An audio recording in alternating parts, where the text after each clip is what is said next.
Chapter 1, Special Task Missing Two Sisters, just as Father returns. Tip, breakfast prepared for Sister Gu Ximan, reward 1 point. Tip, toothpaste squeezed for Sister Gu Ximan, reward 1 point. Tip, special task has been stagnant for 2 weeks and cannot be refreshed, please complete it as soon as possible. Special task, you have matured into an older brother, responsible for the care of 3 younger sisters, progress 1/3 completed. Gu Luo gently placed the toothbrush, with the toothpaste expertly squeezed, atop a cup adorned with an endearing panda design, listening to the system's notification sound, and sighed in resignation. Where am I supposed to find you a sister? I don't even have a mother.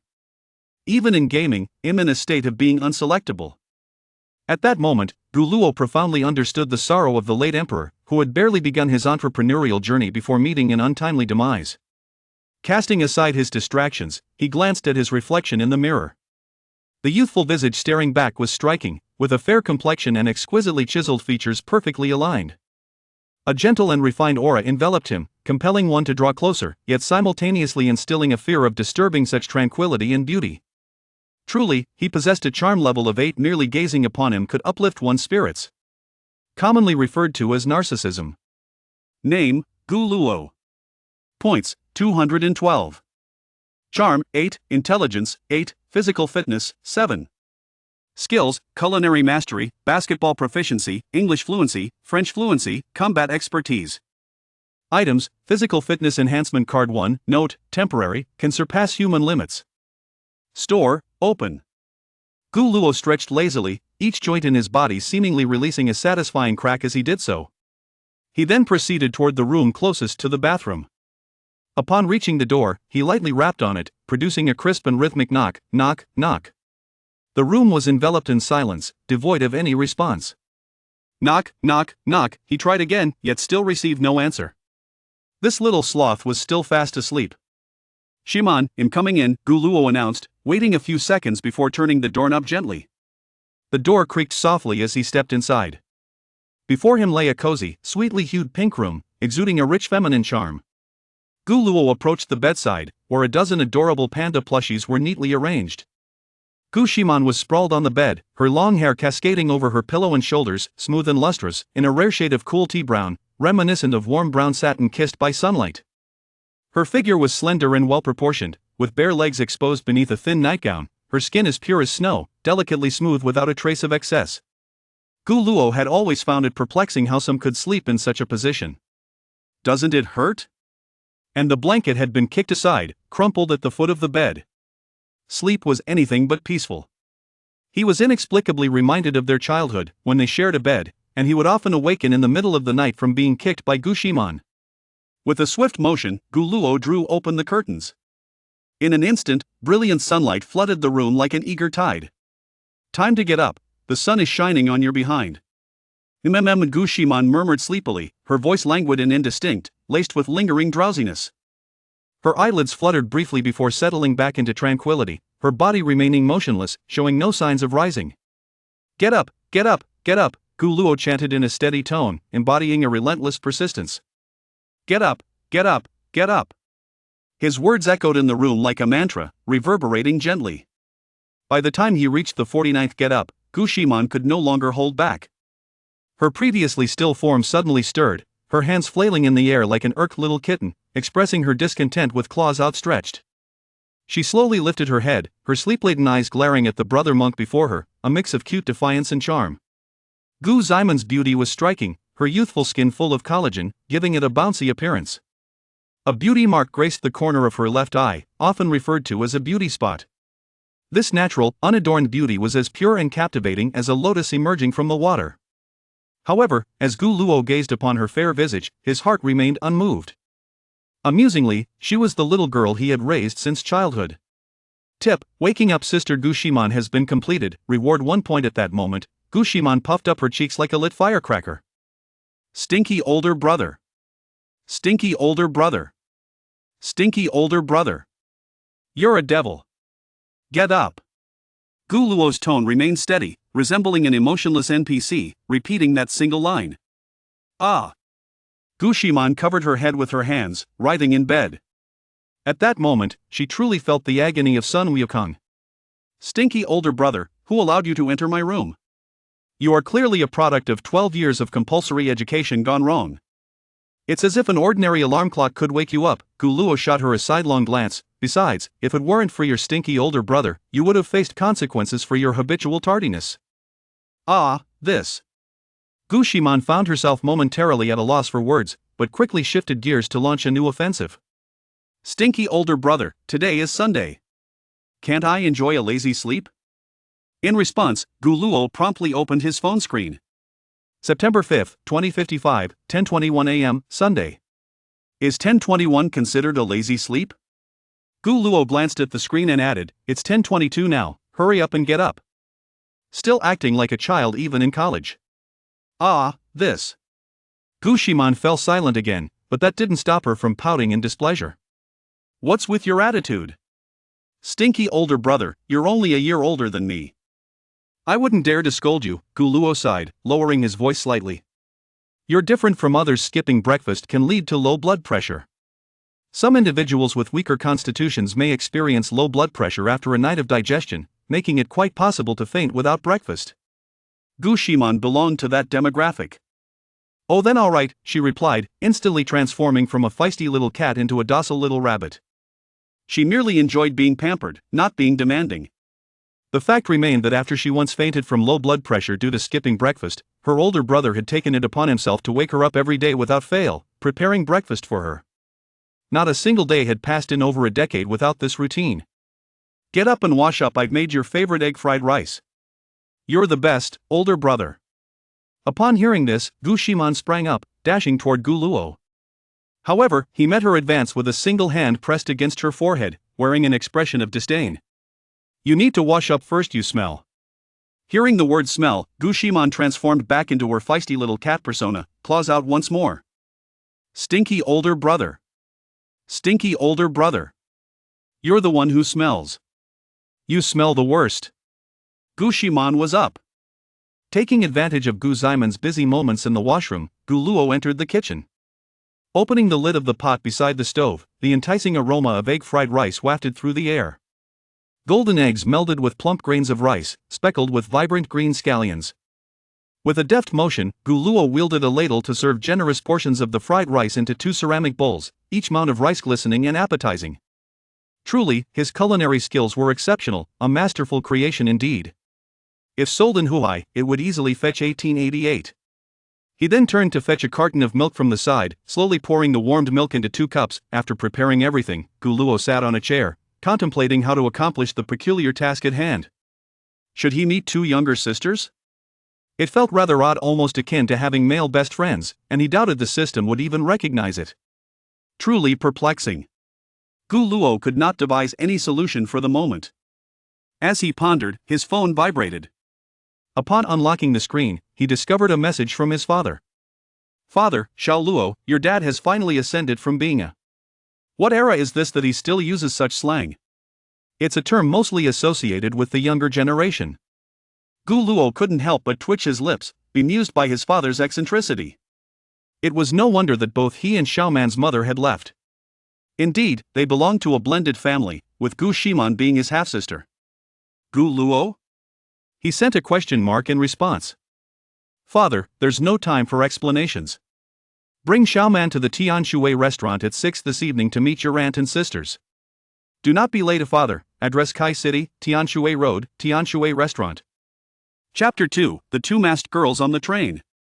On the bustling city train, Gu Ximan pouted, how unreliable can our old man be?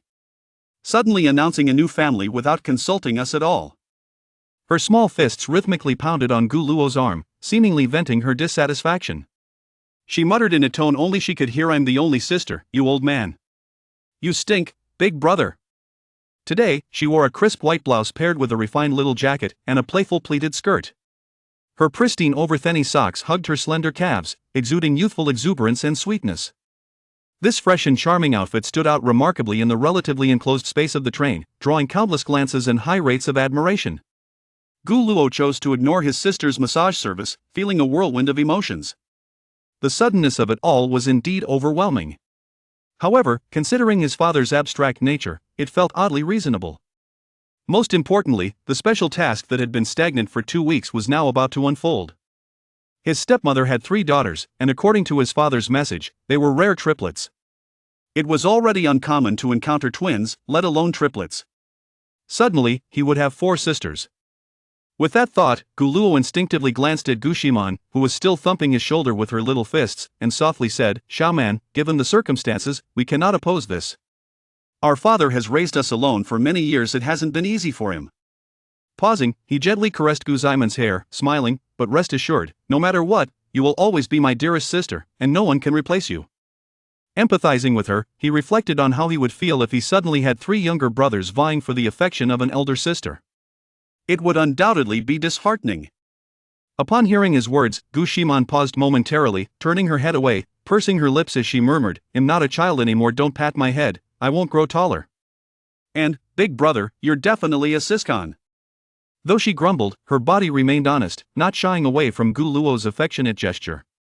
He couldn't help but chuckle at his sister's flushed ears. How could she be shy? As long as her mood improved, that was what mattered. As the elder brother, he needed to strike a balance. Primarily, he must take care of Xiaoman's feelings while ensuring that his stepmother's daughters did not feel alienated. The city train glided through Kai City, a vibrant metropolis.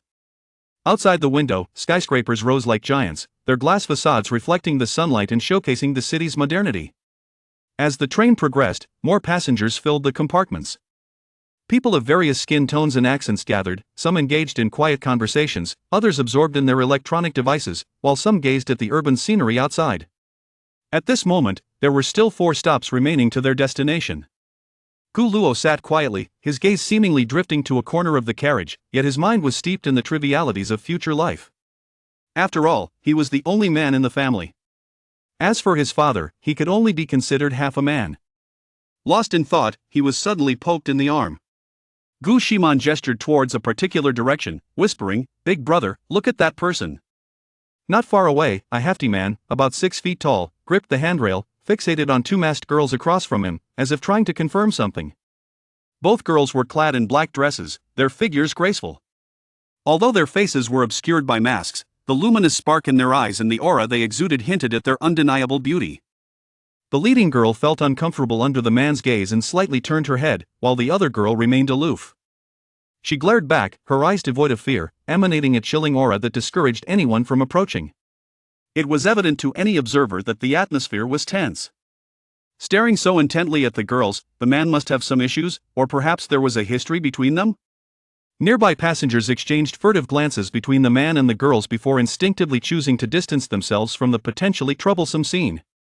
This reflects the common state of society today. After experiencing numerous disheartening events, people have gradually adopted a philosophy of self-preservation. Is that Ning Ning?"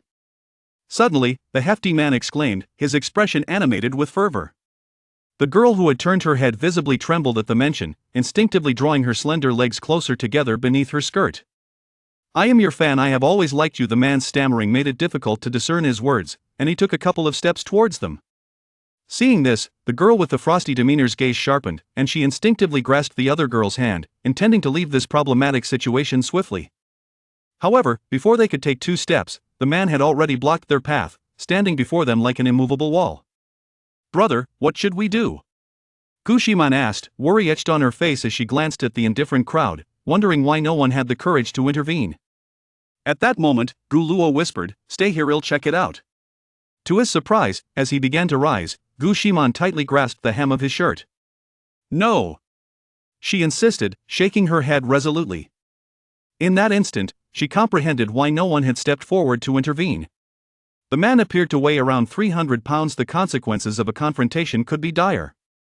She could not let her brother take such a risk. Gu Luo naturally understood his sister's concerns, however, it posed no issue for him. It was merely a matter of consuming some points. With 213 points at his disposal, it was not an insignificant amount, yet it sufficed to address the predicament. "Xiaoman, I promise you, I will reason with them. If the situation turns unfavorable, I will leave immediately without trying to be brave, alright?" "No. We can notify the security personnel. I won't allow you to go," Gu Ximan insisted, shaking her head resolutely while firmly grasping his hand. Gu Luo glanced in the direction of the commotion and noticed the rotund figure advancing a step closer, entangling the 2 individuals and even exhibiting signs of physical aggression. In critical moments, maintaining composure is paramount. He exhaled slowly and with a gentle smile directed at Gu Ximan said, "If one day, Xiaoman finds herself in a similar predicament, I hope someone will extend their hand to assist her. Today, I am that helping hand. Perhaps tomorrow, more individuals will rise to the occasion. At that time, should Xiaoman find herself in danger, the likelihood of receiving aid will be greatly enhanced." Upon hearing his words, Gu Ximan gazed at Gu Luo in a daze. Once she regained her senses, warmth flooded her cheeks, and she stammered, "How cheesy. Absolutely cheesy. You're such an old fool, just trying to flatter me." In the next moment, she stood up and waved her small fist. "I will accompany you, brother."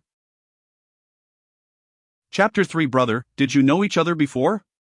Gu Ximan spoke nonchalantly about going together, her tone imbued with a carefree spirit, yet her body betrayed her honesty.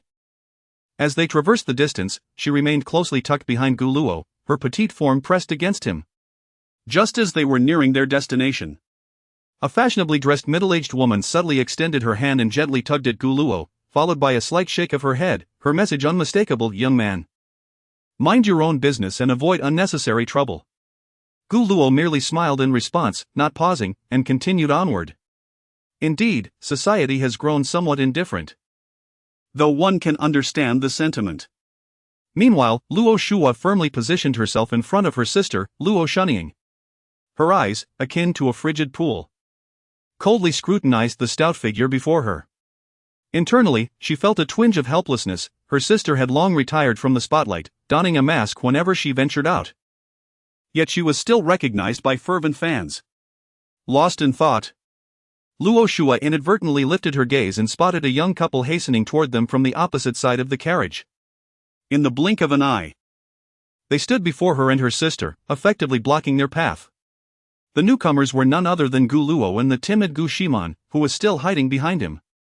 Luo Shua's attention fixated on Gu Luo's tall silhouette, momentarily rendering her speechless. The icy intensity in her gaze gradually softened, replaced by a myriad of complex emotions. Even her grip on her sister's hand loosened unconsciously, her thoughts entirely captivated by the suddenly emerging youth. Gu Luo regarded the stout individual before him calmly and stated, "My friend, there are surveillance cameras on the train, and security will arrive shortly. If you wish to avoid escalating the situation, I suggest you return to your seat." He then turned back to the two masked girls and advised, "You should head to the next carriage." Thank you, please be careful and stay safe."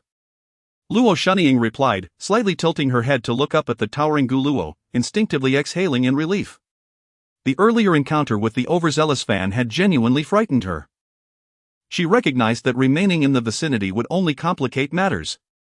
Subsequently, she reached out to gently tug at Luo Shua's wrist, signaling for them to leave temporarily. However, she received no response. Turning her head, Luo Shunning noticed that Luo Shua was fixated on the youth standing before them, her expression a tangled web of emotions. Observing her sister's demeanor filled Luo Shunning with astonishment. It was the first time she had witnessed such a complex and subtle expression from Luo Shua throughout their lives. On the other side, the stout fan, realizing that his idol was about to leave, grew anxious and instinctively shoved against Gu Luo's shoulder. Witnessing this, Gu Ximan felt a sudden pang of anxiety. Her mind raced as flashes of troubling scenarios played out, a push and shove between her brother and the stout man escalating into a chaotic brawl. She was not alone. Other passengers in the carriage shared the same apprehensions. However, the unfolding events took an unexpected turn, leaving everyone in shock. Gu Luo maintained his composure, his expression serene as he firmly pressed the seemingly 300-pound individual onto the cold train floor. The stout man flailed helplessly, unable to escape Gu Luo's grip, appearing utterly defeated. Meanwhile, Gu Luo's points on the panel were depleting: points, 204 points, 201 points, 198 points, 195. Depleting at a rate of 3 points per second. His physical prowess escalated from 7 to 10. With his sister beside him, he opted to exert absolute strength, having not yet reached the threshold of utilizing his master of combat skill. Brother. Gu Ximan's throat felt constricted, struggling to swallow. Her words failing her as astonishment and disbelief washed over her. Just moments ago, she had witnessed Gu Luo bring down the stout man with unparalleled ease. His massive frame, before Gu Luo, was akin to that of a mere paper construct, devoid of any resistance. And the most astonishing part was, what kind of power did her brother possess? Was this truly the same brother she knew?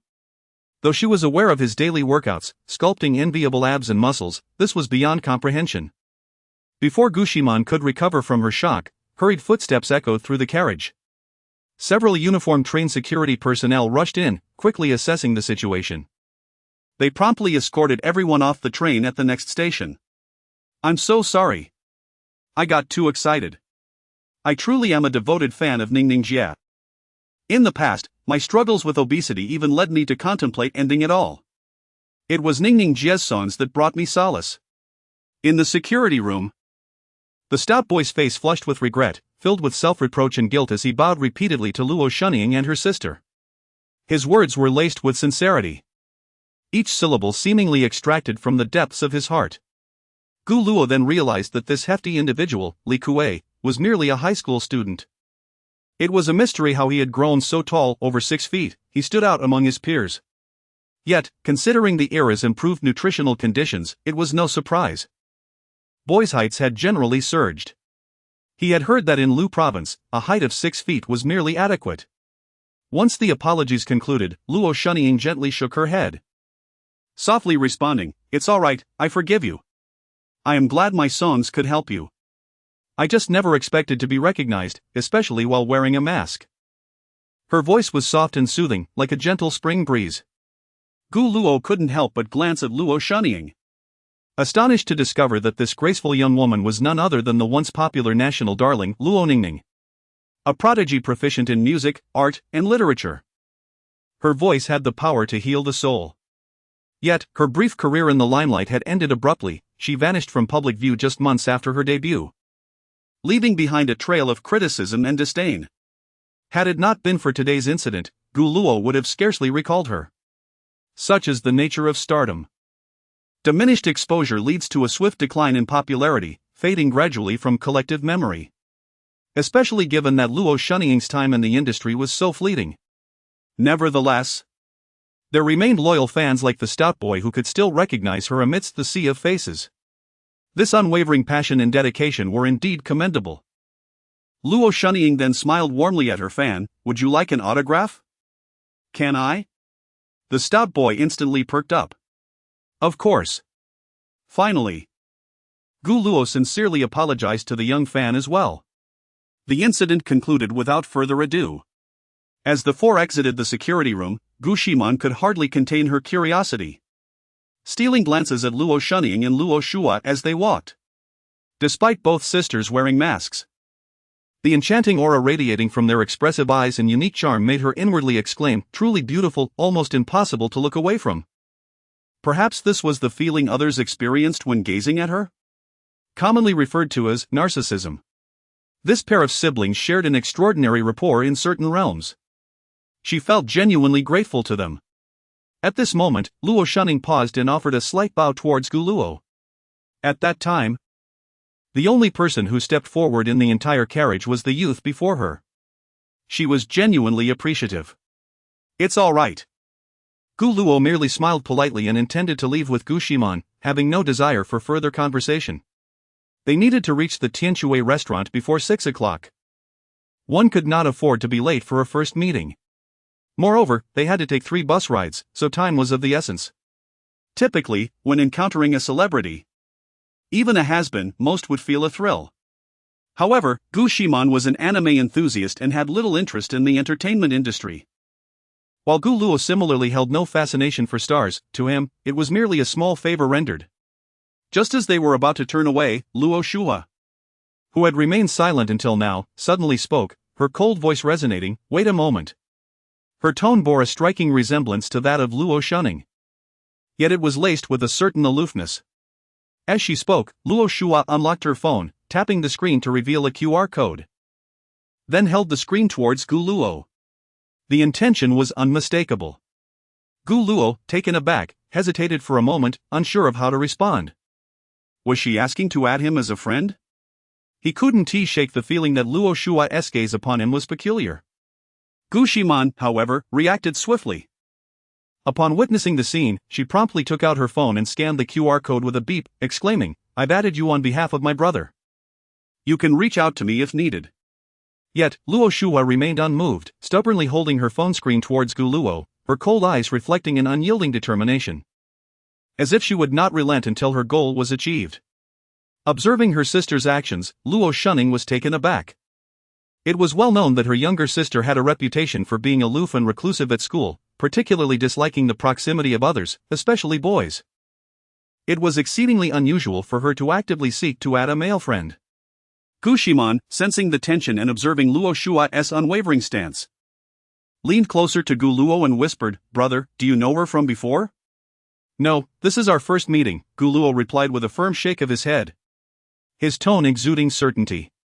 This was indeed the truth, he rarely encountered the families of celebrities. Upon hearing Gu Luo's words, Luo Shua's grip on her phone tightened momentarily, as if pricked by something. She slowly lowered it, but halfway through, she suddenly changed her mind. Resolutely presenting the screen to Gu Luo once more. She remained silent, simply standing there. For reasons unknown, Gu Luo felt that the cold girl before him appeared somewhat fragile. As if a mere gust of wind could easily sweep her away. Chapter 4, Together Along the Way. Shua, are you alright? As the next train departed, Luo Shunning turned slightly and quietly inquired of her sister Luo Shua, who sat beside her, eyes closed in a semblance of slumber. Since settling into her seat, she had not once opened her eyes. In response to her sister's concern, Luo Shua remained silent, her grip on her phone tightening subtly. Observing this, Luo Shunning sighed softly and shifted her gaze to the Gu siblings on the opposite side of the carriage. At that moment, Gu Ximan happened to glance over. And their eyes met in the air. Luo Shunning's lips curved into a gentle smile, to which Gu Ximan responded with a slight nod before averting her gaze. When they boarded the train earlier, available seats were scarce, necessitating their separation. Just then, Luo Shua slowly opened her eyes and activated her phone screen, revealing a system message about friend requests. "I'm Gu Luo, this is a greeting." Noticing her sister finally stirring, Luo Shunning eagerly asked, "Shua, what is going on? You seem quite invested in Gu Luo, have you met him before?" Silence enveloped the space. Luo Shua's thoughts drifted back to the recent encounter outside the security room, where Gu Ximan had posed a similar question to Gu Luo. After another moment of quiet, she shook her head gently, her tone as frigid as a winter gale. "I have not met him." "Then why?" Luo Shunning hesitated, words caught in her throat. Her sister had not only added Gu Luo as a friend but had also saved his phone number. Luo Shua, perceiving her sister's probing nature, understood that without a suitable explanation, the questions would continue indefinitely. After a brief pause, she maintained a stoic expression and replied, devoid of emotion. "I just feel that Gu Luo is quite formidable. I thought it wise to get to know him, especially since there will soon be another male in our family. And I worry he may not be trustworthy." What a dismissive response. Luo Shunning pressed her lips together, recognizing her sister's reluctance to discuss the matter further. She chose not to pry any longer. Moments later, she remarked, "If only that brother were someone like Gu Luo." At this, Luo Shua closed her eyes once more, clearly disinterested in pursuing the topic. Luo Shunning simply shook her head slightly, offering a wry smile. She had never anticipated that their domineering mother would remarry. Suddenly, they were to acquire a stepfather along with a pair of step-siblings. Hopefully, everything would turn out well. Approaching next stop, Tianshui Station. Passengers disembarking. Please prepare. The train's announcement resonated throughout the carriage.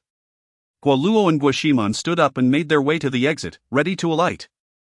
"Hey! They're getting off at Tianshui Station too," Gu Ximan remarked casually to Gu Luo, casting a glance at the opposite exit. Gu Luo looked over, his gaze meeting that of Luo Shunning and Luo Shua. He smiled politely and nodded, to which Luo Shunning returned a smile. However, Luo Shua deliberately averted her gaze, as if attempting to evade the encounter. Once off the train, Luo Shunning took Luo Shua's hand and approached the Gu siblings. "What a coincidence," she said with a warm smile. "Indeed, quite the coincidence.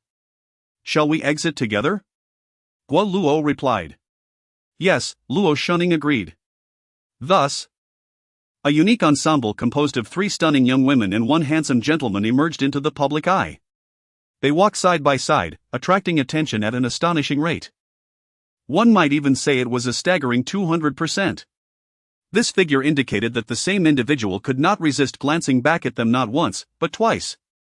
Passers-by, especially young men, cast envious glances toward Gu Luo. He, however, felt a sense of helplessness in the face of such admiration. After all, he was flanked by 3 top-tier beauties. Not to mention, at that moment, the Luo sisters were wearing masks. Should they remove them, the spectacle would surely be breathtaking. Of course, some individuals could appear entirely transformed upon removing their masks. Gu Luo found himself curious, would their allure increase or diminish without the masks? Amidst the stares of onlookers, the 4 exited the station. Gu Luo, we must take our leave now. Until next time, Luo Shunning waved as she spoke. Luo Shua, however, directed her gaze elsewhere, displaying an air of indifference, a stark contrast to her prior eagerness to connect with Gu Luo. Until next time. Gu Luo echoed as they bid farewell, both parties continuing in the same direction along their shared route. After a moment of somewhat awkward silence, Luo Shunning could no longer contain her amusement, softly laughing. What a remarkable coincidence. We're headed to Tianshui restaurant, how about you? We are also going to Tianshui restaurant, Gu Luo replied, his expression revealing a hint of complexity. Both parties simultaneously entertained the thought, could it truly be a coincidence? It seemed too fortuitous to be real. Yet, neither voiced their inquiries. Could this be mere happenstance? Gu Luo pondered internally. Luo Shunning shared similar thoughts, the likelihood seeming exceedingly high. With that notion in mind, her spirits lifted. Having a brother like Gu Luo was indeed a delightful prospect. At the very least, he did not appear to be an eccentric character. Among them, Gu Ximan exhibited the most anxiety, silently praying, "Please, no. I do not wish for my older brother to acquire 3 such beautiful sisters. My position within the family hierarchy would be at risk." Tianshui restaurant lay not far from Tianshui station, and it wasn't long before the quartet arrived at Tianshui Tower. They ascended to the 101st floor via the elevator, then transferred to another lift to reach the 120th floor. This towering edifice soared over 500 meters high, offering a panoramic view of the entire Kaizhou landscape. Upon exiting the elevator, 2 receptionists clad in kipeos greeted them with warm smiles. "Good day, Miss Luo," one of the receptionists addressed the Luo sisters respectfully. Luo Shunning nodded, bestowing a polite smile in return, clearly indicating that they were frequent patrons of this establishment. At that moment, the other receptionist inquired of Gu Luo and Gu Ximan. "Do you have a reservation?" "Yes," Gu Luo replied, providing the name of the private room his father had booked. Upon hearing the name, the receptionist immediately bowed and apologized. "I sincerely apologize, I did not realize you were accompanying Miss Luo." Chapter 5, Closing the door. "It's all right," Gu Luo said with a gentle wave of his hand and a smile. As expected, he had a premonition of this moment and had adequately prepared himself mentally. So he wasn't overly surprised. Gu Ximan, however, turned her head slightly, unable to suppress a sneer. Oof, her brother must be overjoyed right now. Yet, she never imagined that one day she would become family with a celebrity, albeit one who had already retired from the limelight. "Come with us," Luo Shunning said, her eyes sparkling with uncontainable joy. "All right," Gu Luo nodded in agreement. The 4 of them exhibited no significant astonishment at the situation. Upon discovering that they were all headed to the Tianshui restaurant, they had already begun to feel a sense of this peculiar connection. Gu Luo and Luo Shunning walked at the center of the group. A slight turn of his head allowed him to catch a faint, elegant scent emanating from her. Soothing and delightful. What a coincidence, Luo Shunning broke the silence first, her cheerful voice ringing out. "Allow me to formally introduce myself. I am Luo Shunning. Born in November 2036, currently a sophomore at Guanya Academy. I am Gu Luo, born in April 2036, also a sophomore at Kaizhou Academy," he replied. Noticing that Gu Ximan seemed somewhat distracted, he gently patted her shoulder. Gu Ximan snapped back to reality and hurriedly introduced herself. "I am Gu Ximan, born in April 2037. 18 years old, like my brother, a freshman at Kaizhou Academy." Then, their gazes turned toward the quietly observing Luo Shua. She slightly tilted her head back, her gaze locking onto Gu Luo's Upon meeting his eyes, she coldly stated, "Luo Shua." Gu Luo instinctively averted his gaze under her scrutiny, merely nodding politely. He always found his younger sister rather peculiar, sensing it from their very first meeting. Seeing that Gu Luo showed no further reaction, Luo Shua shifted her gaze to the window. "I apologize, brother, Shua's personality is just like this, not good at expressing herself," Luo Shunning explained with a hint of regret, naturally referring to Gu Luo as her brother. "It's alright," Gu Luo mused, feeling pleasantly surprised at being addressed with such respect. However, compared to this, he found himself more accustomed to Gu Ximan's playful taunts. Luo Shunning continued, "Shua was born 2 minutes after me. We also have a younger sister named Luo Shuling. But due to a club activity, she might arrive a little later. I hope you don't mind." "It's no trouble," Gu Luo casually replied. "I heard Guanya Academy has many clubs and regularly holds performances for the public." "Indeed. This year, the school anniversary will be held earlier, and many clubs will perform. If you're interested, you can come with my sister," Luo Shunning invited with a radiant smile. "Alright," Gu Luo nodded. But he inadvertently noticed that Gu Ximan suddenly bowed her head slightly, her expression unusual. He quietly inquired, "What is wrong?"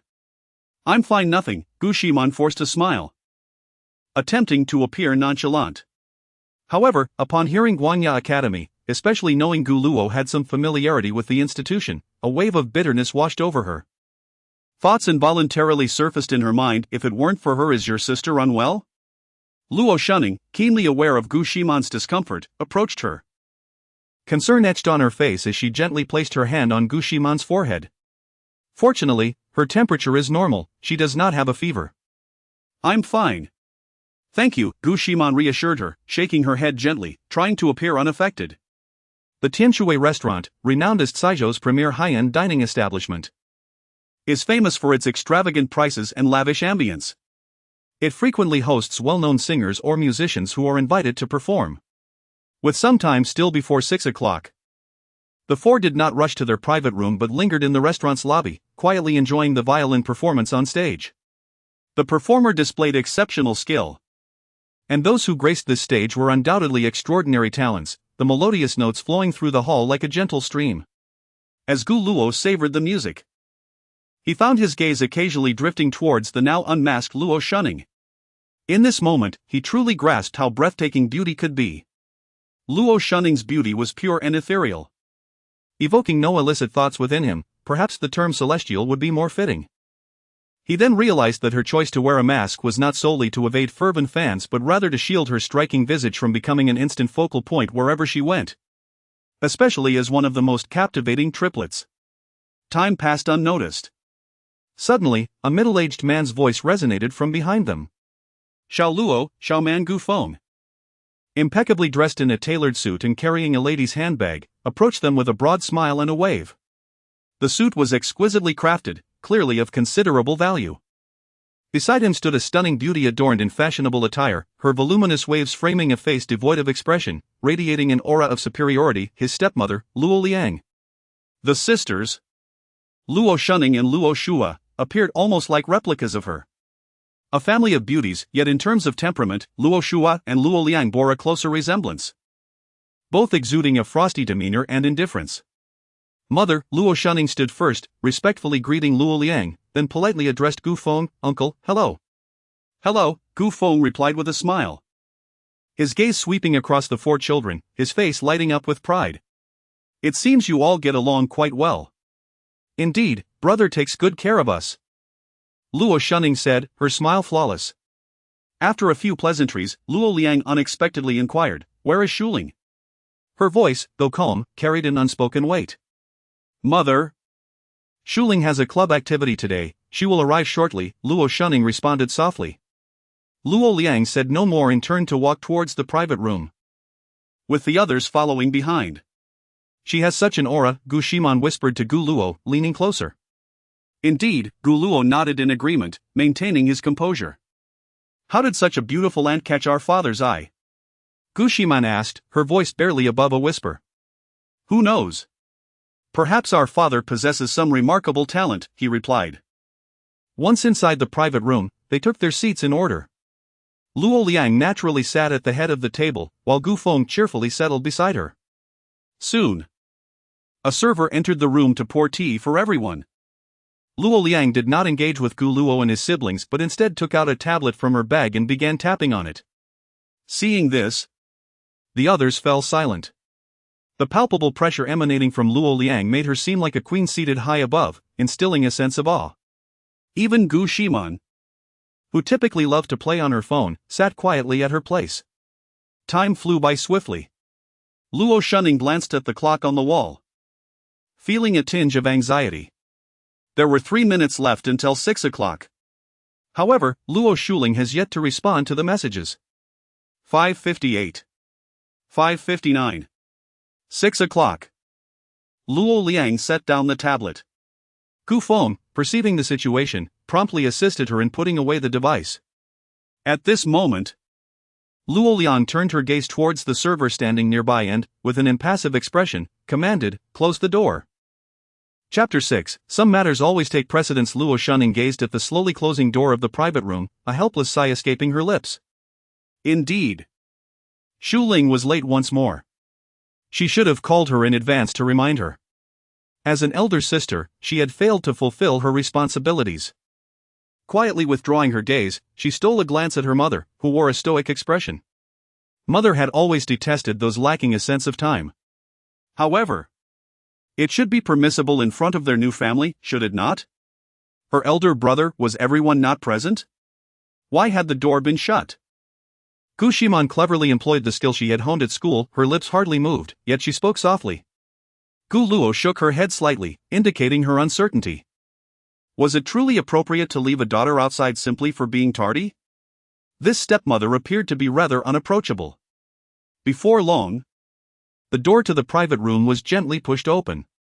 Gu Luo initially assumed it was Luo Shuling, whom she had yet to meet. But it turned out to be a waiter carrying a tray. The food on the tray was exquisitely arranged, each dish resembling a meticulously crafted work of art, with harmonious colors that were pleasing to the eye. The price of this meal must be exorbitant. Yet, upon further reflection, one could surmise that 90% of the cost was likely attributed to the ostentatious presentation. Gu Luo's assessment was clear: it was aesthetically pleasing but insubstantial, far inferior to fried rice. Just as she pondered this, the door swung open once more. This time, it was a breathless short-haired version of Luo Shunning, the youngest sister, Luo Shuling. Unlike her sisters, Luo Shuling sported a playful short hairstyle, her flawless face imbued with a touch of spirited charm due to her neat haircut. Typically, girls like her would be well liked in both male and female circles. Luo Shuling awkwardly smiled as she took small steps toward her mother, lowering her head in submission. Luo Liang, however, seemed oblivious, absorbed in her meal, her movements poised and deliberate. After finishing her bite, she leisurely picked up her napkin, dabbed her mouth, and then spoke, 3 minutes late. Stand outside as punishment.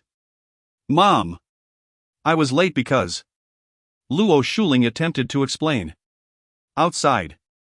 Luo Liang interrupted her without even glancing her way. Oh. Luo Shuling's head drooped lower, resembling a wilted plant, her spirit sagging. Just as she prepared to turn and leave, a clear voice rang out. Excuse me, please wait a moment. At that moment, everyone except Luo Liang turned their attention toward the source of the voice. Luo Shuling blinked in surprise, her expressive eyes wide with disbelief. Cough. Gu Luo sat upright at the table, softly addressing Luo Liang. Auntie, I believe it would be fair to allow Shuling to explain her tardiness. If there is a valid reason, I think we should show her some understanding. There was no choice. He had anticipated that his father would not only remain silent but also discreetly kick him under the table. Moreover, the system's task required him to care for 3 sisters. If things went awry at the outset, with one sister being penalized, it would be a disaster. He had to salvage the situation. At that moment, the 3 Luo sisters stared at Gu Luo with wide eyes, as if beholding a hero descending from the heavens. It was the first time they had witnessed someone challenge their mother. Seeing the ally come to her aid, Luo Shuling seized the opportunity to explain. Well, today there was an unexpected incident during our club activity.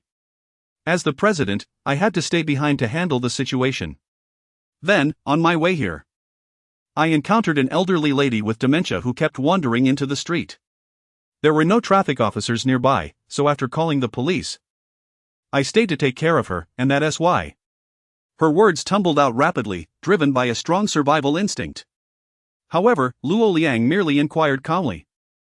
Are you finished? Finished? Luo Shuling opened her mouth, wanting to plead once more, but ultimately chose to obediently turn away. Just as she was about to exit, she heard that familiar voice of her ally again. Excuse me, please wait a moment. Gu Luo felt an urge to bury his face in his hands. Suppressing the embarrassment, yet having already spoken, he decided to press on. And please, Dad, stop kicking me. Upon hearing this, Luo Shuling quickly turned around, subtly gesturing for Gu Luo not to follow her. At that moment, Luo Liang finally directed her gaze toward him. Gu Luo felt a wave of discomfort wash over him. Taking a slight breath, he awkwardly smiled. Auntie Shuling has already explained her tardiness, and I believe she acted correctly. And so? Luo Liang's expression remained unchanged. Late is late. That is the outcome. It is a detriment to others due to a lack of consideration for oneself. If one cannot take responsibility for oneself, how can they be accountable to others? Seeing that Luo Liang was willing to engage in dialogue, Gu Luo felt a sense of relief and quickly responded, Auntie, I understand your perspective and recognize that you want what's best for Shuling, hoping to instill the importance of punctuality in her. However, when it comes to family meals, I believe we should adopt a different approach. Family should inherently support and understand one another. Hence, in this instance, rather than punishing Shuling, we ought to commend her. Pausing for a moment, Gu Luo took a breath and continued, some matters must always take precedence over others. He had no choice but to adopt a strategy of advancement by retreating. This was a tactic of communication. Gu Luo's sole objective was to ensure that Luo Shuling could sit down to eat, yet in the process, it was crucial to articulate a higher aim. This would provide the other party with room for negotiation. Ultimately, the priority was to secure this meal for his sister. Upon hearing his words, Luo Shuling blinked repeatedly. Am I to be commended? What a miraculous turn of events. A true ally. At that moment, Gu Feng regarded his son with eyes reminiscent of Cao Cao gazing at Yuan Shao drawing his sword against Dong Zhuo. My sword is equally formidable. After listening to Gu Luo's words, Luo Liang merely cast a quiet glance in his direction. Let us eat. With that, she resumed her meal. Mom. Luo Shuling began, but then noticed Luo Shunning signaling her with her eyes. Realizing the implication, she quickly seated herself in an empty spot, cheerfully saying, Thank you, Mom. Thank you, brother. Her demeanor was notably affable. Luo Liang continued to ignore her, as if her words were nothing more than a whisper in the wind. Gu Luo merely nodded slightly at Luo Shuling before returning to his meal, feeling relieved that the situation hadn't spiraled out of control. However, it appeared that this stepmother was not as difficult to communicate with as he had feared. Just as this thought crossed his mind, Luo Liang unexpectedly announced something that left both Gu Luo and Gu Ximan momentarily stunned, exchanging bewildered glances. Chapter 7, Special Task Rewards Tonight. Xiao Luo and Xiao Man will move into the apartment, which I have already arranged to be tidied up. They are to report to Guanya Academy promptly tomorrow morning. Luo Liang's voice remains imbued with an air of cold authority, as if her words were undeniable truths, requiring no input from others.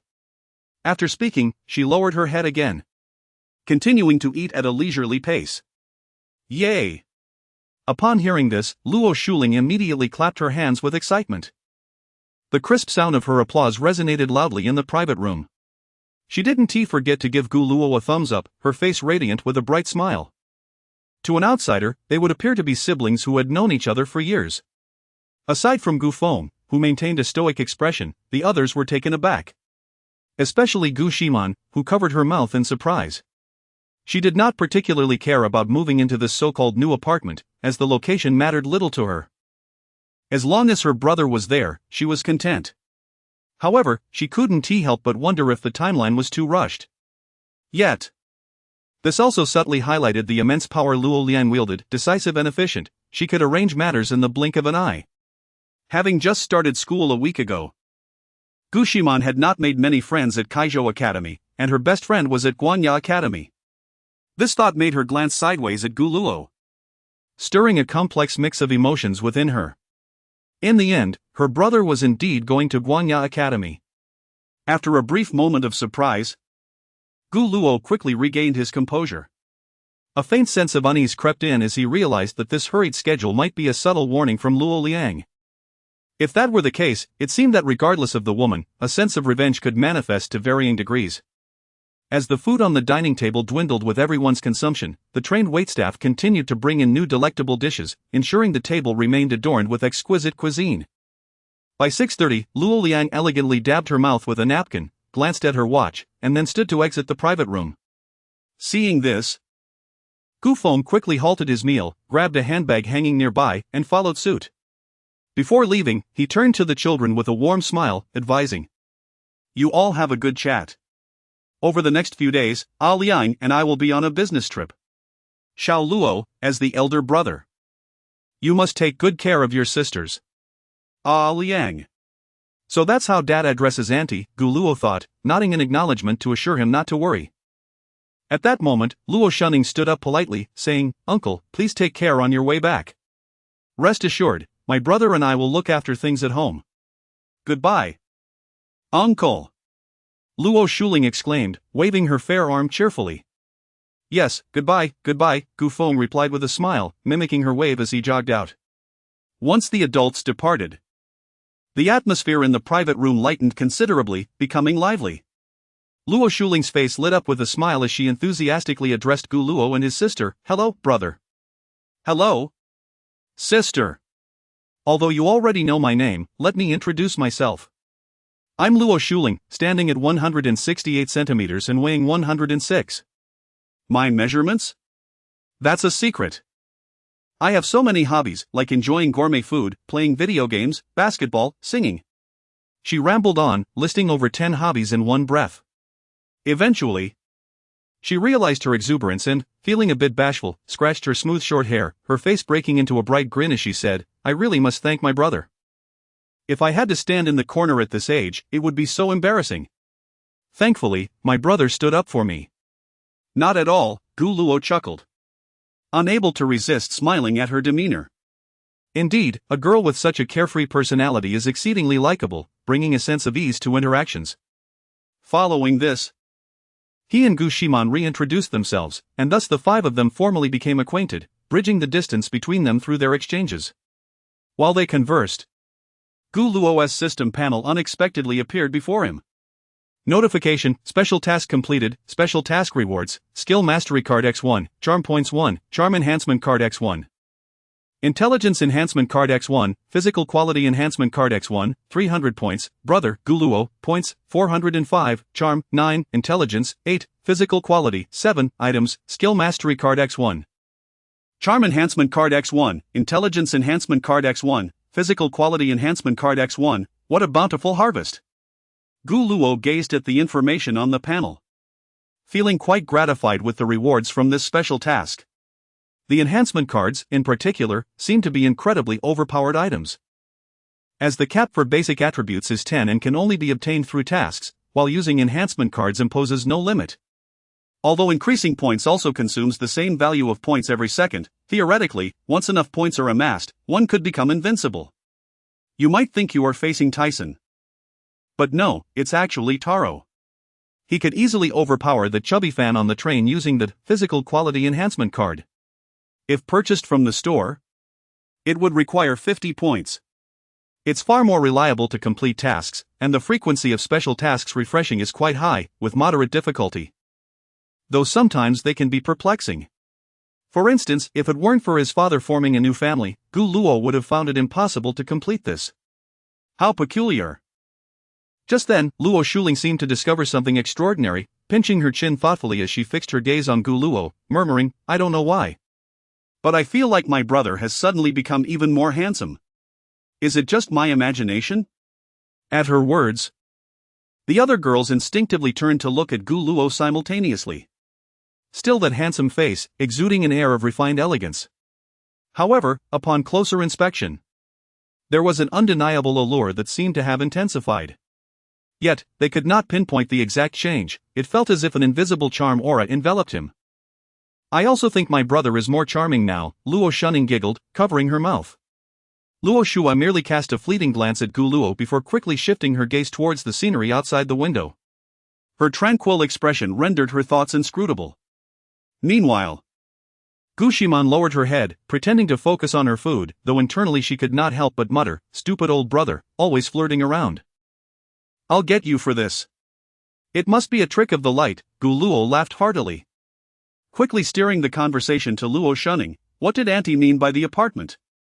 Luo Shunning patiently explained. "Mother bought an apartment near the school to make our schooling more convenient. There are several rooms, and she mentioned that she had arranged for someone to manage it. So you and your sister can just pack a few clothes and move in tonight. This way, it'll be easier for you to attend school tomorrow." "How extravagant." Gu Luo mused inwardly, astonished at the casualness of purchasing a school district property near Guanya Private Academy, a sum that would take ordinary families generations to earn. Truly, the desire to live up to parental expectations is palpable. "You can stay right across from me. I have a gaming console in my room. We can play together at night," Luo Shuling exclaimed, her eyes sparkling with anticipation. Immediately, she eagerly inquired, "Does brother play games often?" "He does." "That's wonderful!" Luo Shuling exclaimed, her excitement causing her to dance with joy. Gu Luo could not help but smile at her exuberance. Noticing that Gu Ximan had remained silent, he turned to her and asked, "If memory serves me right, Lu Shueshue is also from Guanya Academy, correct?" "Yes, indeed. Moreover, Shuera's home is near the school." The mention of her close friend instantly brightened Gu Ximan's previously complicated mood, causing a smile to unconsciously grace her lips. At this moment, Luo Shunning chimed in with a smile, "Having a friend at school means you won't feel lonely from the start. That is truly wonderful." "Ha, with me around? You won't feel lonely, little sister," Luo Shuling declared, patting her chest, and then joyfully added, "I'm finally not the youngest sister anymore."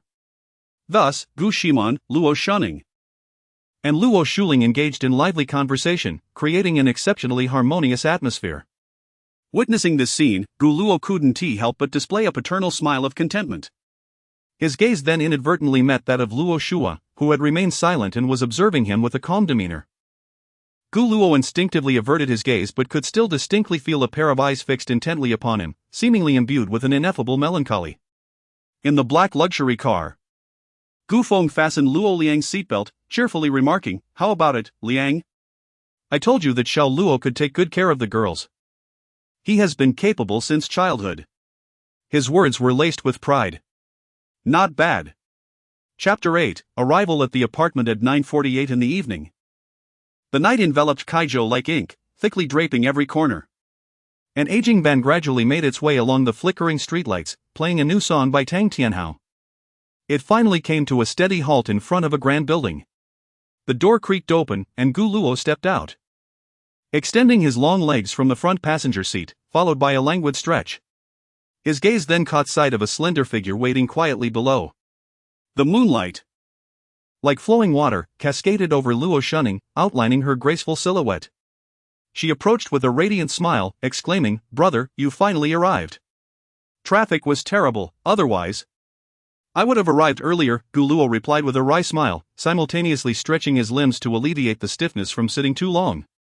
At that moment, Gu Ximan also leaped out from the back seat of the van, yawning and muttering, "Why is there still so much traffic at this hour?"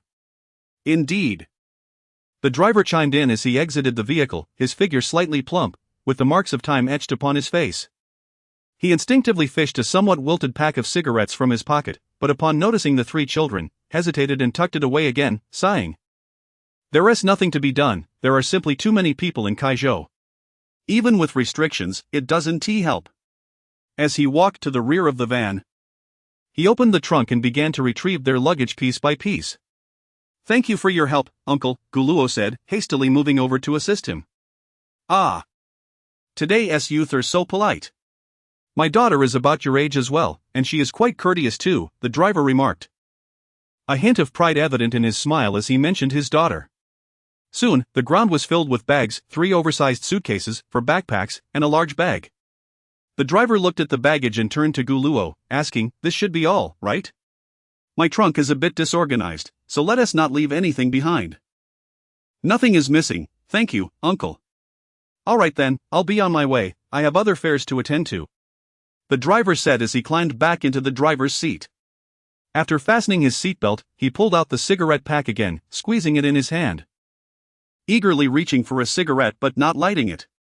"Please drive safely," Gu Luo advised. The driver waved goodbye, pressed the gas pedal.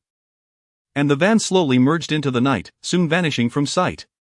At this moment, Luo Shunning stepped forward, curiously inspecting the bag and peering at the indistinct shapes within. With her big, watery eyes blinking, she asked, "Brother, what is this?" "These are my dolls," Gu Luo began, but before he could finish, Gu Ximan interjected and opened the bag. Inside were numerous panda plushies, each with unique poses, some adorably sprawled out, others playfully clutching bamboo. And a few curled up in slumber. "Wow, so many. They are so cute," Luo Shunning exclaimed, picking up a panda plushie that was in a sleeping position. "You really love dolls, don't you, sister?" "Well, it's just a mild fondness," Gu Ximan replied. Initially wanting to express her true enthusiasm but caught a glimpse of Gu Luo standing nearby and changed her words. She then feigned nonchalance, saying, "Who told you to give me dolls every year on my birthday?" Upon hearing this, Gu Luo shot her a disapproving look. "You're taking that out of context. I gave you other gifts besides dolls, alright? Next time, when you're fabricating stories, perhaps you should consider if the clothes and shoes you're wearing were also a birthday gift from me this year." Instantly, Gu Ximan's face flushed red. But she wasn't one to back down easily. Turning to Luo Shunning, who was grinning, she whispered, let you in on a secret. My brother is actually a die-hard sistercon." "Really?" Luo Shunning feigned surprise. "Absolutely, 100% true." Gu Luo picked up a backpack from the ground and shot another glare at Gu Ximan. "Could you refrain from speaking ill of me in my presence next time?" "Whatever." Gu Ximan cheekily stuck out her tongue at him, her playful demeanor rendering even her silly gestures endearing. The bond between brother and sister is truly heartwarming. Luo Shunning chuckled softly, covering her mouth as she bent down to help with the luggage. The three of them, laden with bags, took the elevator to the 16th floor. After Luo Shunning unlocked the door with her fingerprint, they entered the apartment. The living room was spacious and bright, featuring a luxurious leather sofa that gleamed under the light. The chandelier above was resplendent, giving the entire space a palatial ambience. The apartment was divided into 2 levels, with enormous transparent floor-to-ceiling windows visible upon entry. In short, it was quite extravagant. "Brother, let me get you some slippers," Luo Shunning said, bending to retrieve 2 pairs, one large and one small, from the cabinet by the door. "Thank you." "Thanks," both replied in unison, slipping into the slippers. "Don't mention it. This was specially bought by Shuling just for you," Luo Shunning smiled, adding, when she returned. She smacked her forehead and said, "How can I not buy snacks since my sister is here," then rushed back downstairs. "Ah. Shuling is too much trouble," Gu Ximan said, feeling pleasantly surprised at the thoughtfulness of her 2 older sisters. "Shuling, huh?" Luo Shunning mused softly, unable to suppress a chuckle. If she heard someone calling her Shuling, she would surely jump for joy. With their combined efforts, the room was quickly tidied up. All the necessary living essentials were present, as if this home had been eagerly awaiting their arrival. Once everything was in order, the trio settled onto the sofa for a brief respite. The soft cushions cradled them gently, enveloping them in warmth. "Brother and sister, you should take a shower first. There's a bathtub in the bathroom for a relaxing soak," Luo Shunning suggested with a smile. Gu Ximan, comfortably lounging on the sofa, nudged Gu Luo with her small foot. "You go wash first, big brother." Her adaptability was remarkable. As if she were at home. Then again, this was indeed their new home. Very unladylike, Gu Luo shook his head, then went to grab a change of clothes and a towel before heading to the bathroom. The bathroom was surprisingly spacious, and the bathtub was astonishingly large. It could easily accommodate 3 individuals simultaneously. How peculiar, Gu Luo mused, shaking his head. He filled the bathtub with warm water, rinsed off quickly, and then settled comfortably into the tub. The warm water enveloped him, bringing an indescribable sense of comfort. For some reason, he felt as if he could detect a faint fragrance in the air. Images began to flit through his mind. Coughing softly, Gu Luo shook his head again, trying to clear his thoughts. He splashed water on his face and then closed his eyes, allowing his mind to empty. In that moment, all fatigue began to dissipate with the warmth, leaving behind tranquility and contentment. This feels wonderful. After finishing his shower, Gu Luo dried his hair, then emerged from the bathroom clad in his sleepwear. Ah, brother, you're done with your bath. In the living room, Luo Shunning sat on the sofa, a bag of chips in hand. She scrutinized Gu Luo from head to toe and couldn't help but compliment, "You look even more handsome after your shower." "Thank you." Gu Luo was at a loss for how to respond, feeling somewhat embarrassed by the direct compliment. "Are you shy, brother?" Luo Shuling chuckled heartily. "There's no need to be shy, handsomeness is simply handsomeness. From now on, you shall be the new campus heartthrob of Guangya Private School." Ahem. Even with a thick skin, Gu Luo couldn't help but feel his cheeks flush at such praise. "Truly, if you have the gift of gab, do speak more. I love to hear it." Observing her brother's foolish demeanor, Gu Ximan couldn't resist rolling her eyes and crushing the potato chips in her mouth. "Sister, why not indulge in a relaxing bath?" Luo Shunning smiled gently at her. Only then did Gu Ximan set down the chips. As she approached Gu Luo, she deliberately stepped hard on his foot. "Ouch, that hurts."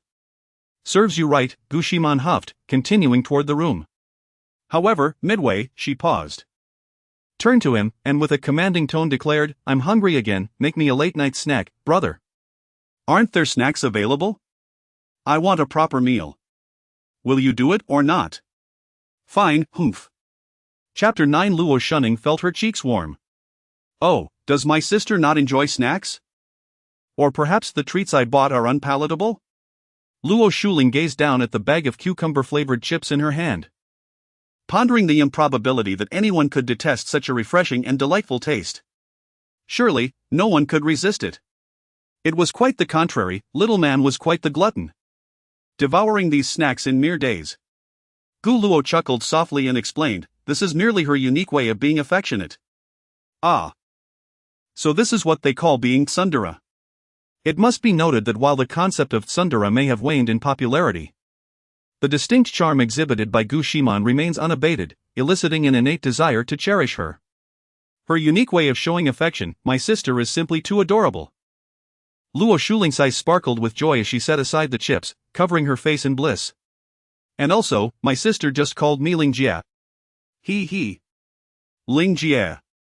He he." She was utterly enraptured by the title of sister.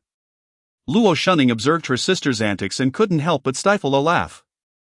Sisters are truly delightful. Then, she turned her beautiful eyes towards Gu Luo, a glimmer of something different flickering within, acknowledging how doting he was towards his younger sister. "Well, you know, little man is quite sensible," Gu Luo said, deftly shifting the topic. "May I use the kitchen? Of course, there are plenty of ingredients in the fridge. Would Shunning and Shuling like to eat? I can prepare a bit more." Luo Shunning gently shook her head, politely declining, "No, I've had enough to eat already." "But I can assist you, brother. I want to eat. I'm hungry too." Luo Shuling raised her little hand, resembling a student eager to answer a question in class. Her excitement palpable as she looked at Gu Luo and asked, "Is brother a good cook?" "Well, it's just average," Gu Luo modestly replied. Despite being a culinary master, many Chinese people tend to downplay their skills, often saying, "It's just okay," when asked about their abilities. For example, after an exam, if you inquire about a top student's performance, their response is usually, "I hardly studied." But the results often tell a different story. Thus, humility is a unique and romantic trait of the Chinese culture. "Ah, so just like Shunning," Luo Shuling remarked, her enthusiasm deflating as she pouted, "Sigh, but average is still better than double." "Shuling, I'm still here." Luo Shunning felt her cheeks flush at her sister's candid critique of her culinary skills in front of Gu Luo. "I know Shunning is here, but that is the truth." Luo Shuling blinked her innocent large eyes, appearing completely oblivious to the inappropriateness of her words. Seeing this, Luo Shunning cleared her throat, attempting to salvage her dignity, and earnestly stated, Shuling, your sister wakes up early every day to prepare breakfast for you both. It is quite tiring. Shouldn't I at least be acknowledged for my efforts?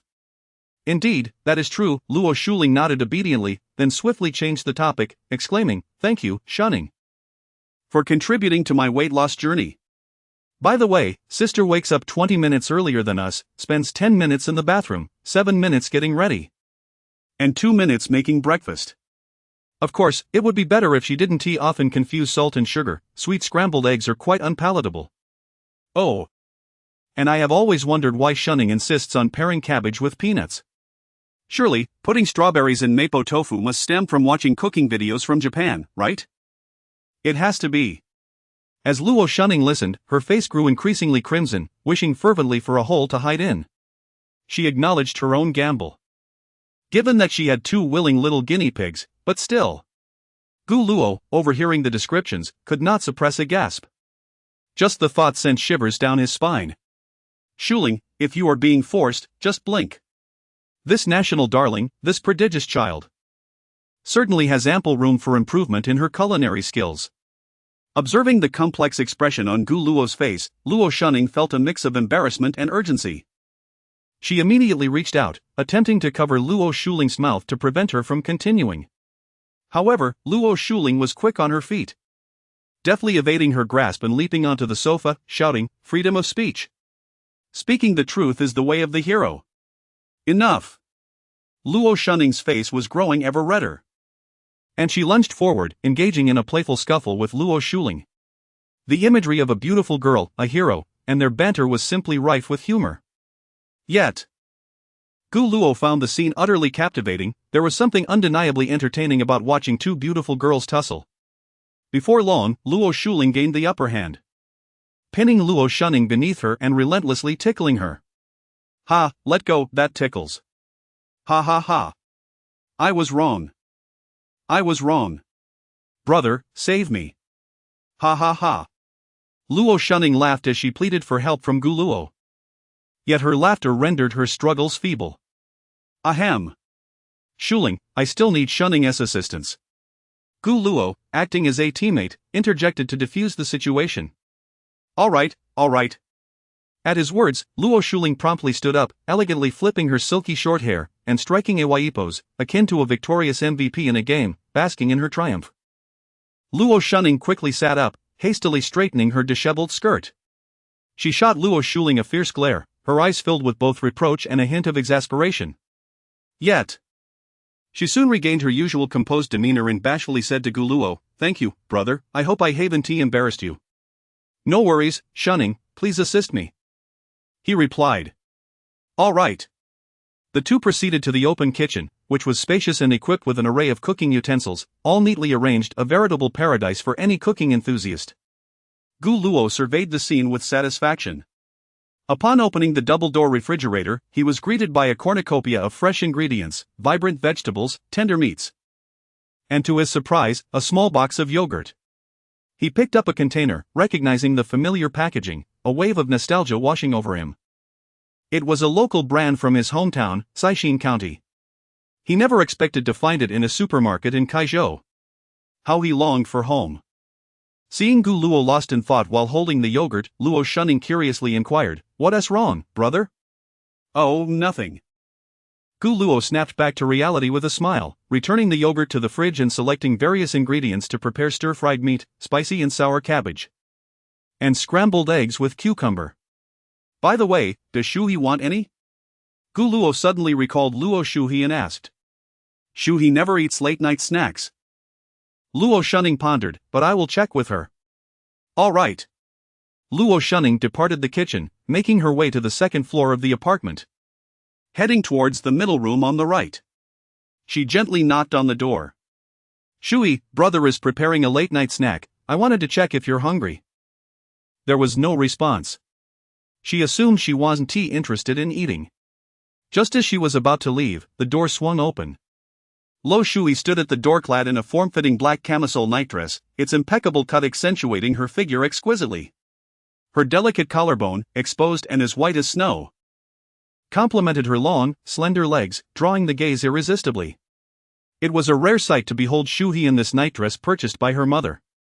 Lo Shuning appraised her from head to toe and couldn't help but sincerely praise, "Shuhi, you are truly beautiful, even I cannot tear my eyes away." This was a compliment to herself as well. Lo Shuhi's voice remained as cold and indifferent as ever. "Not at all. After all, I resemble my sister completely. Even in figure." "Well, all right then," Lo Shuning chuckled softly, choosing not to pursue the topic further. Instead, she remarked, "Our brother asked me to." However, before she could finish her sentence, Lo Shuhi interjected, "Eat." Chapter 10, The Identical Black Slip Dress Brother, I'm hungry too. Could you please make an extra portion? All right. How are Shuling and Shua's appetites these days? Gu Luo inquired while methodically organizing the ingredients. What he truly meant was their capacity for food. Shua had a modest appetite, while Shuling could eat quite a lot. At this thought, Luo Shuning couldn't help but smile, envisioning her sister, Luo Shuling, devouring her food adorably. Quite the eater, huh? Just like Xiaoman. Perfect, that means we have two foodies at home. I'll make extra rice. I'll handle this, brother. You just focus on cooking, Luo Shuning volunteered. All right. Their roles were clearly defined. After rinsing the rice 3 times, Luo Shuning added water just above the rice and placed it in the rice cooker, pressing the cook button. When she returned to Gu Luo's side, she found him expertly slicing the ingredients. His hands moved swiftly, deftly cutting each piece of meat with remarkable precision, revealing his solid knife skills. Impressive! Luo Shuning couldn't help but exclaim, then asked, "Brother, you must cook often, right? When did you start?" Without pausing, Gu Luo nodded slightly as he continued his work. "Yes. I do it often, since I was 6. 6? Luo Shuning exclaimed in astonishment. A 6-year-old should still be in their parents' arms.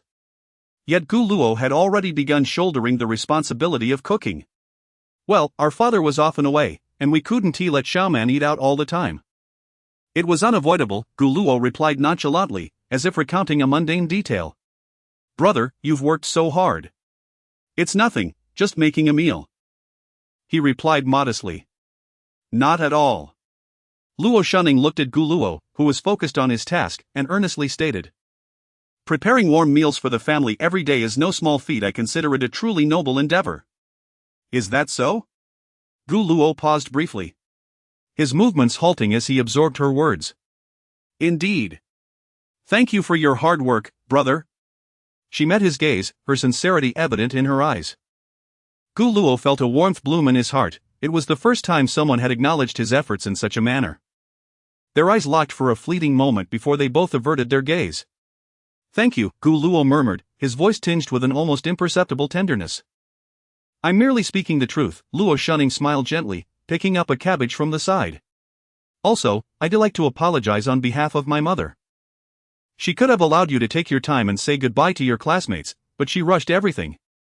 However, I assure you, she does not disapprove of you or your sister. It's all right, Gu Luo replied with a smile, sneaking another glance at her. Under the warm light, Luo Shuning resembled a celestial being, her skin as fair as snow, her eyes bright and captivating, exuding an aura of purity and grace that made it hard to look away.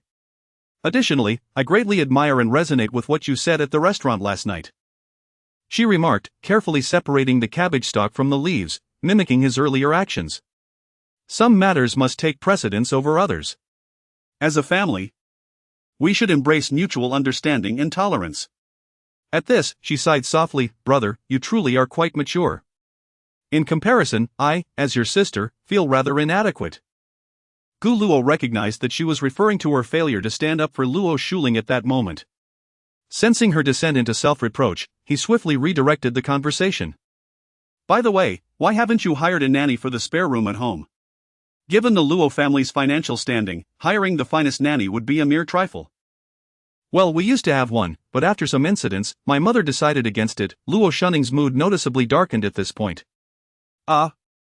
Perhaps I shouldn't have asked that, Gu Luo thought, opting not to press further. Instead, he smiled and suggested, Shuning, let me teach you how to cook. Sure. Luo Shuning's smile returned, a perfect and radiant one. Thus began Gu Luo's masterclass in culinary arts. Even the simple act of cracking an egg with one hand captivated Luo Shunning, a novice in the kitchen. "Remarkable!" she exclaimed, unable to contain her admiration. Gu Luo, feeling quite pleased by her praise, handed her the spatula and shifted into teaching mode. Luo Shunning listened intently, fully engaged in her learning. However, at that moment, their fingers accidentally brushed against each other.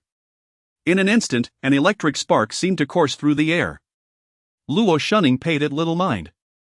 But Gu Luo instinctively recoiled his hand.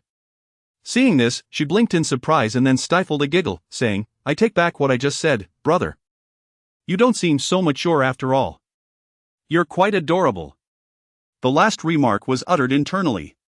Gu Luo chastised himself for his embarrassment, maintaining an outward facade of calm as if nothing had occurred. He continued guiding Luo Shunning in her cooking, though the faint blush creeping onto his face betrayed his inner turmoil. Luo Shunning, witnessing his flustered demeanor, found herself even more amused. To her, Gu Luo in that moment resembled a bashful young man, utterly endearing. With their combined efforts, the meal was soon prepared. Dishes that were visually appealing and fragrant lined the countertop, emitting an enticing aroma. "Brother, I'm going to take a shower now," she announced. "Shu Ning, you haven't showered yet?" Gu Luo expressed surprise, recalling that he and Xiaoman had arrived close to 10 o'clock. Assuming Luo Shunning had already bathed prior to welcoming them. Initially, when they were at the Tianshui restaurant, she had offered to accompany them to collect their luggage. But he had politely declined. Yet, upon their arrival, they found her waiting downstairs. "Not yet," she replied with a smile, stretching her arms and yawning, showcasing her youthful figure.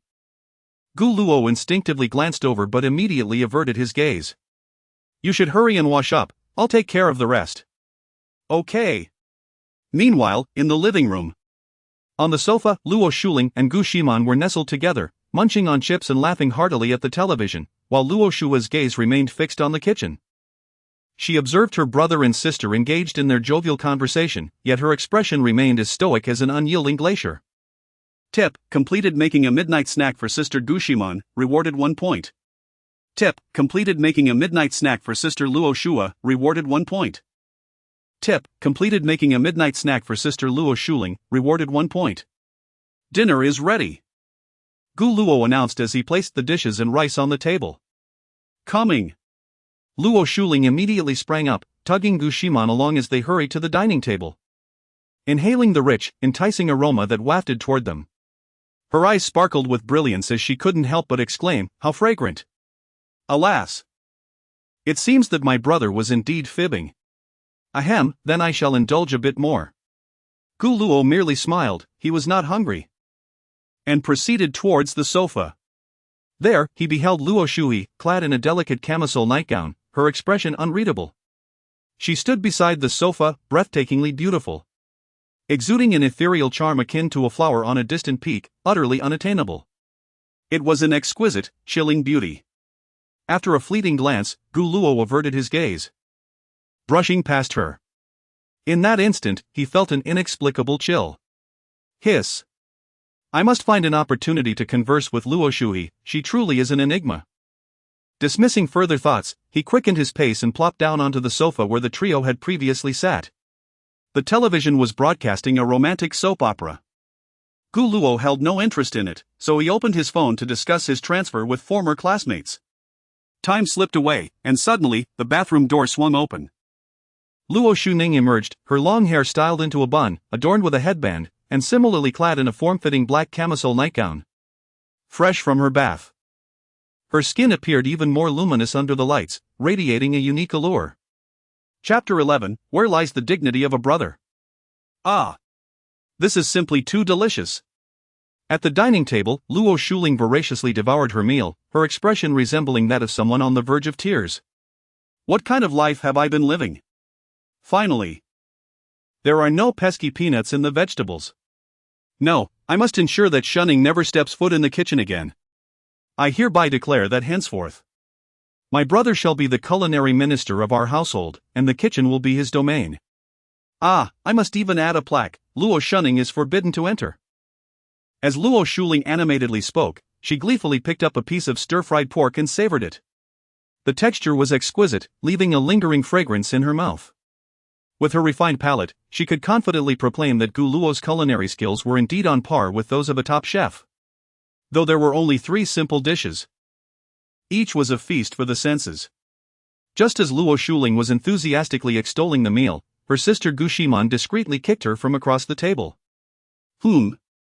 What's wrong, sister? Luo Shuling mumbled through her mouthful, her words muffled. Gu Ximan, with an expression of exasperation, covered her forehead, feeling somewhat speechless at Luo Shuling's obliviousness. Sister wants to remind you that I am right behind you. A slightly melancholic voice drifted from behind. Shunning has finished her shower, still as swift as ever. Upon hearing her voice, Luo Shuling turned around nonchalantly, her eyes lighting up. Oh, Shunning is wearing that nightgown too. It really looks lovely. Although I still prefer short sleeves and shorts. Let us not digress. Luo Shunning lightly tapped her on the head, feigning annoyance. I helped with this meal too. Isn't it a bit excessive to bar me from the kitchen? That's a unilateral declaration, so it doesn't count, Luo Shuling replied with a playful wink, attempting to evade the issue. Oh you. Luo Shunning sighed in exasperation before asking, so, how is it? It should be enough to eat, right? Brother made quite a lot. Plenty. Ximan and I will ensure we finish every last bite. Luo Shuling exclaimed. You two really are like little piglets who can eat. Luo Shunning's lips curled into a slight smile, revealing a tender expression. At that moment, she noticed Luo Shua quietly observing her from the side. Just as she was about to speak, Luo Shuling interrupted, waving her hand towards the sofa in the living room. Brother, as the only male in the family now, come and give your opinion on whether Shunning looks good or not. On the other side, Gu Luo, who had been covertly glancing at Luo Shunning, was startled by the sudden call of brother, and his heart skipped a beat, fearing his small actions had been discovered. Ahem. He cleared his throat, feigning composure as he averted his gaze from the screen of his phone and slowly turned towards Luo Shunning. Upon seeing this, Luo Shunning smiled faintly, playfully tilting her head, her face alight with anticipation for his evaluation. With the freedom to admire her openly, Gu Luo's gaze swept over Luo Shunning, taking in her beauty without reservation. 100 out of 100. Luo Shunning's beauty was beyond reproach. She was simply stunning, captivating to the core. And that delicate nightgown was so white. He had wanted to observe Luo Shua closely earlier, but had not found the opportunity. Now, the moment had arrived. Luo Shunning and Luo Shua were identical in appearance, save for their personalities. As a normal young man, Gu Luo internally offered a rather sincere assessment, yet outwardly he maintained his composure, simply nodding and succinctly stating, beautiful. Such a simple evaluation consisting of just 2 words. However, Luo Shunning appeared elated, her smile radiant. She had keenly noticed that her brother's face had slightly flushed. Reflecting on the moment their hands had inadvertently brushed against each other while cooking, and his immediate reaction, she came to a realization. Her brother was once again feigning composure. How could he be so adorable? Meanwhile, Gu Ximan was forcefully biting down on a piece of cabbage with her chopsticks. The sour and spicy cabbage had turned into nothing but sourness in her mouth. Watching Gu Luo's unwavering gaze fixed on Luo Shunning, she felt a surge of indignation. Her fists clenched, and in a huff, she dropped her chopsticks. Don't ask, the cabbage is just too sour. I'm full. This statement came from Luo Shua, her tone flat as she stood up and brushed past Luo Shunning on her way to the bathroom. Make sure to brush your teeth and go to bed, Shua. Don't stay up too late, we need to rise early tomorrow, Luo Shunning reminded her. Yes, you too, sister. As the gluttonous Luo Shuling immediately set her sights on the small portion of rice left in Luo Shua's bowl, she gleefully transferred it to her own table. Well, I want to be polite then. Don't eat too much at night, Luo Shunning gently tapped her on the head. I know. I promise I won't overdo it next time. Luo Shunning shook her head in exasperation before moving towards the sofa, sitting down beside Gu Luo. Their proximity was quite close, and the scent of her bath products enveloped him, causing his heart to flutter. Gu Luo subtly shifted to the side, attempting to create a bit of distance. However, Luo Shunning immediately caught onto his slight movement. With a chuckle, she remarked, "What's wrong? Gu Luo's voice was somewhat altered. This was the first time he had been so close to a beautiful girl in pajamas, apart from Gu Ximan. Nothing, brother, what are you doing?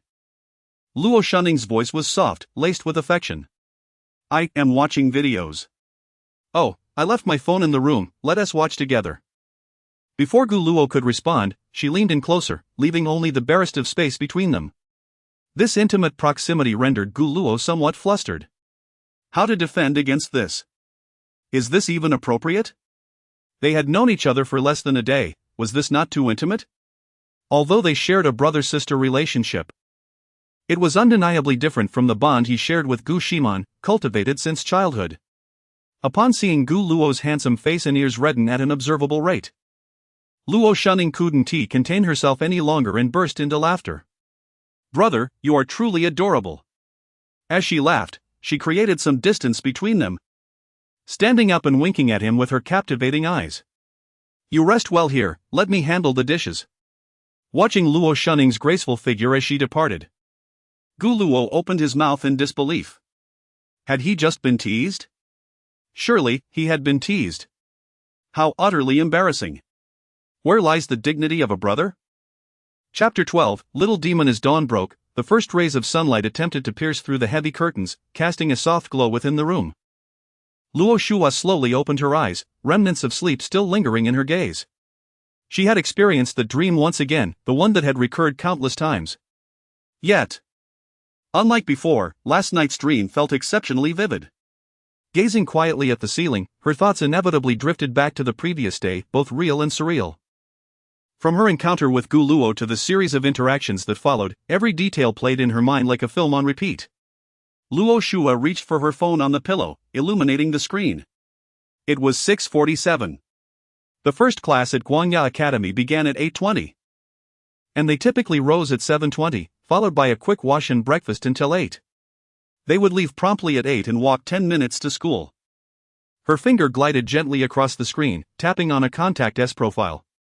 I am Gu Luo, this is the greeting message. Luo Shua sat up, her drowsiness dissipating. She tossed aside the light blanket and placed her long legs on the floor, slipping into her slippers before stepping out of her room.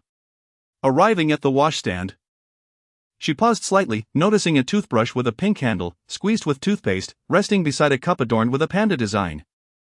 It was easy to deduce that it belonged to Gu Ximan, and the toothpaste had clearly just been dispensed.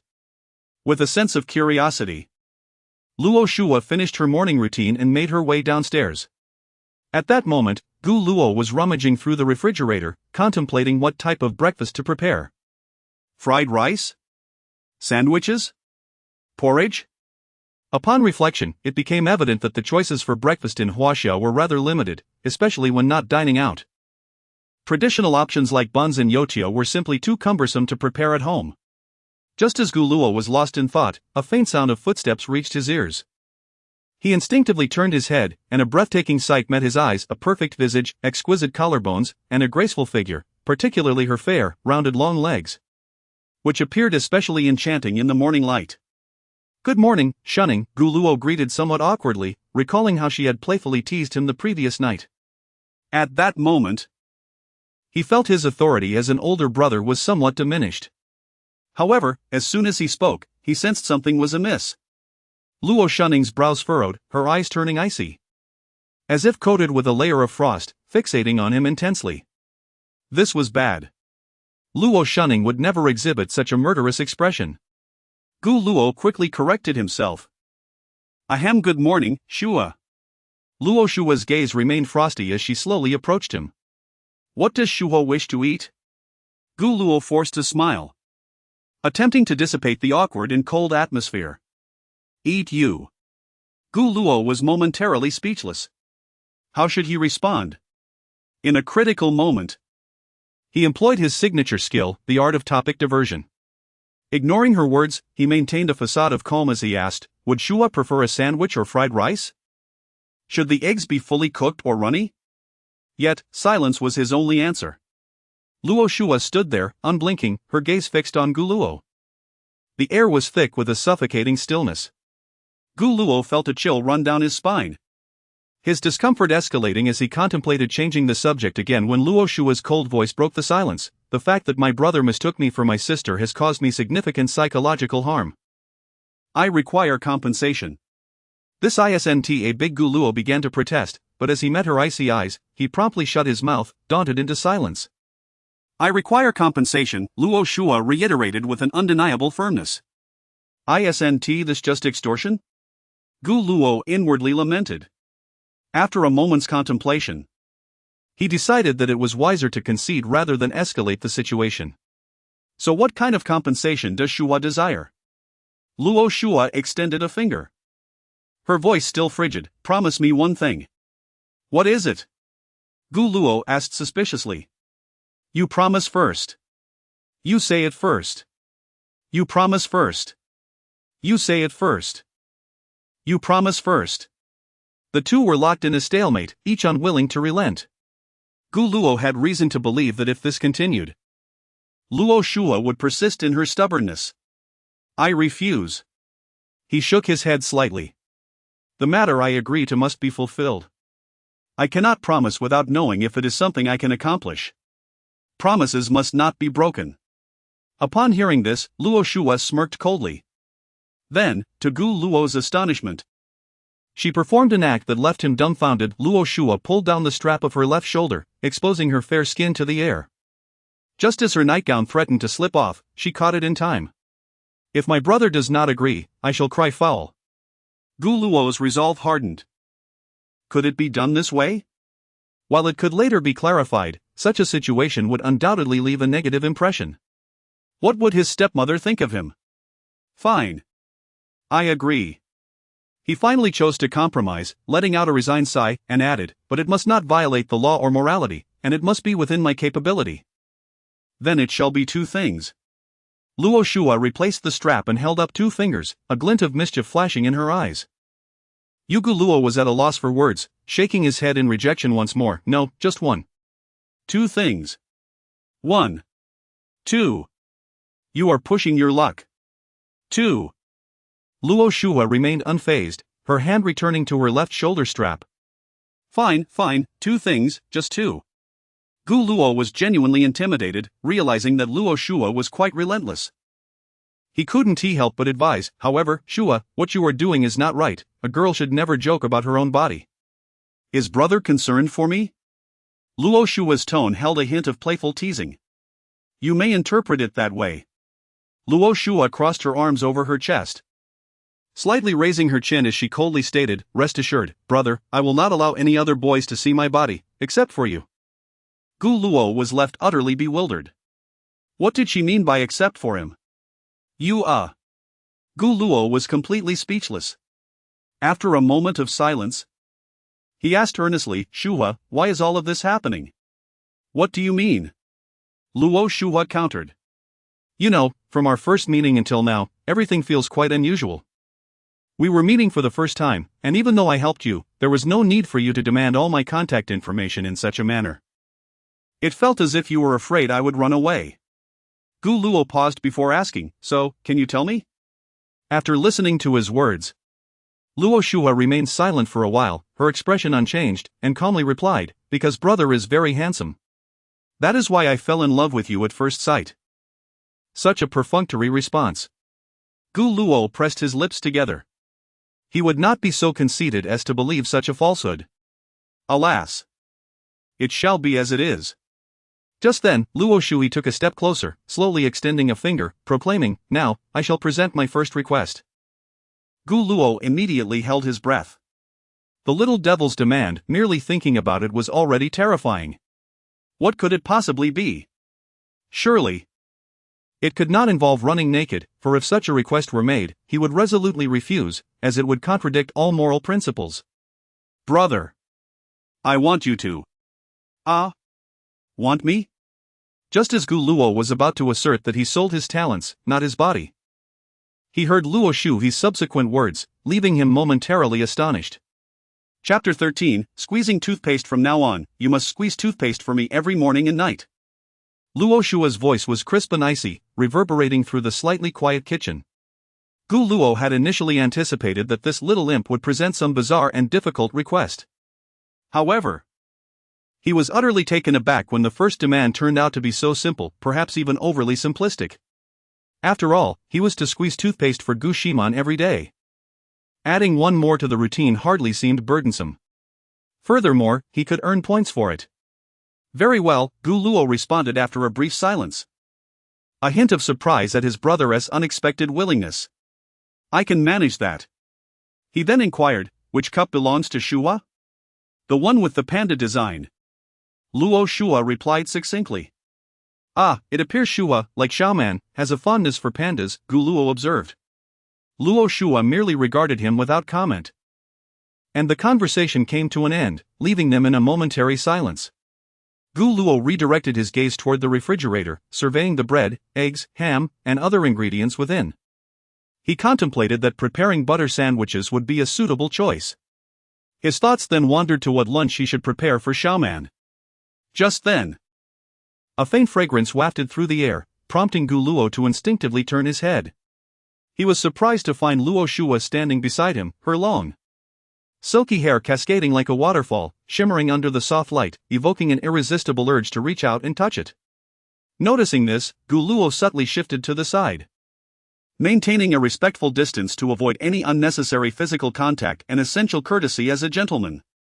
Luo Shua reached into the refrigerator, retrieving a cup of yogurt. She unwrapped the plastic from a straw and inserted it steadily into the yogurt before taking a gentle sip. As she swallowed, Luo Shua raised her gaze and offered the yogurt to Gu Luo, calmly stating, "Brother, drink." It was not a question, but a statement. Coupled with her frosty, delicate features, there was an inexplicable charm in the contrast. Perhaps my brother would prefer not to drink? Gu Luo's lips twitched, realizing that this little devil was indeed a devil. Handing him the yogurt immediately after taking a sip was nothing short of a typical indirect kiss. He pondered how both sisters seemed fond of initiating such playful antics. At this, Luo Shua squinted her beautiful eyes slightly, a smirk of mockery gracing her lips as she asked, "Is my brother disdaining his sister? Or perhaps feeling shy?" Gu Luo found himself at a loss for words, bewildered as to why his embarrassment was perceived as entertaining. Yesterday it was Luo shunning, today it's you, Shua. Should I expect Luo shuling tomorrow? Having already lost face as an older brother yesterday, he was determined to reclaim his dignity today. Gu Luo speculated that Luo Shua was likely just putting on a brave front. For instance, if she were truly fearless, she wouldn't have clutched her nightgown so tightly. He resolved not to concede any further, otherwise, he would be perpetually bullied. Although, he mused, it was a rather fortunate form of bullying for a boy. Nonetheless, as an elder brother, it was imperative to maintain his dignity. With that in mind, Gu Luo smiled and declared, "All right, then we shall drink together." The word "together" was pronounced with particular emphasis, intending to instill a sense of psychological pressure on Luo Shua. "Be my guest," she replied. Her expression serene as she gently swayed the yogurt in her hand, the straw still glistening with moisture and bite marks, likely a blend of toothpaste and yogurt. Gu Luo gradually lowered his head, parting his lips as he neared the straw, inching closer and closer. His peripheral vision remained fixed on Luo Shua's expression, only to find her face as calm as ever. Just as his lips were about to touch the straw, he halted and lifted his head once more. "All right, I concede. I am but a jester," he admitted, realizing he was the only one feigning composure while she remained unperturbed. The dignity of an elder brother lay shattered once again. It seemed that he truly was a naive young man. Observing this, Luo Shua's laughter was tinged with mockery, though it lacked the previous chilliness. Now infused with a playful charm typical of her age. She retracted her arm, resuming her leisurely enjoyment of the yogurt, her expression still devoid of excess emotion. Yet at that moment, she exuded an endearing charm. Gu Luo felt quite helpless, his vulnerabilities as an older brother had been laid bare. He could scarcely imagine how this little demon would seize future opportunities to tease him. Nevertheless, they were family, and family was family. He swiftly shifted the topic, asking, "What would you like for lunch, Shua?" "My brother intends to make me lunch?" Luo Shua raised an eyebrow slightly.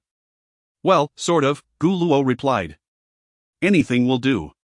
"All right," he affirmed, falling into silence as he turned to the refrigerator to carefully select the ingredients that Gu Ximan enjoyed. Once he had chosen the ingredients and steamed the rice, he began to prepare breakfast. Brother, Shura, you are both awake.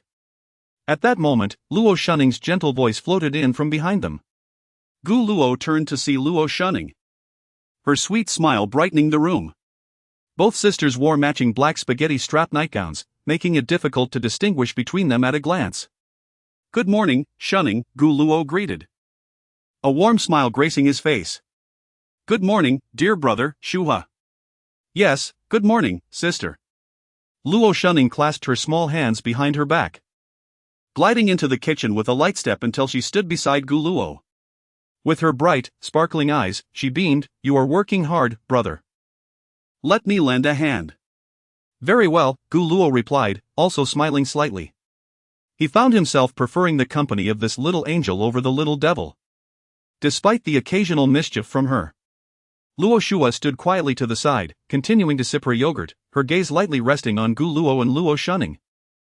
As Gu Luo arranged sliced bread, cucumber, ham, butter, eggs, tomatoes, chopped garlic, and various sauces on a plate, he turned to Luo Shuning, saying, Shuning, please slice the cucumber and tomatoes for me. Be careful not to cut your fingers. Of course, don't worry, Luo Shuning replied obediently.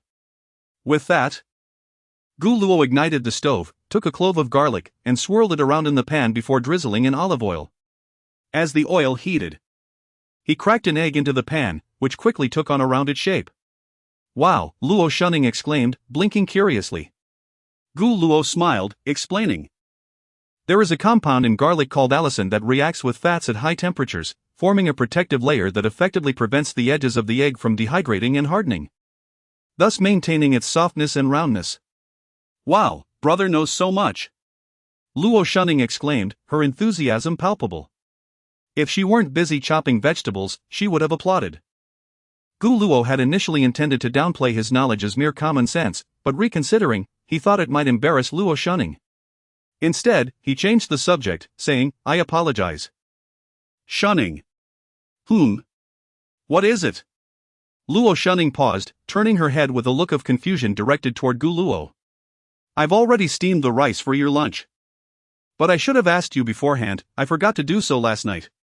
Gu Luo awkwardly confessed, I was concerned about disturbing your sleep this morning, so I took the liberty to.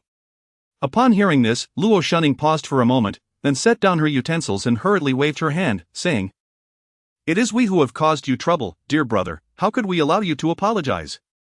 I truly appreciate your efforts. I promise I will finish everything. After a brief pause, she anxiously inquired, But brother, won't this be too taxing for you?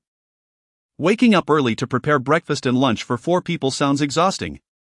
I certainly couldn't manage such a feat. It's nothing, I'm accustomed to it, Gu Luo replied, placing butter into the skillet. Soon, the rich aroma of melting butter filled the air, and he smiled as he explained, Xiaoman is not accustomed to outside food. She must have my cooking for every meal. I'm merely preparing a bit more than usual, it's no trouble at all. Chapter 14 Gu Ximan's little pride. It is true that my sister ate very little at the restaurant last night, which is why she felt hungry by evening. Luo Shuning realized this.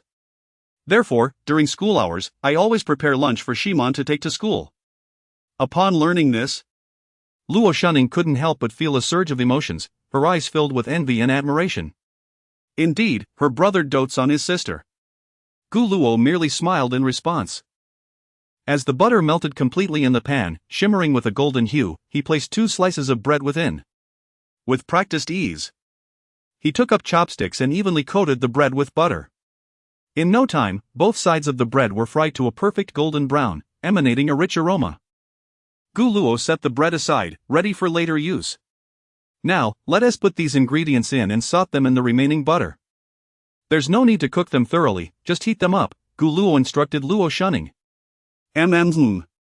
While Luo Shuning sauteed the vegetables and ham, Gu Luo squeezed sauce onto the bread. Finally, it was Luo Shuning's task to assemble all the ingredients into the final product, a buttery sandwich. Perfect. Later, Shuning can tell Shuling that this is your creation, Gu Luo remarked, pleased with their culinary effort. Brother still remembers what happened yesterday, Luo Shuning said, her eyes crescent-shaped with a covered smile, radiating happiness. I still need someone to assist me. As the two exchanged light-hearted banter, they seamlessly repeated the breakfast process. Their cooperation was remarkably harmonious. Meanwhile, Luo Shuo watched them from behind, feeling like an outsider. The yogurt box was already empty, yet she maintained her pose of consuming yogurt. Leaning against the cabinet, quietly observing her brother and her identical sister. Her gaze finally settled on Gu Luo's profile, just watching. This brand of yogurt is indeed quite sour. On this side, Luo Shunning assembled another buttery sandwich and asked Gu Luo, "Brother, after school today, how about I take you to explore the clubs? It would be a great chance to join with the first-year students. At Guanya Academy, club credits are essential. Lacking sufficient credits could lead to retention. Truly, Guanya is remarkable," Gu Luo mused. No wonder the clubs here thrive so well, performing on various stages and participating in competitions. What club did you join at Kaizhou Academy? Ahem, the homecoming club, Gu Luo coughed lightly. In truth, he was nominally a member of the music club but had hardly participated in any club activities, spending most of his after-school hours tutoring Gu Ximan. Thus, he was essentially a non-member. Ha! The homecoming club, huh? Let me guess, are all members also serving as the president? Luo Shunning laughed. Hearing this, Gu Luo awkwardly chuckled. Do you have any hobbies, brother? Guanya has numerous clubs, I'm sure there is something that interests you. Hobbies, Gu Luo pondered but realized he currently had no particular interests. He used to enjoy basketball and subsequently purchased a basketball mastery package. As a result, he overwhelmingly dominated all the students in school, even surpassing the professional physical education teachers. Whenever Gu Luo played, girls would gather around, cheering and screaming, while the boys became mere background figures. Over time, they began to avoid him. Since then, Gu Luo seldom participated in such activities. Returning to the present, he shook his head. I'm not quite sure, by the way, brother, you have great strength, have you considered joining the volleyball team? Luo Shunning suggested. Upon hearing this, Gu Luo contemplated. Volleyball, I could consider it. No rush, after school, I'll take you on a proper tour. Let us pass on that. Gu Luo declined. Then smiled to explain, there is no need to guess, it's evident that you and your sisters are quite popular at school. If others found out that I live under the same roof as you three, I might get ambushed while walking alone at night. I'll just explore on my own. He didn't plan on accompanying Gu Ximan either, as she had Lu Shueshue with her. The two beautiful girls together didn't need his interference. Gu Luo also preferred to keep his relationship with Gu Ximan a secret, otherwise, he would be inundated with people calling him Big Brother-in-law. Indeed, Big Brother-in-law was his former nickname. That might be a bit exaggerated, but I understand what you mean, Luo Shunning replied, her smile unwavering. If you encounter any issues at school, remember to reach out to us.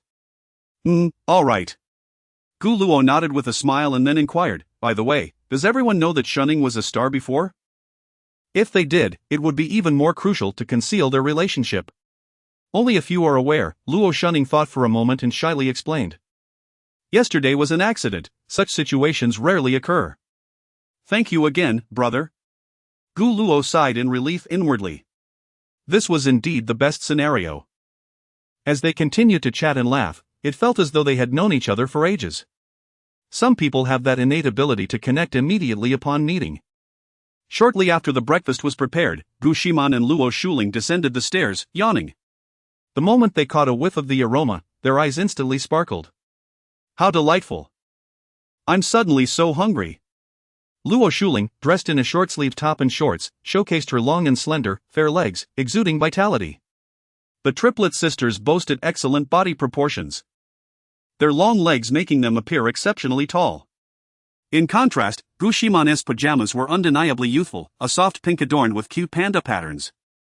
Gu Luo waved to the two, today's breakfast was made by Shunning, come taste it. Suddenly not hungry anymore, Shuling, you're being too much. Luo Shunning shot her a glare. Hey, I was just kidding. After Luo Shuling and Gu Ximan approached, they eagerly grabbed a sandwich and began to munch. So delicious. Luo Shuling's face lit up with sheer joy. Observing this, Gu Ximan puffed out her chest with pride. What a fuss! I've been enjoying such delectable breakfasts for over a decade. Luo Shuling, undeterred by the heat, quickly finished one piece. her gaze then wandering to the other ingredients on the stove. What's this for? Preparing dinner in advance? Before Gu Luo could explain, Luo Shunning chimed in. Brother is preparing lunch for us. Really? Luo Shuling exclaimed with delight, and without a second thought, she lunged towards Gu Luo for a big hug. Only to be intercepted by the quick-witted Gu Ximan. Lingjia, don't let that old brother take advantage, he's quite the flirt. Gu Luo wore a befuddled expression. Oh. I don't mind. Luo Shuling laughed heartily and then squinted her bright eyes, adding, but when one day brother isn't home, I might just sneak in to check under the bed. Seeing that she had no intention of hugging him again, everyone sighed in relief.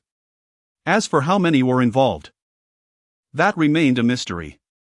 Regarding Luo Shuling's idea of checking under the bed, Gu Luo was well aware of how to leave no trace, whether online or offline. I'm so happy. Although the cafeteria food isn't terrible, it certainly can't compare to what my brother makes. Luo Shuling joyfully twirled around. Then turned to Luo Shuxing and Luo Shua, suggesting, Shuxing, Shua, since lunch is ready, shall we dine in the little garden at noon? That sounds delightful. Luo Shuxing replied with a smile. Luo Shua merely nodded slightly. Will your elder brother and sister be joining us? Luo Shuling inquired once more. No. I wish to dine with my close friends, came the response. I think I shall pass as well. Very well then.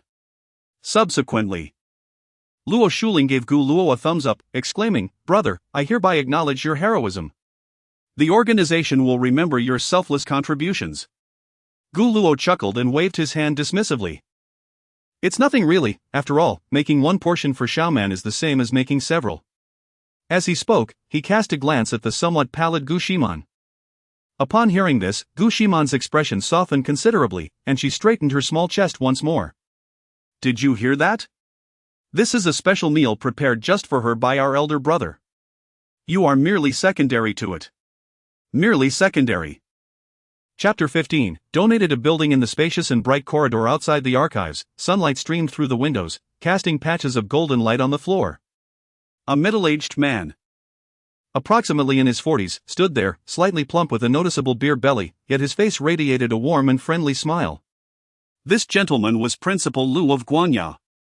Xiao Luo, Xiaoman, should you encounter any issues at school in the future, do not hesitate to approach your Uncle Lu. Please, feel free to call me that. Principal Lu said in a gentle tone. Thank you, Uncle Lu, Gu Luo replied politely, a humble smile gracing his face. Thank you, Uncle Lu, Gu Ximan echoed softly, her voice melodious and pleasant. With their host so warmly encouraging them to address him as uncle, the two naturally obliged. From the moment they stepped into the office building, Principal Lu personally accompanied them, meticulously organizing every detail, transforming what could have been a cumbersome process into a remarkably smooth experience. Do not be shy, Principal Lu said, lightly patting Gu Luo on the shoulder, his gesture imbued with the unique care of an elder. He then raised his hand, pointing to a striking office building on campus, and enthusiastically introduced, behold, that building is named Luoshan, donated by your mother, Luo Liang. Furthermore, she also funded the expansion of the school library. Pausing for a moment, a glimmer of reminiscence sparkled in his eyes, like Luo Liang, I too was once a student at Guanya, making me a senior of sorts to you. So, please, do not stand on ceremony. All right, Uncle Lu, Gu Luo said, exchanging a discreet glance with Gu Ximan, both of their eyes reflecting a hint of astonishment. While they were aware of their stepmother's considerable wealth, they had not anticipated such generosity, directly donating an entire building. At this juncture, Principal Lu glanced at his watch. All right. You may head to class now. Are you aware of where the changing room is? Yes, I noted it on the map earlier, Gu Luo replied. Very observant, Lu commended. After bidding farewell to Principal Lu, Gu Luo and Gu Ximan walked side by side towards the changing room. The campus was adorned with lush trees and fragrant blooms. Upon reaching the changing room, they each entered their respective areas to don the Guanya Academy uniforms. Before long, Gu Ximan emerged in her pristine uniform, bouncing joyfully before Gu Luo like a cheerful little bird. Brother, how do I look? She asked, twirling playfully in front of him. It must be said that Guanya Academy, as the most renowned private university in Kaizhou, truly excelled in uniform design. The girl's uniform featured a tailored suit style, consisting of a white shirt paired with a light brown blazer, exuding simplicity without sacrificing elegance. The lower half was complemented by a black pleated skirt, which danced lightly with Gu Ximan's twirls, brimming with youthful vitality. The overall black and white palette appeared quite formal, imparting a clean and polished impression. The boy's uniform mirrored this style, with a white shirt above and black trousers below, proving far more aesthetically pleasing than the traditional attire at Kaijo Academy. As for Gu Ximan, her naturally exquisite features were accentuated by her long, silky, chestnut brown hair cascading down her shoulders, harmonizing beautifully with her uniform. She was simply stunning. Absolutely lovely, Gu Luo praised sincerely, taking a moment to appraise Gu Ximan before retrieving his phone to capture a few photographs of her. Upon seeing this, Gu Ximan immediately struck various playful poses like a professional model. Each movement was perfectly timed, each snapshot capable of gracing the cover of a magazine. After finishing the photoshoot, Gu Luo tucked his phone away, advising Gu Ximan, "Let us go, I shall escort you to your class. Remember to interact well with your classmates. And if you need anything, do not hesitate to find me." Okay, you're such a nag, brother. Don't forget to send me the photos later," she replied. The first and second year classrooms were not located in the same building, so Gu Luo accompanied Gu Ximan through the shaded pathways of the campus until they arrived at the first year classroom. He truly had to thank Principal Lu for placing Gu Ximan in the same class as Lu Xuexue, ensuring she would have a familiar friend in this new environment. Meanwhile, he had opted against joining the class of the Luo shunning triplets, randomly selecting one slightly farther away. There exists no wall that does not let the wind through. Given Luo Shuling's boisterous nature, he had ample reason to believe that by the following day, the entire school would know he was living under the same roof as the triplet beauties. It was bound to cause quite a stir among the boys. He did not wish to become an unintended enemy of the male population. With this thought in mind, Gu Luo dropped Gu Ximan off at her classroom door before retracing his steps. He carried his backpack as he made his way to his own class. The textbooks would be delivered to the classrooms by dedicated staff later that afternoon, which was indeed quite convenient. Reflecting on his previous experiences at Kaijo Academy, he recalled how students had to haul their own textbooks at the start of each term, a laborious task that left them utterly exhausted. Arriving at Class 8 of the second year, Gu Luo knocked on the door. The teaching inside quickly ceased, and shortly after, an elderly gentleman with graying hair but a sprightly demeanor emerged. Given his age, he appeared to be from the post-2000 generation. The little old man, standing under 1.7 meters tall, looked up at Gu Luo with a puzzled expression. "Excuse me, student, do you need something?" At that moment, several students seated by the window peeked out curiously. Upon seeing the strikingly handsome Gu Luo, one girl with a ponytail gasped and quickly covered her mouth, retracting her head while excitedly whispering to her deskmate, "It's a handsome guy. A super handsome guy. Oh my goodness, how can someone be so good-looking?" My heart has been captured. The surrounding classmates, intrigued by her exclamation, eagerly sought angles to glimpse outside the window. Gu Luo maintained a polite smile and introduced himself. "I apologize for the intrusion, teacher. I am a new transfer student named Gu Luo." "A transfer student?" "The principal did not inform me." The little old man frowned slightly, clearly unaware of the situation. After pondering for a moment, he said, "This is Class 8 of the second year. Did you perhaps come to the wrong classroom?" In response, Gu Luo quickly clarified, "Teacher, I just transferred here this morning, and even the class assignment was decided only recently. Principal Lu asked me to convey this to you." "Principal Lu? Just transferred this morning? And the class was personally arranged by him?" The little old man appeared contemplative before smiling. "All right then. Come in and introduce yourself to the class. By the way, you can call me Teacher Wang or Old Wang in private. The names of all the subject teachers are on the schedule, so you can check it out after class." "Understood, Teacher Wang." Thus, Gu Luo and Teacher Wang entered the classroom together. The previously lively classroom fell silent as all eyes turned to Gu Luo. Old Wang stood at the door, smiling as he announced, "This is our new classmate, who has just transferred to us. Let us give him a warm welcome." In an instant, thunderous applause erupted in the classroom. The enthusiasm of his classmates made Gu Luo feel the vibrancy of this class, particularly among the girls. Several extroverted ones were so excited they nearly leaped from their seats. There was no denying it, this was the allure of charm at its peak. It was important to note that even among the current top-tier celebrities in the entertainment industry, one could argue they barely reached an 8 in terms of looks. And that was with all the filters and media embellishments. Gu Luo steadily ascended to the podium, and as the applause gradually subsided, he began, "Greetings, everyone. My name is Gu Luo, a transfer student from Kaizhou Academy. I look forward to your guidance over the next 2 years." After speaking, he turned and picked up a marker, inscribing the powerful characters Gu Luo on the blackboard, punctuating the final stroke with a flourish. Once again, applause resonated throughout the classroom. "Perfect, there's one vacant seat remaining in the class." At that moment, old Wang approached the podium, gesturing toward the last row by the window. "Gu Luo. You may sit next to Xingyu." Gu Luo followed his toward the seat. Having faced divine retribution, he emerged from the confines of the small darkroom. The timeline remained unchanged, merely the school's name had altered. Those who understood would comprehend that the storyline remained intact, allowing for an internal transformation of the narrative. Chapter 16. The girl who caught Xinyu's eye had a somewhat plump figure, suggesting she enjoyed hearty meals. Her face was round and chubby, yet upon closer examination, one could discern that her features were not unattractive, rather, they possessed a unique aesthetic charm. Moreover, her skin was remarkably fair. Most importantly, she exuded an air of approachability. In an instant, all the classmates' gazes converged on Xinyu. The eyes of the girls were tinged with envy, for who wouldn't desire to be in close proximity to an exceptionally handsome boy? However, reality was rather cruel, as the only remaining seat in the classroom was this one, leaving them to watch longingly.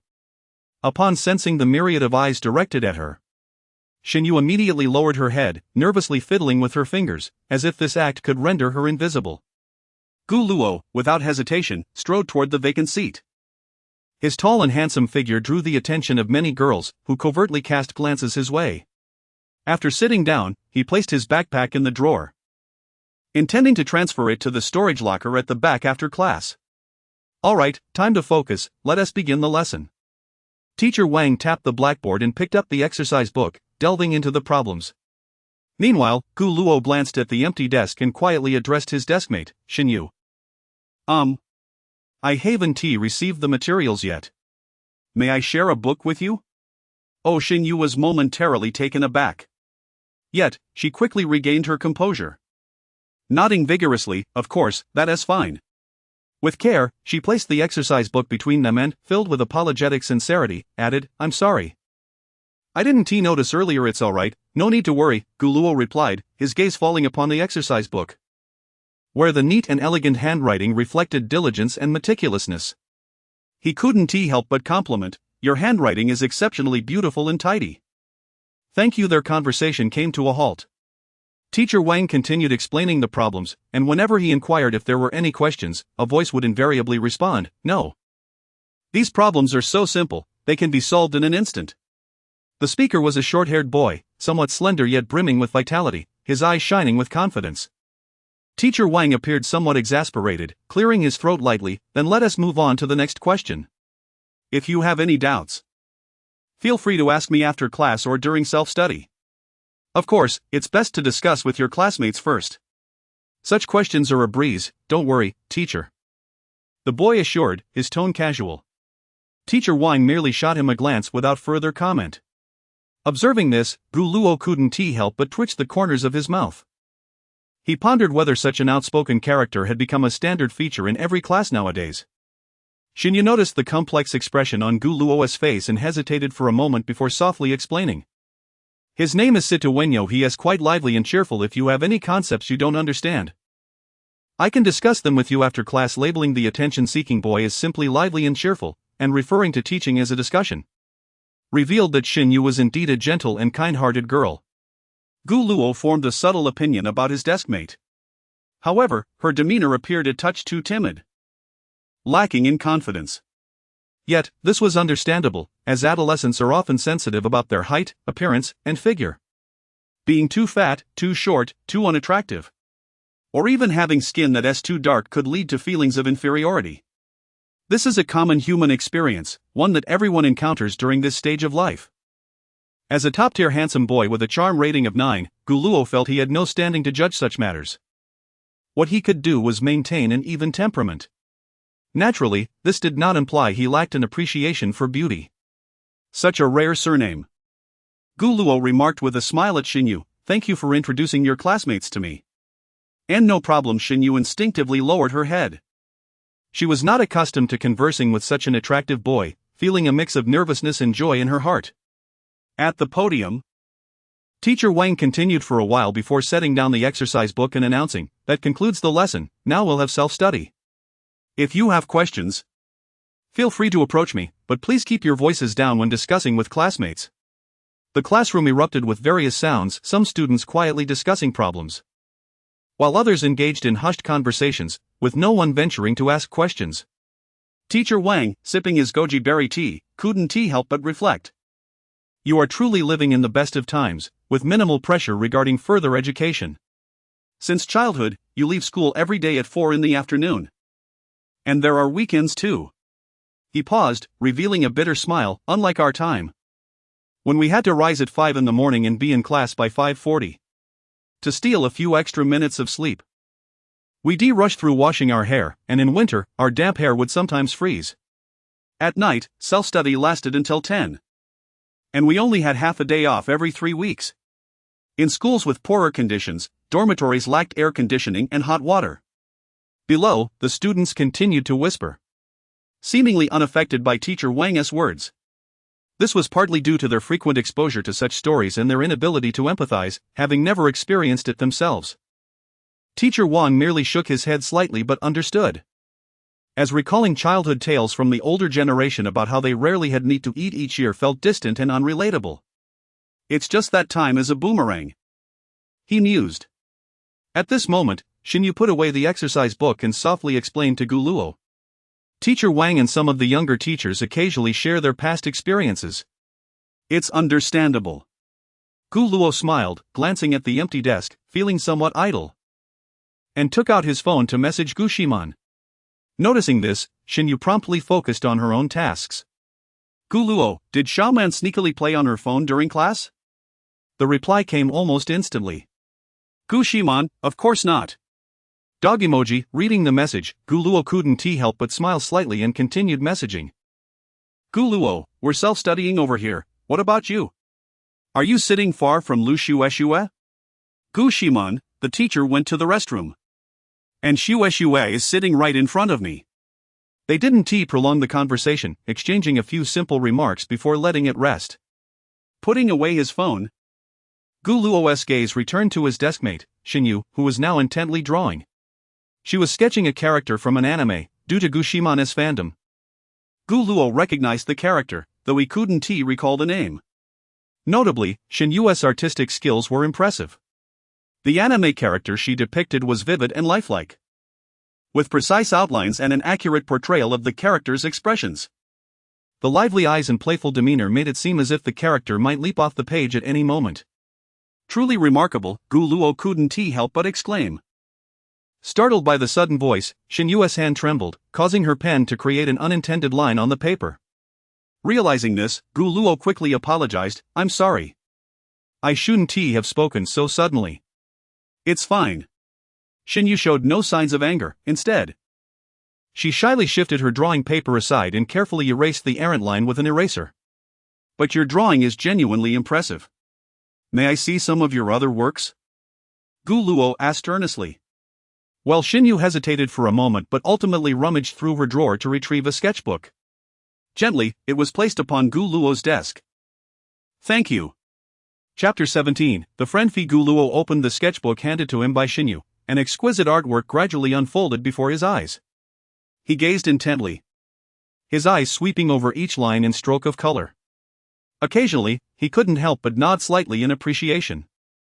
It must be said that he was thoroughly captivated by Xinyu's artistic prowess.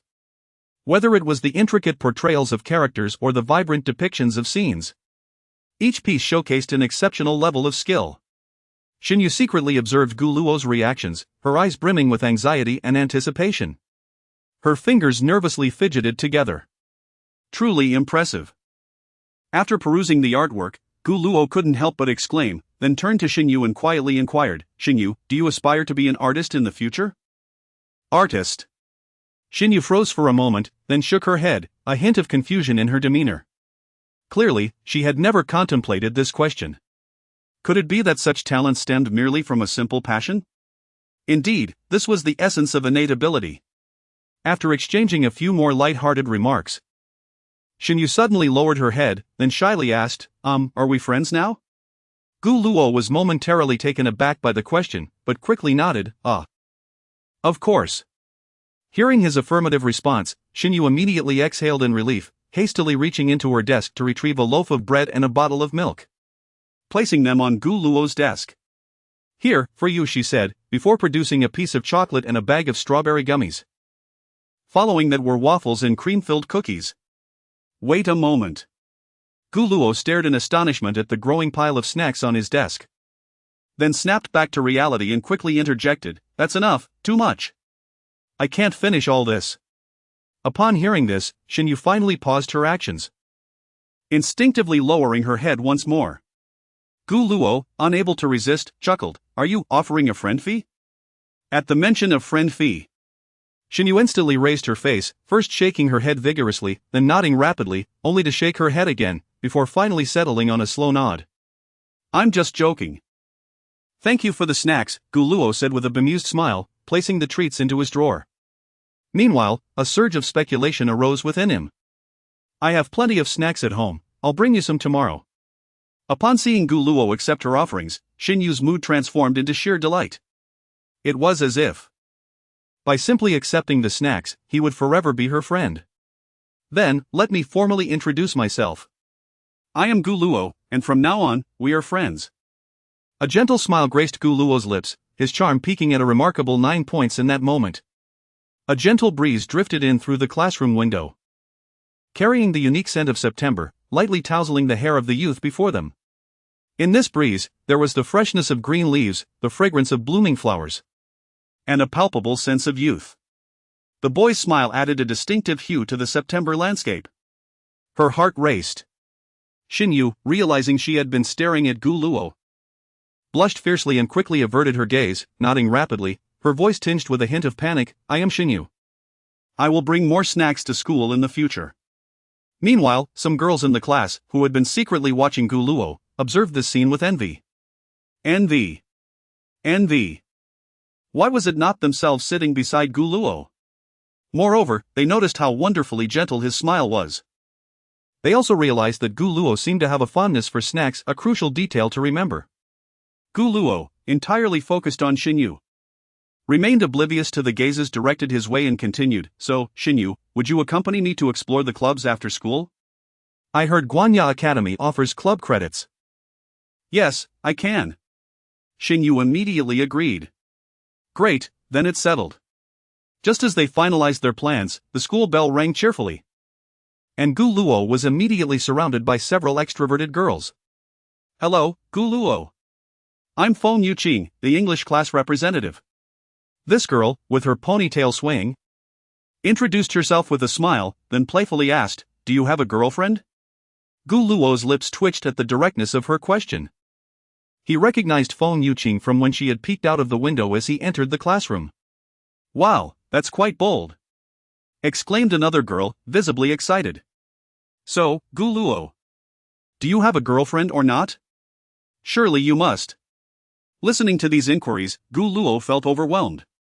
Just as he considered escaping to the restroom, a boy's voice rang out nearby. Everyone, step aside. Don't block my best friend.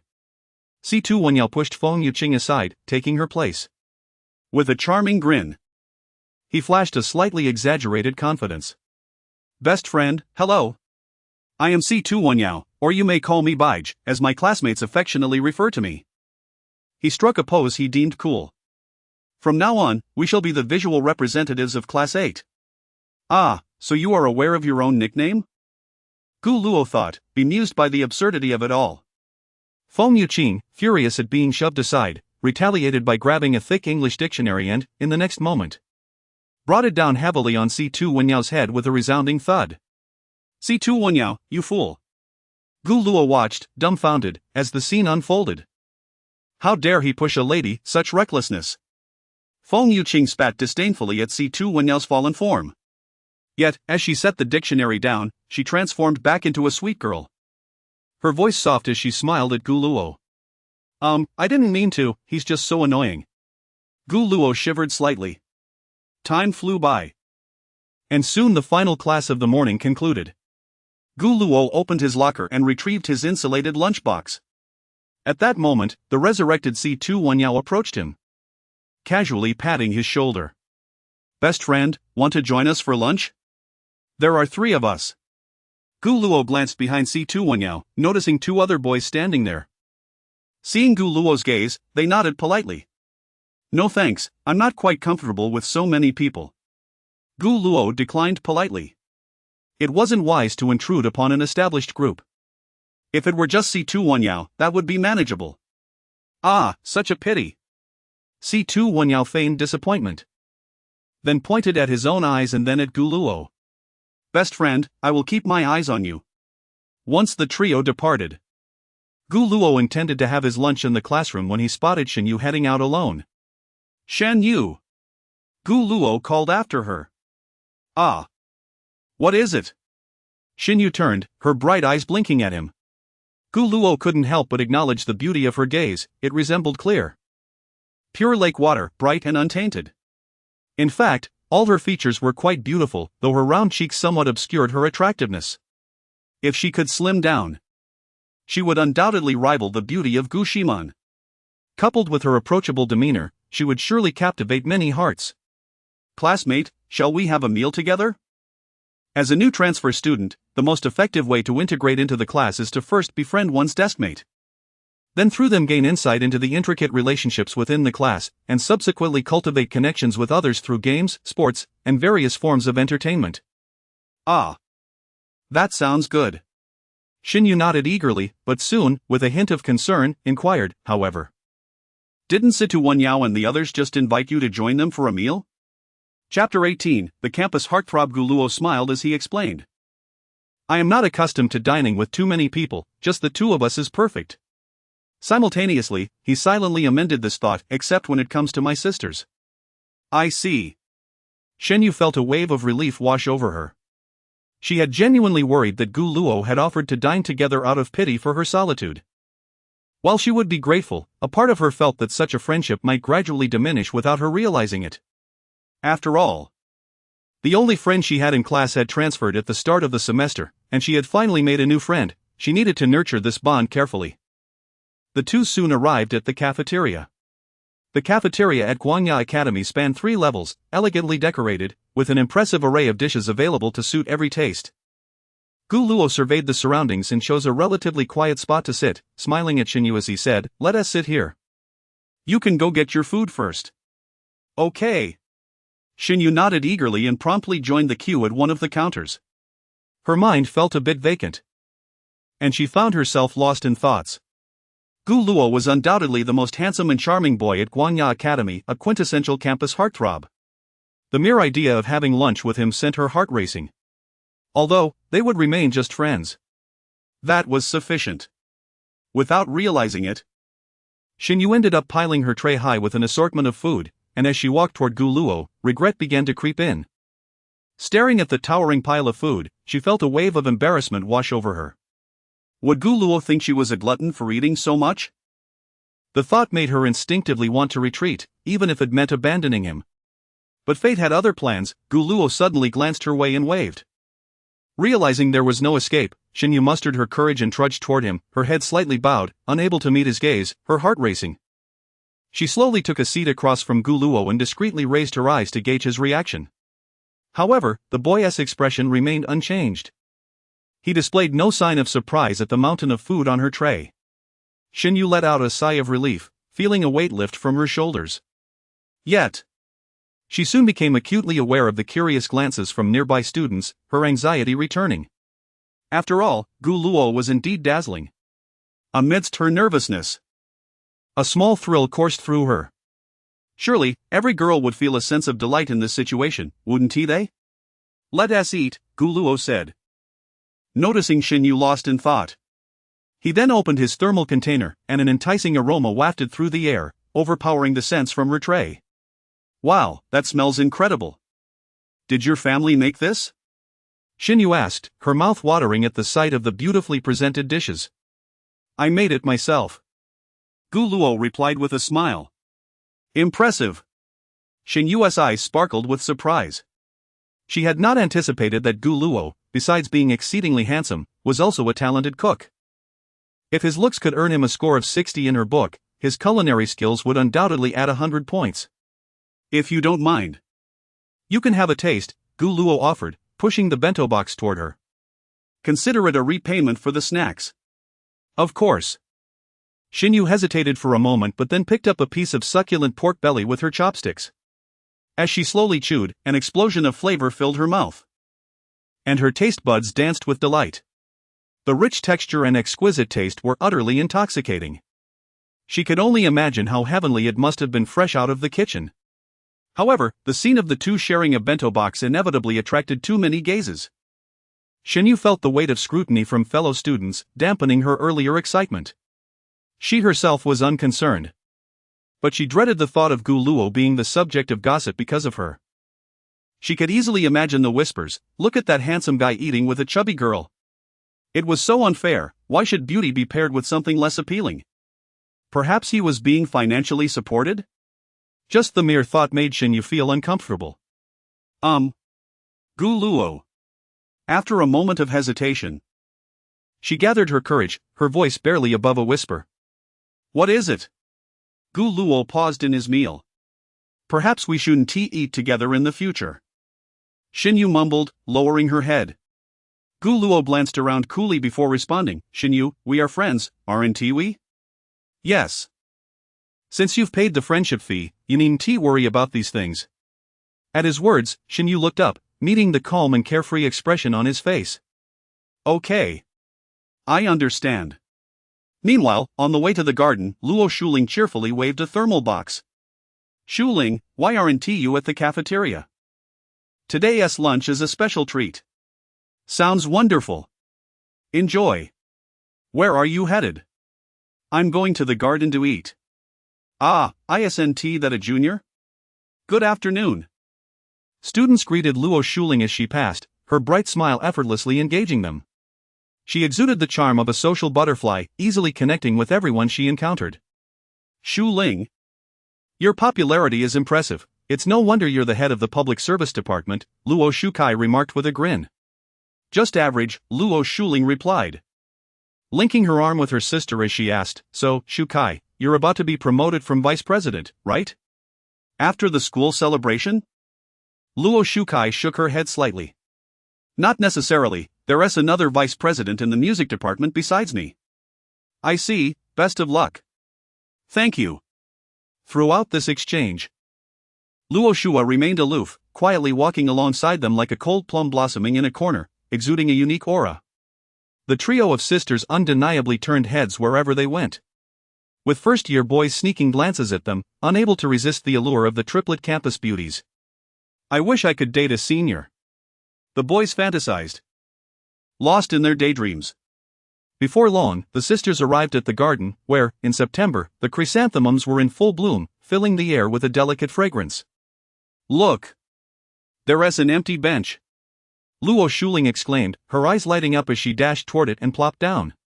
If we had been any slower, there might not have been a seat left. The garden was bustling with students enjoying lunch, primarily couples and groups of friends.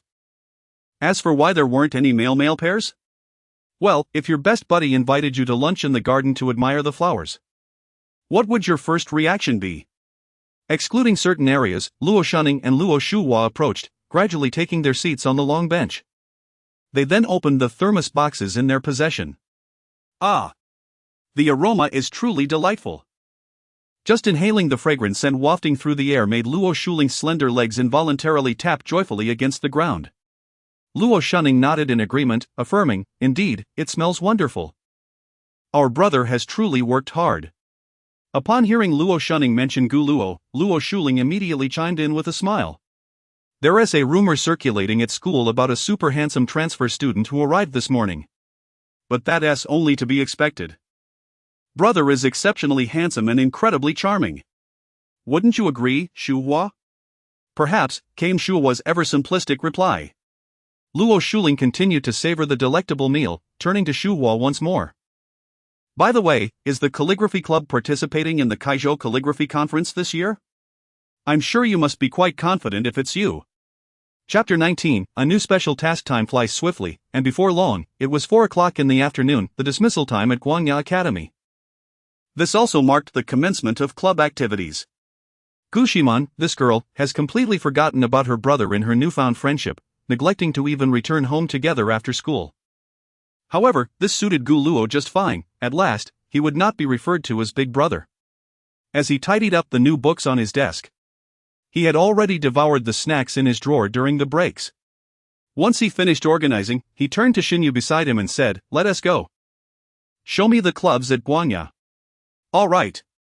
The two rose and made their way outside the classroom. Gu Luo noticed that Xinyu intentionally walked a step behind him. In response, he deliberately slowed his pace, and before they knew it, they were walking side by side. Meanwhile, some girls in the classroom began to whisper among themselves. "I've been observing Gu Luo all day, and it seems he truly likes Xinyu." "Indeed, I've noticed that too." "Do you think they might?" "Impossible." "Gu Luo liking Xinyu?" "Of course not. I mean, I have no ulterior motives, I just think Gu Luo is such a genuinely nice person. So he would treat anyone that way." "True, I'm really looking forward to the next seating arrangement, I want to sit next to the school hung too." "Do you think you're the only one who wants that?" Gu Luo and Xinyu remained blissfully unaware of the conversations taking place in the classroom about them. Even if they were aware, Gu Luo would hardly care. As for Xinyu, their striking duo caught many eyes as they walked, drawing glances from numerous passers-by. One was an exceptionally handsome transfer student, and the other was a girl with a plump figure. Such a combination was indeed rare in a school that did not overly emphasize material appearances. However, once they stepped into society, things could be quite different. As long as there was money involved, anything was possible. At that moment, Xinyu felt an immense pressure, her palms damp with sweat. Yet, the envious gazes directed at her brought a peculiar sense of joy, leaving her in a paradox of discomfort and secret delight. The club recruitment at Guangya Academy took place on the playground, where various clubs had set up tents and members were handing out flyers. Are you still troubled by the inability to traverse back to ancient times and wield a sword on your adventures? Worry not, join the swordsmanship club. Take up a wooden sword, and you shall become the hero of Guangya Academy. Have you heard the tale of Hou shooting down the suns? Come to the archery club, and you too can experience the thrill of being a master archer. Draw, aim, shoot. Curious about the wonders that a piece of paper and a lump of clay can create? The Handicraft Club is your magical realm of creativity. Here, old items can transform into treasures, and scraps can become artworks. Everything is DIY. Secretly gaming during class? Why not join the gaming club and play openly? The first-year students, still undecided about which club to join, were dazzled by the array of options. Among them was Gu Luo, a second-year transfer student. As he surveyed the promotional messages from various clubs, he felt a surge of emotions stirred by the lively atmosphere. This was indeed youth. Which club is the largest at our school? Gu Luo asked Xinyu. There are 3 clubs with a considerable number of members, the gaming club, badminton club, and basketball club, Xinyu explained.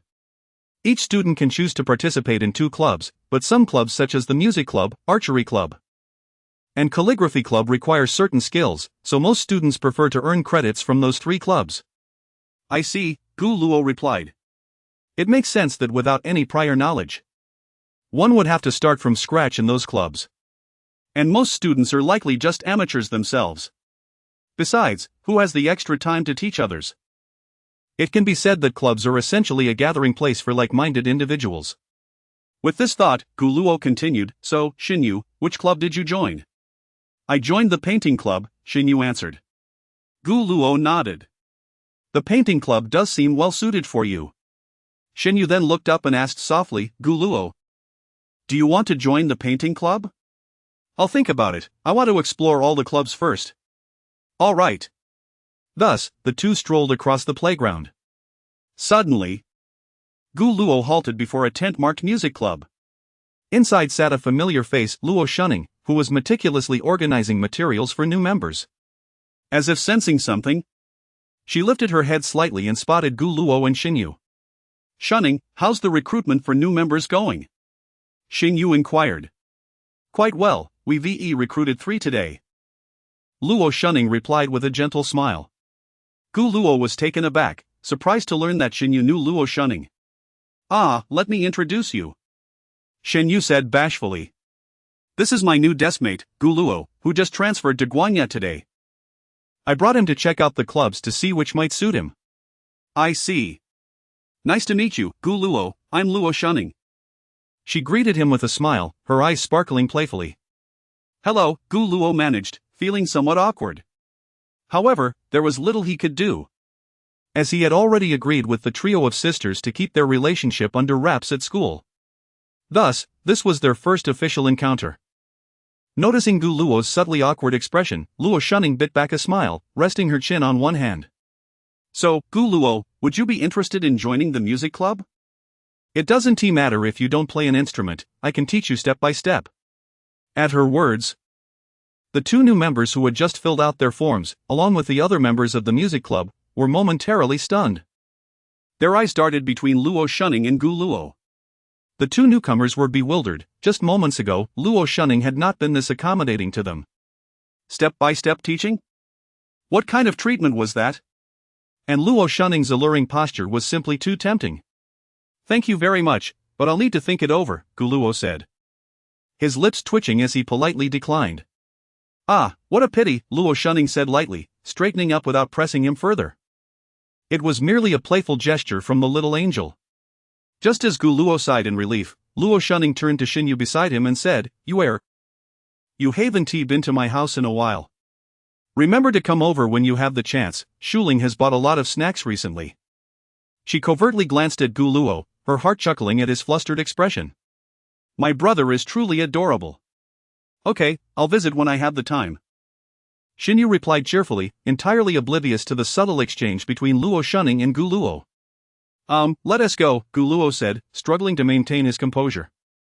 He hadn't anticipated that Xinyu was acquainted with the 3 sisters from the Luo family. He hoped he wouldn't suffer social embarrassment. Perhaps he would reveal their relationship once they became more familiar. All right. Xinyu nodded and then turned to Luo Shunning. So, Shunning, we'll take our leave now. Goodbye. Goodbye, Gu Luo. Luo Shunning waved cheerfully at them. Gu Luo stifled his awkwardness and had just taken a few steps when a system panel suddenly appeared before him. Note, release special task, assist my sister, Luo Shunning. In successfully completing the school anniversary performance, task reminder, please proceed to the club building in half an hour. And purchase beverages from the vending machine located 15 meters to the left of the music department. Chapter 20, Did the hero assist Luo Shunning in successfully completing the anniversary performance? Gu Luo was not surprised by the emergence of special tasks, as staying close to his sister significantly increased the likelihood of such occurrences. Essentially, it involved resolving various predicaments for her. For instance, Gu Ximan's challenges revolved around her academic performance and health. Most special tasks centered on these 2 aspects. Now the question arose, would the music department, where Luo Shunning resided, encounter difficulties on the day of the anniversary performance? Or had the issues already manifested? The information at hand was still rather scant. Contemplating this, Gu Luo turned to Xinyu, who walked beside him, and inquired, Xinyu, are you familiar with that girl we just saw? Xinyu pondered for a moment before responding, not particularly, just that my mother is friends with her mother, so we've met a few times. Xinyu's mother and stepmother were friends? Friends of such influential figures were surely not ordinary. It was likely, but no, Xinyu was undoubtedly a scion of wealth. So, the question emerged, why did Xinyu instinctively exhibit such a demeanor of inferiority? One must understand that a person's character is often correlated with their wealth. To speak plainly, in any society, money provides an individual with confidence. Could physique truly impact one's self-perception to such an extent? It was difficult to ascertain. Perhaps there were underlying circumstances unknown to him. Gu Luo reined in his wandering thoughts and continued, I heard the anniversary will be held earlier than usual, correct? It seems some clubs will also perform. Yes, Xinyu nodded. The anniversary has been moved up to accommodate the alumni meeting, as some alumni have tight schedules. In the past, every club showcased their talents, but this time is different. Due to the importance of alumni donations, only key clubs will perform, such as the music department, dance department, arts and crafts department, and kendo department, among others. Was this information common knowledge? Typically, the school would only announce the date change for the anniversary without disclosing the reasons, let alone mention donations. Was this the work of an information family? Gu Luo looked at Xinyu in surprise. How do you know all this? Xinyu lowered her head, slightly embarrassed. Because my parents are attending this alumni meeting as well. Then, does that mean anyone who graduated from Guanya Academy can attend? Gu Luo pressed further. Not exactly. Only those who receive invitations can participate. Ah, the mystery was solved. Xinyu's family must be quite distinguished. Or rather, any student who could attend Guanya Academy was certainly not ordinary. After all, the tuition over 3 years amounted to a considerable sum. Of course, if one achieved exceptional academic results, scholarships alone could cover all expenses. Furthermore, Kaizhou, as an international metropolis with a population of over 20 million, was teeming with affluent individuals. Coupled with students from other regions, resources were hardly scarce. As the two continued their exploration, they soon arrived at the final tent. A sign displayed the words Public Service Department. Inside sat a bespectacled girl, her appearance quite refined, engrossed in sorting through documents. Unlike other clubs seeking new members, this one had scarcely any visitors. The Public Service Department? I don't quite understand, Gu Luo admitted. This department is somewhat unique, Xinyu explained. How so? Xinyu carefully chose her words, slowly articulating, the Public Service Department is akin to a semi-student council. We participate in decision-making for various school activities. But it can be quite busy, requiring us to address various issues between the school and students. Occasionally, we also engage in community service activities on weekends at places like welfare homes. Therefore, the number of students who join is relatively small. Upon hearing this, Gu Luo nodded. A welfare home, was it? That was simply the path to his father's humble beginnings. He hadn't anticipated such a club existed. Without further thought, he approached the busy girl, saying, Hello, excuse me, may I apply to join the club? The girl set down her documents, adjusted her glasses, and scrutinized Gu Luo, whose striking appearance was hard to miss. She frowned slightly. Are you certain? Our public service department typically handles arduous tasks. If you are merely looking for a pastime, I advise against joining. Evidently, her words suggested that many had previously joined with fleeting enthusiasm. Rest assured, I am not jesting, Gu Luo replied with a calm smile. The girl narrowed her eyes, contemplated for a moment, and then handed him an application form. My name is Huang Anlu, a second-year student and the vice president of the Public Service Department. Welcome to join us. Feeling inexplicably favored, Gu Luo quickly clarified, I apologize. I am also a second-year student who just transferred to Guanya today. Oh, so you are the legendary handsome transfer student, Huang Anlu said, realization dawning upon her. After another appraisal, she nodded, indeed quite handsome. The legendary handsome transfer student. Gu Luo was unsure how to respond to this remark. Just then, Xinyu interjected. Could I also have an application form? At this, both Gu Luo and Huang Anlu turned their gazes toward her. I currently only belong to one club, Xinyu explained softly. Huang Anlu furrowed her brow again, stating directly, I'm sorry, but the Public Service Department may not be suitable for you. Why not? Xinyu was taken aback. Why was she not welcomed? Had she committed some offense? Gu Luo shared her confusion. Huang Anlu then incisively remarked. The reason you wish to join the public service department is likely due to this handsome transfer student, isn't it? As an upperclassman, you should understand that many have been dismissed from the club in the past. We require members who genuinely wish to improve themselves and engage in meaningful work, not merely accompany others. I tend to be quite direct in my speech, so I hope you don't take offense. I. Xin Yu's face flushed as Huang Anlu's words struck home. She had indeed intended to accompany Gu Luo. I'm sorry. That's all right. Huang Anlu waved her hand dismissively, her expression remaining neutral. The atmosphere grew somewhat awkward. Xin Yu, thank you for your willingness to accompany me. But isn't the art department also quite busy? Gu Luo remarked, uncertain of how to alleviate the tension and provide an escape for them both. After Gu Luo filled out the application form, Huang Anlu glanced it over before rising to retrieve a pin from a nearby box, offering it to Gu Luo. The pin was exquisitely designed, featuring a panda motif holding bamboo, accompanied by the two characters hero. Chapter 21, The Club Building. Gu Luo took the brooch. Momentarily lost in thought. A heroic figure, indeed. The members of the public service department certainly deserved such a title. Huang Anlu adjusted her glasses, her keen gaze catching Gu Luo's expression, and inquired, "What do you think? Does it seem rather juvenile?" "Not at all," Gu Luo gently shook his head, a sincere smile illuminating his face. "To be honest, I aspired to be a great hero when I was younger, one who roams the world with a sword, dispelling evil and protecting the weak." That does sound rather juvenile, a classic case of being influenced by too many fantasy dramas, Huang Anlu assessed with a serious demeanor.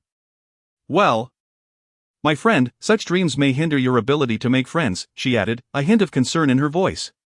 Indeed, her deduction was spot on. He had been enamored with fantasy dramas during his childhood. The tales of gallant heroes and their noble deeds had sown within him a seed of yearning for justice and kindness. "May I ask you a question, Huang?" Gu Luo ventured. "Go ahead," she replied. "In our school's clubs, is it true that only our public service department has activities on weekends?" Upon hearing this, Huang Anlu immediately shook her head. "I cannot provide a definitive answer on uncertain matters," she paused before adding, "however, generally speaking, that is the case." "I see." Gu Luo mused, piecing together the information. It's quite possible that Luo Shuling is the head of the public service department. She had mentioned being busy with club activities and being the department head when she was late yesterday. Coupled with her helpful nature, it seemed likely. Originally, he had hoped to avoid sharing classes with the three sisters, especially the boisterous Luo Shuling, yet here he was, unexpectedly finding himself in her club. Noticing Gu Luo's distraction, Huang Anlu furrowed her brow and stated, "The facts are as such, members of the public service department are required to engage in club activities on designated weekends, which involves volunteering. This time commitment is not trivial, at least half a day is expected. If you cannot or do not wish to participate, you may return the club brooch now." Realizing she had misunderstood, Gu Luo quickly waved his hand. "I apologize, you have misinterpreted my thoughts. I was merely contemplating certain matters." Huang Anlu was rather straightforward, akin to Luo Shuling, yet her manner was always lighthearted, making her easy to converse with. "I hope you won't run away after just one club activity," Huang Anlu shrugged, returning to her seat. With a wave of her hand, she issued an unspoken dismissal. "I have matters to attend to, you may come to report to the club tomorrow." With that, she resumed her reading, seemingly devoid of social niceties. Perhaps it was such pure-hearted individuals who consistently dedicated themselves to helping others. "Well then, see you tomorrow, Huang," Gu Luo smiled gently. "I truly apologize." Xin Yu offered one last sincere apology before departing. Feeling the sincerity in her words, Huang Anlu nodded in acknowledgement. "It's quite all right. Xin Yu, shall we explore the club building?" Gu Luo suggested, glancing at the time on his phone. They had 20 minutes before heading to the vending machine near the music department for refreshments. Special task notifications often came in peculiar forms, something he had grown accustomed to. "All right," she agreed, and together they made their way to the club building. Before long, they stood before the towering structure, which dwarfed the academic buildings. Gu Luo couldn't help but marvel at the wealth of Guaya Private School. Upon entering, they found the classroom spacious, particularly on the first floor, which featured a basketball court, badminton court, kendo hall, and a variety of facilities. The first floor housed sports-related clubs, generally reserved for member activities. Clubs on the lower floors tend to be quite noisy, Xinyu explained, while those requiring quietude are usually situated on higher levels. For instance, our painting club is on the fourth floor. Gu Luo nodded, gaining a preliminary understanding of the club building's layout. What about the music department? How is it arranged, given it requires both sound and silence? The music department occupies the fifth floor. Currently, it is the sole club there, Xinyu clarified. Ah, I see, Gu Luo noted, realizing that Xinyu seemed to have an answer for every question he posed. He had half a mind to inquire about tomorrow's lottery numbers but dismissed such impractical notions. Let us explore further, he suggested with a smile. Certainly, she agreed. They ascended to the second floor via the elevator, a luxury afforded by the school's substantial fees. The top-tier facilities were a stark contrast to other institutions that squandered budgets on frivolous expenditures, such as purchasing a large rock or excavating a pond, all while neglecting basic amenities like restroom doors. Gu Luo recalled a remark from his middle school history teacher: if a principal embezzles only 500,000, he is deemed a good principal. If an education bureau director embezzles 2 million, he is considered a commendable director. Although his teacher often expressed controversial opinions, there was a certain depth to his words upon reflection. Thus, they continued their exploration from the second to the third floor, and then to the fourth, admiring the arrangements and showcased works of various clubs, absorbing the unique atmosphere each one offered. By the way, Xinyu, Gu Luo inquired hesitantly, you've accompanied me this afternoon. What about your club? I hope this doesn't interfere with your activities. No, not at all, Xinyu quickly reassured him, waving her hand. Clubs do not require daily attendance, participating 4 times a week suffices. Moreover, if this week's quota isn't met, one can compensate next week. As long as one accumulates sufficient club credits by the end of the semester, it's acceptable. I understand, Gu Luo nodded thoughtfully, then asked, who keeps track of these club credits? Typically, the head and vice head of the club maintain records. However, if both are unavailable, reliable students may be designated to handle it, she explained. Gu Luo pondered this. So, if one has a good relationship with the head, could one potentially skip an entire semester without issue? Xinyu paused in surprise. She regularly attended club meetings and had never contemplated such a scenario. After a moment's reflection, she cautiously replied, theoretically, that's not incorrect. However, no head would dare to shelter a member like that. If reported, both the head and member would face consequences. Yet, if it's just a few missed meetings, they might overlook it. I've never encountered a student held back due to insufficient club credits.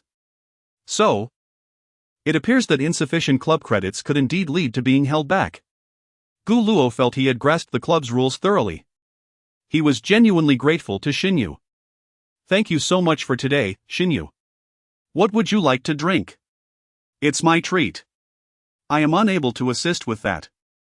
Chapter 22, truly despicable within the confines of the club building, the arrangement of vending machines follows a peculiar order, positioned solely on the first, third, and fifth floors.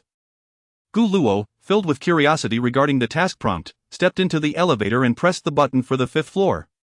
As the elevator doors slowly parted, a chill swept over him. The corridor was nearly devoid of students, creating an unusually desolate atmosphere. Only the harmonious strains of music wafted from a distance, intertwining the crisp notes of the piano, the soulful melodies of the violin, and the lively strumming of the guitar. Glancing at his phone, Gu Luo noted that only 3 minutes remained until the half-hour mark. Raising his gaze, he spotted the conspicuous vending machine, allowing him to proceed without haste. He strolled along the fifth floor, casting his eyes about. It appeared that this level was indeed solely dedicated to the music department, which occupied several empty classrooms, imparting a spacious feel. The grandeur of Guanya Academy was evident here, with the ample space of the club building adequately accommodating the classroom needs of all organizations. Of course, this was also due to the fact that many third-year students had their club activities partially cancelled. Upon reaching the third year, The school no longer mandates student participation in club activities, instead urging them to reduce their visits and forbidding them from holding positions such as club president. Each year, the Academy's anniversary is celebrated within the first month of the new semester, and to ensure the smooth execution of club performances, the presidency can be transferred to the next incumbent only after the anniversary concludes. Approaching the half-hidden door of the music department, Gu Luo peered through the crack and observed that most of the members inside were female, with only a few males present. At that moment, the music had ceased, and the members had divided into two groups, seemingly engaged in discussion. Without lingering too long, Gu Luo seized the moment and made his way to the vending machine. After scanning the QR code, the machine emitted a sound, and the door opened automatically. He retrieved 2 cans of chilled Coca-Cola from the compartment. The door then closed slowly, and the payment was deducted from his phone automatically. Holding a can of cola in one hand, Gu Luo glanced around. Not a soul was in sight. What was going on? Was there an issue with the task prompt? His eyes fell upon the advertisement on the can, pondering whether he had won something. Yet, this had no relation to the anniversary performance. Could it be that these 2 cans of cola would yield some extraordinary effect? Deciding to test the waters, Gu Luo opened one can. The sound of fizzing bubbles filled the air, but apart from that, nothing seemed amiss. Taking a shallow sip, the familiar taste of cola spread across his palate, yet still, no remarkable occurrences unfolded. Was he being toyed with? Just then, a girl emerged from the music department, her face adorned with numerous freckles. She approached the vending machine, casting a glance at Gu Luo, instantly captivated by his striking looks. This first-year member was indeed tall and handsome. Seizing the opportunity, she boldly remarked, "Hey, you're really handsome. Do you have a girlfriend?" While twirling a strand of hair around her finger, she intentionally puffed out her chest, attempting to showcase her allure. Gu Luo felt a sense of helplessness. This was the second time he had been caught off guard that day. But what could he do? At this hour, new faces in the club were predominantly first-year students. Indeed, many girls nowadays were quite bold, openly inquiring about his relationship status. However, truth be told, his standards had been raised by Gu Ximan. Aside from beauties of that caliber, he found it difficult to muster any interest in the average girl. Just as Gu Luo was about to clarify, another tall girl strode out from the music department. Her gaze was like a piercing arrow, landing squarely on the freckled girl. With fury etched upon her face, she marched over. "Shu Mimi, have I not warned you against spreading rumors about Luo shunning in the club?" Upon hearing this, Shu Mimi immediately crossed her arms. Unyielding in her retort, "Rinlei, you're such a good little dog. The owner hasn't even called, yet you're already anxious. What is that saying?" "Right, the emperor is not in a hurry, but the eunuch is." "You!"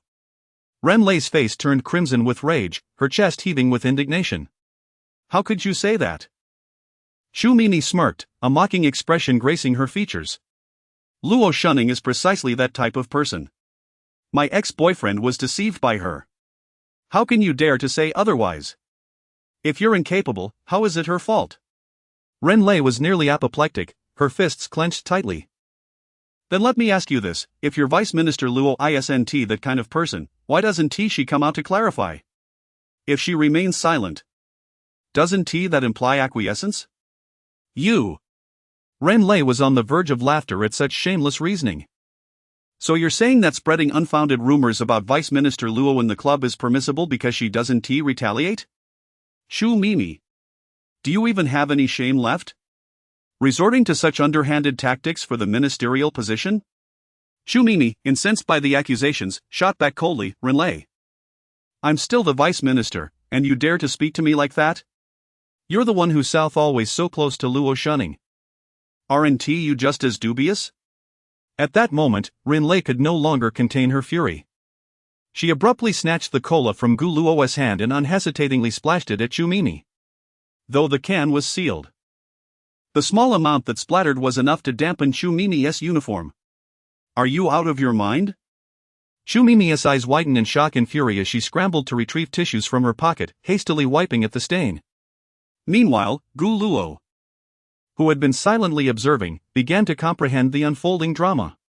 It appeared that this Vice Minister Chu had been disseminating rumors about Luo shunning, only to be confronted by her close friend. Well, this was a worthwhile purchase for the can of cola. Ran Lei. Shu Mimi, realizing that the stain on her uniform refused to budge, was beside herself with fury and lunged towards Ran Lei, clearly prepared for a hair-pulling showdown. Noticing this, Gu Luo quickly positioned himself between the two, arms spread wide as he loudly intervened. No fighting, no fighting. Let us resolve this peacefully, everyone, let us talk it out. Shu Mimi, in a fit of rage, shouted, Ran Lei, go ask the new members about today's recruitment. Ask them whether Luo Shunning openly flirted with that new transfer student. Aside from using her looks to seduce men, what else does she know how to do? Feeling a twitch at the corner of his mouth, Gu Luo thought to himself, this is definitely a misunderstanding. What? So that's what you call flirting? Ran Lei laughed incredulously, pointing at Shu Mimi as she exclaimed, you really can't expect anything decent from a dog's mouth, can you? Do you even know what their relationship is before barking here? Hearing this, Gu Luo raised an eyebrow, realizing that Ran Lei must be aware of his relationship with Luo Shunning. Indeed, she had previously asked him whether she could divulge their relationship to her closest friend. It seemed that she truly was a good friend, ready to defend her own. The two continued to exchange heated barbs. And had it not been for Gu Luo's intervention, they likely would have ended up in a hair-pulling brawl.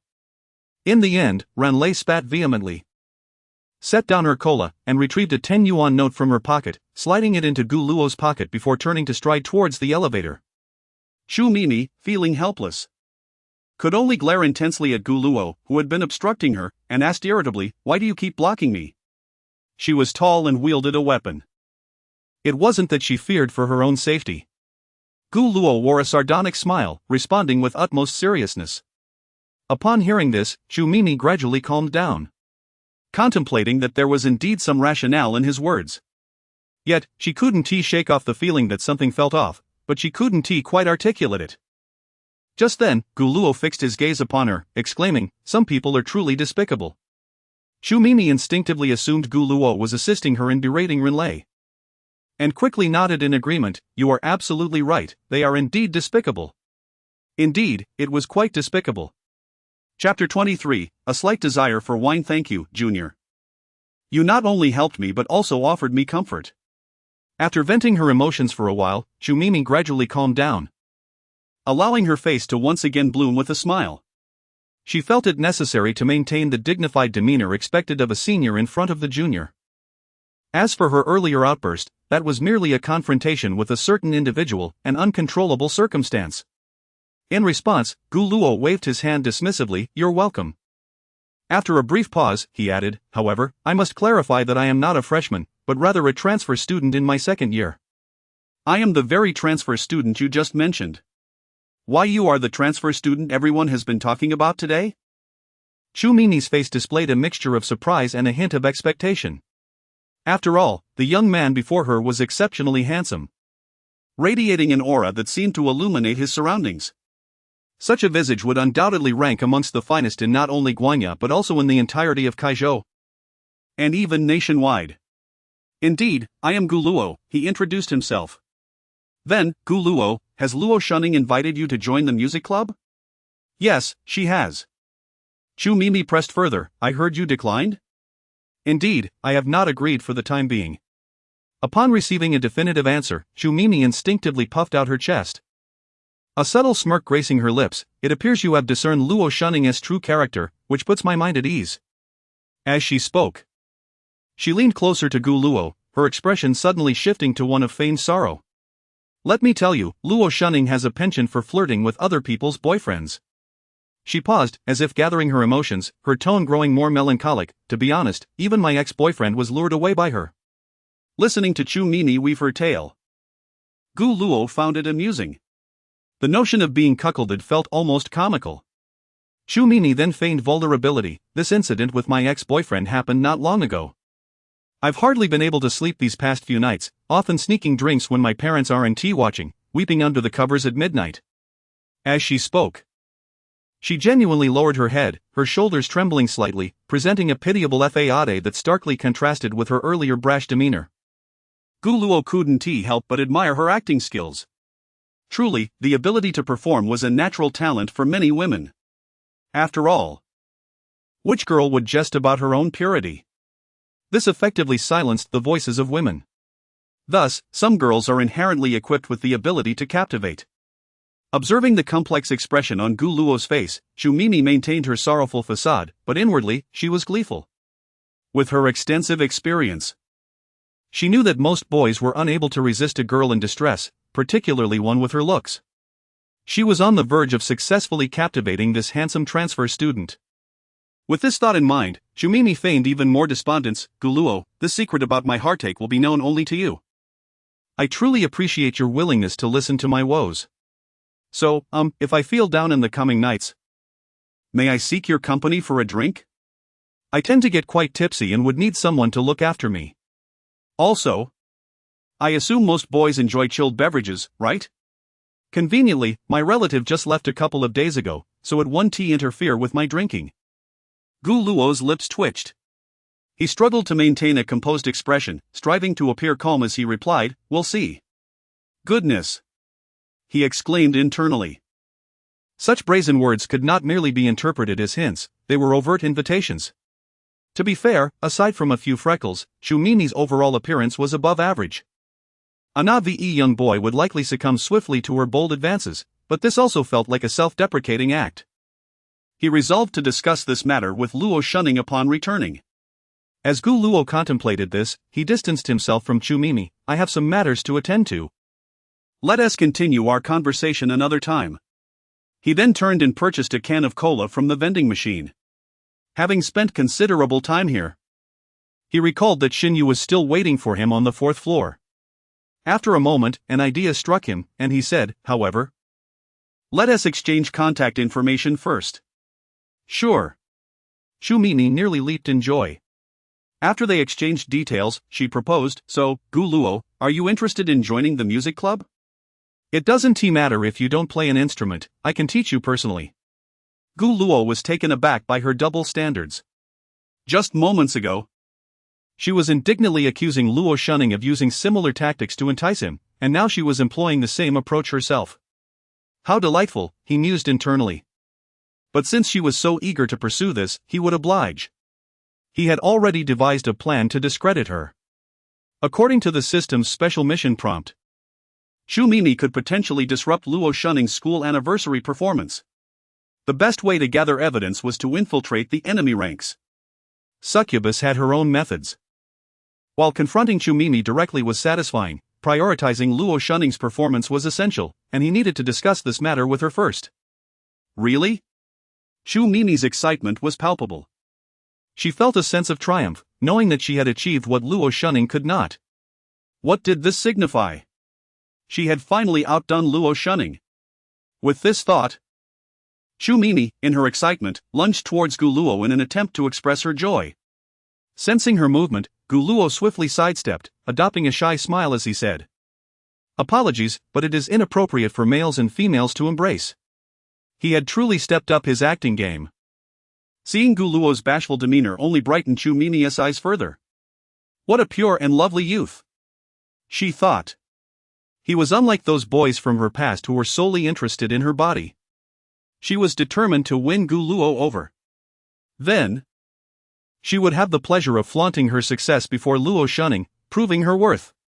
Moreover, Gu Luo had already been misled into believing that Luo Shunning enjoyed enticing other people's boyfriends.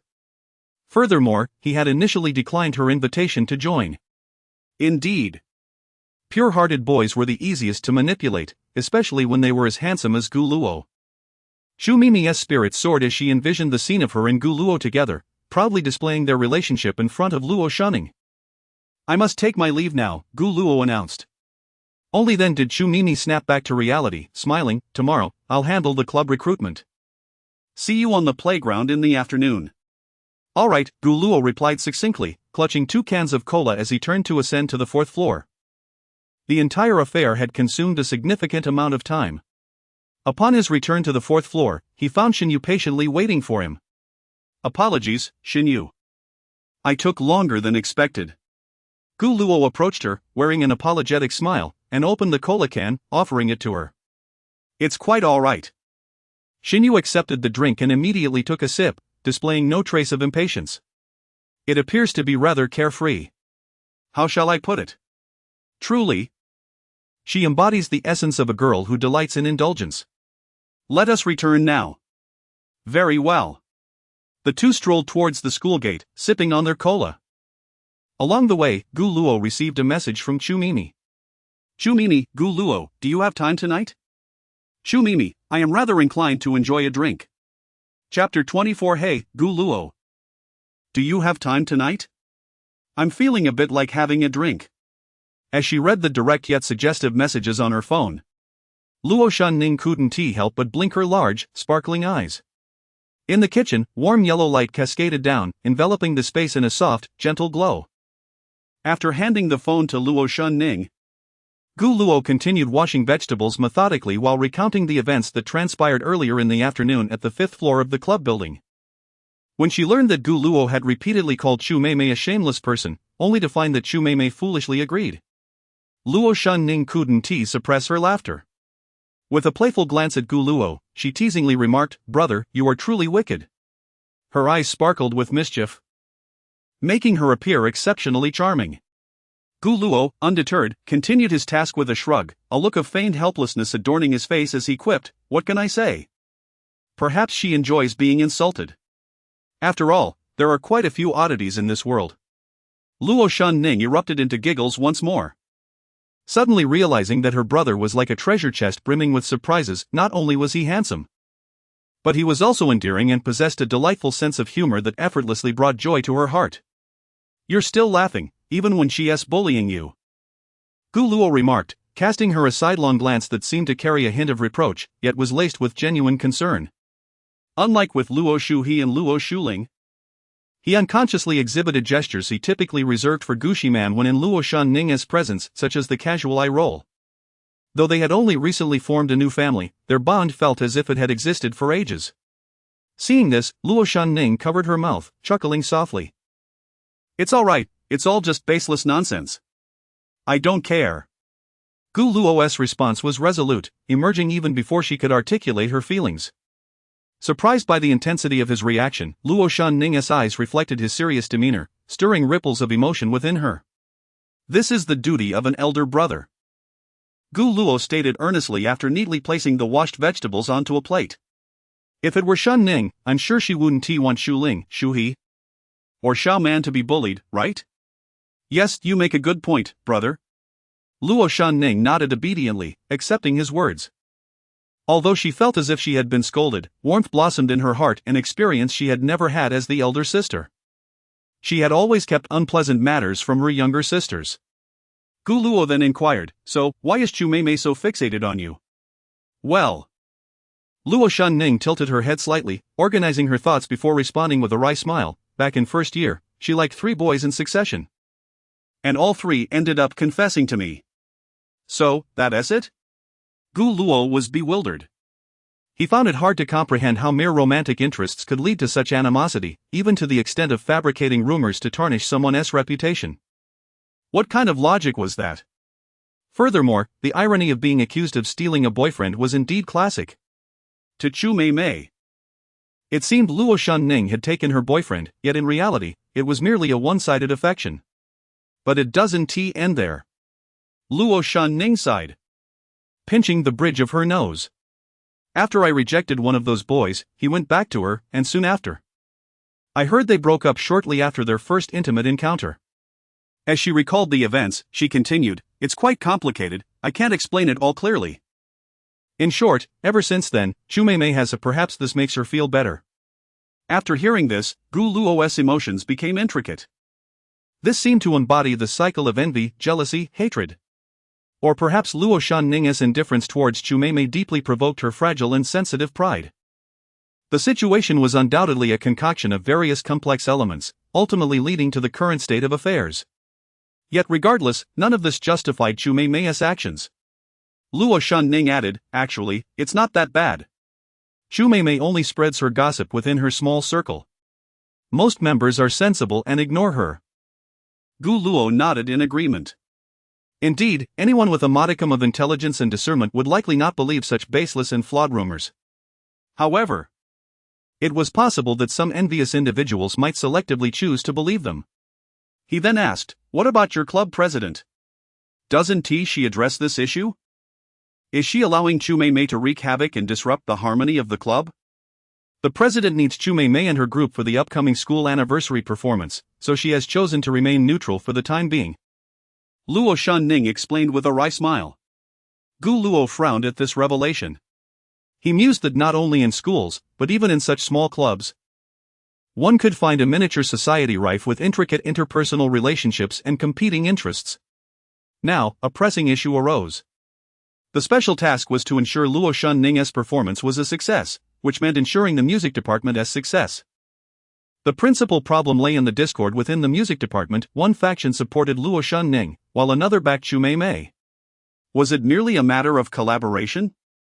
Thinking along these lines, Gu Luo questioned, "Shanning, how is your rehearsal going?" "It's going well, we just need a bit more coordination," she replied. "I see." Gu Luo frowned slightly, deep in thought. He sensed that the situation was more complicated than it appeared. If, as Luo Shanning claimed, both sides were cooperating well, it shouldn't have triggered a special task. What other issues could possibly arise? Suddenly, a thought struck him, and he asked, "Is there a chance Chu Mei Mei and her group might deliberately refuse to perform before the show?" Luo Shanning was puzzled by his line of questioning but promptly clarified, "That possibility is quite slim, they wouldn't be able to get past the school administration. The school places great importance on the anniversary performance and would not allow such a situation to occur." Indeed. Gu Luo momentarily found himself at a loss. "Brother, you seem quite invested in the music department's anniversary performance," Luo Shanning observed, noticing the furrow in his brow and his contemplative demeanor. She gently asked, "Is it because of me?" Though she understood Gu Luo's concern stemmed from his care for her, she couldn't help but yearn to hear the affirmation from him. "Yes," Gu Luo nodded absently, still lost in thought. Oh, upon hearing his unhesitating affirmation, Luo Shanning blinked in delight. She cherished the feeling of being cared for and protected, as if she had a solid support behind her. Though she typically didn't require protection. The sensation was indeed enchanting. Unable to decipher the intricacies of the situation, Gu Luo reluctantly concluded, "For now, I need to ascertain Chu Mei Mei's true intentions. Fear not the improbable, but rather the unlikely. When the time comes, the Alumni Association's ante shall surely arrive, thus unforeseen circumstances must be avoided at all costs." "Brother." Aware that Xinyu was Gu Luo's deskmate, Luo Shanning was not surprised by his knowledge of the alumni gathering. Yet, witnessing Gu Luo's willingness to engage in subterfuge for her sake, she felt as though something had gently prodded her heart. How delightful it is to have an older brother. With this thought, Luo Shanning turned around, reaching out to lightly caress the fabric of Gu Luo's clothing. "Brother, your attire appears quite worn. Allow me to take you shopping for new clothes this weekend." Her voice was tender and soothing. Ah, what?" Gu Luo instinctively nodded in agreement. Only to quickly regain his composure, his face expressing surprise. "I mentioned that your clothing is outdated. I will take you shopping this weekend." Luo Shanning reiterated with a smile. "It's still acceptable, isn't it?" Gu Luo glanced down at his casual wear, contemplating before responding, "I purchased this last year, it isn't that old." He has never held lofty expectations for clothing or shoes. As long as they serve their purpose and provide comfort, he pays little heed to their style or age. Surely, what was bought last year has become outdated. Luo Shanning lifted her gaze, her eyes sincere as she looked at Gu Luo, her smile radiant as she said, "I have yet to buy clothes for a boy, do indulge me, dear brother." Then, tilting her head slightly, she donned a playful expression. Her voice soft and tender as she inquired, "Would you?" Chapter 25, The Girl as Pure as Snow question, when a radiant little angel, with a voice as soft and sweet as honey, asks, "Could you perhaps indulge me a little?" Filled with anticipation to buy you clothes, how should one choose? Answer 1, be a true Sigma male and resolutely decline. Answer 2, beat to death the one who chose answer 1. Answer 3, feed 10 pounds of excrement to the one who chose answer 1. Answer 4, reward the one who chose answer 1 with a night of romance while wearing white socks. Is there truly a choice? There is none. Gu Luo could not conceive a single reason to refuse the angelic Xuning. Feeling his heartbeat quicken, he nodded slightly and said, "Okay." Just a single word in response. Upon seeing this, Luo Shuning could hardly contain her smile. She understood Gu Luo too well, knowing that the more shy he felt inside, the more composed he appeared on the surface. He was a shy yet affectionate big boy. This charming contrast made Luo Shuning unable to resist wanting to tease him. The more she teased, the more she wished to do so. Sensing the playful and inquisitive gaze directed at him, Gu Luo cleared his throat awkwardly and said, "However, I have also joined the public service department and need to ask Xu Ling if there are any club activities this weekend." The public service department? That sounds like a department a big brother would join, Luo Shuning remarked, her slender fingers playfully pinching her chin as she pondered. I don't really know much about the public service department, I just know that Xu Ling is generally not home on weekends. I guess I'll wait until she returns to ask. Alright, Gu Luo nodded, beginning to chop the ingredients. Luo Shuning harmoniously assisted him, inquiring, "Isn't your sister coming home for dinner tonight?" "She won't be back, she is staying at her friend's house and will head to school with her tomorrow." "Is that so? That's wonderful." With their adept teamwork, a sumptuous dinner was soon prepared. Just as Gu Luo placed the beautifully fragrant dishes on the table, they heard the sound of the fingerprint lock being unlocked from outside. In the next moment, Luo Shuling burst through the door, her face glowing with excitement. She hurriedly tossed her shoes aside, wearing little white socks, and rushed towards Gu Luo. "Brother, you joined the public service department?" she exclaimed, unable to contain her thrill. "Yes," Gu Luo replied with a smile, his gaze falling on her little white socks, reminding him to put on his slippers as the floor was cold. "Understood. I promise to complete the task," Luo Shuling declared joyfully, immediately performing a playful salute before bouncing back to the entrance to put on her slippers. Gu Luo could only chuckle helplessly at her antics.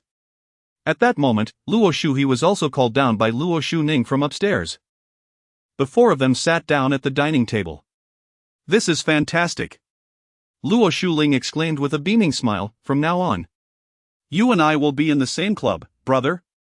We'll be heroes, righting wrongs." As she spoke, she mimicked some heroic gestures, as if they were already immersed in the world of martial arts. After she finished, Luo Shuning added with a smile, "Brother will also participate in the music department tomorrow." "Wow! Even better." Luo Shuling's eyes sparkled, and she turned to Gu Luo, saying with a heroic flair, "Brother, from now on, Shuning and I will look after you in the club." She patted her chest, looking as if she was making an oath. "All right. I'll count on the two brave heroines," Gu Luo responded with a smile, playing along with her theatricality. "Leave it to us." As the two continued their playful banter, Luo Shuning shook her head in amusement, her face lit with a smile. Meanwhile, the only one at the table who remained silent was Luo Shuhi, who quietly ate her meal, her expression calm and serene, as if the surrounding commotion had no bearing on her. Just then, Luo Shuling remarked wistfully, "What a pity that each student can only join 2 clubs, otherwise, brother could also join Shuhi's calligraphy department." "The calligraphy department?" Gu Luo instinctively looked towards Luo Shui, recalling their passage past the calligraphy department earlier that afternoon, when he had praised some of the calligraphic works displayed outside. He hadn't realized that Luo Shui was part of it. "But it does seem quite fitting," he mused. Her quiet and cool demeanor complemented the elegance of calligraphy beautifully.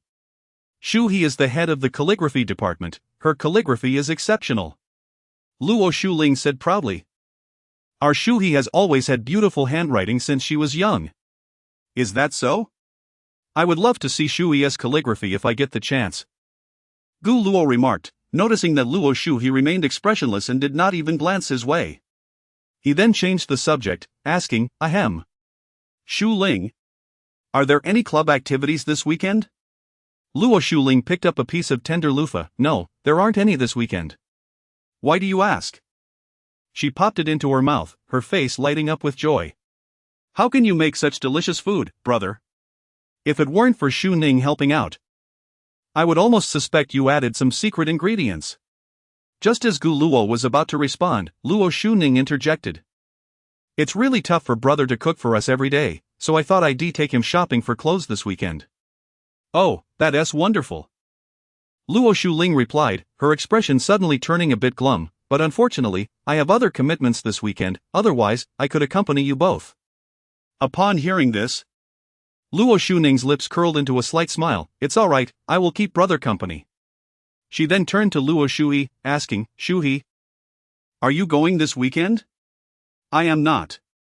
Luo Shuhi's response was calm, devoid of any emotion. Alright then.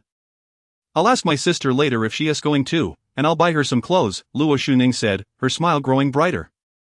At that moment, Luo Shuling suddenly exclaimed without a care, if it's just the two of you, it would be like a date. At her words, the three of them paused mid-bite. A date. Upon hearing those words, Luo Shuning felt an unfamiliar emotion welling up within her. She couldn't help but picture Gu Luo stepping up heroically on the train, his serious expression when he said he cared. And the various adorable moments when he pretended to be calm. As she thought about it, a faint blush crept onto her cheeks. What date? Shu Ling? Don't talk nonsense, brother and I are just going to buy clothes. Luo Shuning feigned calmness, gently wrapping her fingers on Luo Shuling's forehead. Luo Shuling immediately covered her forehead, pretending to be in pain. Why are you reacting so much? Moreover, my sister might also go this weekend. Man, we need to wake up early this weekend. The AZN Cool Young Master figurines are limited edition, and if we go late, we definitely won't get them. Gu Ximan lay comfortably on the spacious bed, engrossed in a girl's manga. Hearing this, she confidently replied, don't worry, Shue. My big brother will definitely wake me up. On the other side of the grand bed, a charming young girl with twin ponytails knelt, cradling a large white rabbit plushie in her arms. She was petite, with an adorably youthful visage that accentuated her childlike appearance, evoking an instinctive desire to protect her. Dressed in a pure white dress, her delicate legs were adorned with white stockings, rendering her an embodiment of innocence and charm, akin to a princess who had stepped out of a fairy tale. This was Lu Shueshue, the best friend of Gu Ximan. True to her name, her skin was as white as snow, and her attire mirrored the same pristine hue. Man. Aren't you afraid of the sisters from the Luo family stealing your brother away if you don't go home? Lu Shueshue inquired, her head subconsciously bowing as she spoke. There are so many people dating nowadays. Upon hearing the term dating, Gu Ximan's expression momentarily faltered. Though she quickly regained her composure and retorted with mild irritation, no one would ever fancy my foolish brother. After a brief pause, she turned over, her gaze directed at the immaculate ceiling, continuing, besides, they are merely siblings. Merely siblings? That seems unlikely, Lu Shueshue mused, letting out a slight sigh of relief as she tightened her embrace around the plush rabbit, chuckling softly. Then, why don't you tell me more about your brother, man? At this, Gu Ximan immediately sat up, her tone dripping with disdain as she declared, my brother is just a foolish, obsessive sibling. She recounted how her annoying brother had wanted to assist Luo Shuning and her companions, and when she had tried to stop him, you wouldn't believe what he said. What did he say? Lu Shueshue's eyes sparkled with curiosity, her dainty toes instinctively curling and then unfurling within her stockings, revealing her eager anticipation. Chapter 26, A Love That Cannot Be Spoken. Gu Ximan remained oblivious to Lu Shueshue's unusual demeanor. She cleared her throat and, emulating the gentle tone of Gu Luo, began to speak slowly. If one day, Xiaoman finds herself in such a situation, I hope there will be someone to lend a hand. Today, I have extended my assistance. Perhaps tomorrow, more will step forward. By then, even if Xiaoman encounters danger, the likelihood of receiving help will increase. It is peculiar how, during her usual rote memorization, she often forgets things, yet these words seemed etched into her very bones by the chisel of time, every word and pause vividly recalled. After finishing, Gu Ximan exaggeratedly shivered, her face contorted in distaste, muttering, how utterly cheesy.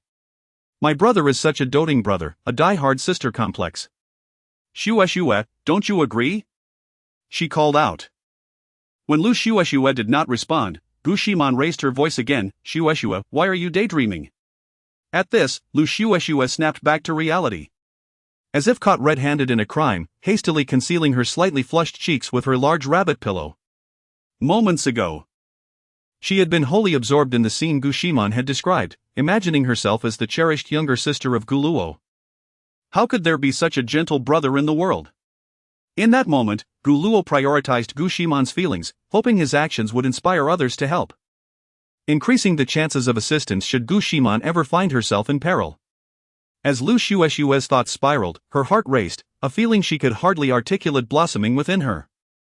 She had longed for a brother who would care for her meticulously. And Gu Luo, without a doubt, stood as the epitome of her ideal. "Sorry, man.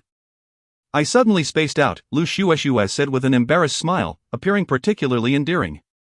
Gu Ximan felt her heart melt at the sight of her adorable best friend. How could she not wonder which unfortunate man would eventually win her heart?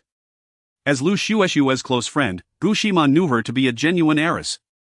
Both her parents were among the most esteemed lawyers in China, running the largest law firm in Kaizhou. Being their only child, Lu Xue had been showered with affection since childhood.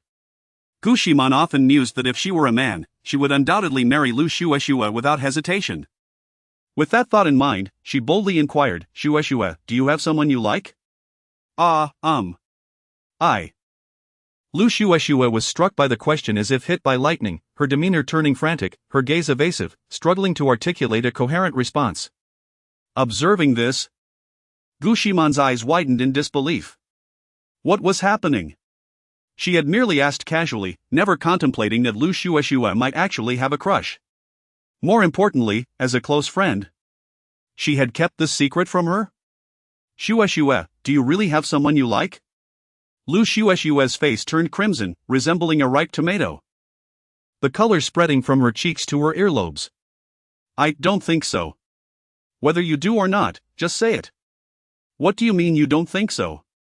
Gu Ximan was not about to let this topic slip away easily. She promptly crawled over to Lu Xue and snatched away her pillow, leaving Lu Xue's blushing face fully exposed. Case solved. Did it even need to be asked? Lu Xue must have someone she liked. Gu Ximan immediately shook Lu Xue's body, feigning anger as she exclaimed, "Xue, how could you not tell me you have a crush? That's just too unfair." I. Lu Xue, petite in stature, felt as if she were a fragile blade of grass swaying in the wind, her playful twin ponytails dancing behind her. After a moment of shaking, Gu Ximan's expression shifted to one of excitement as she eagerly pressed, "Come clean. Who is the boy you like? Is it Guanya? Is he your age or an upperclassman? Tell me, I'm dying of curiosity." At this, Lu Xue lowered her head sheepishly, her voice barely audible as she stammered, "It's Guanya, he's a senior." "What is his name?" Gu Ximan immediately pressed for more information. "That senior doesn't know I like him yet." Lu Xue attempted to stall for time. "So, what's his name?"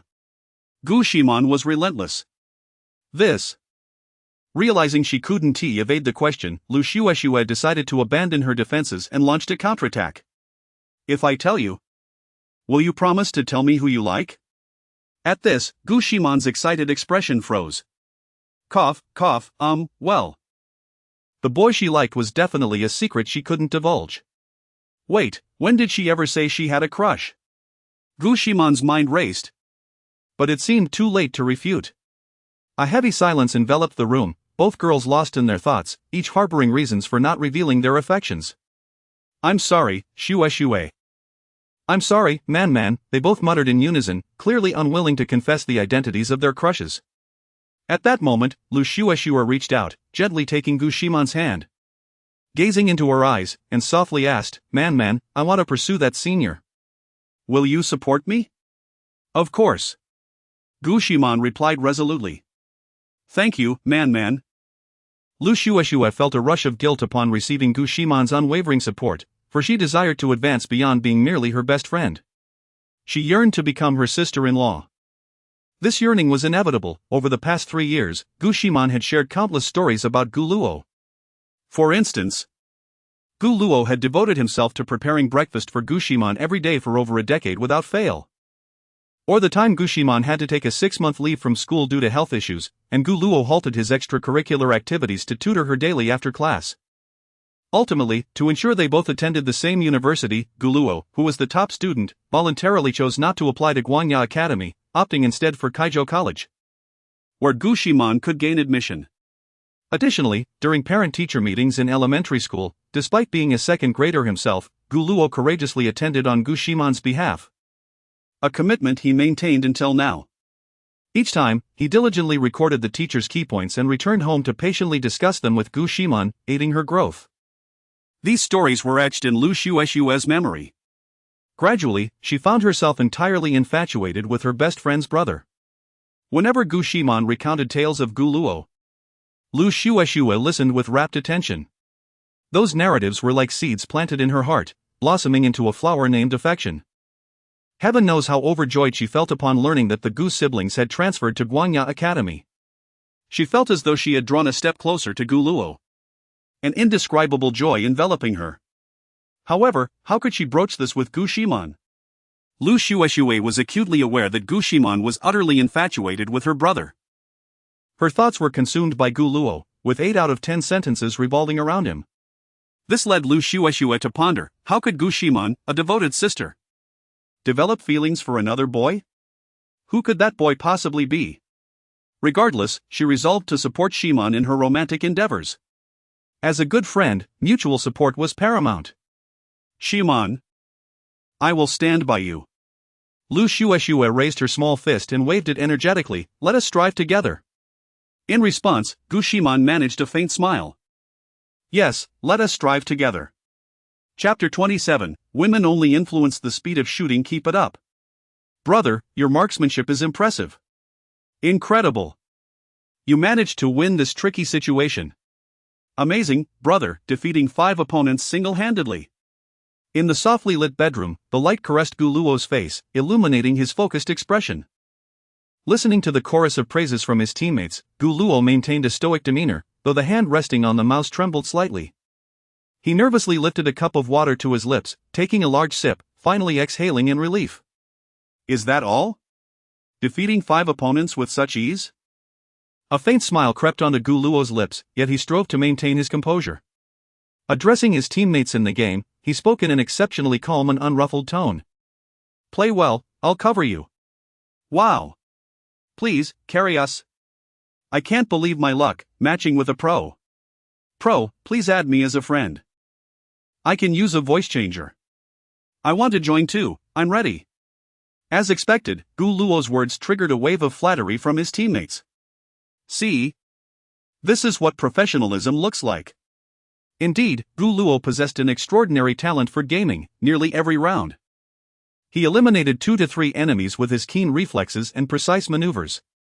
Consequently, his rank soared, and his win rate was remarkably high. However, just as he was reveling in the game, the door to his room creaked open. Luo Shua, clad in a black silk nightgown, entered gracefully and quietly. Like an elegant cat, finally settling onto the bed. She silently observed Gu Luo, who was locked in a fierce sniper duel with an enemy, completely oblivious to her presence. Pro, last one at confirm the information. I hit him for 90, just one shot, and he's down. Hearing his teammate's urgent call, Gu Luo, also the last man standing, swiftly switched from his sniper rifle to a pistol. He bravely advanced towards the A site. Bang! Bang! Bang! Upon encountering the enemy, he pulled the trigger 3 times, all shots hitting their target. Then, Gu Luo met his demise. How foolish of me. I should have known better than to trust my teammate's health report. At this moment, Gu Lin's sister-in-law resembled a cooked shrimp. Curled up as she stared at the computer screen. Pro, let me explain. Gu Luo fought to suppress his frustration. His hands flailing in the air, yet his voice remained calm as he reassured, it's fine, it's normal to misremember sometimes. Wow, the pro truly is a pro. No wonder you're climbing ranks.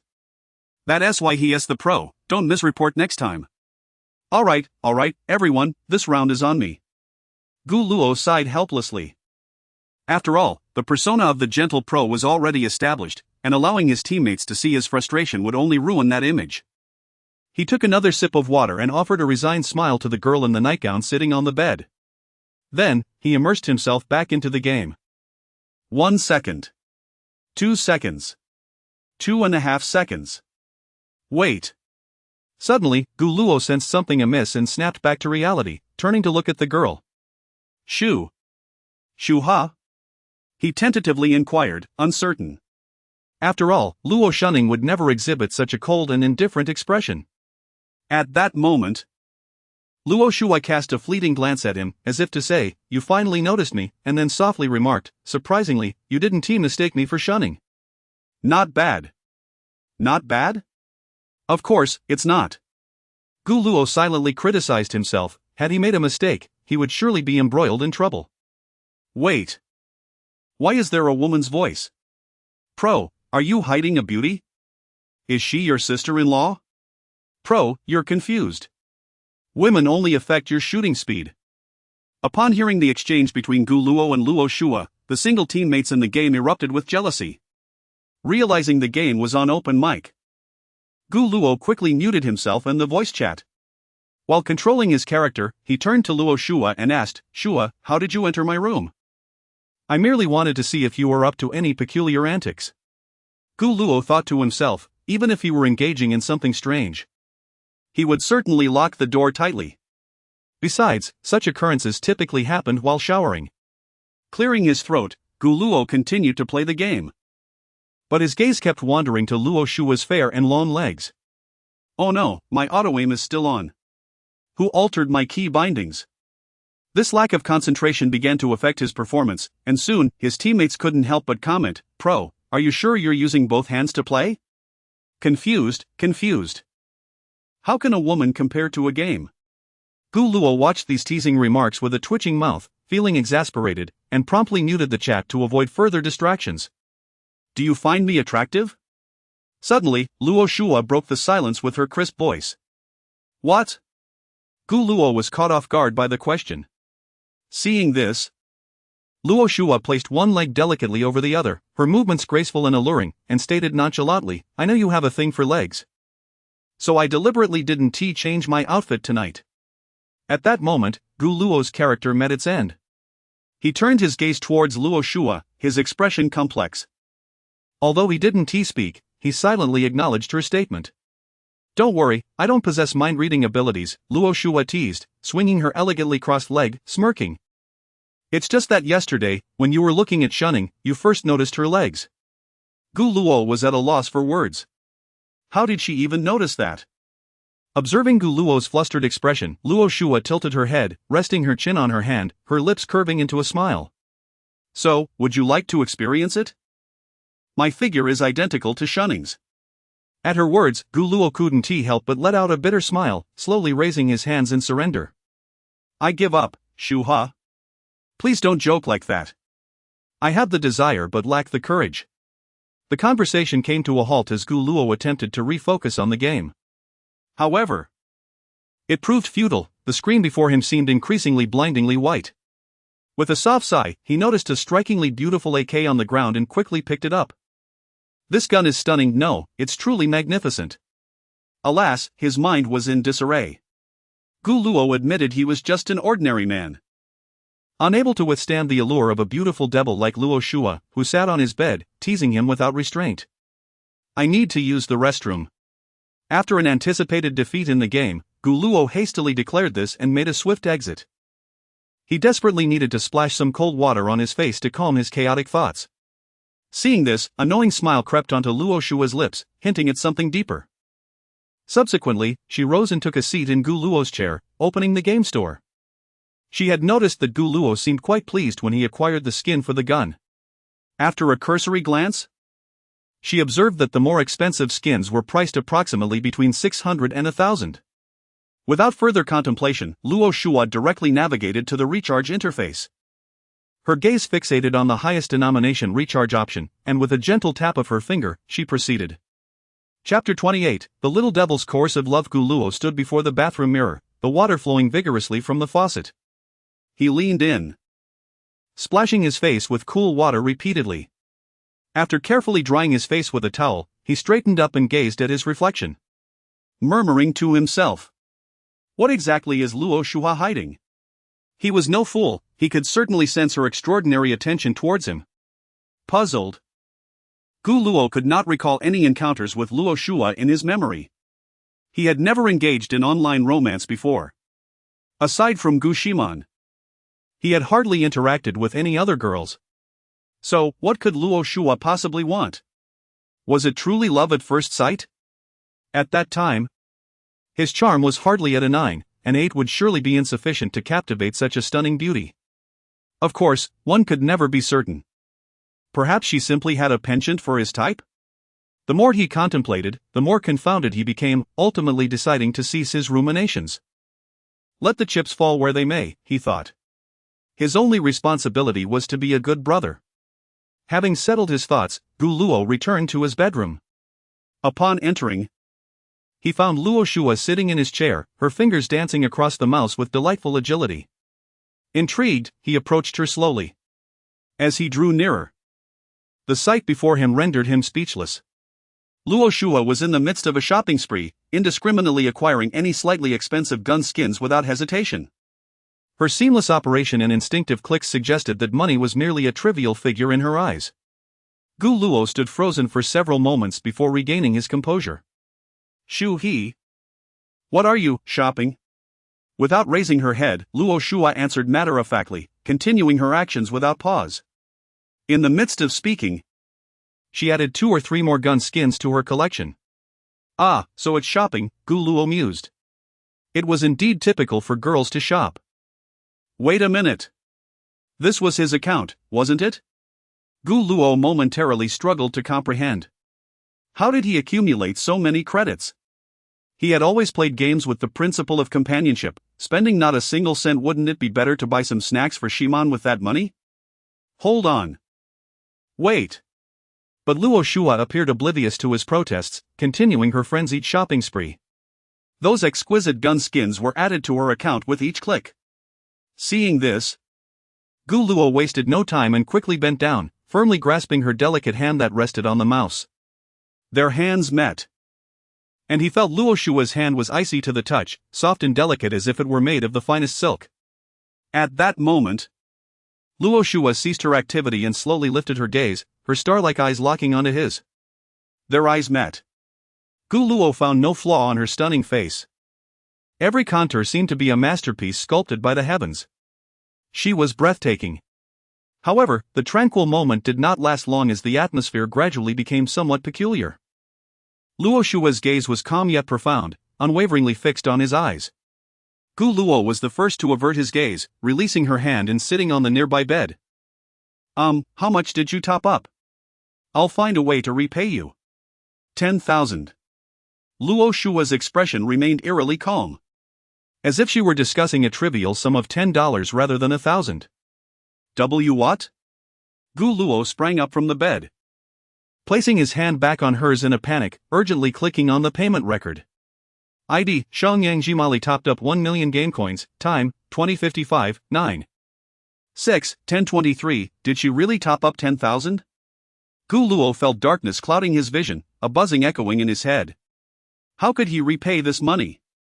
Was it too late to appeal to customer service? Gu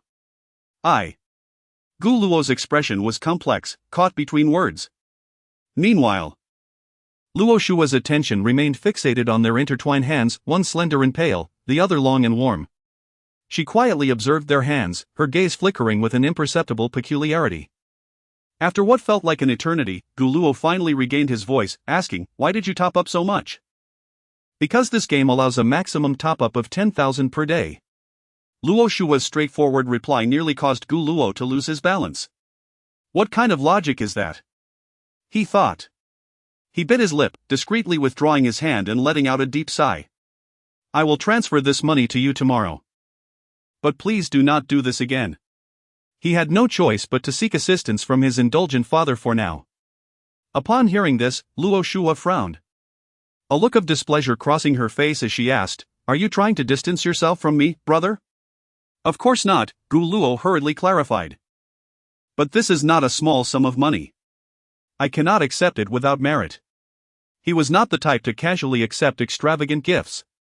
However, Luo Shua then extended 2 fingers, calmly asserting, "First, 10,000 is indeed a small amount to me. Second, would it be excessive for you to say no merit, no gain?" After a brief pause, she continued coldly, "Brother, you prepare 3 meals a day for us and handle all the household chores. If we are to be so meticulous, We might as well consider your role as a caretaker and calculate your wages. 3,000 a month is hardly unreasonable, is it? Very well. I will now transfer you an additional 20,000 and continue to send you 30,000 every month. Would that satisfy you? As she spoke, Luo Shua swiftly pulled out her phone, opened Gu Luo's chat window, and her fingers flew across the screen, indicating she was genuinely prepared to transfer the funds. Stop, wait. Gu Luo exclaimed, nearly in tears, as he quickly reached out to stop her. Then he caught sight of her note for him, big liar, pig head emoji. Big liar? What have I deceived you about? Gu Luo was at a loss, unsure of which issue to focus on. The two of them tugged at each other for quite a while, and after much persuasion, he finally managed to convince Luo Shua to put her phone away. What kind of situation is this? A wealthy girl's coercive affection? Gu Luo felt a deep sense of bitterness at such a young age.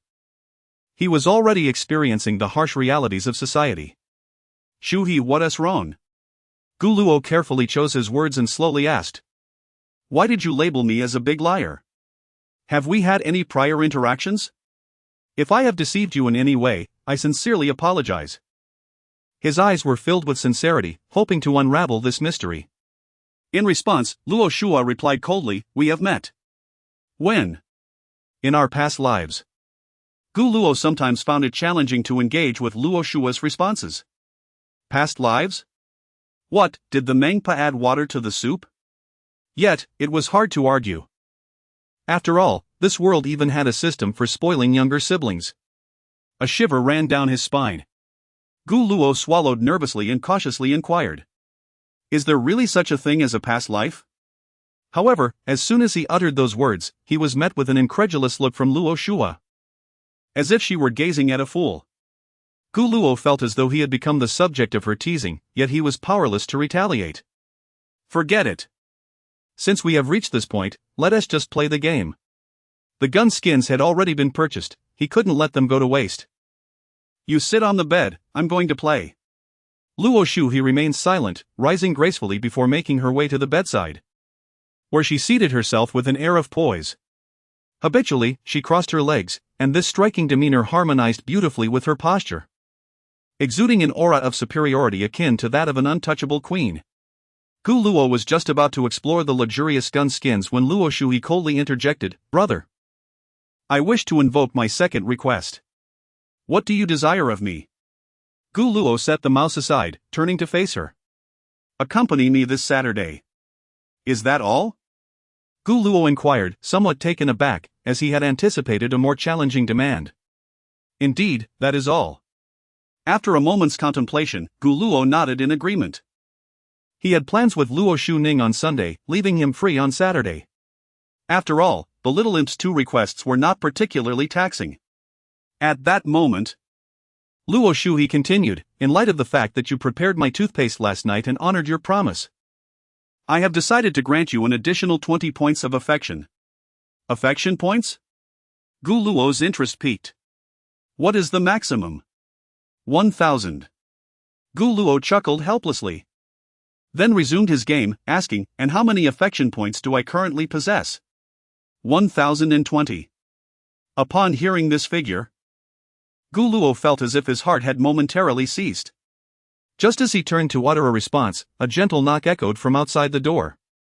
Brother, are you asleep? A soft voice drifted in, shattering the delicate atmosphere within the room.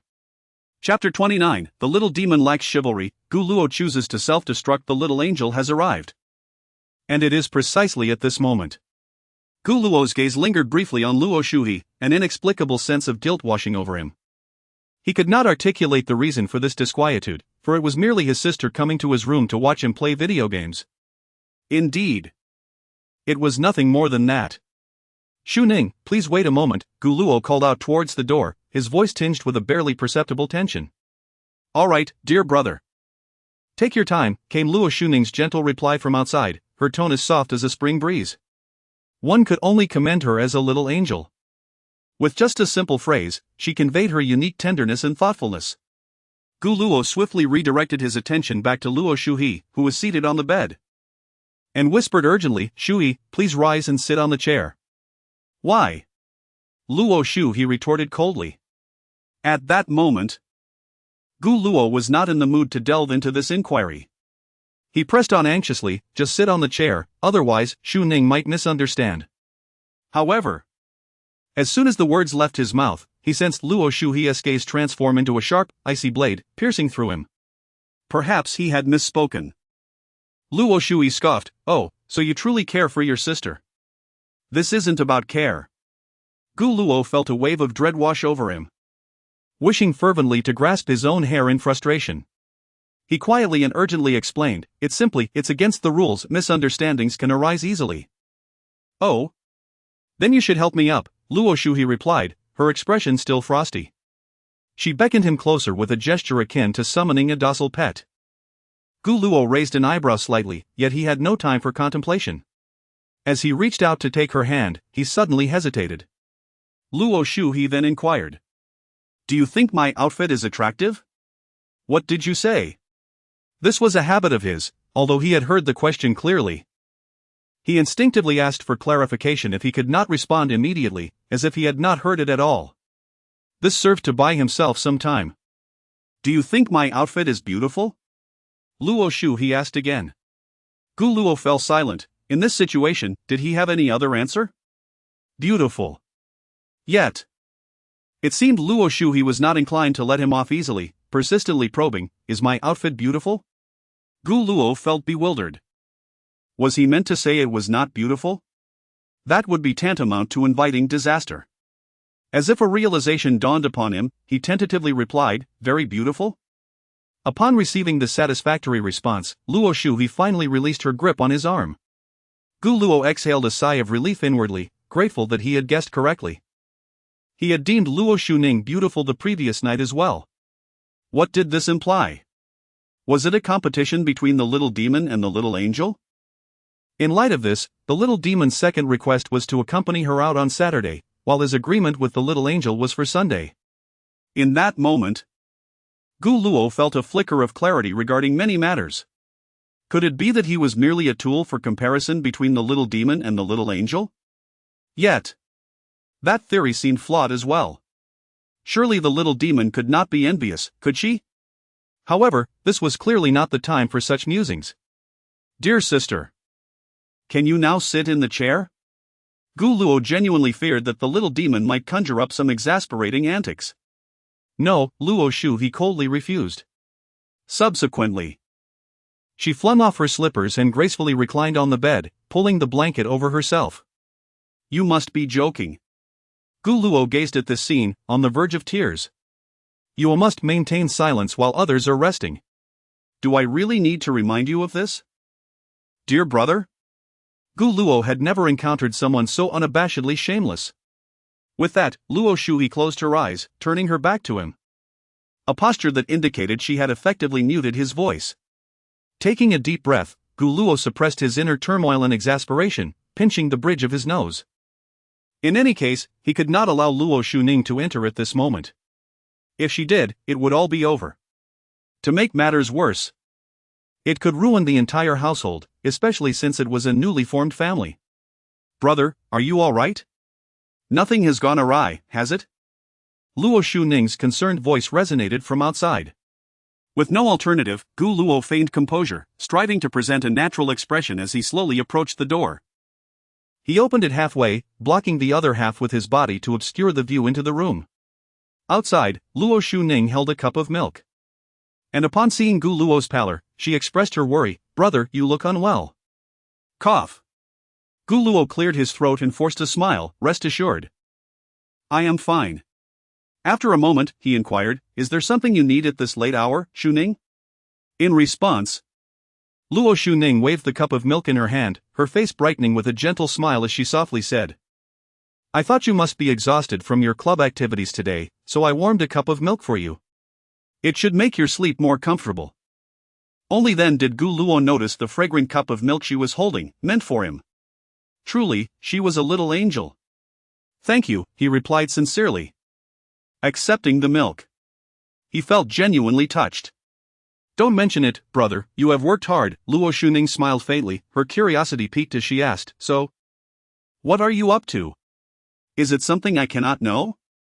Quickly, she waved her hands. I apologize, brother, I meant no offense. I was simply a bit worried about you. At her words, Gu Luo fell silent. Indeed. Merely opening the door halfway and blocking it with his body was akin to a clumsy attempt to conceal the truth, far too likely to raise suspicion. Should he confess? Confess that Luo Shu he was currently sleeping in his bed? If he were to admit this, how would Luo Shuning perceive him afterward? Yet, if he did not provide a satisfactory answer now, Luo Shuning would surely feel disheartened as well. The two of them were still in the early stages of their relationship, which had indeed progressed rapidly. However, should a crisis of trust arise, that bond could just as swiftly unravel. Gu Luo wished to avoid such an outcome. He cherished the little angel version of Luo Shuning. Even if she occasionally displayed a mischievous streak, she truly had a healing effect on his heart. So, how should he decide? 1 second. 2 seconds. 3 seconds. Each second stretched out interminably, time seeming to crawl. He wished he could borrow another 500 seconds from the heavens. Yet, ultimately, he had to face reality. Avoidance would not resolve any issues. With this in mind, Gu Luo inhaled deeply, forcing a semblance of a smile onto his face. He chose to self-destruct, even if it would lead to unpredictable consequences. Chapter 30. As an elder brother, I shall have no face left, Shuning. There are certain matters I do not wish to conceal from you. Rather, I was just in the room that. Gu Luo had already abandoned all pretense. Let the social death come, for it must not be revealed to Shuning that Shui is lying on his bed. A little perspective shift would clarify the situation. If your brother were found in the bed of your elder sister the next day, let it be a benevolent lie. Furthermore, the that I mentioned does not specifically denote anything. That? Luo Shuning paused momentarily, her clear eyes filled with confusion, evidently grasping none of the implicit meaning in Gu Luo's words. That is just that. Gu Luo awkwardly averted his gaze. Thinking to himself that it hardly mattered, she could interpret it however she wished. Let her concoct her own narrative, there was no other recourse. In that moment, Luo Shuning seemed to grasp the connotation of that. Her face flushed crimson. Gu Luo, meanwhile, feigned calmness, though internally he was in turmoil. His dignity as an elder brother shattered once more. How could he possibly maintain his standing in this household? How could he face the angelic Shuning? How could he assert his authority as an elder brother? Shuning, so it is as such. Gu Luo coughed awkwardly. His throat constricted as though choked by an unseen force. It was akin to a misstep, a blunder he could not rectify. He yearned to escape, yet found himself trapped. This was merely the second day in their new home, and already he was caught between an angel and a devil, trembling and resorting to self-sabotage for survival. I understand. Luo Shuning's cheeks were ablaze. She lowered her head, her hands nervously brushing her hair behind her ears, unable to meet Gu Luo's gaze. This was far too embarrassing. No wonder it took her so long to come out and open the door. Brother, I shall go heat up another cup of milk for you.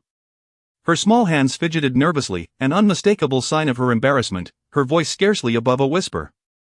Gu Luo, as if awakening from a dream, hastily waved his hand in refusal, stumbling over his words. No need. 1 cup is sufficient, rest assured. I have a sense of moderation in my actions. What on earth am I even saying? Moderation in doing that kind of thing. Well then. Luo Shuning's hands rubbed together nervously as she cautiously raised her eyes to glance at Gu Luo, only to immediately avert her gaze in a flurry. Though she relished bullying Gu Luo, she was utterly defenseless against such matters. It was mortifying, unbearably awkward. Both of them blushed. Ensnared in a whirlpool of silence, the air thick with an oppressive awkwardness. Brother, you should drink the milk first. Luo Shuning reminded softly. Her voice tinged with undeniable shyness. Aha! Gu Luo grasped the milk as if it were a lifeline, tilting his head back and downing it in one go. Observing the remnants at the corner of his mouth, Luo Shuning's face reddened even further, as if she might ignite. Brother, please rest early and take care of yourself. After receiving the cup, she hastily uttered a parting remark before turning and scurrying away, her steps frantic as if fleeing a crime scene. Gu Luo stood alone at the doorway, dazed as though his soul had departed. It was over. Everything was finished. His once illustrious reputation had been thoroughly tarnished by the very next day. Surely, Luo Shuning now viewed him as a pervert? Ha, ha. A pervert, ha, a pervert. Thus, like a soulless being, Gu Luo trudged back to his room. There, he found Luo Shuhe sitting upright in a chair, absorbed in her computer screen. Are you jesting with me? At that moment, Luo Shuhe turned her head. A faintly indifferent expression gracing her features, mingled with a feigned innocence, as if nothing had transpired. You.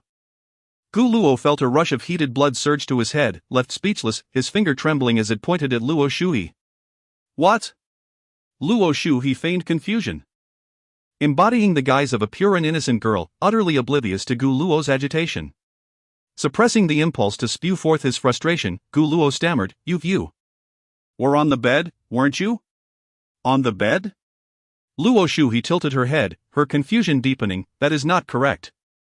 How could I possibly sleep in your bed? Or do you mean to share a bed with me? That is not entirely out of the question. At her words, Gu Luo felt as if the world was spinning, reality itself upended.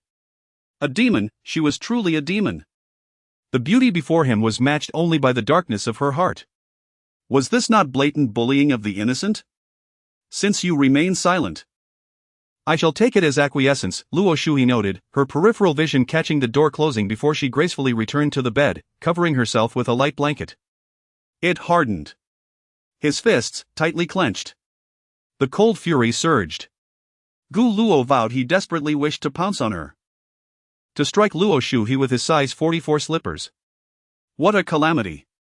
He felt utterly defeated, truly unable to contend with her. With no other options, Gu Luo resigned himself. He slumped into a chair and promptly opened a game. As the saying goes, what is done, let us play a game. What else could be done? Seeing Gu Luo immerse himself in the game again, Luo Shuhe couldn't help but smile slightly. I thought you might kick me out. After all, you just lost all face in front of your sister. Hearing her taunting words, Gu Luo's mouth twitched, and he replied with resigned exasperation, It matters not. As long as you are happy. You should rest for a while on the bed, do not fall asleep, or you might run into Shuning later. TSK. Is my brother not angry at all? Luo Shuhe appeared to be in high spirits, her tone lacking its usual chill, now laced with a hint of teasing. You are my sister. Gu Luo shrugged, his expression one of defeat, as though yielding to fate. Luo Shuhe squinted, so I may do as I please? As long as it is not illegal or immoral.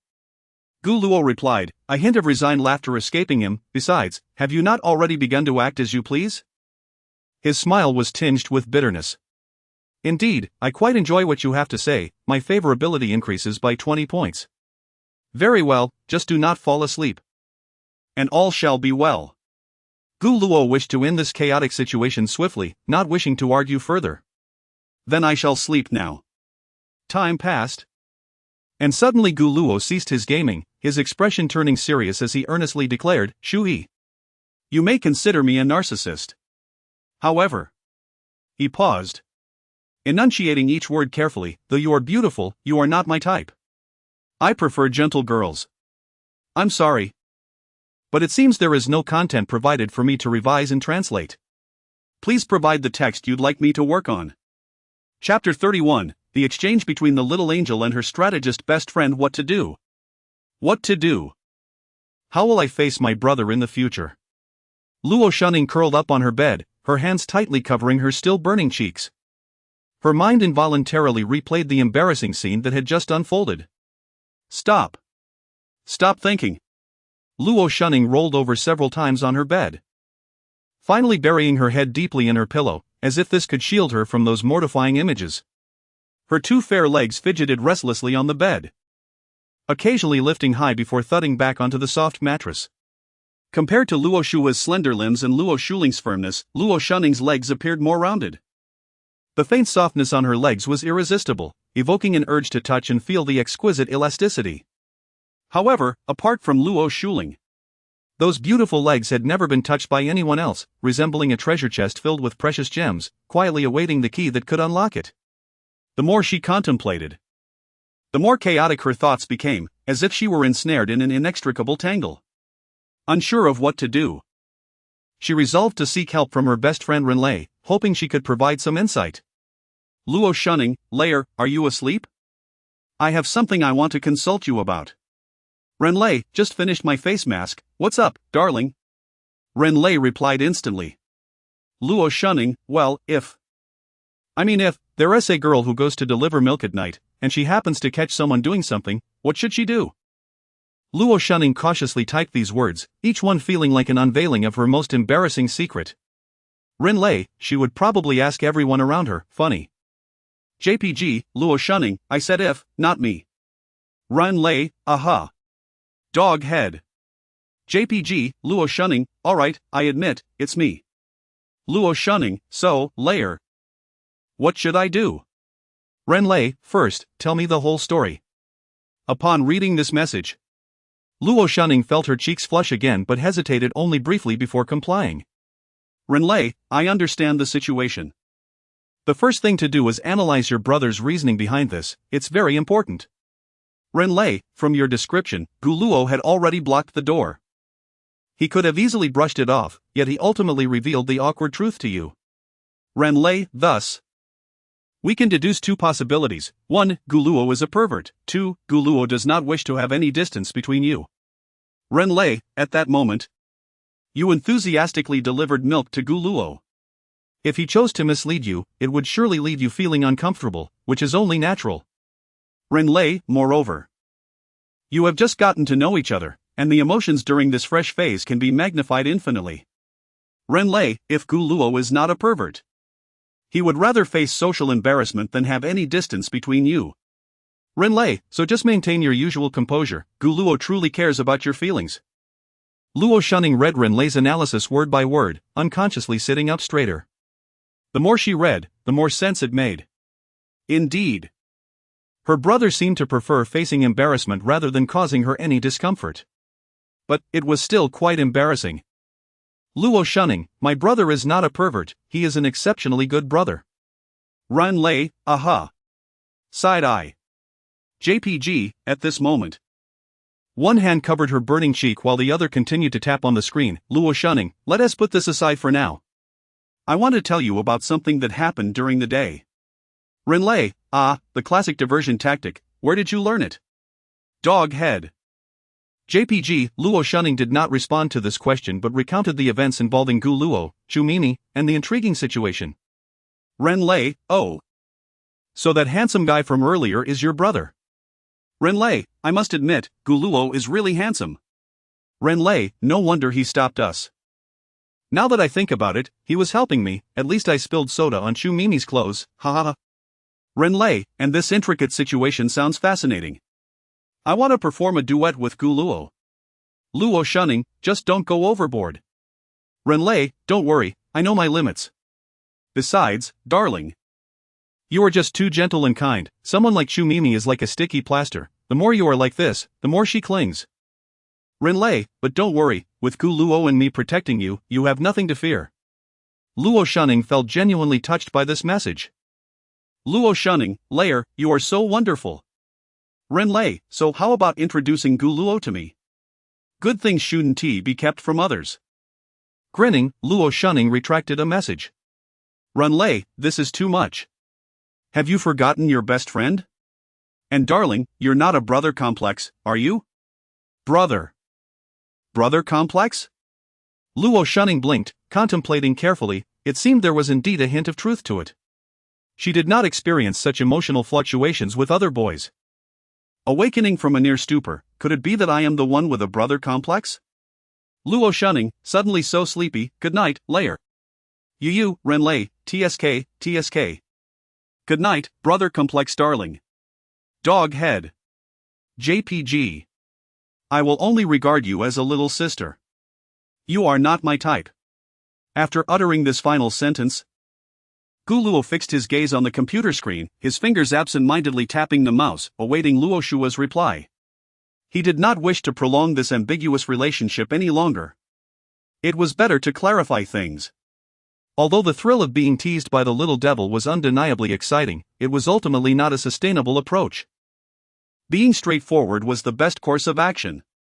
Gu Luo did not dislike the little devil, but in comparison, he preferred gentle girls. However, 1 second. 3 seconds. 5 seconds. The room fell silent. Luo Shua offered no response. What is going on? A wave of unease surged within Gu Luo as he hesitated to turn his head, fearing he might meet a pair of icy eyes. Cough. Shua, could you say something? Can you understand what I am trying to convey? Gu Luo murmured as he slowly glanced toward the bed. What met his gaze was Luo Shua's exquisite sleeping face. Her breathing was steady and rhythmic, her long eyelashes resembling delicate fans that occasionally fluttered. Moreover, her face bore less chill and more of a gentle softness unique to girls. Her stunning features appeared even more enchanting under the soft light. Truly beautiful. She has fallen asleep so peacefully. Seeing this, Gu Luo inexplicably felt relieved. He was a normal boy, and instinctively, he could not dislike the allure of a beautiful girl, especially one as exceptional as Luo Shua. Yet, he was deeply concerned that this situation might cause her harm. After all, she had only spent her second night sleeping in his bed. With such rapid progression, Gu Luo feared that he might lose control one day. Sigh. This matter can wait for later. First, he needed to get Luo Shua back to her room. At that moment, Gu Luo gently shook her arm, but Luo Shu he remained unresponsive, akin to a peacefully slumbering infant. She was truly in a deep sleep. With no other choice, he cautiously opened the door to the room, peering out with great care. After ensuring that the corridor was devoid of any presence and that the surroundings were secure, he quietly approached Luo Shui's door. Returning to the bedroom, he delicately placed one hand on Luo Shui's neck while the other gently rested on her knee, cradling her in a princess hold. She felt so soft, so fragrant, so light. Gu Luo's heart raced suddenly. He dared not look down at Luo Shui, fearful of succumbing to the snare of desire. He swiftly traversed the corridor. Arriving at the opposite room, and after softly closing the door, he laid her upon the bed. Instinctively, he surveyed the room. It was clean, tidy, devoid of unnecessary embellishments. Everything exuded a sense of simplicity and elegance. In the center stood a large writing desk, adorned with brushes and some rice paper. Gu Luo felt a surge of curiosity as he approached, appreciating the beauty before him. The cursive script on the rice paper flowed like a lively stream, vibrant and free. The characters resonated with one another, forming a harmonious continuity. The mountains have trees, the trees have branches, my heart delights in you, yet you remain unaware. In the city of mist and rain, a building merges with the sky, a flower blooms solely for a tree. The southern wind knows my thoughts, carrying dreams to the western shores. At dawn, I gaze at the sky, at dusk, I watch the clouds, whether walking or sitting, I think of you. After reading, Gu Luo's expression grew increasingly complex. These verses conveyed an ineffable sentiment. He dared not dwell on it and promptly made his way towards the door. Just then, however, a soft voice emerged from behind him. Fraud. The whisper was faint, yet in the stillness of the room, it resonated with clarity. Gu Luo froze in place, slowly turning around to find Luo Shui still in her serene slumber. Was she speaking in her dreams? Returning to the bedside, he inhaled deeply and softly spoke, Shui, I cannot discern whether you are dreaming or feigning sleep. But I will regard you only as a little sister. I confess you are beautiful, especially your legs, which are simply captivating. Yet, you are not my type. I do not wish to harm you due to primal desires. After speaking, Gu Luo gazed intently at Luo Shui's face, but she remained peacefully asleep, betraying no signs of awareness. So be it. After extinguishing the light, Gu Luo gradually departed the room. As the door closed gently behind him, the room was enveloped in darkness. Time passed, and Luo Shui, deep in slumber, turned slightly. Her breathing remained calm and prolonged. Chapter 32. What are figurines compared to Gu Luo? The following day, Tuesday, the sun poured down like a golden veil, gently illuminating the earth, and the weather was exceptionally bright. Gu Luo, as usual, rose early, completing breakfast and preparing a bento. After swiftly finishing his meal, he made his way to the school garden, carrying a unique mood. The garden was tranquil, with only a few students present, and the chrysanthemums swayed gently in the breeze. Seated on a bench, Gu Luo gazed at the 2 bottles of milk nestled in his backpack, feeling a swirl of emotions. He recalled the morning when Luo Shunning had not only woken early to warm a cup of milk for him but had also stealthily tucked 2 bottles into his bag while he was unaware. It was hard to assess, truly challenging.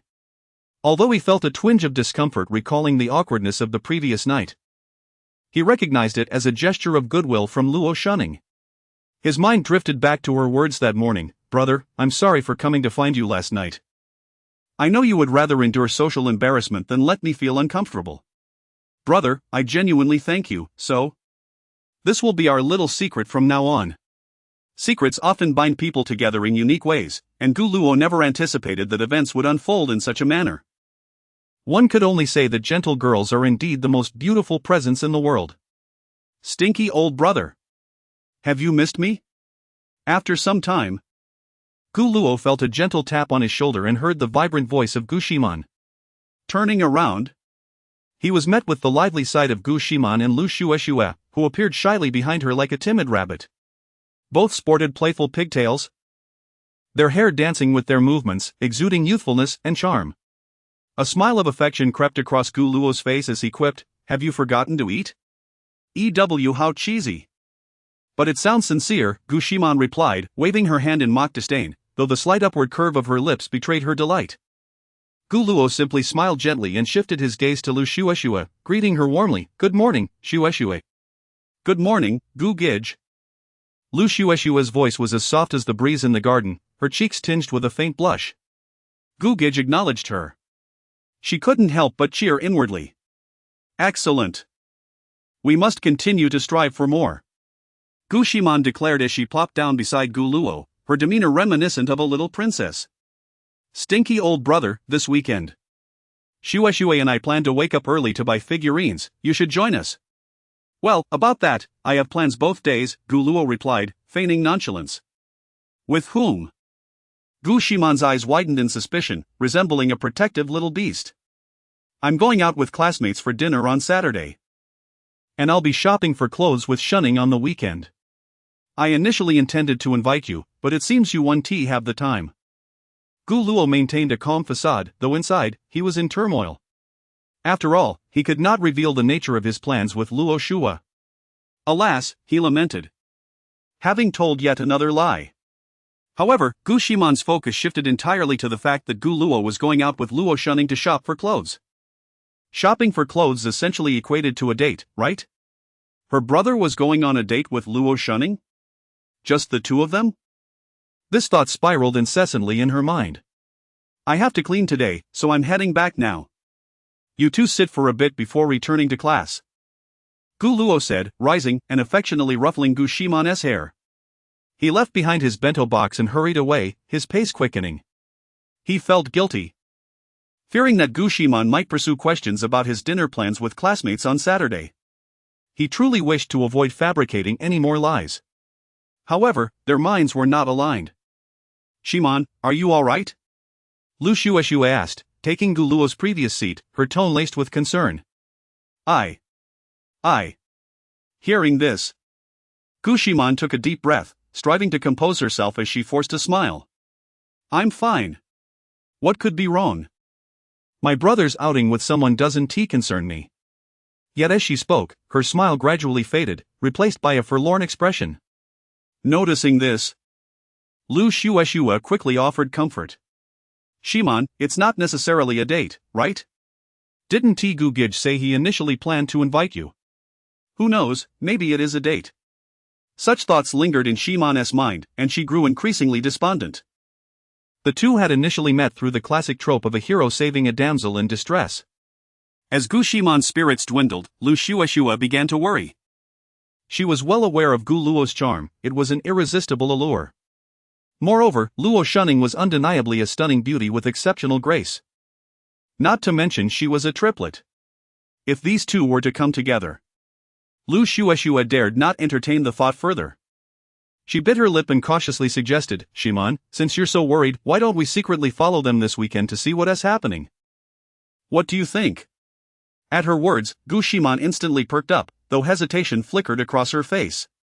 Shua, aren't you excited about the cool young master figurine? Oh. It's fine. Wah, Shua, you're the best. Gu Ximan exclaimed, embracing her as though she were a lifeline. Not at all. Lu Shua averted her gaze, feeling a pang of guilt. Meanwhile, on the other side, as Gu Luo entered the classroom, he keenly sensed an unusual tension. It felt as if countless pairs of eyes were fixated upon him, creating a sense of discomfort. Bewildered, he proceeded directly to his seat. Only to find Xinyu slumped over her desk, appearing utterly listless. Chapter 33, handsome, yet unreasonable. What's wrong? Not feeling well? Gu Luo inquired. Placing his backpack into the drawer and observing Xinyu, who appeared utterly dispirited. No. Xinyu slowly shook her head, seemingly striving to shake off some negative emotion. She then mustered her spirits and sat up straight, as if nothing were amiss. Did something happen in class? Gu Luo's curiosity intensified as he noted her demeanor, and he lowered his voice to ask quietly. I sense something is amiss with the atmosphere in class. Upon hearing this, Xinyu merely pressed her lips together, cryptically responding, you'll find out soon enough. Last night, her phone had been incessantly bombarded with message notifications for the first time, as several girls reached out to her, inquiring about Gu Luo. Questions such as, what snacks does Gu Luo like? Flooded in. Xinyu, bewildered by the barrage of messages, struggled to respond and eventually recounted the snack offerings she had submitted the previous day. To her surprise, upon hearing this, the girls immediately declared they would also bring snacks for Gu Luo the following day. As she read their replies, her blood pressure surged.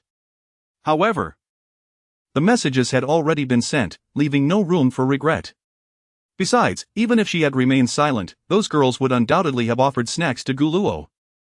At that moment, while Gu Luo remained puzzled, several girls stood up simultaneously, led by the English class representative, Feng Yuqing. Like a well-drilled squadron, they approached him directly, each carrying a small bag of snacks. Upon witnessing this spectacle, he quickly grasped the situation and couldn't help but let out a bitter smile. This was excessively enthusiastic. Gu Luo, as the new student in our class, we present you with this welcome gift, Feng Yuqing announced, placing the snacks on his desk with a grin. We noticed you seemed to enjoy snacks yesterday, so we decided to gift you some. Simultaneously, the other girls gathered around, chattering excitedly. Yes, Gu Luo. You must accept it. One girl exclaimed, her big eyes sparkling with anticipation.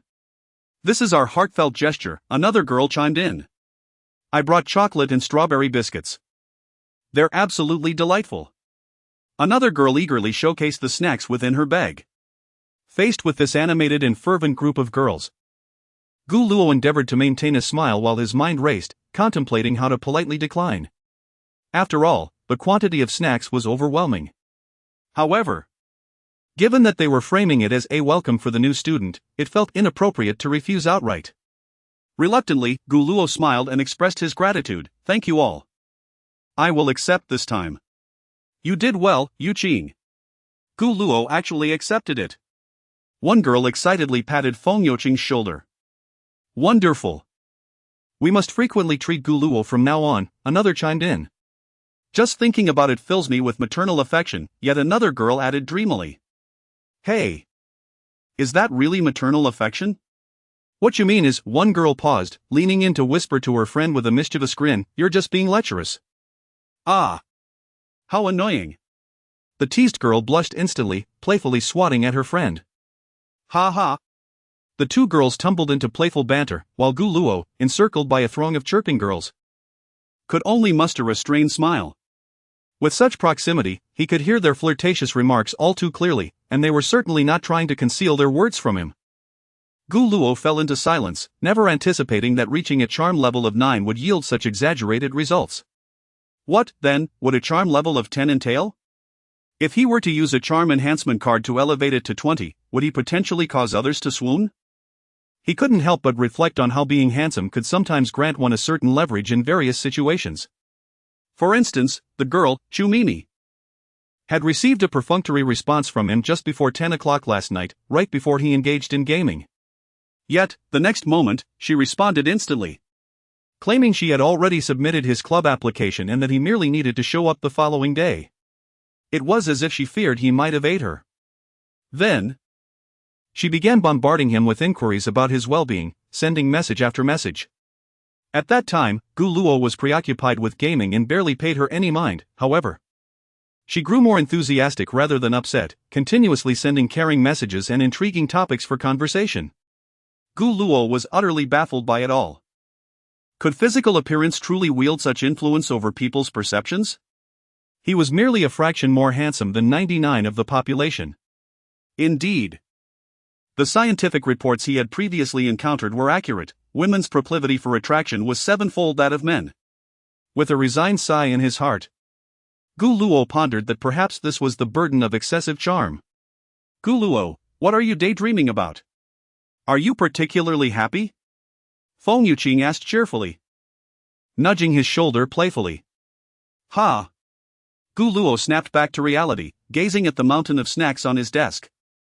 After a moment of silence, he gradually revealed a gentle smile and said, well, I truly appreciate your gifts, and I will reciprocate. However, I usually don't consume too many snacks. What Xinyu brings is already sufficient. Thank you all very much. Gu Luo endeavored to sound sincere yet tactful, conveying his gratitude while subtly signaling that future snack offerings might be unnecessary. After all, they meant well, and it was essential to decline gracefully. Upon hearing this, Xinyu, who had been gazing out the window, momentarily froze, her previously complex emotions brightening instantly. She quietly straightened her posture, her ears perked up in attention. In contrast, the girl's expressions grew somewhat nuanced upon hearing Gu Luo's words. They exchanged glances, their smile slightly diminishing before quickly returning to their usual demeanor. Gu Luo politely engaged them in conversation for a few more moments, employing considerable effort to coax them back to their seats. What a tiring endeavor. After placing the snacks into the drawer in his backpack, he turned to Xinyu, who was still gazing out the window, and teased with a relaxed smile, so, today you're not planning to contribute to the friendship fund? At this, Xinyu swiftly turned around, her movements a touch hasty as if fearing misunderstanding. She first waved her hands, repeatedly assuring him she had no such intention, then quickly retrieved her snacks from the drawer. Today, we have meat floss cake and fruit daifuku. And she proceeded to list the types of snacks as if reciting a menu, promptly placing them all into Gu Luo's drawer until there was no space left. Thank you. Gu Luo smiled faintly and then took a bottle of milk from his backpack, placing it on her desk. Although it was a kind gesture from Luo Shunning, it needed to be managed appropriately. Consuming 3 bottles of milk in a day was evidently excessive. Even for nourishment, such abundance was unwarranted. Is this for me? Xinyu stared at the milk on the desk, her eyes wide with surprise and delight. Yes, it's a matter of reciprocity. Though this milk certainly cannot compare to the snacks you provided. No. Xinyu quickly denied this, as if fearing Gu Luo would misinterpret her feelings. She promptly seized the milk. Having always been the one to share snacks with others, she seldom encountered anyone willing to share with her. Observing this, Gu Luo blinked and smiled. Do you enjoy drinking milk? Then I shall bring you a bottle every time. Although it is somewhat inappropriate to unilaterally bestow the little angeless intentions upon others, it remains true that one cannot consume in excess. Waste is indeed disgraceful. Thus, Xinyu suppressed her inner emotions, gently nodded, and Precious placed the milk into the drawer. Compared to her earlier listlessness, she now radiated vitality. Although it was primarily a one-sided gesture towards Gu Luo, she felt an overwhelming joy. After all, other girls had not even been afforded the opportunity to offer such a gesture. That secret sense of pride and satisfaction surged once again within her. At that moment, Situ Wenyao, seated in the front row, had his head resting on the desk, his body trembling with exhilaration. The thrill was intoxicating. He had been entirely focused on Gu Luo, envisioning himself as the coveted transfer student adored by countless girls. He reveled in the fantasy of being surrounded by a throng of admirers, receiving offerings, and artfully declining them. All while basking in the envious glances from the boys in the classroom.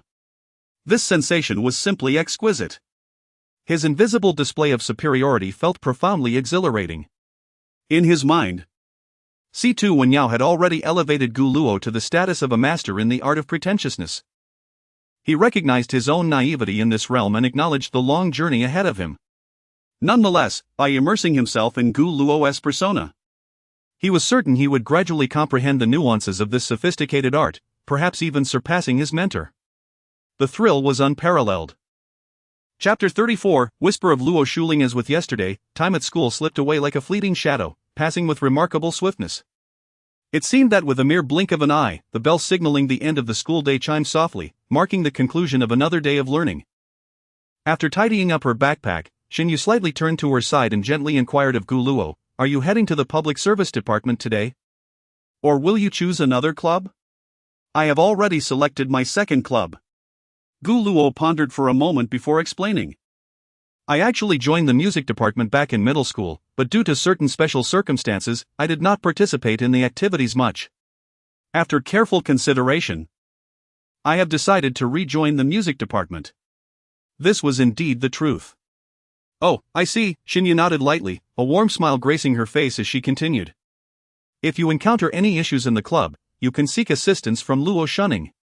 If you find it inconvenient to approach her directly, just let me know, and I will convey your message." "All right," Gu Luo replied with a smile, contemplating the appropriate moment to honestly disclose his relationship with the three sisters of the Luo family to Xinyu. He felt somewhat guilty for continually misleading her. Although they had known each other for merely 2 days, Xinyu had undoubtedly become his closest friend in this school. Currently, there was no one else who held such a position. Moreover, to be candid, she truly took good care of him. At this juncture, Xinyu proposed, "Shall we first head to the playground to submit our club application reports? There's no rush. I would like to visit the music department first to have a look before making my final decision." Gu Luo felt somewhat troubled at this moment.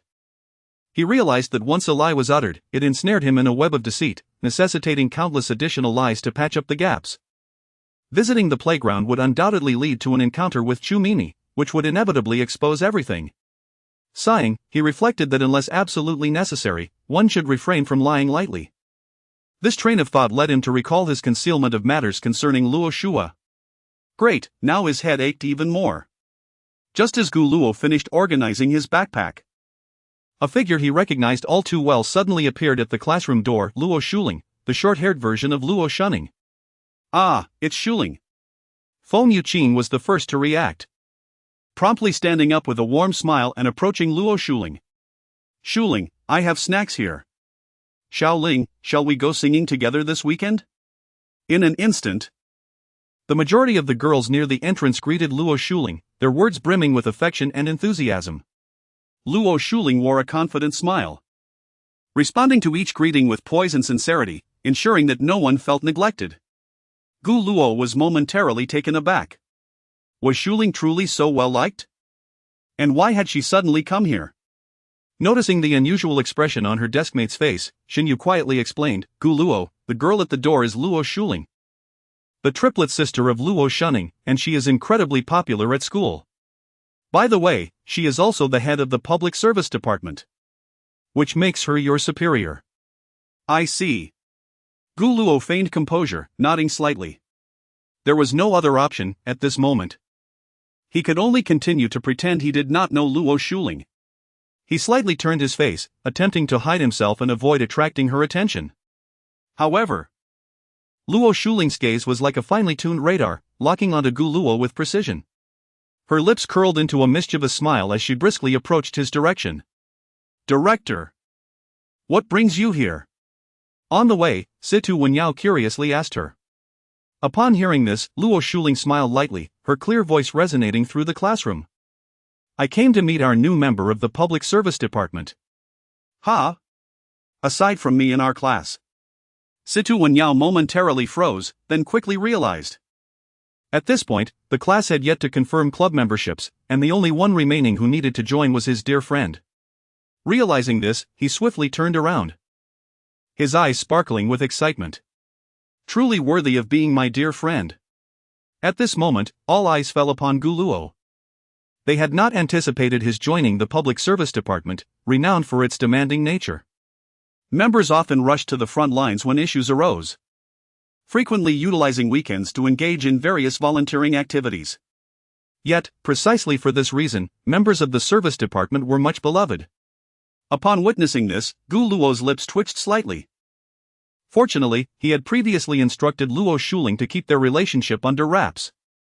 Otherwise, with her forthright personality, she would undoubtedly seek him out the very first day after school, leading to classmates questioning their relationship and subsequently inquiring why their surnames differed. At that point, he would undoubtedly become the target of envy among the boys, gaining notoriety in the school. After all, cohabiting with 3 beautiful triplets was a fantasy many boys dreamt of. Just then, Luo Shuling and Situ Wenyao had reached his side. Situ Wenyao was the first to speak, grinning, "My dear friend, I never expected you to join the public service department as well. As the representatives of Class 8, we can now participate in the club together." Then, Luo Shuling narrowed her captivating eyes and said, "Hello, Gu Luo, I am Luo Shuling, your superior. Let us work hard together from now on." She playfully waved her small fist as she spoke. "Okay." Gu Luo's lips involuntarily twitched, forcing a smile. At that moment, Situ Wenyao suddenly seemed to realize something and asked, puzzled, "Director, when I joined, I don't recall you being there to welcome me. It seems no one else received such treatment either." "Ha ha."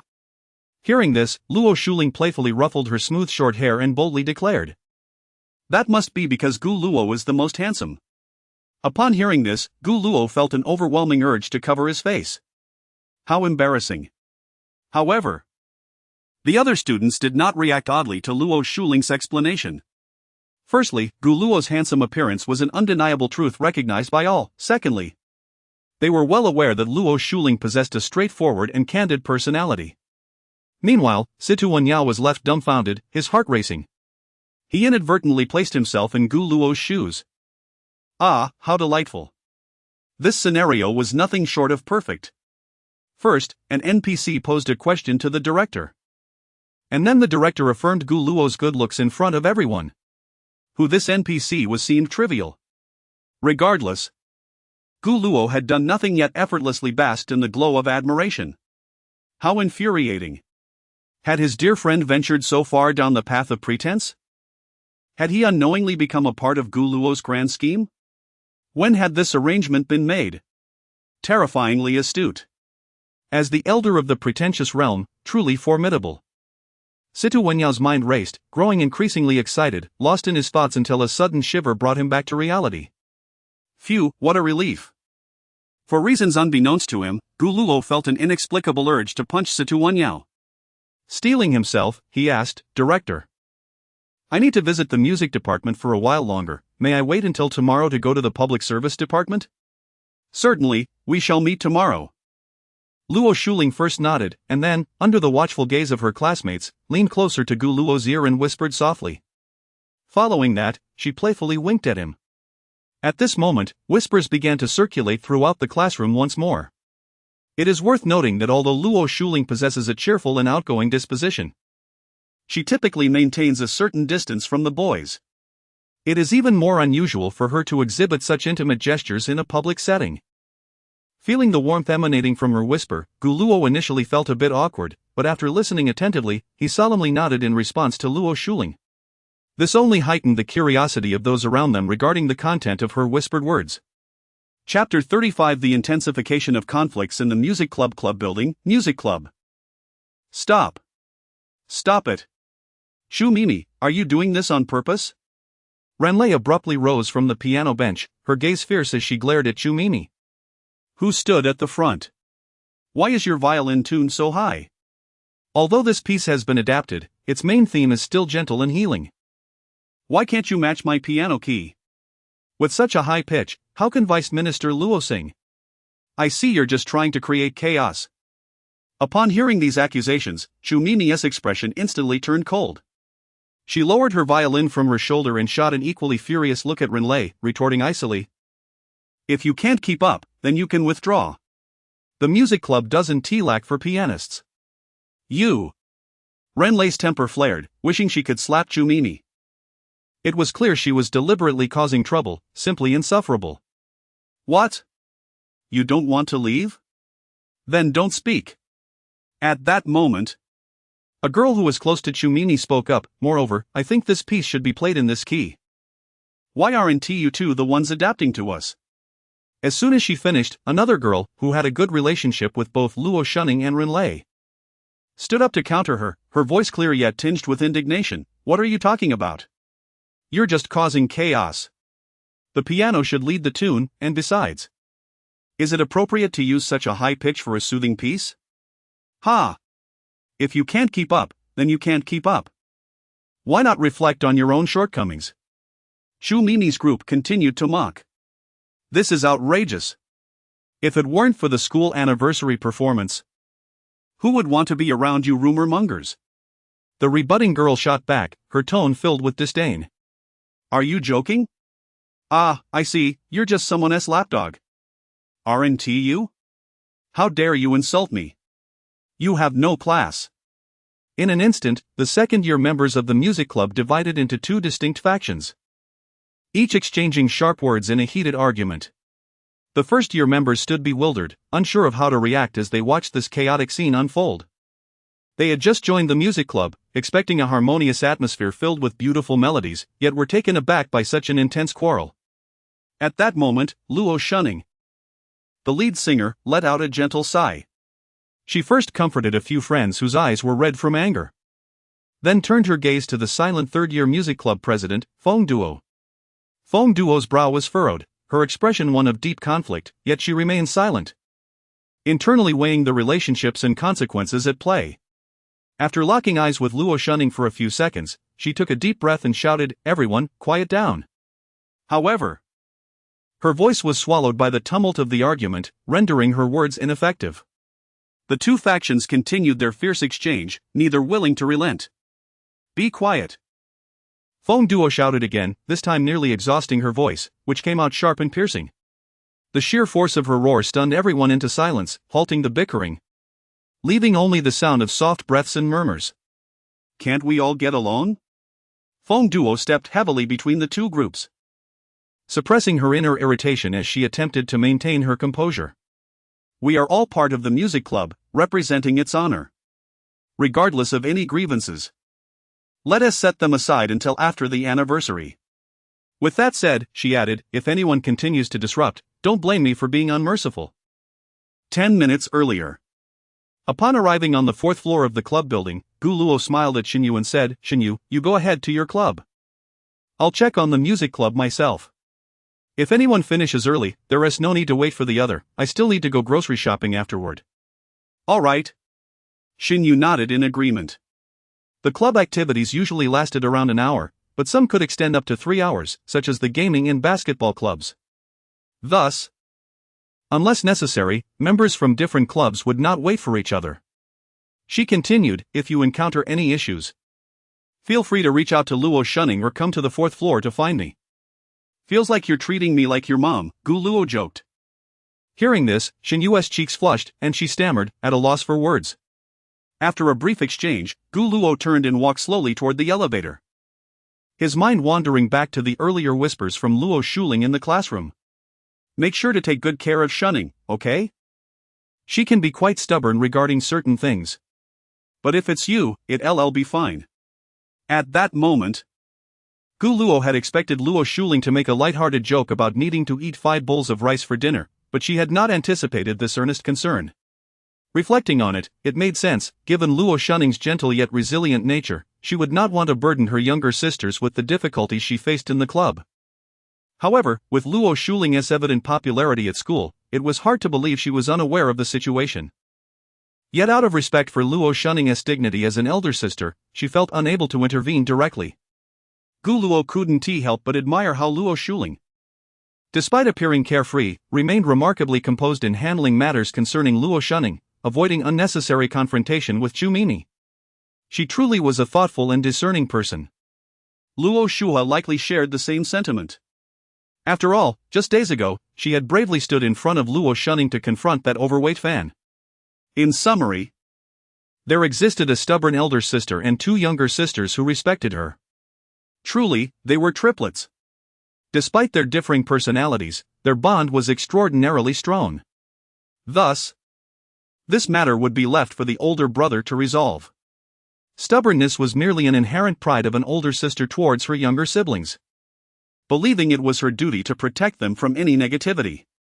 Having clarified these thoughts, Gu found himself at the door of the music club classroom, just in time to hear the intense arguing within. Returning to the present, regardless of grievances, let us wait until after the anniversary to discuss them. With that said, don't blame me for being unmerciful if anyone continues to cause a disturbance. Feng Duo concluded, breathing heavily, her chest rising and falling. After all, the effort of shouting had taken its toll, leaving her voice a bit hoarse. At that moment, Shumini spoke up, her tone laced with malice. President, I have a question to ask. What question? Feng Duo asked warily, a sense of foreboding rising within her. Shumini took a few deliberate steps toward Feng Duo, each movement slow and calculated, as if preparing to unleash something. She then slowly began. I heard that the president has decided to pass on the position to Luo Shunning after the anniversary. Is that true? Upon hearing this, the girls surrounding her turned their gazes toward Feng Duo, some with surprise, others with discontent, and many with scrutiny. Given the current divisions within the music club, regardless of whether Luo Shunning or Chu Mimi became the next president, the other side would inevitably face difficulties. That's just a rumor. Feng Duo quickly objected. I am still considering the position. Yet as she spoke, she cast a furtive glance at Luo Shunning, betraying her own uncertainty. In truth, she had already resolved to pass the position of the minister to Luo Shunning and had indeed subtly conveyed this matter to her in private. However, it was imperative that this be denied publicly. For once acknowledged, the already tense conflicts within the music department could escalate further, potentially spiraling out of control. Regardless of the circumstances, it was essential to stabilize the music department for the time being.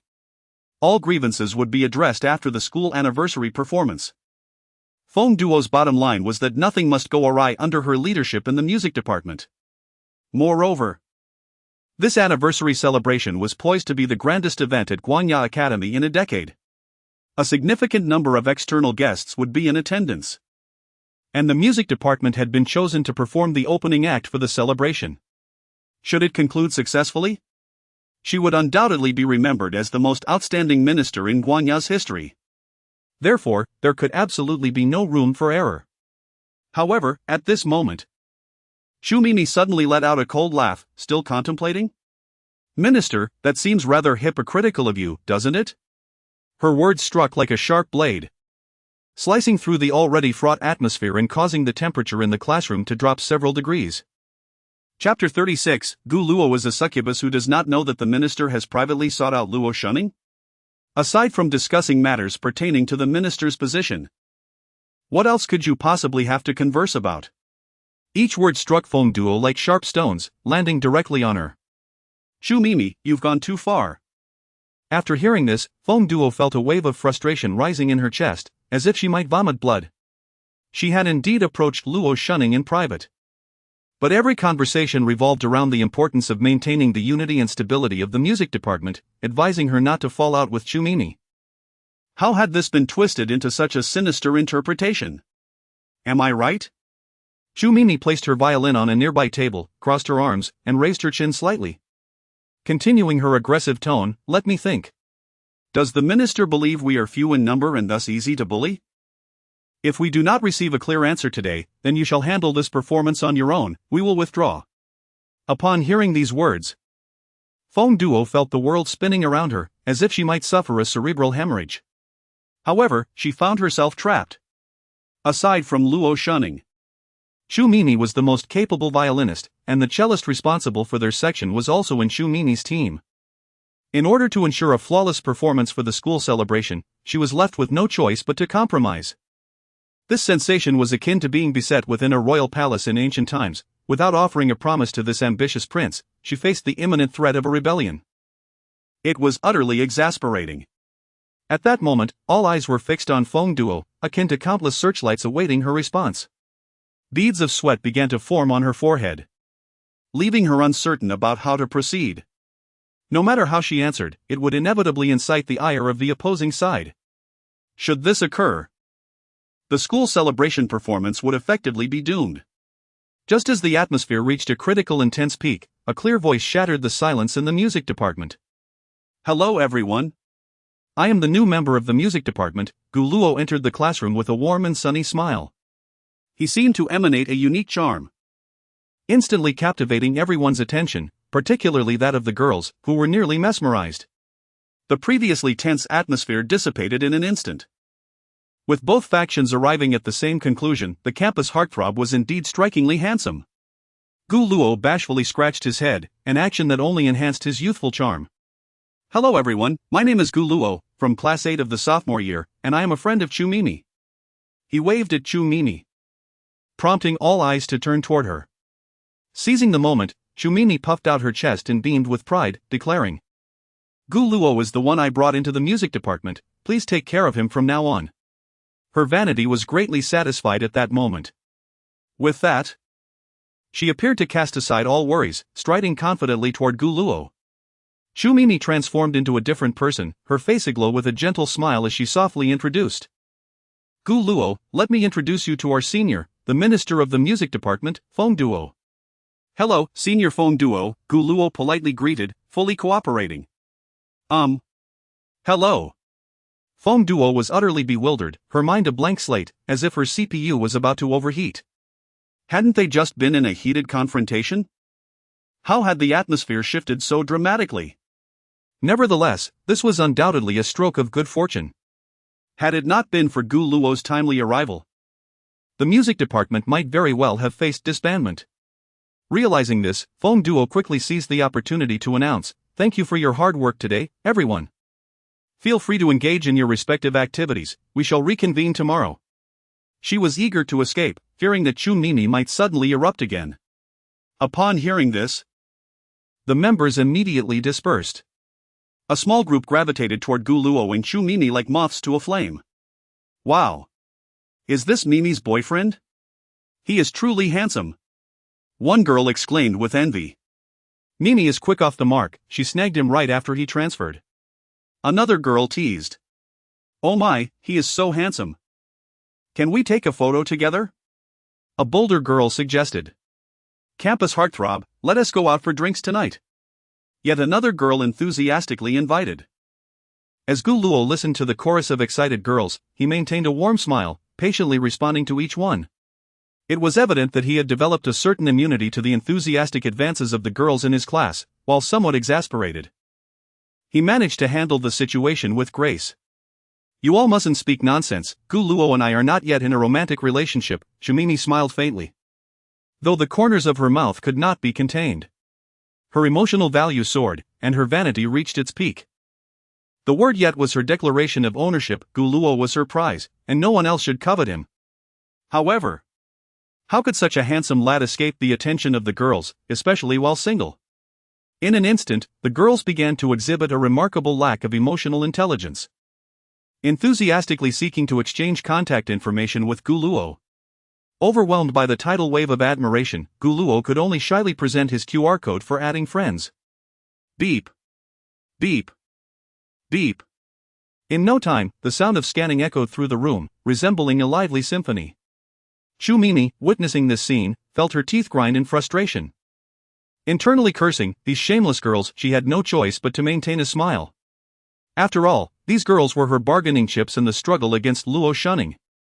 For reasons unknown, Chu Mimi suddenly found herself empathizing with Feng Duo. Meanwhile, Gu Luo engaged with the girls in earnest conversation, his wit and humor igniting a lively exchange. With so many girls around, Chu Mimi could only watch in silence, unable to interject, especially since she had just declared that they were not a couple. On the other side, "Wow, your brother is quite the charmer, isn't? Renlei whispered teasingly into Luo Shunning's ear, a mischievous smile on her face.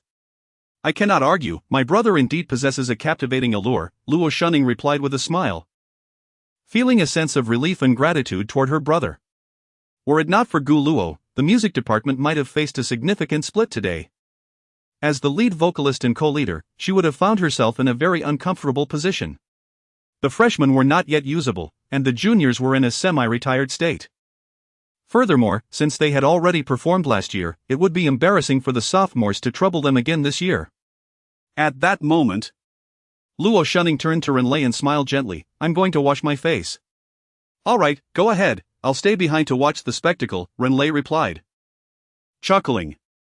Her idea of a spectacle was, of course, watching Gu Luo play with Chumini. This was evidently the correct utilization of a succubus. If Gu Luo continued to flirt, Chumini's faction might just collapse. She looked forward to it. Seeing this, Luo Shunning shook her head, both amused and exasperated. Then exited through the back door toward the restroom. Just as she reached the restroom, a figure hurriedly followed her. It was Feng Duo. Shu Qing. She hesitated, her expression complex, a mix of guilt, helplessness, and a hint of concern. Luo Shunning did not turn back, she simply splashed her face with cold water, savoring the refreshing sensation of the water gliding across her cheeks. After gently exhaling, she finally spoke, Minister, what is it that you wish to convey? Chapter 37. Fortunately, I can still rely on my brother. Feng Duo opened her mouth, poised to speak, but suddenly seemed to remember something, halting abruptly. Her expression turned cautious as she cautiously entered the restroom, her eyes scanning each stall to ensure no one was inside before she emerged with a sigh of relief. Shu Ning. I assure you that after the school anniversary performance, I will hand over the position of the music department head to you. At that time, you will be able to wield the authority of the head. However, before Feng Duo could finish her sentence, Luo Shuning gently interrupted her. Senior, I actually have no desire for the position of head. Upon hearing this, an anxious expression instantly crossed Feng Duo's face. She took a step forward, her hands subconsciously clenching, and quickly urged, Shu Ning, I know you must be feeling uncomfortable, but we really cannot let things get too tense with Chu Mei Mei and the others. I beg you, just endure a little longer, will you? The school anniversary is only a week away, and once it's over, I promise I will help you deal with Chu Mei Mei before I resign from the department. Shu Ning. It was I who invited you to join the music department last year. We are good friends, please help me, won't you? Please. Feng Duo's voice trailed off to a near whisper, almost pleading. Luo Shuning fell silent. The reason she had refrained from engaging with Chu Mei Mei was twofold. Firstly, she was indifferent to such childish matters, and secondly, she was persuaded time and again by Feng Duo, who urged her to be patient for the sake of their past friendship. However, contrary to expectations, what ensued was Chu Mei Mei's increasingly brazen behavior, coupled with Feng Duo's ineffectiveness. In an attempt to maintain a facade of balance, Feng Duo turned a blind eye to these issues, and at times inadvertently acted as an accomplice to Chu Mei Mei. Witnessing Feng Duo's pleading expression, Luo Shuning let out a resigned sigh. This senior was indeed ill-suited to be a head, lacking the decisiveness and responsibility that the role demanded. Had it not been for her brother's sudden appearance, she would have shattered her so-called strategy of balance today. Senior Feng Duo, let it be this way. Luo Shuning slowly retrieved a tissue from her pocket, delicately wiping the droplets from her face, and spoke with a measured tone. Consider it a return for your past kindness towards me. At this moment, her thoughts drifted back to a year ago, to the scene of their first encounter. Back then, Feng Duo had sported a high ponytail, carrying a guitar. Skipping with a radiant smile as she exclaimed, Classmate, come join the music department. Let us play the most beautiful music together. As your senior, I will look after you. When had things changed? It felt as though she could no longer recall. The once enthusiastic and idealistic senior had now become a mere shadow of herself, swaying indecisively amidst various conflicts, having lost her initial sincerity for the sake of some imagined balance. Shu Ning, thank you so much. Really, once the school anniversary is over, I will immediately stand up for you. I've long found Chu Mei Mei insufferable. Feng Duo's voice jolted Luo Shuning from her reverie. Observing the stark contrast between the Feng Duo before her and the one etched in her memory, she found herself momentarily dazed. Let it be this way. Fortunately, I can still rely on my brother. Not long after, the music department's activities for the day concluded. Gu Luo, surrounded by a throng of admirers, walked towards the exit like a star amidst a constellation. The attention he garnered was palpable, drawing countless glances. It was undeniable that the members of the music department were all quite visually appealing. Currently, Gu Luo was the sole male in the group. And as the campus heartthrob of Guanya, he attracted a fair share of whispers. Wow, being handsome has its perks. A boy lamented with envy gleaming in his eyes. Who could argue? Those girls from the music department strut around like they're on a pedestal. Now they become sycophants, another boy scoffed, his tone dripping with disdain. I must lose weight, I swear, once I slim down, I'll be handsome too. Another boy clenched his fists, motivating himself. What a charmed life. God knows how many flings this Guluo must have at night, after all, handsome guys are usually scoundrels. Among these conversations, there was envy, jealousy, baseless speculation, and even malicious slander. As the charming campus heartthrob, Guluo had quickly made a name for himself in just 2 days. After all, he was exceptionally handsome, one look could set hearts aflame. At that moment, Guluo was closely shielded by Chu Mei. To an outsider, they might easily be mistaken for a couple. This did not sit well with the other girls. But they remained reticent, knowing that Guluo was indeed brought in by Chu Mei. One girl with notably large eyes disregarded Chu Mei's warnings entirely, engaging Guluo in conversation throughout. She was utterly captivated by Guluo's looks. Being single, she felt it was fair game. Guluo noticed from the corner of his eye that Chu Mei's expression was growing increasingly stormy, resembling the ominous calm before a tempest. He deliberately intensified his conversation with the girl, exchanging laughter and lively banter. The girl with large eyes was overjoyed. Her mind swirling with a single thought, the campus heartthrob is interested in me. As they reached the school gate, everyone waved their goodbyes. The girl with large eyes wished to continue chatting with Guluo, but Chu Mei interjected curtly, Guluo and I have something to attend to. So you all can head off. With that, she assertively grasped Guluo's sleeve, her actions decidedly domineering. Guluo feigned a blank expression, appearing completely oblivious to the situation, exuding an air of innocence. Realizing this, the girl with large eyes was incensed. How can they break the rules? How despicable! Chu Mei, pleased with herself, pulled Guluo away. Along their path, Chu Mei would lean in closer to Guluo, almost pressing against him, while Guluo skillfully sidestepped her advances, deftly maneuvering to maintain distance. After what felt like an eternity, Chu Mei glanced behind to confirm that no one was trailing them before turning back to say, Guluo, you should keep your distance from that girl. Ah? Why is that? Guluo feigned confusion. She is quite deranged. She often tortures stray cats in the park and bullied other girls in middle school. I just wanted to warn you, so you wouldn't get deceived. Chu Mei said, her voice laced with concern. Truly a nest of snakes and rats. Guluo mused internally, recognizing that like attracts like. Yet, on the surface, he maintained an expression of surprise. Is that so? Then I should keep my distance. Yes. It's best if you don't engage with her at all. Chu Mei's face lit up with a smile, bearing a hint of triumph. After walking a bit further and declining an invitation for drinks, Guluo concocted a casual excuse to part ways with Chu Mei. Indeed. Throughout this journey, Guluo had gleaned numerous secrets. It was evident that Chu Mei would say anything to maintain her position against other girls. In this light, his act of feigned innocence had proven remarkably successful. Alas, who understood the intricacies of their lives? They were simply a collection of perverse characters. The protection of male safety was indeed an urgent matter.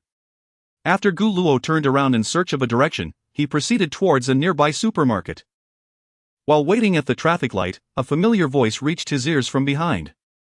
Guluo did not immediately turn around, instead, he leisurely attended to his phone. Soon after, he felt a gentle pat on his shoulder. Turning around in a state of confusion, he was greeted by the sight of a girl with large, expressive eyes. He could not recall her name, so he simply referred to her in his mind as Big-Eyed Girl. At that moment, she cheerfully inquired, What a coincidence, Guluo. Are you heading to the supermarket too? However, Guluo stepped aside, regarding her with an expression of caution. What's wrong?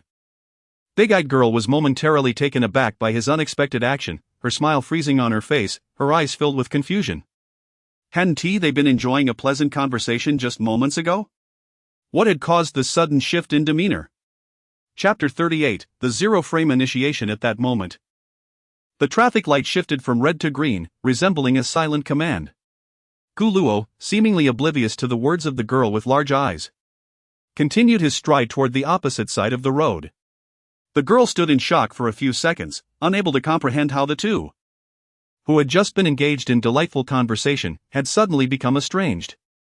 Unwilling to be disregarded, she quickly jogged after him. Gu Luo, what's wrong? Weren't we just having a great time talking? Please, say something.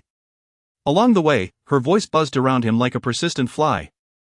Yet Gu Luo paid her no mind, resolutely advancing forward. It was not until he arrived at a small park that he finally halted. Turning to her with a composed expression, "Please do not follow me." "But you must provide me with a reason," she insisted, positioning herself squarely in front of him, her expression earnest. "Give me a reason, and I will leave at once." Gu Luo opened his mouth, hesitating, his face revealing a troubled demeanor, as if burdened by an unspeakable secret.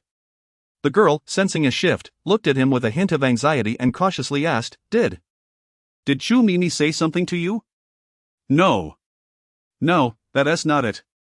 Gu Luo immediately waved his hands in denial, his gaze evasive, unwilling to meet her eyes. His flustered demeanor betrayed him. In that moment, the girl felt a wave of realization wash over her.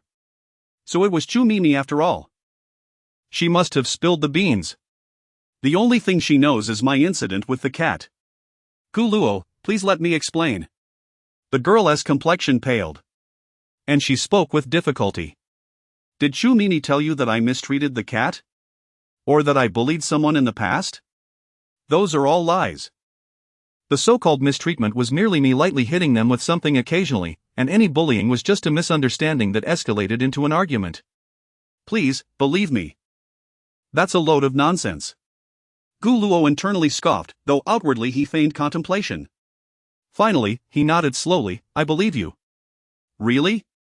the girl asked, her excitement palpable. "False." "True." Gu Luo flashed an innocent smile, the evening sun casting a warm glow on his features, accentuating his flawless profile, exuding a serene beauty. How could one person be so strikingly handsome? The girl found herself entranced, her heart racing as if it might leap from her chest. After a while, she blushed, shaking herself back to reality, and hurriedly coughed to disguise her embarrassment. Gu Luo, what exactly did Chu Mimi say to you?" "No. It wasn't Chu Mimi, truly, it wasn't he." Gu Luo's eyes darted around, reminiscent of an innocent boy incapable of deceit.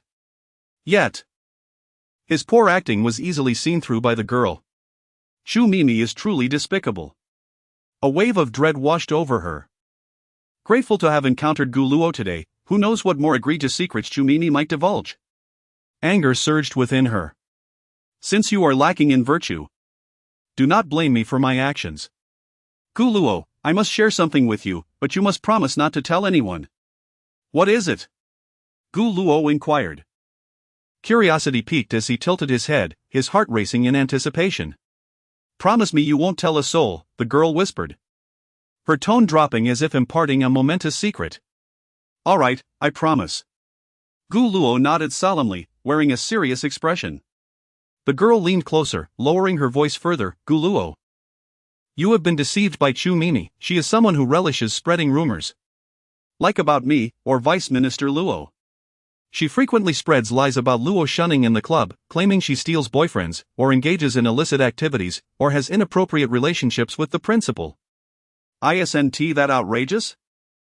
Many have fallen for her deceit, which is why they harbor animosity towards Vice Minister Luo." As she spoke, she watched Gu Luo's expression, a glimmer of triumph in her eyes. "Chu Mimi, this is your own doing. Enough." Gu Luo suddenly interjected, causing the girl to pause in surprise. He continued, "I believe Chu Mimi is not that kind of person, just as I believe you would not mistreat cats or bully others." The girl fell silent, merely gazing at Gu Luo, her heart a tumult of emotions. She found his innocence endearing, so easily trusting others. Simultaneously, she viewed Chu Mimi with disdain, realizing she would deceive such a good-hearted boy. Thus, let us refrain from discussing others behind their backs, it is wrong. Let us head to the supermarket instead. Gu Luo declared, resuming his walk forward, his hand slipping into his pocket to grasp his phone. In the evening, a simple, well-lit bedroom was filled with soft light, yet it could not warm the heart of its resentful occupant. Chu Mimi sat at her desk, retrieving a sheet of A4 paper from the drawer. With deliberate strokes, she inscribed the name Luo Shunning in bold letters.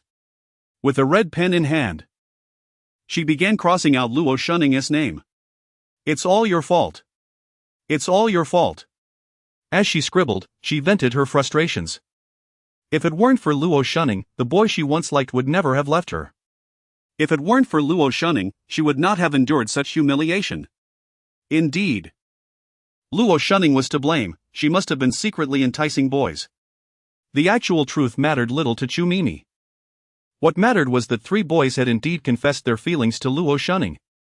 After one boy's failed confession, he returned to her only to end their relationship at lightning speed, citing that he still harbored feelings for Luo Shunning. The mere thought of this made Chu Mimi tremble with rage. She would not admit her inferiority to Luo Shunning. Therefore, the assertion that Luo Shunning was adept at ensnaring men became her new truth. Just then, a smile crept across Chu Mimi's face as she gazed at the A4 paper filled with red crosses, murmuring to herself, Luo Shunning, this time you have lost. Gu Luo has been captivated by my charm. Pausing, she continued her soliloquy, of course, the past is far from over. Let us humiliate ourselves together on the school's anniversary. Everyone will be doomed. Ha ha. I wonder what expression Luo Shunning will wear then. I can hardly wait. At that moment, her phone on the table suddenly rang, an incoming voice call. Chu Mimi composed herself, frowning upon seeing the caller ID, her eyes filled with impatience. Yet, she pressed the answer button. Chu Mimi, you filthy whore. The voice on the other end screeched, sharp and piercing. Chu Mimi was momentarily taken aback, her mind struggling to process the insult. You are truly despicable, talking behind my back. The voice grew louder, as if it might shatter the phone screen. Are you dead or something? Speak up. I asked you if M is dead. A barrage of expletives erupted like bombs, detonating in the ears of Chu Mimi. The conversation commenced with an explosive intensity, laden with obscenities. It was only then that Chu Mimi regained her composure and retaliated with equal fervor. You filthy Chu Mimi. You, your M family. Their insults intertwined, resembling a fierce battleground where neither party was willing to concede defeat. Ultimately, both were left exhausted from the verbal skirmish, prompting Chu Mimi to suppress her anger and inquire, Did Gu Luo tell you about this? Pa! Came the dismissive retort, followed by an expression of disdain. I figured it out myself. Gu Luo is so kind and innocent, yet he still defends a wretch like you, it's truly ironic. The other party recounted the events that had transpired. Upon hearing this, Chu Mimi fell silent. Chu Mimi, let me make this clear, this is not over. If you dare to reveal my past of cat abuse and bullying, I will tear you apart, you worthless being. With that, the call was abruptly terminated. Chu Mimi took several deep breaths to gradually regain her composure. Just a superficial friendship, if it vanished, so be it. As long as she had Gu Luo, that was all that mattered. She resolved to present herself as more gentle and considerate in front of him, determined to win his heart swiftly to avoid any prolonged complications. Luo Shunning, for now, I shall grant you some reprieve. But on the day of the school celebration, let us both face humiliation together. In that moment, I can seek solace in Gu Luo. Chapter 39, The Angel's Gentle Touch for Gu Luo. Caring for his 4 beautiful younger sisters was undoubtedly a delightful and blissful endeavor. Yet, joyous days seemed to pass in the blink of an eye. Time racing forward like an indefatigable steed. It felt as though, in just a fleeting moment, he had spent an entire week in this warm new home, welcoming the arrival of Saturday. In the past few days, the music department had undergone a remarkable transformation due to Gu Luo's presence. The previously discordant atmosphere had dissipated, replaced by an unprecedented tranquility. Chu Mimi appeared to have undergone a metamorphosis, exhibiting an unusually gentle demeanor before Gu Luo, no longer sabotaging rehearsals, and actively participating in every practice session. Meanwhile, the small clique she belonged to began to show signs of disintegration. resembling a precariously balanced structure that could collapse at any moment. In this process, the big-eyed girl played a pivotal role, publicly exposing Chu Mei's malicious gossiping within their group. Coupled with Gu Luo's timely and clever displays of charm, the tensions escalated, ultimately leading to the current situation. However, one thing that troubled Gu Luo was the increasingly intense advances from Chu Mei in recent days. Her gaze seemed to convey an insatiable desire to devour him. Fortunately, Guanya Academy was set to hold its anniversary celebration next Wednesday. Once the performance concluded, his undercover existence could finally come to an end, allowing him to address Chu Mei's past transgressions. In the kitchen that morning, Gu Luo stood before the cutting board, yawning and bleary-eyed as he sliced tomatoes. The previous night, he had been engrossed in a video game until the early hours, captivated by the dazzling skins of the firearms within. One must admit, possessing such skins enhanced the gaming experience immensely. It is often said, wealth brings enjoyment. Additionally, the little imp had not invaded his room at night lately, indicating that matters were progressing positively. After accompanying her on an outing today, he would no longer be under her coercion. Suddenly, Gu Luo realized he had overlooked a crucial detail. He had forgotten to inquire where Luo Shuhe intended to go today. Well, he would find out once they stepped outside, and he dismissed the worry from his mind. Good morning, brother. Luo Shuning entered the kitchen with light, graceful steps. The hem of her pure white nightgown swayed gently, reminiscent of a blooming white lotus in the morning, pure and beautiful. She resembled a princess from a fairy tale, radiating an irresistible aura of innocence. Good morning, Shu Ning. Gu Luo continued to chop tomatoes, a smile instinctively gracing his lips upon hearing her voice. What could be more delightful than greeting his little angel on a lovely morning? A sense of happiness welled up within him. Thank you for your hard work, brother, Luo Shuning said habitually, her gaze inadvertently falling upon Gu Luo's head, where a stray lock of hair stood defiantly, as if declaring its existence to the world. A soft giggle escaped her lips, unable to contain her amusement at the sight. Upon hearing her laughter, Gu Luo paused his chopping, turning around in confusion. What's wrong? Luo Shuning blinked her large, watery eyes before raising her small hand, her slender fingers, except for the thumb, waving downward playfully. Brother, lower your head for a moment. Her voice was tender, imbued with a hint of mischief, as if she were sharing a little secret. Okay. Though puzzled, Gu Luo complied. Luo Shuning gently placed her small hand on his hair, tenderly smoothing it down as if she were caring for a child. Each stroke of her fingers felt electric, causing Gu Luo's heart to race involuntarily, and warmth crept into his cheeks. Was this of the gentle touch of an angel? So, this is what it feels like to be patted on the head by a beautiful girl. Yet, what prompted this sudden display of intimacy from his little angel? Gu Luo's mind began to spiral in delightful chaos. All done, brother. Luo Shuning withdrew her hands behind her back, her face awash with a radiant smile. Just now. You had a stray hair, but don't worry, it has been taken care of. Her tone was playful, as if she were proudly announcing her accomplishment. Thank you. Upon hearing her explanation, the fanciful thoughts in Gu Luo's mind dissipated like mist. He slowly raised his head, only to find Luo Shuning tilting her head cutely, a sight that tugged at his heartstrings. Your face is a bit red. Why is that? So adorable. She found it genuinely amusing, noticing that Gu Luo only exhibited this naive, boyish shyness when he was around her, whereas he was entirely different with Chu Mei. This unique sensation delighted Luo Shuning, and she found herself yearning for more of it, her heart fluttering like a kitten's playful paws.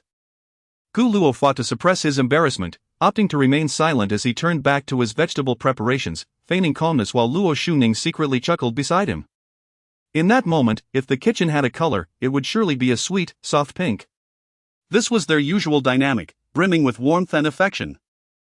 As their relationship steadily deepened, they both reveled in this feeling, often finding themselves smiling at the mere thought of each other. Gu Luo felt a burgeoning sense of excitement. After all, he had always been drawn to gentle girls, particularly one as beautiful as Luo Shuning. He sensed that she felt similarly. Yet, they both tacitly refrained from voicing their feelings, maintaining their relationship within a defined boundary. This situation left Gu Luo somewhat troubled, aware that some things were amiss, yet he could not resist the urge to reach out and touch. It was a peculiar sensation. Nevertheless, there would still be ample time ahead for him and the little angel to spend together. As for the future, he decided to leave it for another day, choosing instead to savor the present moment. Brother! Luo Shuning's gentle call pulled Gu Luo back from his reverie. What is it? He instinctively asked, taking a step closer. Luo Shuning brightened the space between them with her warm smile. I want to thank you for taking care of me this past week. I appreciate you tirelessly preparing delicious meals for me every day. Thank you for helping to stabilize the conflicts in the music department, even making many sacrifices for it. I am truly grateful. I will never forget what you've done for me. Hearing this, Gu Luo felt as if his heart were enveloped in a warm stream. A sense of healing washing over him. An overwhelming emotion surged within him. Gazing at the little angel before him, his lips quivered slightly, and as if resolved, he mustered the courage to speak. Shu Ning, your hair seems a bit disheveled as well. Luo Shu Ning blinked in surprise, instinctively reaching to smooth her hair, only to remember that she had just tidied it in front of the mirror. Suddenly, she realized something, her heart racing with anticipation, while her fair complexion flushed with a delicate hue. Then, the kitchen fell into a serene silence. The silence enveloped them like an invisible veil, saturating the air with a palpable tension intertwined with anticipation. Gu Luo, noticing that Luo Shuning remained silent, assumed his advances had been met with rejection. And a wave of embarrassment surged within him. What on earth am I saying? This is disastrous, I couldn't hold back. It's so awkward. I need help, it's excruciatingly awkward. What should I do now? Perhaps I could deflect with a laugh? I ought not to have taken this step. Clearing his throat, he stammered, Shunning. Gu Luo felt an overwhelming urge to disappear into the ground. Just as he prepared to explain himself, he noticed Luo Shunning's delicate hands crossing over her elegantly poised chest. She lowered her head slightly, her gaze evasive, and, with a hint of shyness, she murmured, May I trouble you for a favor? Chapter 40. Another lie. As emotion surged within him, Gu Luo forcefully suppressed his racing heart, striving to steady his breath. Yet, the slight tremor of his fingertips betrayed his inner turmoil. Drawing in a deep breath, he gently placed his hand upon Luo Shunning's small head, tenderly ruffling her hair. His fingers glided through her silky strands, each caress imbued with a delicate caution. In that moment, a singular thought occupied Gu Luo's mind. He wished time could decelerate, that this exquisite moment could be frozen in eternity. Neither spoke, one lost in the gentle gesture, the other reveling in the sensations brought by his fingertips. Gu Luo's lips parted slightly, as if to voice something, but after much hesitation, he swallowed the words that threatened to escape. Patience was essential, haste would yield no rewards. After all, time was abundant. Thus, immersed in this blissful interlude, the two remained unaware of how long they had lingered. Suddenly, a bright voice echoed from the kitchen, Brother!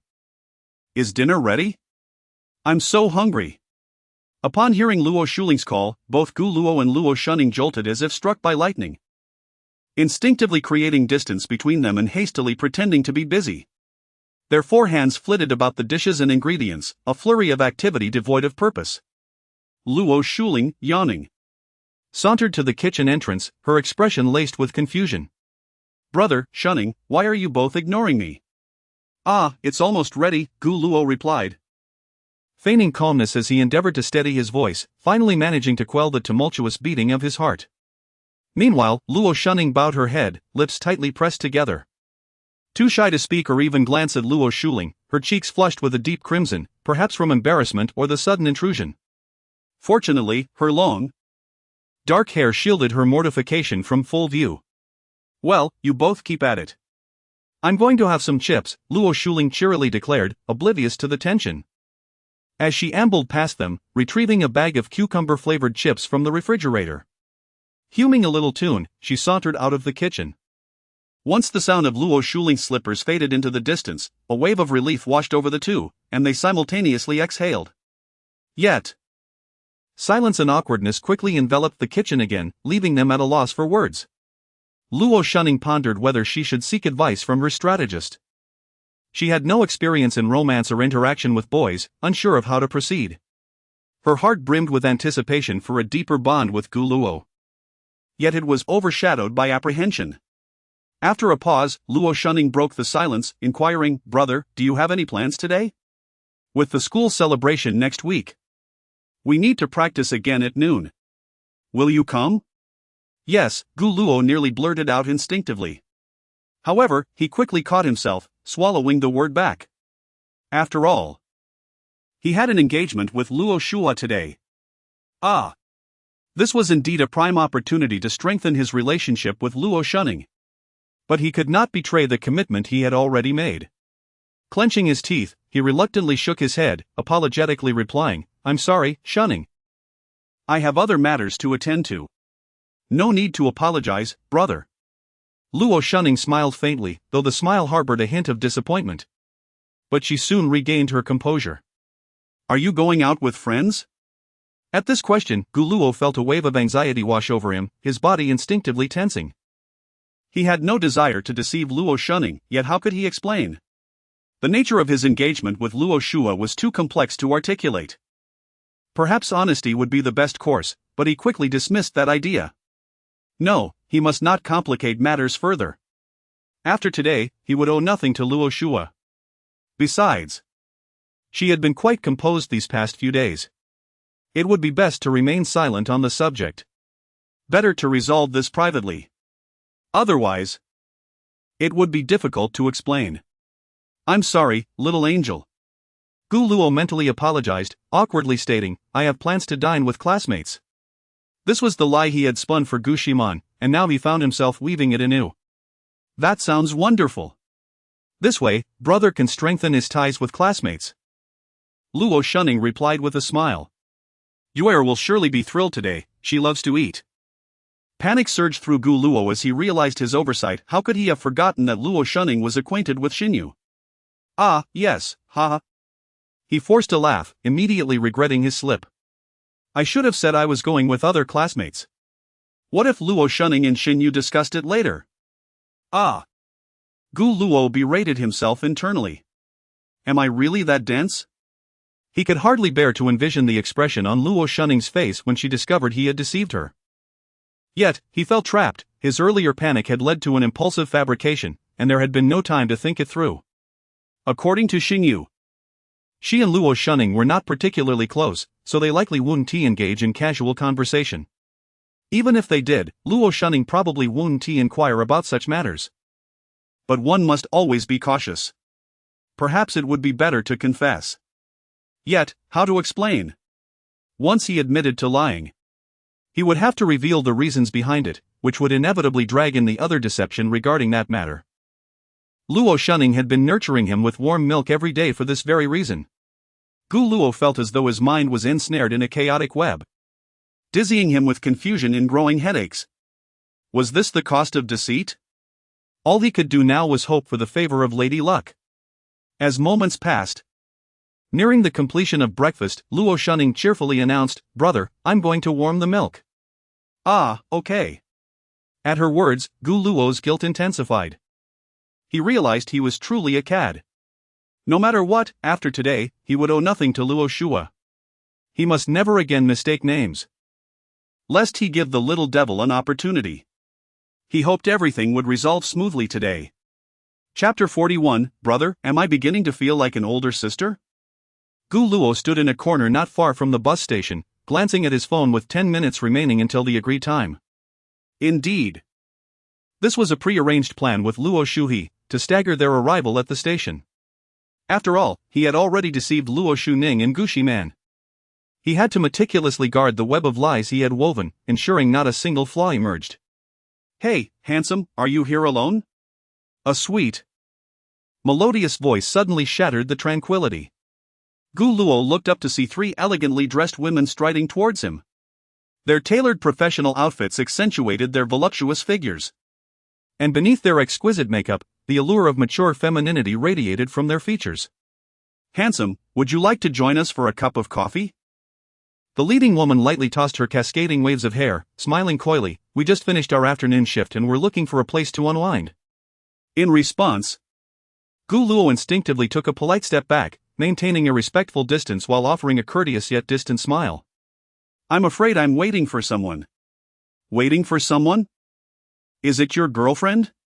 Another woman, seemingly oblivious to Gu Luo's rejection, edged closer, the strong scent of her perfume enveloping him. With your shy demeanor. You must still be single, right? These three older sisters were relentless, akin to entangling vines. No matter how Gu Luo resisted, they showed no inclination to depart. Reminiscent of troublemakers surrounding a school beauty in a novel. Truly, it was the burden of excessive charm. What a vexing predicament. Just as Gu Luo contemplated his next words, he felt a familiar pressure on his arm. A refreshing fragrance wafted into his nostrils, and turning his head, he found Luo Shu he had quietly appeared by his side. Her slender arm entwined itself with his. Today, she wore a flowing black gown that danced gently with the breeze, resembling dark waves elegant and enchanting. Her delicate ankle straps showcased her fair ankles, further enhancing her already long legs. Her silky hair cascaded casually over her shoulders, glinting softly in the sunlight. The three women were immediately captivated by Luo Shu's beauty. Without uttering a word, she cast a cool, indifferent glance over their faces. Her gaze sharp as a surgeon's scalpel, precisely dissecting their intentions. My apologies, the leading woman said with a resigned smile, her tone tinged with regret. We had no idea this young man already had a girlfriend.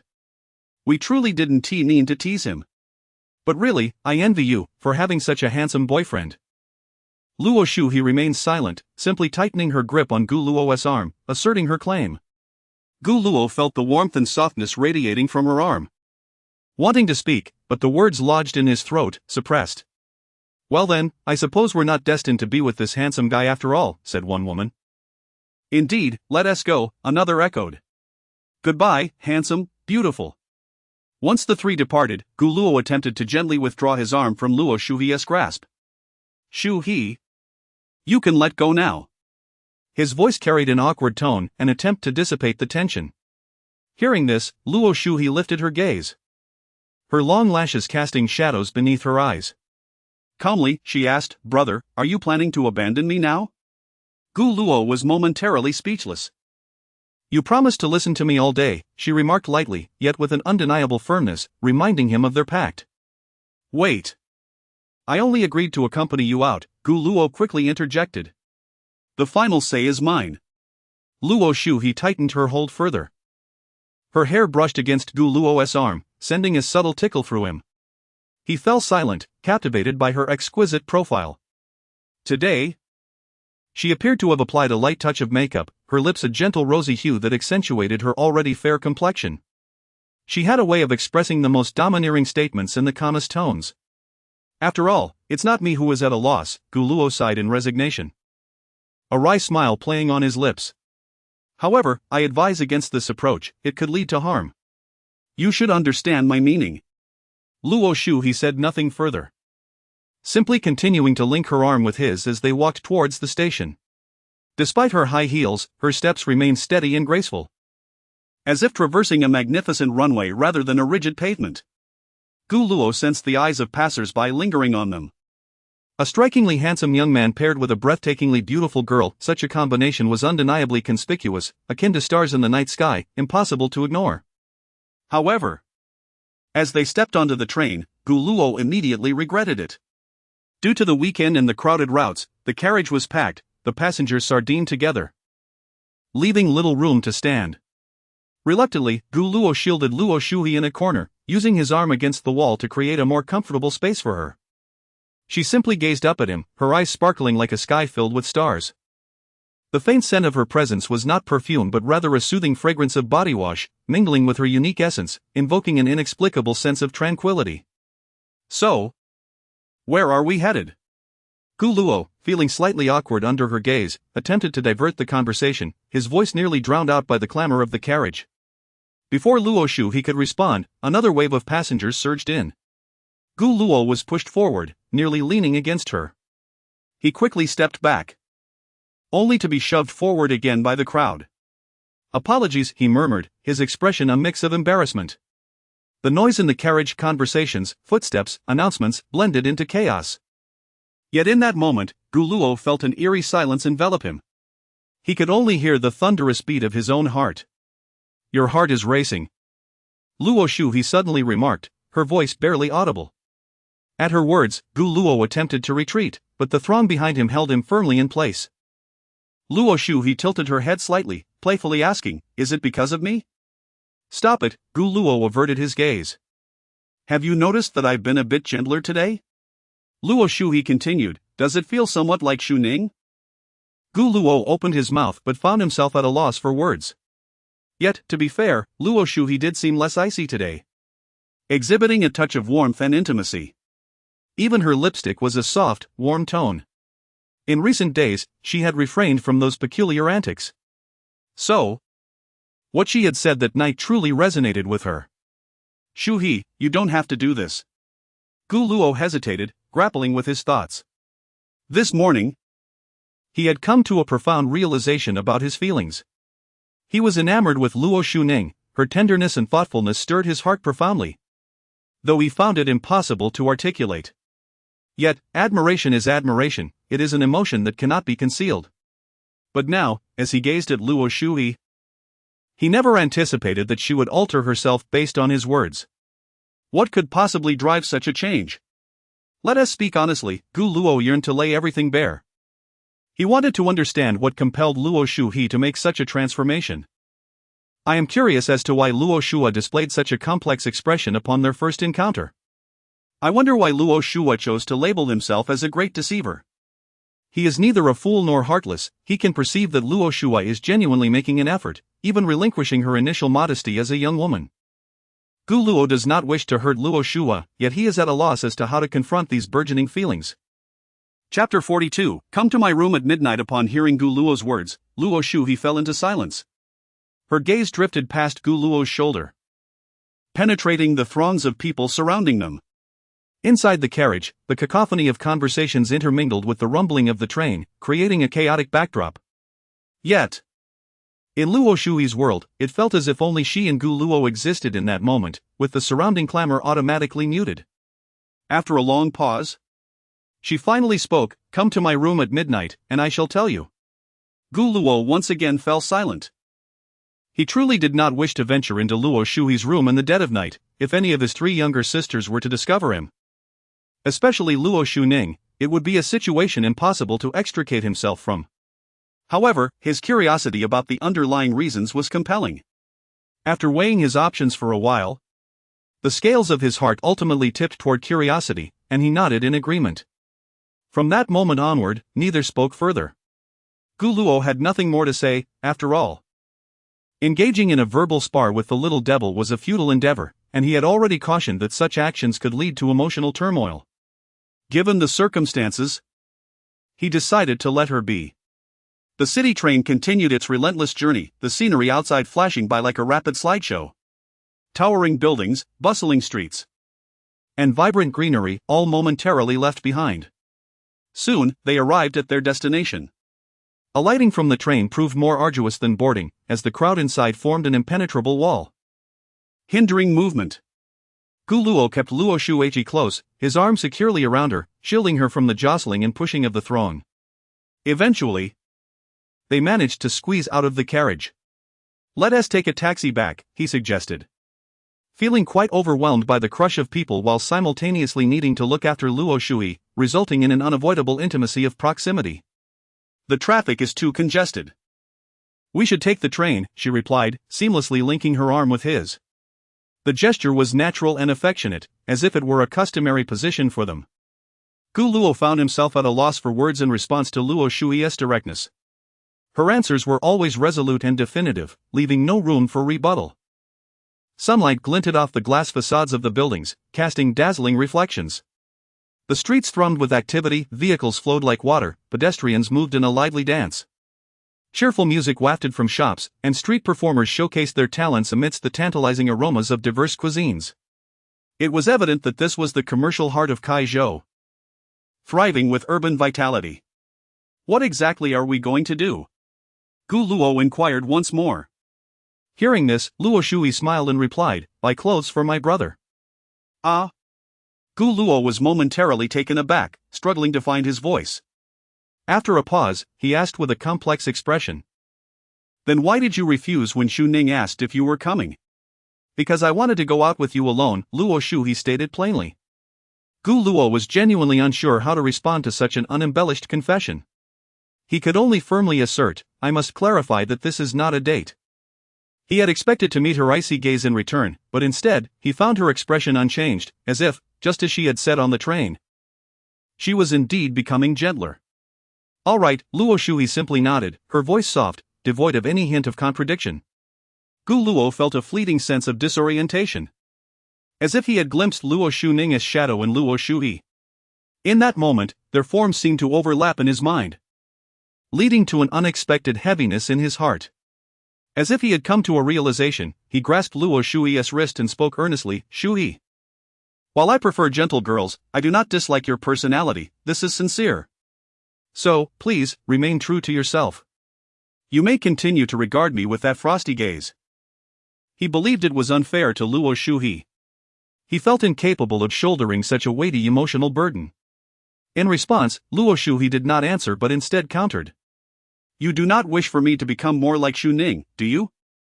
So that you can continue to comfortably use your preference for gentle girls as an excuse to reject me, is that it?" Gu Luo opened his mouth, yet found himself at a loss for how to reply. Luo Shui continued, "I know you like Xu Ning, and she has feelings for you too."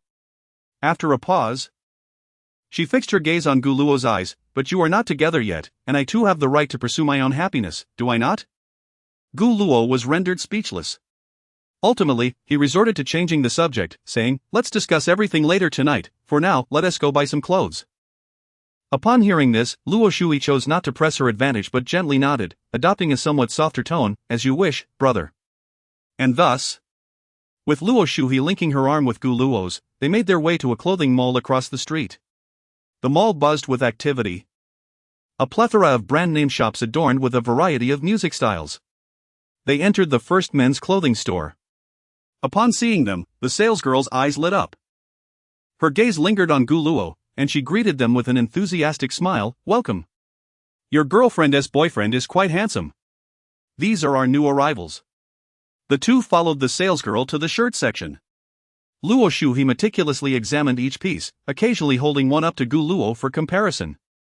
"Brother, try this one," she suggested, presenting a light blue shirt, its color fresh and elegant. "All right." Gu Luo stepped into the fitting room and emerged shortly after, adjusting his collar before the mirror. Nodding in approval, "Not bad.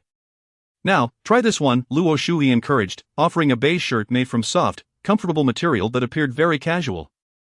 Gu Luo changed again and stepped out, turning around in front of the mirror before giving it a lukewarm evaluation. Luo Shui nodded but showed no intention of purchasing it, instead proceeding to the next store.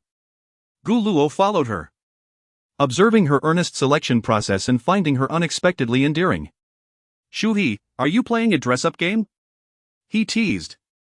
Luo Shui glanced back at him. "I am merely trying to understand my brother's preferences." "My preferences?" he echoed, bewildered. "Yes," she affirmed, "I wish to know what colors, styles, and materials you like." Gu Luo was taken aback. He had not anticipated Luo Shui would take it so seriously. "Isn't this exhausting? I'm not picky about clothes. Anything will do." However, Luo Shui did not respond, continuing her forward march. Her silhouette appeared somewhat forlorn, stirring a wave of guilt within Gu Luo. "Actually," he hastened to catch up, "Shui, you need not go to such lengths." Luo Shui paused and turned to face him. "Then what would you have me do, brother?" Gu Luo opened his mouth but found himself at a loss for words. Just as Luo Shui had articulated, he had been using his preference for gentle girls as a means to reject her. Now that she was becoming gentler. Chapter 43, for Gu Luo. Bestowing love is a greater happiness than receiving it. Thus, Gu Luo seemed to transform into a mere doll, indulging in an entire afternoon of pure dress-up play. The reason it was purely a dress-up affair was that Luo Shui had no intention of purchasing any clothing. She simply dragged Gu Luo through various menswear stores, trying on one outfit after another. Shui, after exiting yet another menswear shop, Gu Luo felt as though his legs were weighed down with lead, each step requiring monumental effort. For a young man, shopping felt akin to torture, especially in such aimless dress-up games, where every passing minute felt interminable. "What's wrong, brother?" Luo Shui turned to him, her demeanor calm, as if the lengthy stroll had been a mere trifle for her. She stood tall in her high heels, her graceful strides devoid of any sign of fatigue. Gu Luo hesitated, pondering whether it would be embarrassing to admit he could no longer walk, especially in front of a girl. After all, the young lady before him remained uncomplaining in her heels.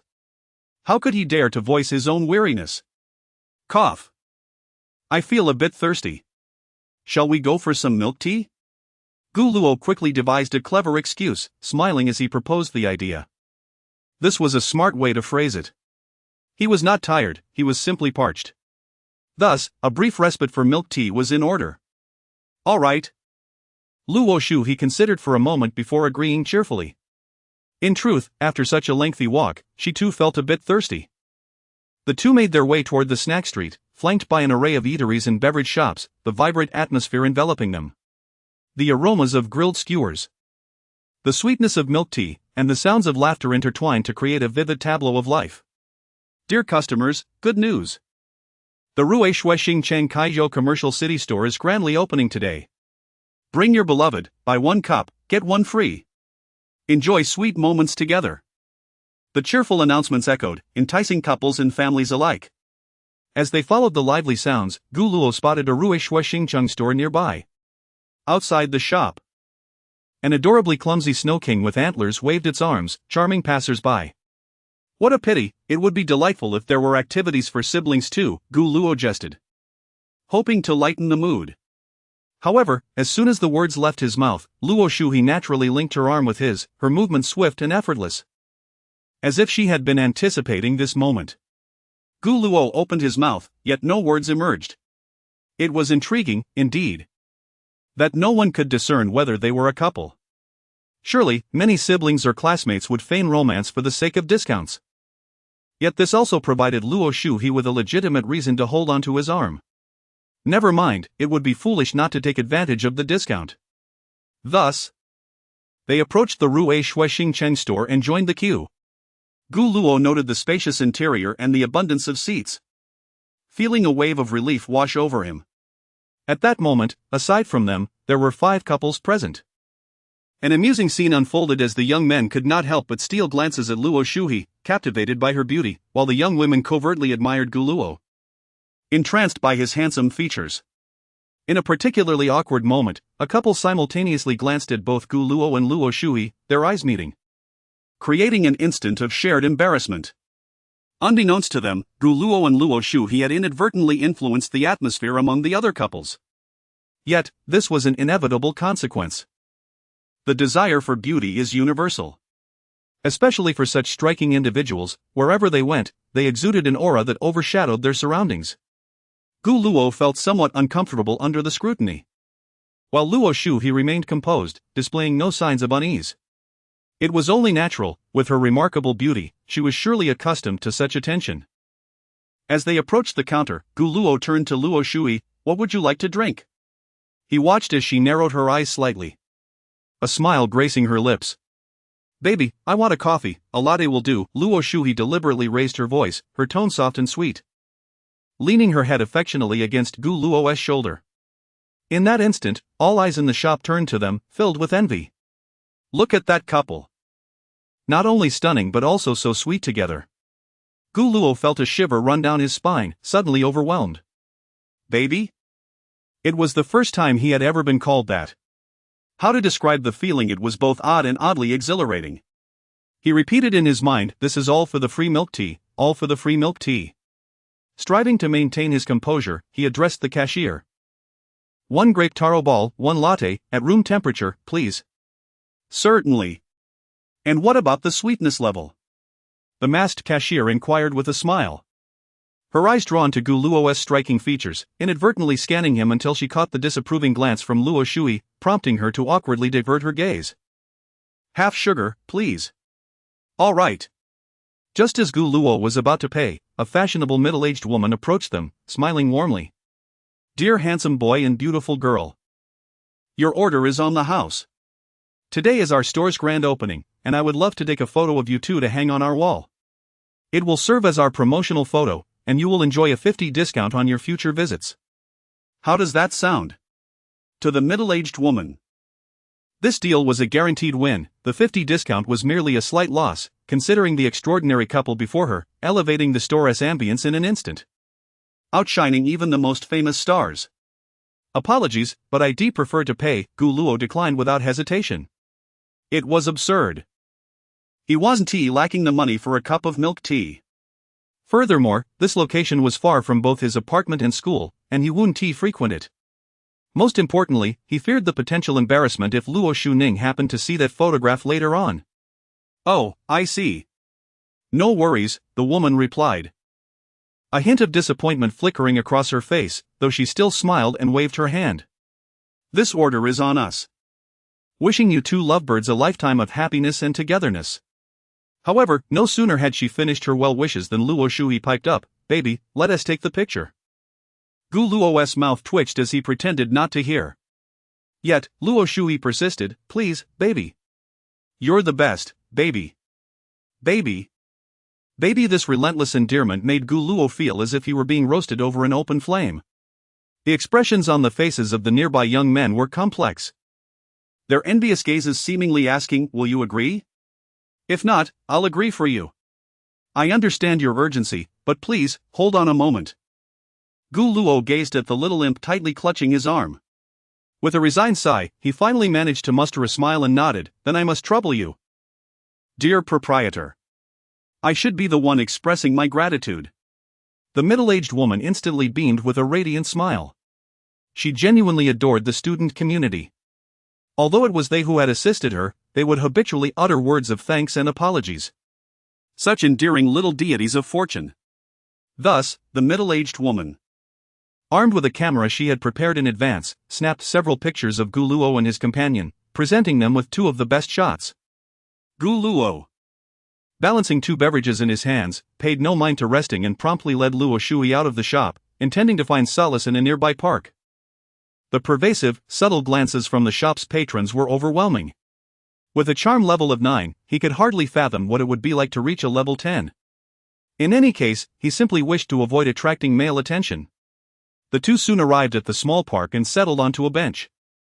Gu Luo inserted a straw into the latte and handed it to Luo Shuhi. Notice, the task of inserting a straw for Sister Luo Shuhi has been completed. Earning 1 point. This sisterly support system truly treats all tasks equally. Whether preparing a meal or inserting a straw, both yield the same single point. Despite the vast difference in effort involved. Nevertheless, he found no inclination to dwell on it, he preferred to let things unfold naturally. For Gu Luo, the act of giving love was far more fulfilling than receiving it. His motivations transcended mere points, he genuinely relished the experience. Brother, Luo Shu, he remarked, sipping her coffee. My feet hurt. Chapter 44, so, shall we share a drink? Upon hearing these words, Gu Luo's gaze instinctively drifted towards Luo Shui's delicate feet adorned with high-heeled sandals. These exquisite feet appeared to be crafted by the finest artisans, possessing skin so refined that it surpassed imagination, smoother than the finest porcelain, with a subtle blush radiating beneath the surface. Her petite toes were perfectly aligned, each one rounded and smooth, embodying the essence of youthful beauty. A mere glance made Gu Luo feel as if he had been scalded, prompting him to avert his gaze and exclaim, my apologies, I forgot to remind you. Your ankles must be aching, right? One shouldn't walk too long in high heels, it could cause additional strain on your ankles. This oversight is entirely my fault. Gu Luo genuinely believed it was his duty as an elder brother to consider such matters. Reflecting on the complexities of emotional issues that had occupied his thoughts during their journey, he chastised himself for neglecting Luo Shui's comfort, failing to even consider the discomfort caused by her prolonged walk in heels. At that moment, Luo Shuhi was sipping her coffee in small sips, resembling a languid kitten. Quietly observing Gu Luo's face, which was etched with self-reproach, her eyes subtly softened. But you should really be more careful, you must not wear high heels for extended periods. And if you feel any pain, speak up immediately, understood? Gu Luo resumed his role as the protective older brother, adopting a serious demeanor.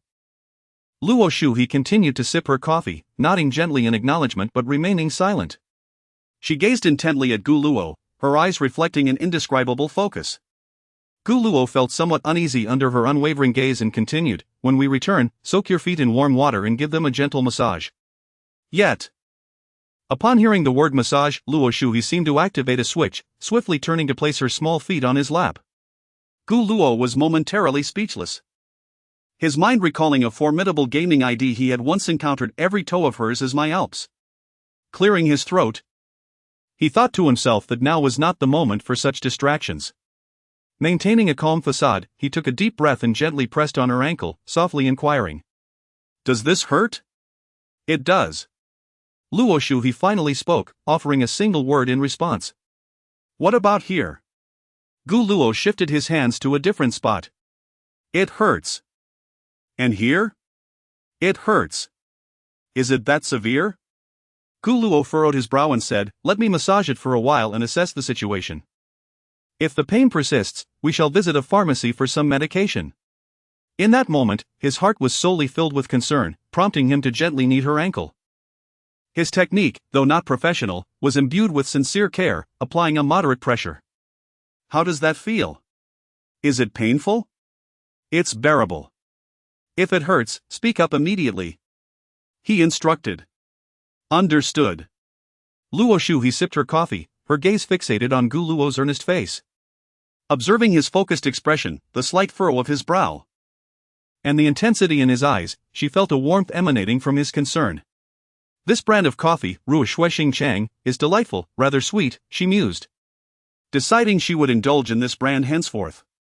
Thus, Gu Luo continued to massage for 5 minutes, then 10, then 15, maintaining a steady rhythm without a trace of impatience, ensuring his pressure remained consistent.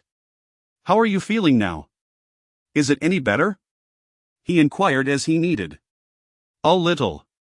By now." Luo Shuhe had finished her coffee but continued to nibble on the straw. "A bit of improvement is good." Hearing this, Gu Luo breathed a sigh of relief. Yet his hands remained in motion. After another 5 minutes, he finally released his grip. "Shuhe, why not try standing and walking a bit to see if it has improved?" "Help me put on my shoes," Luo Shuhe replied, playfully wiggling her little toes. "I'll do it myself. I forgot how to wear them." Gu Luo's lips twitched, but he complied, gently picking up the high heels from the floor and assisting her in putting them on. Luo Shuhe stood, feigning a few steps before nodding, "Much better, thank you." In that moment, Gu Luo felt slightly dazed, gazing at Luo Shuhe, who reminded him so much of Luo Shuning when she was being playful. "If you can walk, it's not too serious, just be cautious in the future."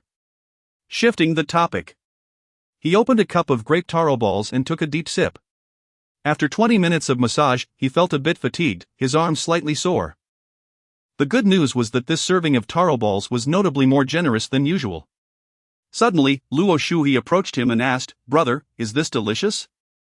"Shuhe has never tasted grape taro balls?" Gu Luo was taken aback. Was it truly possible that someone had never tried Ruo Shuexing Chang's grape taro balls? Yet, considering the Luo family's affluence, it was not entirely surprising. "You've never had them before? Are they good?" Luo Shuhe inquired, bending closer. "Of course they are." Gu Luo's words were only half spoken when the taro balls in his hand vanished.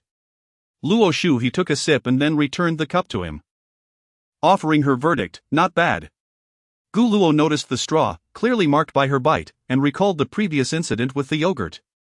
Why did Luo Shuhe have such an affinity for nibbling on straws? Moreover, how was he supposed to drink from the cup now? Never mind. It would be a shame to waste food. Sharing a drink was a perfectly normal occurrence. Overthinking would only reveal his own insecurities. Thus, Gu Luo resolved to drink without further ado. "It seems you truly enjoy sharing a drink with me," Luo Shuhe remarked, which is akin to an indirect kiss. Cough. Gu Luo nearly choked on the taro balls in his mouth. "No." His expression turned serious as he retorted, "There should be limits to such jokes. What if it were Shuning?" Cough. Gu Luo found himself at a loss for words, his previously stern demeanor crumbling. "All right, brother, we should get back to business." Luo Shuhe clearly wished to divert from that line of conversation, lightly patting her chest. "Let us go." "Where to?" As she moved, Gu Luo instinctively glanced over, only to immediately avert his gaze. Chapter 45. The little demon's artful persuasion. Luo Shua did not respond but instead strode directly towards the park's exit. Observing this, Gu Luo immediately picked up a grape taro ball and hurried to catch up. Shua, slow down, your ankles won't be able to take it. How considerate of you. The two walked side by side, but soon, as if programmed, Luo Shua naturally linked her arm with Gu Luo's. Shua. Let me make this clear, today is the only day this can happen. Gu Luo's voice held a hint of resignation. Today was an exception, from now on. He must not be taken advantage of again. If such a situation arose, he would ensure to inquire about the terms beforehand. Anything that warranted refusal would be met with a firm no. The protection of male safety was a shared responsibility between them. Even if the little demon had softened, at her core, she remained the troublesome little demon. Under Luo Shua's guidance, it wasn't long before they reached their destination, a charming lingerie store. Gu Luo gazed through the glass at the myriad of lingerie styles and colors within, falling into a contemplative silence. It felt like stepping into hell. After a prolonged silence, Gu Luo's expression grew increasingly complex. After much hesitation, he finally spoke. Shua, you can't be suggesting I accompany you to buy this, right? Is it that difficult to guess? Luo Shua replied nonchalantly, preparing to pat her chest once more. Observing this, Gu Luo swiftly interjected, in public. Let us maintain a little decorum. Luo Shua elongated her tone, drawing out the word, then inquired, so, you'd prefer not to be seen by others, would you? Your reasoning is rather peculiar. Gu Luo momentarily found himself at a loss for a rebuttal, merely nodding in agreement. He felt as though he had fallen into a meticulously crafted trap by Luo Shua, and the more he struggled, the deeper he sank. Oh, Luo Shua repeated, her eyes narrowing into a playful smile. Her expression bore a hint of triumph, as if she could see right through Gu Luo's inner turmoil. So you are jealous, then? You don't want others to see, which can only mean you feel possessive. That's a flawed argument. Gu Luo countered immediately. It's merely my duty to advise caution. But if someone were to truly see, would it bother you? Luo Shua pressed. Upon hearing this question, Gu Luo instinctively envisioned that scenario, a wave of discomfort washing over him. Though he remained silent, he gently nodded. Why would it bother him? If he had no feelings for me, why would he feel uncomfortable? Luo Shua pursued relentlessly, each question striking like a sharp sword at the softest corners of Gu Luo's heart. Gu Luo opened his mouth, wishing to refute her, yet found himself unable to voice a response. Witnessing his struggle, Luo Shua couldn't help but display a smug grin, akin to a cat that had caught its prey. You're simply being obstinate. Gu Luo felt cornered by Luo Shua's relentless questioning, as if he were a soldier retreating on the battlefield, driven into a corner by her words. He had no desire to deceive, yet at that moment, he was uncertain how to confront his complex emotions. After hearing Luo Shua's words, Gu Luo's inner resolve began to waver. He was undeniably infatuated with Luo Shunning. Why then did he harbor such peculiar feelings for Luo Shua? Was it her sudden gentleness, echoing that of Luo Shunning? Or was there another reason altogether?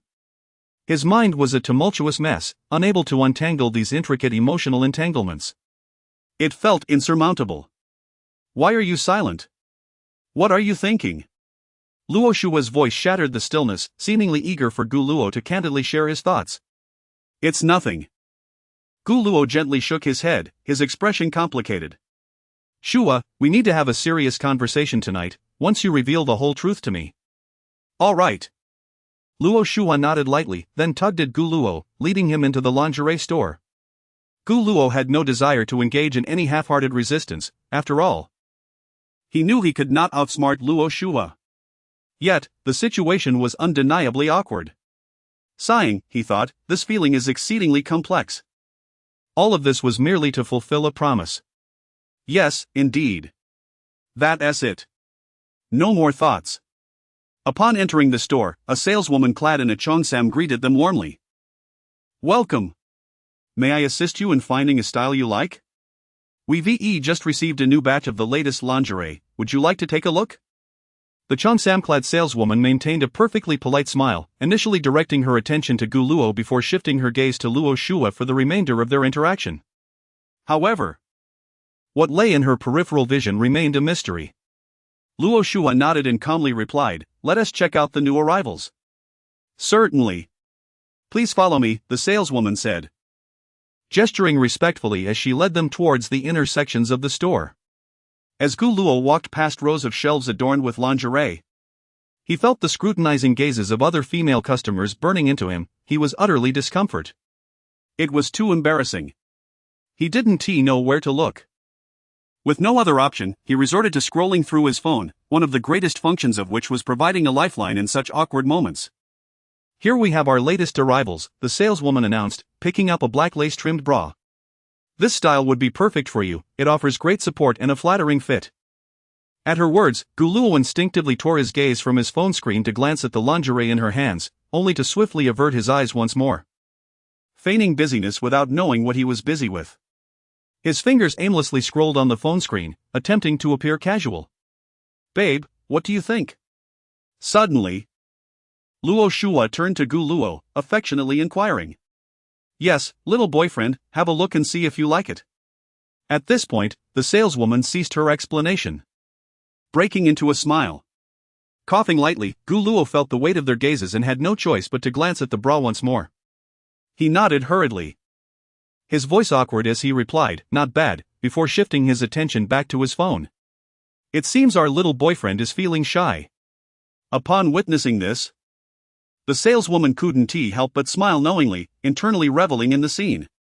"Then this one it is, I'm a size 75C, Luo Shua unabashedly declared to Gu Luo. Then pointed to other styles, "I'll try these as well."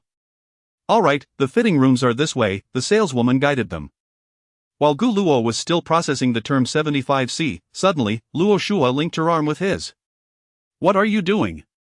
"Stay with me, wait outside while I change, otherwise I won't feel at ease." "Fine."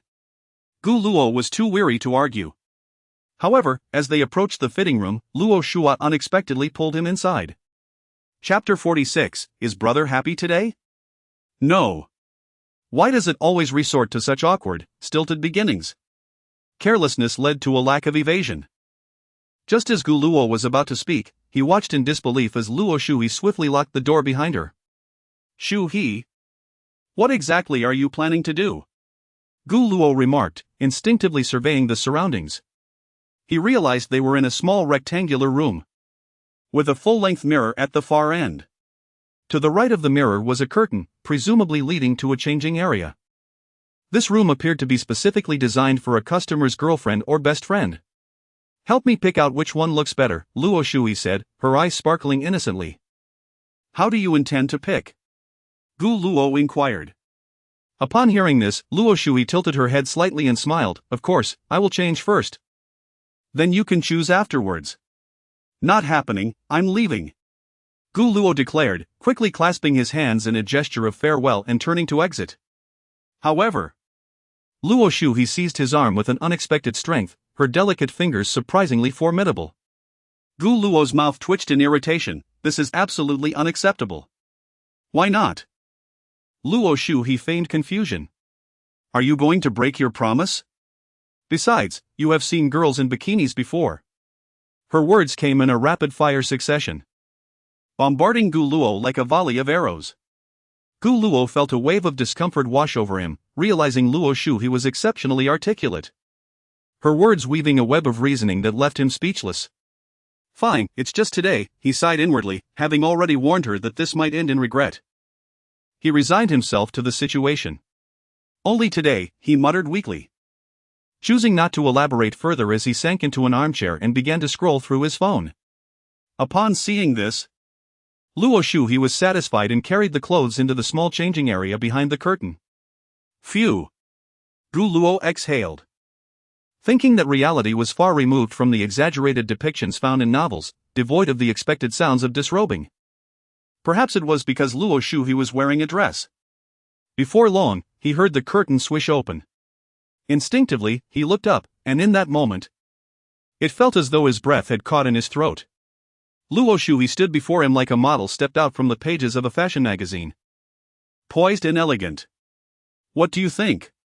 she asked, playfully striking a pose with one leg bent, reminiscent of a runway model. Cough. It looks good. Gu Luo wanted to look but was hesitant, merely glancing briefly. What do you think? Luo Shu, he repeated. This time, it reminded Gu Luo of the earlier encounter when she had asked for his opinion on her sleepwear. Knowing full well that a lack of a satisfactory answer would lead to relentless questioning. Very beautiful, it suits you well. He strove to maintain a composed tone, offering a rather sincere response. Did you mean I'm beautiful or the outfit is beautiful? Luo Shu, he pressed on. Both are beautiful. Gu Luo felt increasingly overwhelmed by this little imp. Whether aloof or playful, she was essentially a little devil. All right, Luo Shu, he responded with satisfaction, nodding as she picked up other garments. Afterward, Luo Shu, he led Gu Luo to a discreet bespoke suit shop. The shopkeeper was an elderly lady with graying hair. Their conversation revealed a familiarity between them. Luo Shu, he maintained an air of elegance and politeness, her every gesture and word exuding an innate nobility. The elderly lady spoke little, exchanging only a few pleasantries with Luo Shu before taking a soft measuring tape to carefully assess Gu Luo's dimensions. Once finished, she busied herself preparing materials. Curiously, Gu Luo asked Luo Shu how much the bespoke suit would cost, to which she casually replied, around 10,000. And offered no further elaboration. He couldn't help but marvel at the extent of this little devil's affectionate coercion. Yet, he felt a deeper sense of gratitude, as this was indeed his first experience acquiring such an expensive custom suit. On the city train, as in the morning, Gu Luo once again shielded Luo Shu in the corner with his arm. The good news was that this train wasn't as overcrowded as it had been earlier, leaving ample space between them. Gu Luo held a shopping bag in one hand while bracing himself against the train wall with the other, his gaze drifting outside. The city lights twinkled like stars, rapidly receding into the distance, yet his mind wandered uncontrollably back to the earlier scene. Truth be told, Luo Shu, he possessed an absolutely flawless model figure, the epitome of golden proportions. Her skin was as fair as jade, delicate and smooth. Luo Shu, he had been gazing intently at Gu Luo from the start and now spoke. Baby, just carry it for me. It's fine, Gu Luo instinctively replied, as it was his belief that generally, one should not allow a girl to carry things. You're so considerate, she remarked playfully. Gu Luo was at a loss for words, opting to lower his voice as he softly cautioned, when we're out, I'll pretend you're joking, but once we're home, that can't continue, alright? Upon hearing this, Luo Shu, he blinked her large eyes and inquired, if I behave, will you reward me? What reward do you desire? Can I make another request? Are you exploiting a loophole? Gu Luo wore a bemused expression as he continued, I kept my promise, I hope you won't act recklessly. Luo Shu, he did not answer but instead countered with, is brother happy today? Gu Luo paused, momentarily taken aback. Was he happy? How to describe it? To say he was unhappy would be a lie, but to claim he was entirely happy felt inaccurate as well. He could only conclude that despite being subjected to Luo Shui's antics, he was, overall, rather content. Chapter 47, Daily Communication Filled with Hidden Dangers, Part 3. Gift update, Gu Luo chose not to lie. After all, the gesture was sincere, someone had gifted him a custom suit worth around 10,000 yuan. Of course, he could inquire about the exact price from the owner later. The thoughtfulness behind this gift moved him deeply, and he felt an immense gratitude towards Shuhi for purchasing his first suit.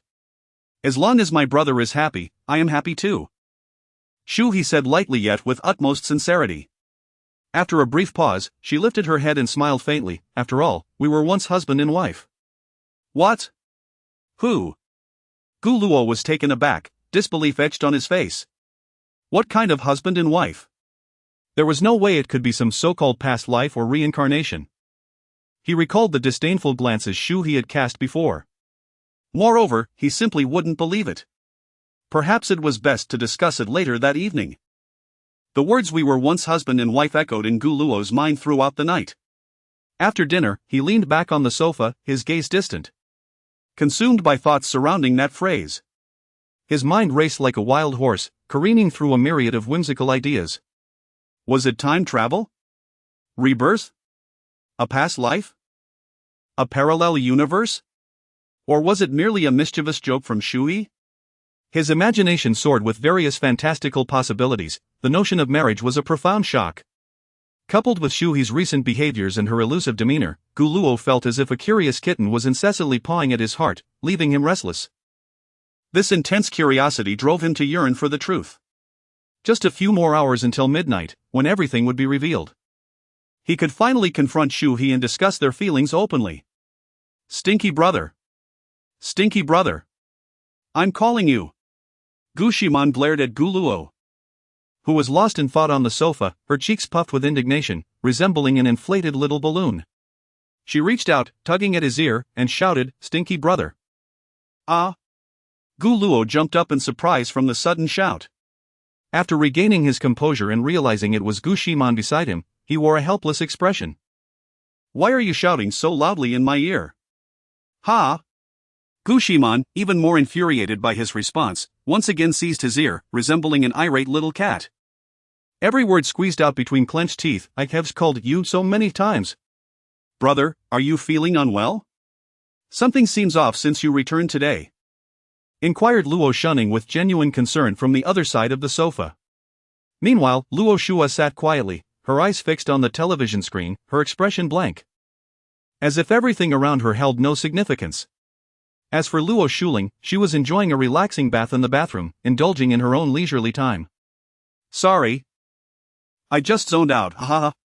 Don't worry, Shunning, I'm fine. Gu Luo awkwardly scratched his head, forcing a smile, then turned to Gu Ximan, who was still clutching his ear, and asked, What's wrong, little Ximan? Humph. Upon finally receiving his attention, Gu Ximan released his ear and excitedly waved a figurine in her other hand, beaming as she said, Stinky brother, look, it's a Z. Shua and I queued for ages to buy it. Gu Luo leaned in for a closer look at the figurine, which depicted a girl with long purple hair dressed in a witch's outfit, holding a magic wand, her expression radiating warmth. It seemed vaguely familiar. Ah, yes. It was in Xin Yu's sketchbook. One could only commend Xin Yu's artistic talent. The figurine was almost indistinguishable from her drawings. Wow! It's so beautiful. Gu Luo's eyes widened in excitement, his expression exaggerated as if he were a fervent collector discovering a long-desired treasure. He reached out to snatch it from Gu Ximan's hands, exclaiming, Let me see. Hee, not a chance, Gu Ximan teased, her lips curling into a triumphant smile as she nimbly dodged his grasp. Little Ximan, come on. Let me see. This figurine is so lifelike and gorgeous. Gu Luo urged, his eagerness palpable. Of course. But this is a limited edition, each person can only buy one. Otherwise, I might have generously bought one for you too, she said, stroking the figurine gently. However, since you love it so much, I'll lend it to you to display on your bedside for a couple of days, she added, handing AZ over. Gu Luo caught it with both hands, his face lighting up with joy. You're the best, little Ximan. Humph. Gu Ximan couldn't contain her smile, her eyes narrowing into slits of delight. The emotional value filled her heart with sweetness, akin to savoring honey. Luo Shunning observed this heartwarming scene, a gentle smile gracing her lips, finding the moment profoundly healing. This was a family, indeed. Moreover, it was evident that Gu Luo had an unwavering affection for his sister. By the way, brother, Shua asked me to bring you a gift, Gu Ximan announced, pulling a small figurine of an anime character from her pocket. The figurine was exquisitely crafted, lifelike, with a little heart painted on its belly, clearly chosen with care. For me? Gu Luo was puzzled. Just as he reached out to take it, he suddenly felt multiple gazes directed at him. Alarmed, he halted his movement, offering a polite smile while waving his hand, saying, No need for any gifts, little Ximan. Please keep it for me and thank Shua on my behalf. All right then. Gu Ximan pondered for a moment, agreeing that Gu Luo's reasoning held merit, and returned the figurine to her pocket. Brother, are you quite familiar with little Ximan's friend? Luo Shunning inquired softly, her tone gentle with a hint of curiosity.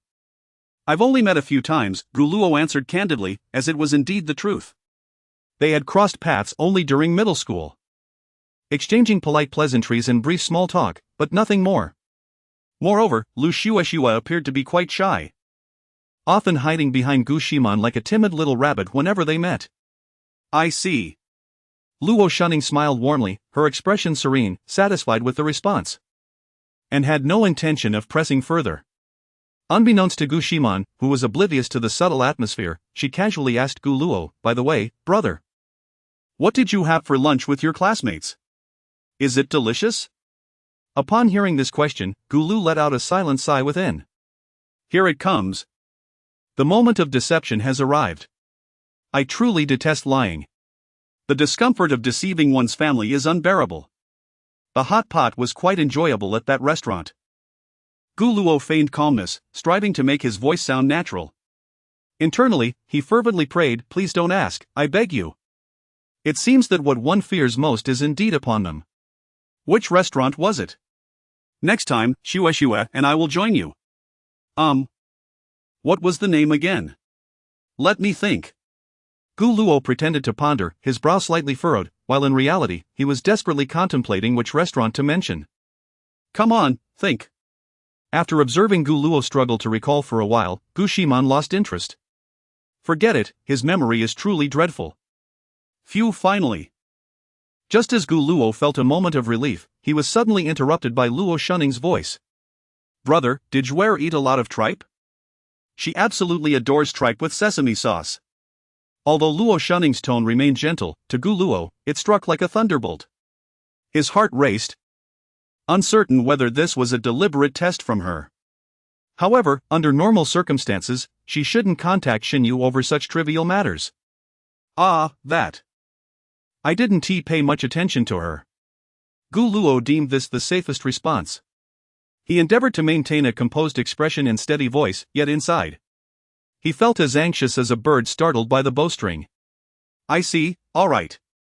Upon hearing this response, Luo Shunning's smile softened further. At this, Gu Luo finally breathed a sigh of relief. For reasons unknown, he had an inkling that if he and Luo Shunning were to become a couple, she might be the type to get easily jealous. However, the thought of his little angel feeling jealous stirred a peculiar sensation within him. The mere image was rather amusing to contemplate. While lost in this reverie, Gu Luo noticed Luo Shua's expression, which bore the unmistakable look of someone relishing the drama unfolding. All right. Truly a little devil. Do you not have any inkling as to why I would lie? Fearing further interrogation and being ensnared in a web of lies, Gu Luo hastily excused himself, opting for a strategic retreat to the restroom. He made his way directly to the bathroom on the first floor. Once inside, he swiftly retrieved his phone, opened the messaging app, and rapidly tapped on Xinyu's profile. I must ascertain the truth. Stay calm, I absolutely cannot falter. Chapter 48, Is it truly disguise? Gu Luo, are you there, Xinyu? Xinyu, I am. Little cat nodding. JPG, upon receiving an almost instantaneous reply. Gu Luo felt a twinge of something he couldn't quite place. Yet, he had no choice but to continue. Gu Luo, it's nothing much. Just wanted to chat with you, haha. Xinyu, sure. Little cat happy. JPG, meanwhile, in the bathroom, Xinyu was shampooing her hair. She slightly shifted her position, rising onto her toes and leaning to one side to prevent water from splashing onto her clothes. With one hand, she skillfully massaged her hair, the lather cascading down her arm, while her other hand steadily typed on her phone. Occasionally, she would blink. Xinyu, I bought a ton of snacks today. We'll bring them for you. Little cat buying snacks. JPG, Gu Luo, thank you. I will bring you milk too. As Gu Luo continued typing, he broached the topic of AZ. After some time, he sent another message. Gu Luo, by the way, Xinyu, do you usually chat with others? Upon sending this message, Gu Luo felt a flutter of anxiety, eagerly wanting to gauge Xinyu's social interactions today to ascertain whether Luo Shuning was already aware of the truth. Xinyu, besides my friend who transferred schools, you're the only one who chats with me now, hee. Little cat running. JPG, seeing this reply, Gu Luo's heart finally settled, though it still felt somewhat heavy. His fingers gently tapped the screen, composing the next line. Gu Luo, I see. Then I will often chat with you when I get home. Xinyu, great, I will bring you loads of snacks. Little cat laughing heartily. JPG, Gu Luo, alright.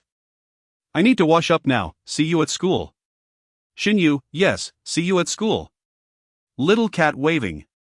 JPG, in the bathroom. Xinyu happily tucked away her phone, a broad smile illuminating her face. Just as she placed her phone on the sink, droplets of water slipped down her arm and splashed onto the screen. She quickly grabbed a tissue, carefully wiping her eyes, as some shampoo had inadvertently gotten into them, causing a slight sting. Darling, why are you taking so long? Before long, the bathroom door swung open unexpectedly. A woman of striking beauty, who could easily be described as breathtaking, stepped in.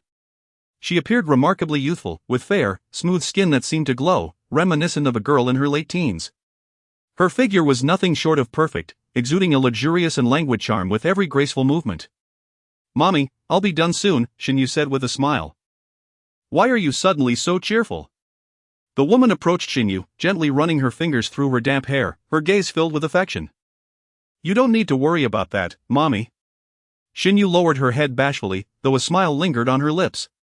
Upon hearing this, the woman stepped aside, leaning against the bathroom door, her eyes landing on the slightly water-spotted phone on the sink. She tilted her head with a teasing smile. Darling, you're not chatting with a boy, are you? Of course not. Mommy, please go out. Gu Luo put away his phone, releasing a deep sigh of relief. He pressed the flush button on the toilet, and with the sound of rushing water, the tension on his face gradually faded. He then emerged from the bathroom with an air of calm. It seemed he had overthought the matter. Luo Shuning's earlier inquiry was not a test. She merely sought a topic to converse about. His sensitivity was unwarranted. Alas, such is the plight of humanity under the pressure of a little devil. After spending some time watching television with his sisters in the living room, Gu Luo returned to his room. He approached his bed, stretched his wrists and ankles, and then dropped to the floor to perform push-ups. Each night before bed and upon awakening, he completed 200 standard push-ups, a ritual that had become an unwavering habit over the years. As he exercised, his mind wandered.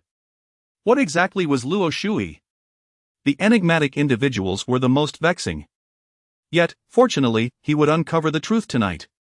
Time slipped away imperceptibly, and before he realized it, midnight had arrived. The entire world seemed to have succumbed to slumber, enveloped in silence.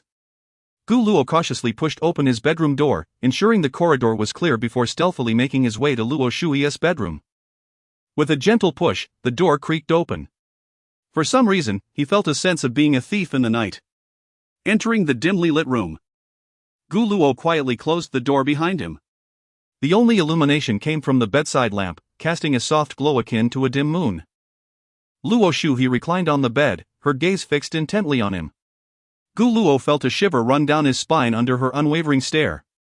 But he approached her slowly. In a hushed tone, he said, Shui, you can speak now, right? No need to worry, brother, the soundproofing is excellent in this room. Even if we shout, no one will hear us.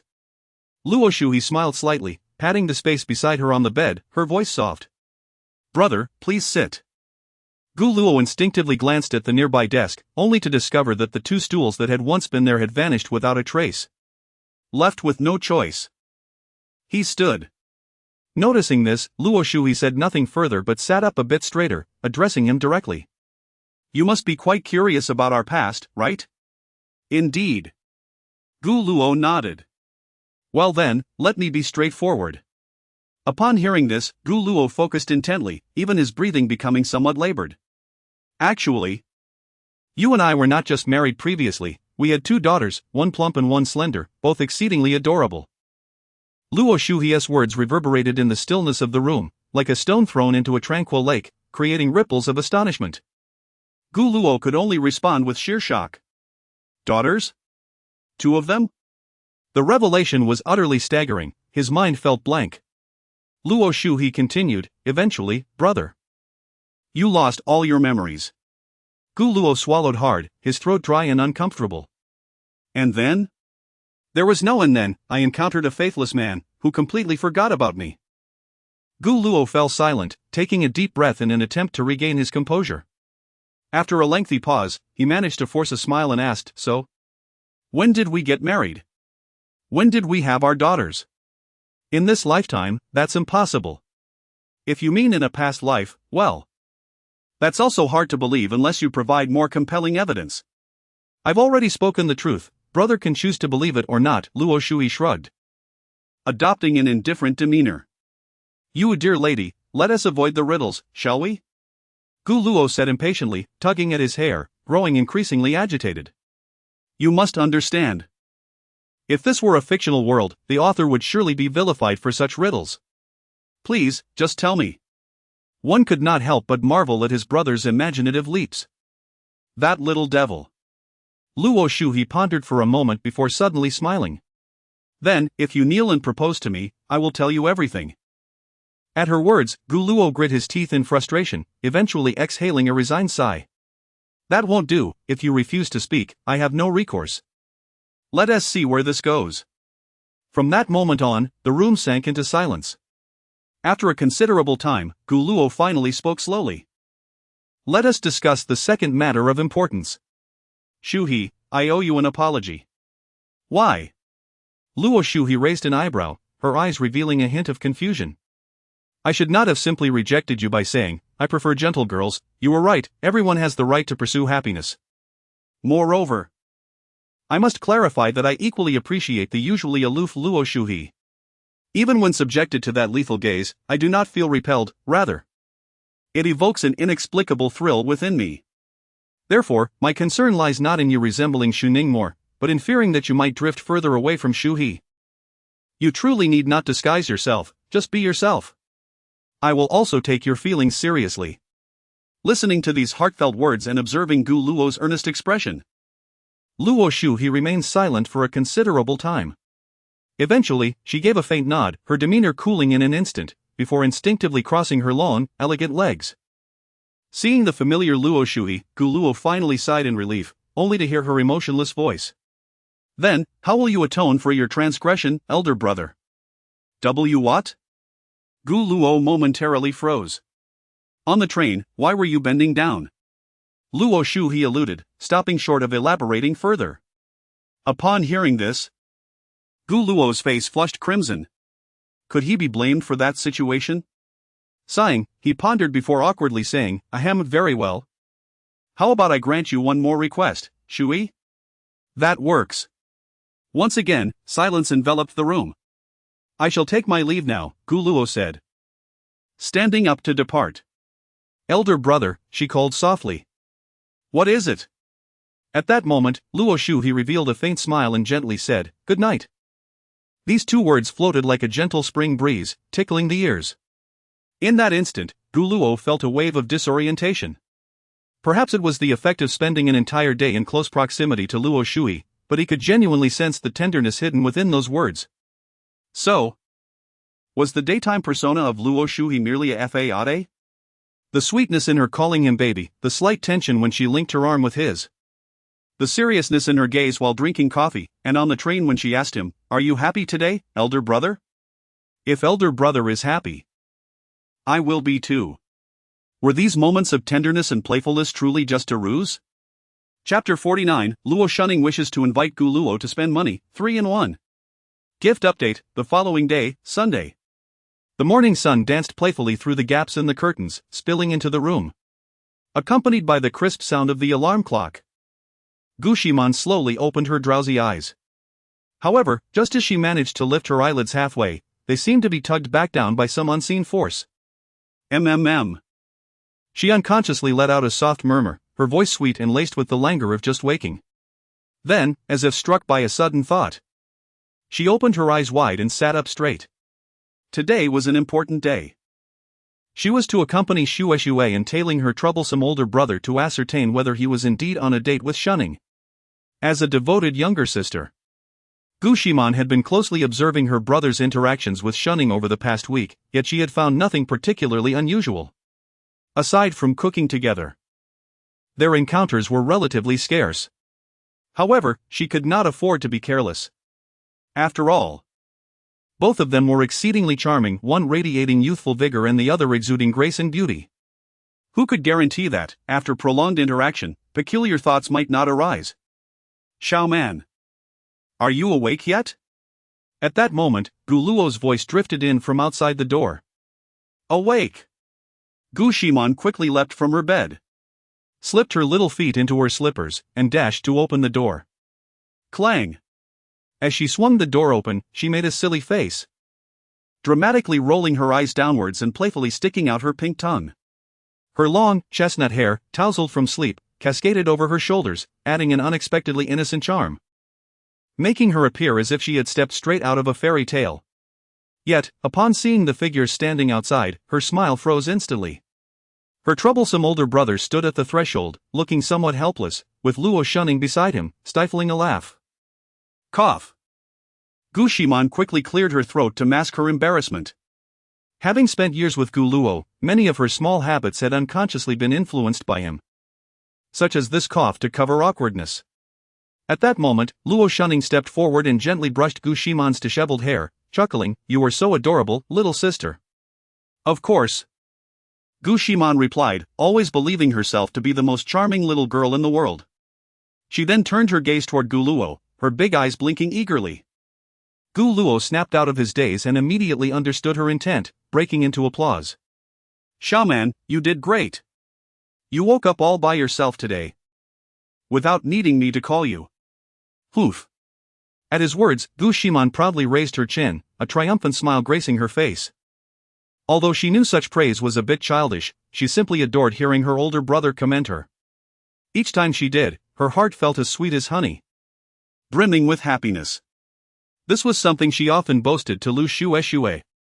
Despite her mother leaving when she was very young and her stepfather rarely being home, she never felt a lack of love. After all, she was a fortunate girl who received her brother's praise even for simply eating on time. Observing her, Gu Luo teasingly remarked, "How strange, our Xiaoman seems not to be acting all tsundere today. Quite a rarity." "Who is being tsundere?" Gu Ximan retorted immediately, her eyes darting towards Luo Shunning, who stood beside Gu Luo. "You are just a hopeless sister Khan." She would never admit to her tsundere nature, especially now that there was a perceived rival in the house. Gu Ximan understood well the pitfalls of being overly prideful, having seen too many characters suffer due to such traits. After a brief pause, Gu Ximan stretched lazily and feigned indifference, casually inquiring, "By the way, where are you and Shunning going to buy clothes today?" Upon hearing this, Gu Luo finally realized the missing piece. Indeed, he hadn't asked Shunning where they intended to shop. His focus had solely been on the fact that the two were going out alone together. Suddenly, he murmured to himself, "Could it be Kaizhou Commercial City? That's where everyone goes shopping in Kaizhou. Unfortunately, Xiaoman, you are going to buy figurines today, otherwise, you could join us," Luo Shunning said with a smile, her expression genuinely regretful. "It's quite far, and the items there are particularly pricey," Gu Luo commented, the corners of his mouth twitching. No wonder Luo Shunning had not mentioned where they were going to shop in the past few days. It was implicitly understood to be Kaizhou Commercial City. Thus, Luo Shuan must have been intentionally leading him into a trap, taking him along only to browse without buying anything. Gu Luo felt a wave of regret wash over him, wishing he had asked earlier. Yet, even if he had, that little devil would have dragged him along regardless, as it was a mutual agreement between them. This scheme was truly a masterstroke. Nevertheless, he reassured himself that the situation was not dire, as he still had two options to remedy it. Shunning?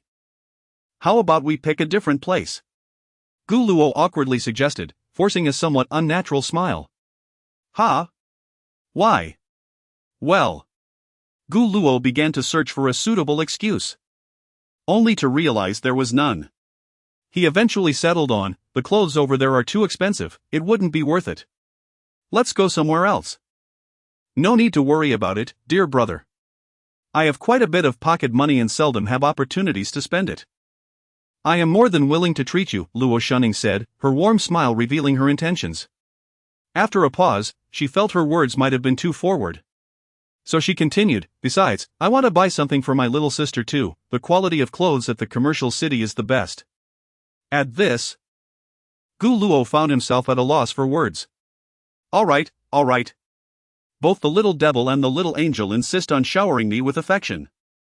Is this what it means to be a small fortune heiress?" Meanwhile, upon hearing such talk of wealth, Gu Ximan felt a twinge of envy. However, her envy did not stem from Luo Shuning's riches, but rather from her desire to pamper her troublesome older brother. The mere thought of slapping money onto his face and playfully stepping on it brought her immense satisfaction. Though they were now the stepchildren of Luo Liang, their allowance still came from Gu Feng, making little difference from before. "Shunning, how much is your usual allowance?" Gu Ximan ultimately could not suppress her curiosity and asked. "Well, let me think." Luo Shunning pondered her words carefully. "Since it's tied to my mother's card, we receive a refresh of 100,000 each month." 100,000? Gu Ximan stammered in disbelief, utterly shocked by the figure. Gu Luo, standing nearby, was equally astonished. 100,000? Monthly pocket money? For most ordinary people, earning that much in a year would be considered a success, and here they were discussing spending. Luo Shunning quickly clarified. "But we certainly don't spend that much. I usually just buy groceries. Shua and Shuling aren't the type to squander money." At this, Gu Luo instinctively recalled the extravagant way Luo Shua had spent when purchasing a gun. It appears that one does not possess a frivolous disposition when it comes to spending. By the way, regarding this card, I am uncertain whether my mother will also link it to my elder brother and sister, but it matters not. For I have an abundance to spare, let us three share it. Upon hearing such generous words from Luo Shunning, Gu Luo and Gu Ximan almost simultaneously waved their hands in refusal. "No need, Shunning, our allowances suffice." Indeed, 100,000 is rather excessive," Gu Ximan echoed, shaking her head vigorously like a rattle. In response, Luo Shunning nodded, "Very well then." After finishing breakfast, Gu Ximan hurriedly stepped outside, her mind preoccupied with plans involving Shue, her steps unusually light. Following the tidying of the dishes, Gu Luo and Luo Shunning also exited their home. Today, Luo Shunning donned a sky blue dress that perfectly accentuated her graceful figure. Paired with exquisite high-heeled sandals, each step she took exuded elegance and charm. In contrast, Gu Luo's attire was more vibrant and youthful compared to yesterday's casual wear. His hair had been meticulously styled, presenting a spirited and dashing appearance. "Brother, I shall order a taxi on my phone now," Luo Shunning cheerfully waved her phone in the elevator. "Alright, the city train to the downtown area is indeed too crowded," Gu Luo remarked, subconsciously recalling the scene of being crammed into the train with Luo Shua the previous day. "Indeed, every time, I have to drag Shua onto the train. Yet the moment it gets crowded, she stubbornly refuses to board," Luo Shunning said with a smile, her tone tinged with a hint of helplessness and affection. Gu Luo was momentarily taken aback. Who was the one squeezed into the train with him yesterday? Could it be that the little devil was so merciless towards him? Ah! So he had unwittingly walked right into the little devil's trap, step by step, completely oblivious. As the elevator descended slowly, they soon reached the first floor and walked out side by side. Curiosity piqued, Gu Luo asked, "Shunning, may I inquire why you usually choose to take the train?" Hearing this, Luo Shunning smiled gently and raised two fingers. "First, Kaizhou is notoriously congested. Second, I enjoy watching the scenery was by outside the window." "I see." Gu Luo nodded in agreement. Indeed, Saizhou's traffic was notoriously bad. He and Ximan had spent quite some time stuck in traffic when they arrived late at night on their first day.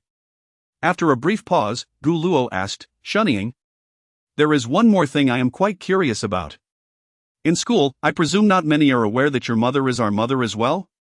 Upon hearing this, Luo Shunning nodded, "Yes, only a few school leaders are aware." No wonder. No wonder Chu Mimi was so audacious, daring to continually trouble Luo Shunning. Gu Luo couldn't help but feel amused. If only they knew the truth, he wondered what their reactions would be. Having learned about the Luo family and the Luo Xin group over the past few days, Gu Luo understood that they were titans of the business world. Undeniably at the T0 level. One could say that despite attending Guanya Academy, the disparity among the wealthy was indeed considerable. Additionally, in a vast forest, one could find all sorts of birds.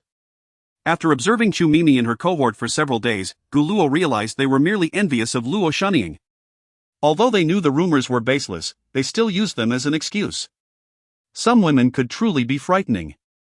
I must express my gratitude to my brother. Without him, I would likely have been troubled endlessly, Luo Shunning said with a slight smile. So, Shunning, why do you choose to tolerate her? Well. Luo Shunning sighed softly but proceeded to recount the situation between her and Minister Feng Duo. Upon hearing this, Gu Luo's brows furrowed tightly. I see, he remarked. Understanding at last. It all makes sense now. One could say that the little angel is simply too kind-hearted. Feng Duo's behavior could indeed be classified as bullying. If not worse. Gu Luo sighed internally. He had more questions he wished to pursue. For instance, why did Luo Shunning refer to Luo Liang as mother? This term, though respectful, bore an air of unfamiliarity and peculiarity. Moreover, Luo Shunning's various actions seemed incongruous with that of a typical heiress. After all, how many young ladies of wealth would choose to take the train or a taxi, or even cook for themselves daily? Coupled with her mother's aloof demeanor and Luo Shunning's sudden withdrawal from the public eye years ago, it was hard not to draw connections. Never mind. There will be ample time to learn in the future. Let us first focus on overcoming the upcoming school anniversary, Gu Luo decided. Gradually piecing together Chu Mini's intentions for the performance day. Chapter 50, The Path of the Younger Sister, Part 3, In a ride-sharing vehicle, Gu Luo utilized a memory card. Instantly, a marvelous sensation surged within him, as yesterday's recollections flowed into his consciousness like a gentle stream, each detail becoming strikingly vivid. He resolved to avoid the establishment where the little demon had taken him to play dress-up the previous day. While the other patrons and staff might not remember, their striking appearances were so remarkable that they could easily be mistaken for a lifetime of allure. Entering the same shop would likely lead to recognition, which could spell trouble. Gazing out the window, Gu Luo sighed helplessly. 30 points had vanished just like that. He began to reflect on whether he should have refrained from lying in the first place. If only he hadn't woven a web of deceit to cover up another lie. Yet, upon reviewing the events, he concluded that he could not expose the fact that Luo Shuhe had slept in his bed. After all, they had only just formed a new family. And as the older brother in this blended household, maintaining harmonious family relations was his paramount duty. The reason he chose to reveal such information in that manner was due to a moment of desperation, leaving no time for contemplation. This was the only way to explain why he had taken so long to open the door and why he had blocked it. If Luo Shuning had merely glanced inside, it would have led to chaos. Fortunately, Luo Shuning was a gentle and kind little angel, who, rather than harboring resentment, inexplicably increased her fondness for him. She even made him warm milk every day. Just thinking about that made Gu Luo feel that Luo Shuning was truly gentle to the core. He couldn't help but ponder whether he should find a moment to confess everything to her. However, as soon as the thought emerged, it was swiftly dismissed. He had already been entangled in so many events with Luo Shui, how could he face Luo Shuning afterwards? The more he thought, the more his head ached. Perhaps he should take it slow. He felt completely caught between the enigmatic little demon and the gentle little angel, torn in two directions. Without the system's assistance, he would have faced a significant crisis today. Brother, what's wrong? Luo Shuning asked, noticing Gu Luo's troubled expression, a hint of concern in her eyes. Ah. It's nothing, just a bit of insomnia last night. Insomnia? Luo Shuning blinked her large, watery eyes. Her mind instantly conjuring various scenarios. Was her brother unable to sleep because he was eagerly anticipating their outing together tomorrow? Lost in her thoughts, she began to strategize internally. Brother? Let me massage your temples, she offered, a warm and healing smile gracing her lips. Ah, is that all right? At her words, Gu Luo's heart raced. He marveled inwardly, indeed, this was the little angel, always so understanding, gentle, and considerate. Of course, brother works hard every day, it's only right for me, as your sister. To help, Luo Shuning replied with a smile. Now, please turn your back to me. That's a bit troublesome, Gu Luo said, slowly turning around to face away from her. Luo Shuning extended her hands, her fingers delicate and slender, gently approaching Gu Luo's temples. She placed her middle finger softly upon them and began to massage slowly. The pressure was light yet perfectly balanced, providing immense comfort. Gu Luo couldn't help but squint his eyes, relishing the tender care. In his mind, He pondered the distinct differences between the little angel and the little demon. One actively offers a massage, showing genuine concern, the other simply requests foot rubs, expecting them without hesitation. For a young man, both acts were pleasurable but felt entirely different. Meanwhile, not far behind their vehicle, a business car trailed closely. In the back seat, Gu Ximan and Lu Shueshui were fully equipped, donning hooded sweatshirts and masks, embodying the essence of professional stalkers. Shueshui. Isn't this a bit inappropriate? They're only shopping for clothes, Gu Ximan suddenly expressed her hesitations. And if we get caught, how will I face Sister Shuning? After all, she is the one who buys her clothes and invited her to spend that substantial monthly allowance together. Reflecting on this, she questioned her decision to follow them in the first place, struggling to remember her original motivations. Ugh, my head hurts, she sighed. Let us just be cautious. And hopefully, we won't get caught, Lu Shueshui reassured her softly. She was genuinely worried that Gu Luo and Luo Shuning might end up together. Let us assess the situation before we take any action. After enduring over an hour of traffic, Gu Luo and Luo Shuning finally arrived at Kaizhou Commercial Plaza. Ah! How refreshing! I feel invigorated. Upon exiting the vehicle, Gu Luo stretched widely, jumping in excitement, displaying an exuberant demeanor. His enthusiasm stemmed from a personal agenda. This approach served two purposes. First, to convey emotional value to Luo Shuning, making her feel that her massage had been effective. Indeed, the little angel's massage was genuinely soothing, bringing him joy. Secondly, this spirited state of mind subtly allowed him to take the lead, guiding Luo Shuning into stores they had not visited the previous day, while simultaneously conveying his delight in their outing. Gu Luo often invested considerable thought into his interactions with his sister. If Gu Ximan were present, he would strive to minimize dialogue with the three sisters, keeping his responses simple. However, in solitary company, he treated them all equally. This was the art of nurturing a younger sister. Yet now, with the added complexity of the little demon Luo Shui, the situation had grown intricate, with the potential for chaos at any moment. All Gu Luo could do was exert every effort to preserve family harmony, ensuring no one was hurt. If faced with insurmountable challenges, he would not hesitate to sacrifice himself, as he had done in that incident. As Gu Luo had anticipated, upon seeing his vibrant demeanor, Luo Shuning couldn't help but beam with joy. Clearly, she had begun to strategize in her mind once more. All of this was undoubtedly influenced by the private guidance of a certain strategist who had never experienced romance. Thus, Gu Luo effortlessly grasped the reins of the situation, happily leading the way, feigning a sense of urgency to enter the stores. One store after another, they explored establishments they had not visited previously with Luo Shuhe. Gu Luo was determined not to be outmaneuvered. Each time he changed clothes, Luo Shuning would gently adjust his collar, resembling a devoted wife. This made him momentarily dazed, even envisioning a future married life. Gentle girls were truly wonderful. Gu Luo gradually immersed himself in this warmth. At that moment, as he turned his head, he suddenly spotted a familiar face. The shop assistant had also recognized Gu Luo, her face instantly lighting up with a professional smile as she hurried towards him. Gu Luo was completely taken aback, while Luo Shuning was engrossed in selecting her outfit. He swiftly approached the sales assistant. "Young lady, today." The assistant intended to inquire if he had brought his girlfriend shopping again. But before she could utter the word again, Gu Luo promptly interrupted her, saying, "Sister, could you please bring us a glass of water?"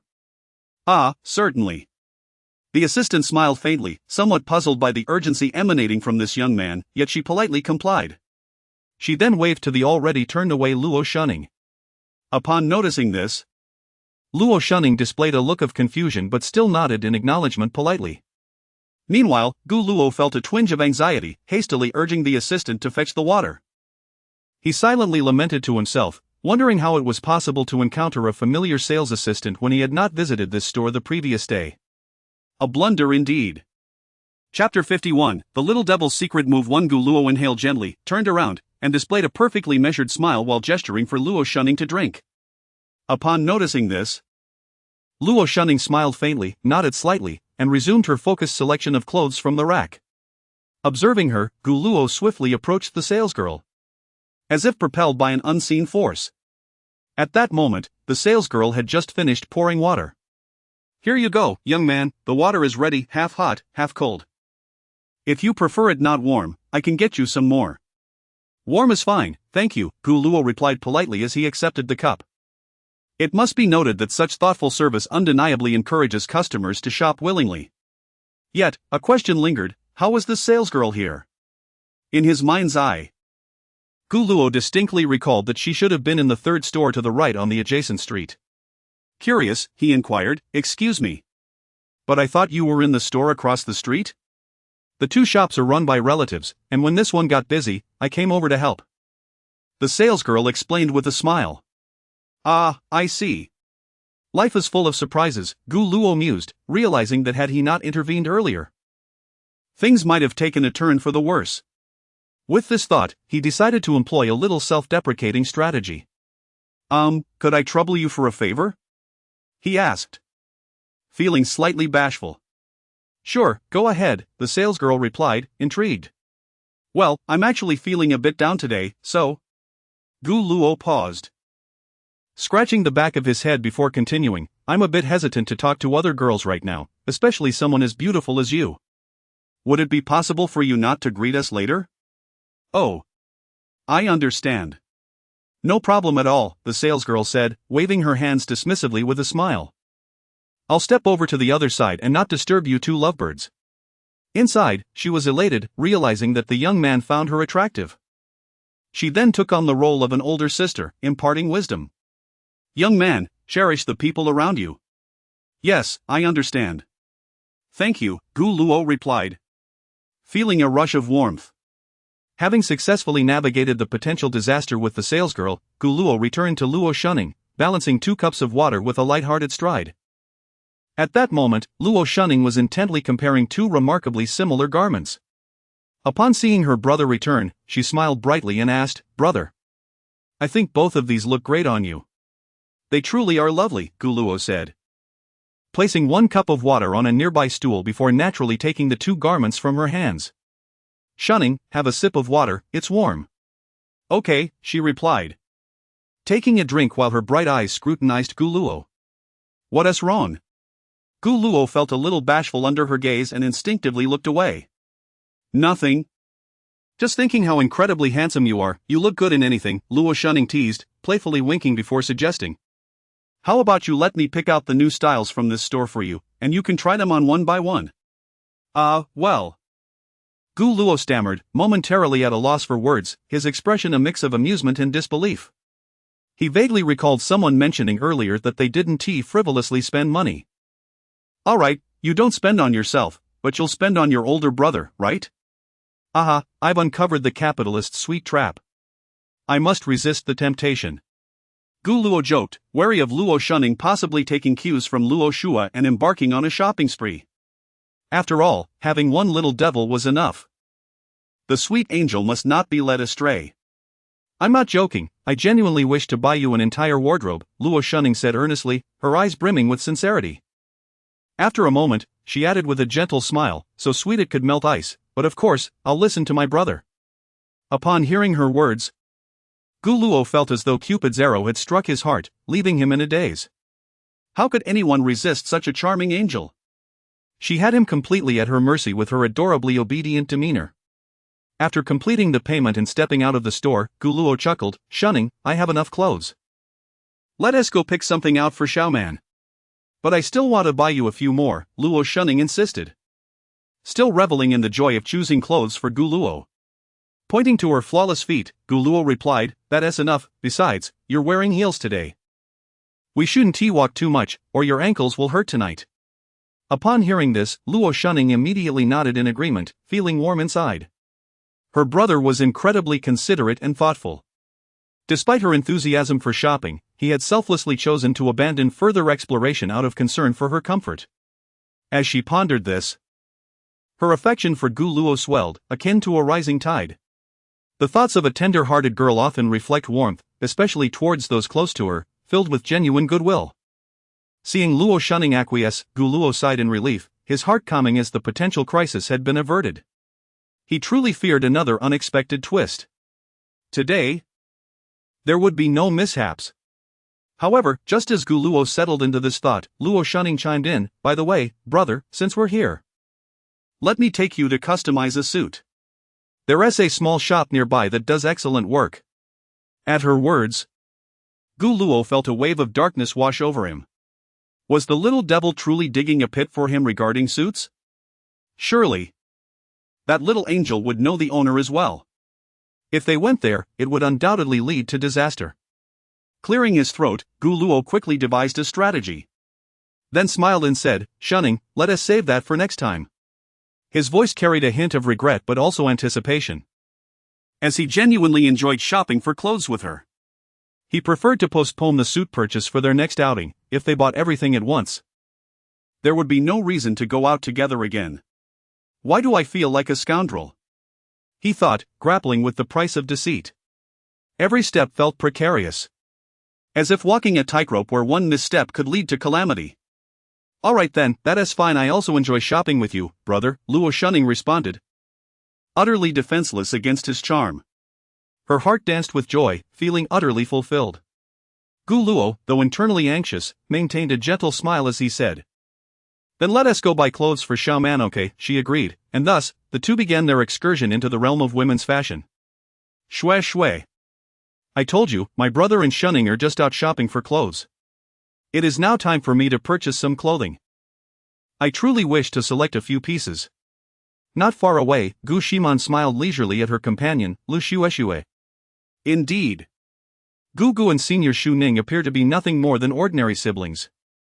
Lu Shueshue echoed her sentiment, her previously anxious heart finally at ease. "We were merely overthinking. My insufferable brother does know how to conduct himself." After clandestinely observing for some time and confirming that there was nothing amiss, Lu Shueshue said to Gu Ximan, Man, I shall go buy some drinks. What would you like?" "It must be the grape taro balls, but let us go for 7/10 sweetness today instead of half." "Alright. You go ahead. There's a Ruishue Xingxing across the street. I shall return shortly." With that, Lu Shueshue made her way directly to the other side of the street. Along the way, she removed her mask. Wearing an N95 mask for an extended period can indeed be quite stifling. Dear customers, great news! The Ruishue Xingxing on Kaizhou Avenue is grandly opening. Bring your loved ones. We have special opening interactive promotions, exclusive benefits for parents, couples, and spouses. Buy one cup, get another free. Upon hearing this, Lu Shueshue instinctively imagined a sweet scene of her and Gu Luo enjoying milk tea together, with him gently patting her head, followed by various intimate gestures. The mere thought caused her cheeks to warm unexpectedly. The business at this Ruishue Xingxing was thriving today, with several young couples present. As soon as Lu Shueshue entered the shop, numerous gazes were drawn to her. It is no wonder. Which young man can resist the allure of a loli with white stockings and twin ponytails? Moreover, this loli possessed an adorably fair face, as if she had stepped out from a two-dimensional realm. What was that saying? Rejecting the aesthetic of youthful appearance begins with oneself. Several young men in the shop began to stir, eager to obtain Lu Shueshue's contact information. Such a rare gem among lolis is indeed a scarce find, if missed. Who knows when they might encounter another? "I would like 2 cups of grape taro balls, at room temperature, one with 7/10 sweetness and the other with full sweetness." "Thank you," Lu Shueshue quietly instructed the shop assistant. "Certainly, please take a number, it will be ready shortly." "Thank you." Lu Shueshue accepted the ticket, initially intending to find a place to sit and wait. However, her attention was suddenly captivated by a photograph on the wall behind her. Chapter 52, The Little Demoness Secret. Move 2. In the photograph, a beautiful young girl is smiling as she links arms with a handsome young man. Lu Shueshue's mouth fell open, her mind buzzing as if swarmed by countless bees. Wasn't he the person in the photo Gu Gu and Senior Shunning? The radiant smile could only belong to Senior Shunning, certainly not to Senior Shuhi. But when had this occurred? Why was Senior Shunning so intimately linked with Gu Gu? If their relationship had progressed to such a point, then why were they behaving like ordinary siblings today? Could it be that they had sensed her and Man following them? Or perhaps she was at a loss, her head throbbing. Lu Shueshue bit her lip and glanced back at the photo. She then noticed that Gu Luo did not appear genuinely willing to take the picture, rather. He wore an expression of reluctant compliance. His smile, though present, lacked true joy, and his gaze seemed evasive. Thus, it seemed they were not in a romantic relationship after all. Senior Shunning must be leveraging her identity as a sister to draw closer to Gu Gu. Perhaps he had subtly turned her down, which would explain why she hadn't continued to link arms with him today. Indeed, that must be it. Senior Shunning was attempting to gain an advantage. This simply could not stand. Lu Xuexue felt a pang of anxiety in her chest. She was determined to be with Gu Gu, to be the perfect sister-in-law to her best friend. It was time to take action, she could not afford to delay. Senior Shunning had made her move, and she needed to catch up. At this moment, her heart was set solely on Gu Gu. Grape taro balls are ready. The cheerful voice of the shop assistant broke her thoughts. Lu Xuexue exhaled slightly and walked over to take the grape taro balls from the counter. However, just as she was about to leave the shop, a rather handsome boy blocked her path. "Excuse me, can I?" "No," Lu Xuexue interrupted, hastily bypassing him and exiting the shop. Under normal circumstances, she might have been more polite, but today this unfortunate soul had truly crossed her path. With the fruit tea in hand, Lu Xuexue made her way back to the street corner where she had parted ways with Gu Ximan. Only to find that Gu Ximan was not there. She surmised that Gu Gu and the others must have gone to another shop, and little Man Man had followed them. With that thought, she promptly messaged Gu Ximan. "Lu Xuexue, Man Man, where are you now?" After a while, Gu Ximan finally replied. "Gu Ximan, I'm at the small park over here." Location, Lu Xuexue. "Alright, I'll head there immediately." Putting her phone away, Lu Xuexue hurried toward the small park. There, she spotted Gu Ximan sitting on a bench, her expression somewhat off. "Man Man, what's wrong?" Lu Xuexue quickly seated herself beside her. I'm fine." Gu Ximan managed a strained smile. Moments earlier, after Gu Luo and the others had helped Gu Ximan pick out clothes, just as they were about to leave, Luo Shunning suddenly exclaimed, "I still need to buy some clothes. Since it's such a rare visit, I should also get something for Shu He and Shu Ling. Come with me to the shop across the street, sweet lady. Brother can wait for me in the store's lounge." Gu Luo's forehead was adorned with question marks. Is she trying to push me into a corner? I absolutely cannot let Luo Shunning go in there. He recalled how just yesterday, Luo Shu He had brought him into the fitting room, where many shop assistants had cast knowing smiles at them, implying that they were a pair of eager youngsters. But what excuse could he use? This was not like buying a suit. He couldn't say he wanted to come back again. What to do? What to do? Gu Luo felt a wave of panic wash over him. He suspected that everything was part of the little demon's scheme. For those who understood the little angel, it was the little demon who held the key. The little demon had blocked all avenues. This felt like a duel of expertise. A single misstep could lead to disaster. Alas, it seemed he had no choice but to resort to his usual tactic, self-detonation. Suppressing his embarrassment, Gu Luo awkwardly began, "Shunning, actually, there's something I want to tell you." "What is it?" Luo Shunning blinked her large eyes inquisitively. "Ahem, while we were shopping earlier, I saw a very beautiful piece of lingerie that I thought would suit you perfectly, so would you allow me to gift you a piece of clothing? Consider it a token of gratitude for the clothes we just picked out." Finally, he had said it. The mortification of this bizarre confession made him feel as if he wanted to disappear into the ground. Ha, gifting lingerie. Ha, again with that and gifting clothes, is this not a bit strange? At that moment, Luo Shunning's flawless complexion flushed a delicate shade of pink. She lowered her head slightly, her slender fingers playing with her hair, and after a lengthy pause, she stammered. "If it's from you, then that's fine." After a moment, she lightly waved her small fist and added in a sweet voice, "But if it's not pretty, I might just hit you, brother. It hurt." Thump. Thump. Thump. Seeing Luo Shunning's adorably shy demeanor, Gu Luo's heart raced, nearly overwhelmed by her cuteness. How could there be such a gentle and lovely little angel in the world? Furthermore, the fact that Luo Shunning had agreed was significant. It indicated that the little angel did not reject his approach. This was undoubtedly a mutual pursuit. Then let us go. Gu Luo's cheeks flushed as well. Although they were merely going to buy clothes, the feeling was utterly different. With the little demon, it was mostly awkwardness and thrill; with the little angel, it was a deep-seated flutter of emotion. Thus, Gu Luo led Luo Shunning to another clothing store, guided by memory. Upon entering, the shop assistant greeted them immediately. "Welcome. How may I assist you today? We have a special promotion." As the assistant finished her scripted introduction, Luo Shunning remained silent. Her head slightly bowed as she shyly glanced at Gu Luo. "Ahem, over there." Gu Luo indicated, leading them toward a rack near the glass window. It was a piece he had briefly glimpsed earlier, a pure white garment adorned with a contrasting pattern of petals and stamens, both simple yet exquisite. "Your taste is impeccable," the shop assistant exclaimed, promptly retrieving the bra and elaborating, "This rabbit cup lingerie is made from latex cotton, providing a soft, lightweight, and breathable feel. Moreover, it features memory wire, making it the perfect choice for someone with a figure like you. Indeed, it looks wonderful." Luo Shuqing evidently held a fondness for it. The salesgirl maintained her standard smile and inquired, "What size does the lovely lady wear?" 75C, Gu Luo instinctively replied, only to have his expression shift dramatically. "Very well. I shall fetch the item from the stockroom, you two may browse in the meantime."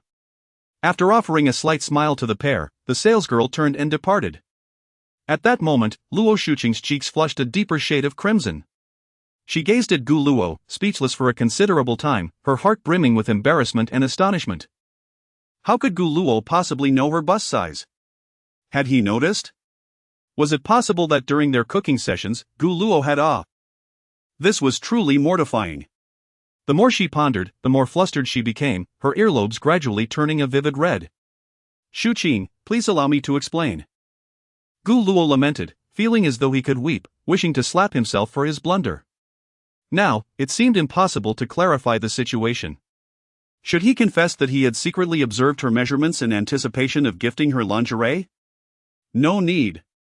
"I understand." Yet, as she spoke, Luo Shuqing's voice dwindled to a whisper until it was nearly inaudible. "What do you understand?" "Nothing at all. Everything is a misunderstanding." As a devoted admirer, he surely had been branded in the little angel's heart as merely a friend. Before long, the salesgirl hurried back with the lingerie in hand. "Please wait for me in the lounge," Luo Shuqing said, fleeing towards the changing room with the undergarment in hand. Observing this, Gu Luo could only let out a resigned sigh. Once seated in the lounge, he began to rack his brain, contemplating how to explain the matter to Luo Shuqing. Yet, he found himself at a loss for words, feeling that any explanation would only serve to complicate matters further, making him appear more deceitful. Time passed, and suddenly, his phone vibrated. Gu Luo opened it to find a message from Luo Shuqing. Luo Shuqing, photo. It was a photo of the pure white lingerie taken from above, capturing its contours perfectly. Startled, Gu Luo's eyes widened as he instinctively pressed and saved the image, subsequently enlarging it. He couldn't help but admire. This little angel truly is a little angel, she has indeed sent a genuine photo. Unbeknownst to Gu Luo, at that very moment, Luo Shuqing stood right behind him, observing his every action. Chapter 53, Brother, I understand as pure as the moon hanging high in the night sky, once one gaze meets it, it becomes impossible to look away. Gu Luo merely cast a fleeting glance before swiftly shutting off the photo. A mere glance signifies pure admiration, however. To linger longer would lead to prolonged appreciation. Ahem. So, how should one respond to such a photo? Clearly, the little angel, Shu Ning, must have changed into her outfit before capturing the image. One must provide an appropriate compliment before she emerges from the changing room. Time is of the essence. Merely replying with a beautiful would be woefully inadequate. Besides, there was no one else around, this was a private interaction unique to the two of them. Yet, confronted with such a photo, how should one respond? Truly, I have no experience. Gu Luo, at a loss for a perfect reply, opened his browser and typed, how to compliment a girl's outfit. Soon, a plethora of answers appeared before him. 1. Gentle and sincere. Wow. This outfit makes your skin look even more radiant too. Playful and lively. Darling, you look absolutely stunning in that outfit. 3. Professional and detailed. The design of this outfit is 4. And so on. Ah, the dilemma of choice. Some of the responses appeared rather appealing. Yet which one should he select? His finger gently glided over the screen, comparing repeatedly, attempting to discern the most fitting reply for the little angel. I believe the playful and lively option is quite nice. Just then, a delicate fragrance wafted into Gu Luo's ear, carrying a hint of sweetness.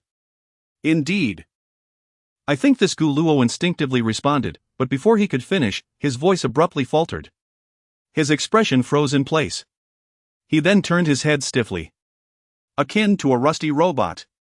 Before him stood Luo Xuning, her slender waist gracefully arched, curiously peering at his phone screen. A slight blush adorned her cheeks, illuminated by the store's lights, rendering her particularly endearing. Xuning, let me explain. Gu Luo felt an overwhelming wave of embarrassment, wishing he could vanish into thin air. It was mortifying, truly mortifying. The epitome of social demise had arrived. It's all right, I understand. Luo Xuning gradually straightened. Twirling a lock of hair with her right index finger, her face flushed as she spoke softly.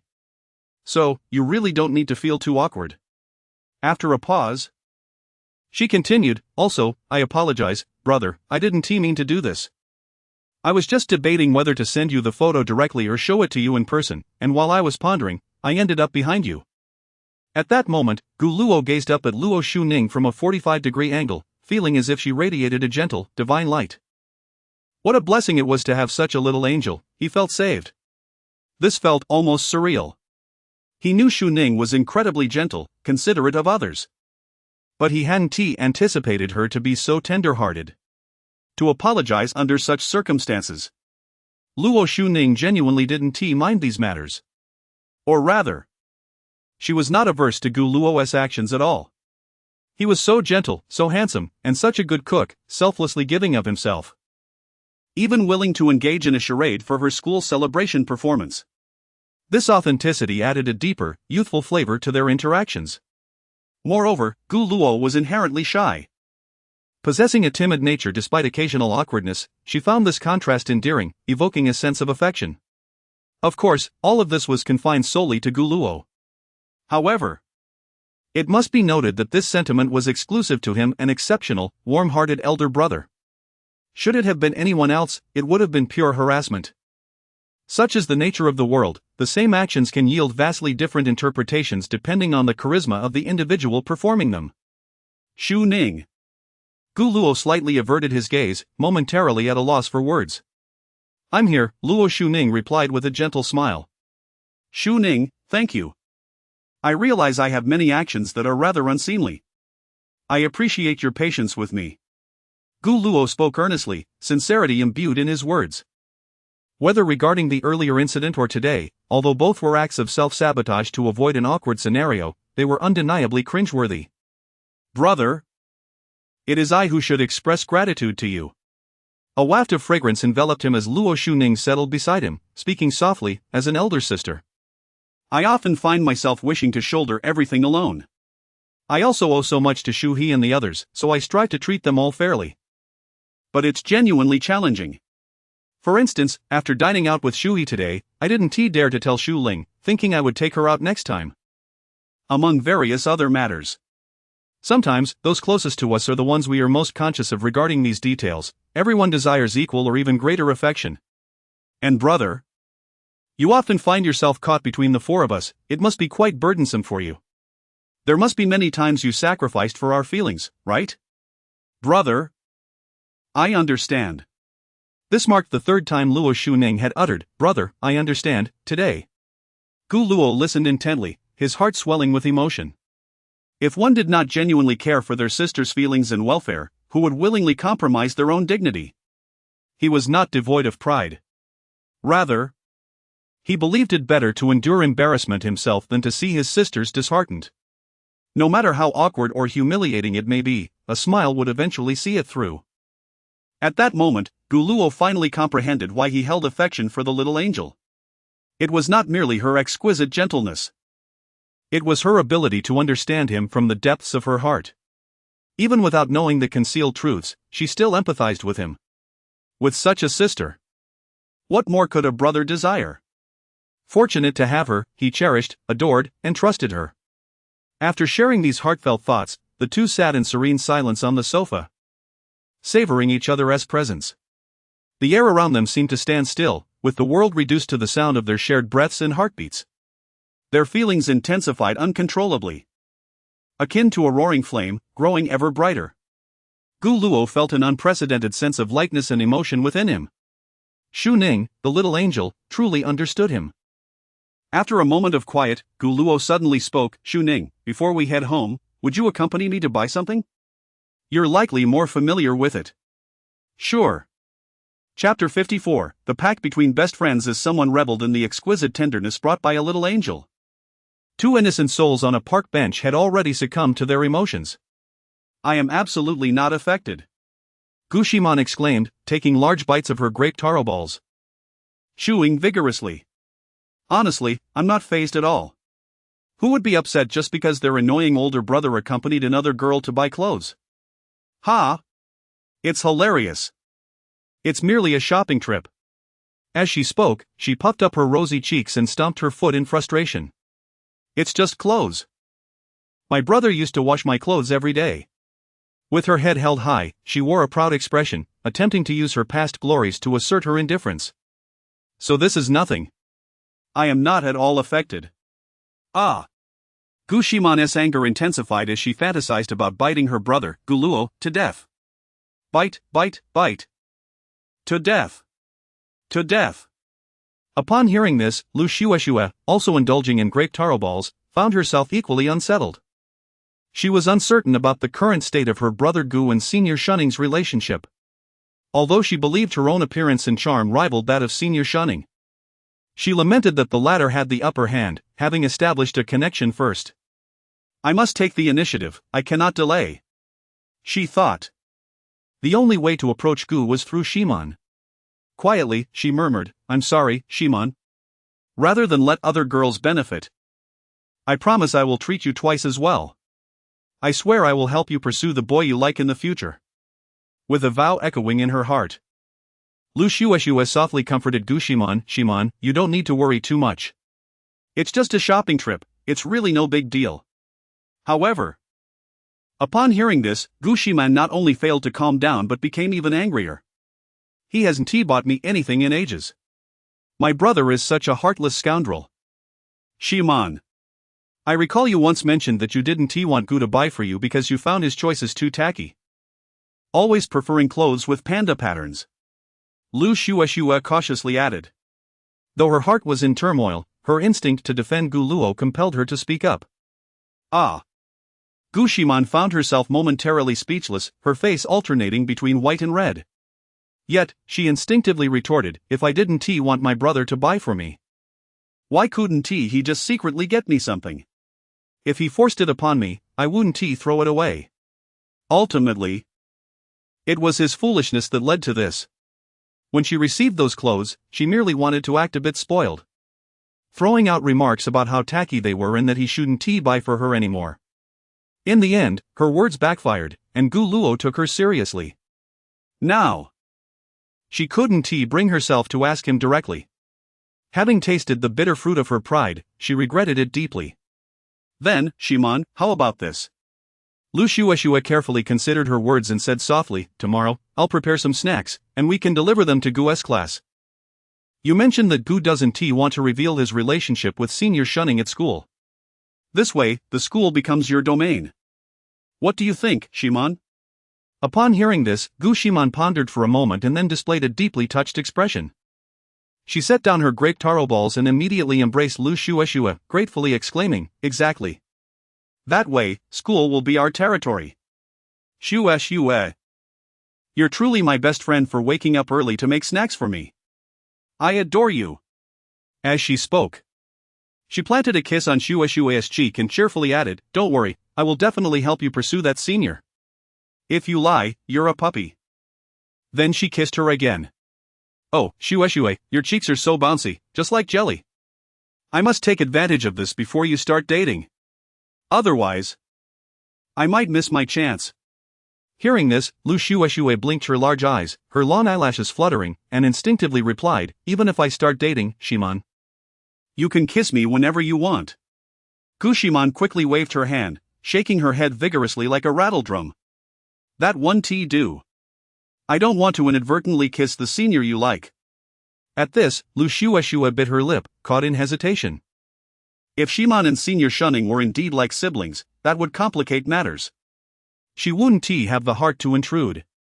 Yet, she thought, if that were the case, sharing with Ximan wouldn't be so bad. Lu Shueshue genuinely wished to share everything with Gu Ximan. As for Senior Shunning, she was determined to compete fiercely and would never give up easily. By the way, Shueshue, when do you plan to start pursuing that senior? Gu Ximan's mood lightened slightly, and her curiosity piqued. She was genuinely interested in Lu Shueshue's love life, after all, as they were the best of friends. Upon hearing this question, Lu Shueshue's fair and lovely face flushed with a hint of embarrassment as she softly replied, very soon. I will definitely tell you when the time comes. Her voice was as gentle as a soft breeze, laced with undeniable shyness. Gu Ximan immediately gave an okay gesture, promising Shueshue, in the name of their friendship, to support her wholeheartedly. At this, Lu Shueshue's face turned even redder, caught between shyness and guilt. Then, she slowly extended her delicate pinky finger, earnestly stating, Ximan is the most important person to me, and I promise, in the name of our friendship, to help you find happiness. Agreed. Gu Ximan extended her pinky as well. Their fingers intertwined, gently swaying together. Then, the two adorable, sweet girls simultaneously chimed, pinky swear. Hang yourself, 100 years without deceit. If you lie, you're a puppy. The sound of their pact rang clear and melodious, echoing through the park, seemingly bearing witness to the beauty of their friendship and vows. Chapter 55, Dear brother, I am bound to you for life. Gu Luo lay quietly on his bed, the soft light in the room casting a gentle glow on his face, revealing a hint of distraction. His phone notes were filled with questions concerning his sisters, each one resembling a tiny key. This habit of his had long been cultivated. He would privately record various inquiries about his sisters, regardless of their significance, and strive to understand and resolve them. In the past, his notes contained only details about Gu Ximan, capturing her every little emotion and preference. Now, there were two more sisters to consider. As for Xu Ling, she was a carefree foodie, perpetually immersed in the realm of culinary delights, living joyfully like a carefree bird, seemingly devoid of any worries that required his attention. Once he successfully completed his special task, he would delve into understanding their circumstances. Whether this knowledge would prove useful was secondary. As an elder brother, he felt a profound responsibility to comprehend his sisters' pasts and their innermost thoughts. However, it was heartening to observe that Gu Ximan had been exhibiting remarkable growth lately, as if she had suddenly matured. She no longer displayed her childish temper as frequently, and her moments of arrogance had notably diminished. Truth be told, Gu Luo cherished those little displays of pride every time he witnessed Ximan pouting her lips in adorable defiance.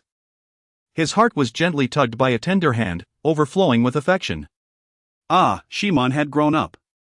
At this moment, Gu Luo gently set his phone aside, his gaze drifting slowly toward the ceiling. Yet, oddly enough, he did not feel the joy he had anticipated. Instead, a subtle sense of melancholy enveloped him. This sensation was akin to autumn leaves softly drifting to the ground, lingering in his heart, impossible to dispel. It was challenging to articulate. He wished for Gu Ximan to flourish, to become independent and strong, yet selfishly desired that she would remain a child forever, clinging to him for affection and indulgence. But how could that be possible? Ultimately, Ximan would marry, leaving this home to establish her own family. A sharp breath escaped him. Why did he suddenly feel the urge to grab a kitchen knife? Gu Luo rubbed his temples, attempting to dispel this unsettling thought. Yet the more he pondered, the more his heart ached, reminiscent of a father reluctantly watching his daughter prepare to wed, filled with reluctance and anxiety. The mere thought of handing over his precious treasure to another man made him feel like unleashing fury. No, not that yellow-haired fellow. He inhaled deeply, striving to regain his composure. Just then, a gentle knock echoed at the door. Come in. His voice carried a hint of fatigue but quickly returned to its warm tone.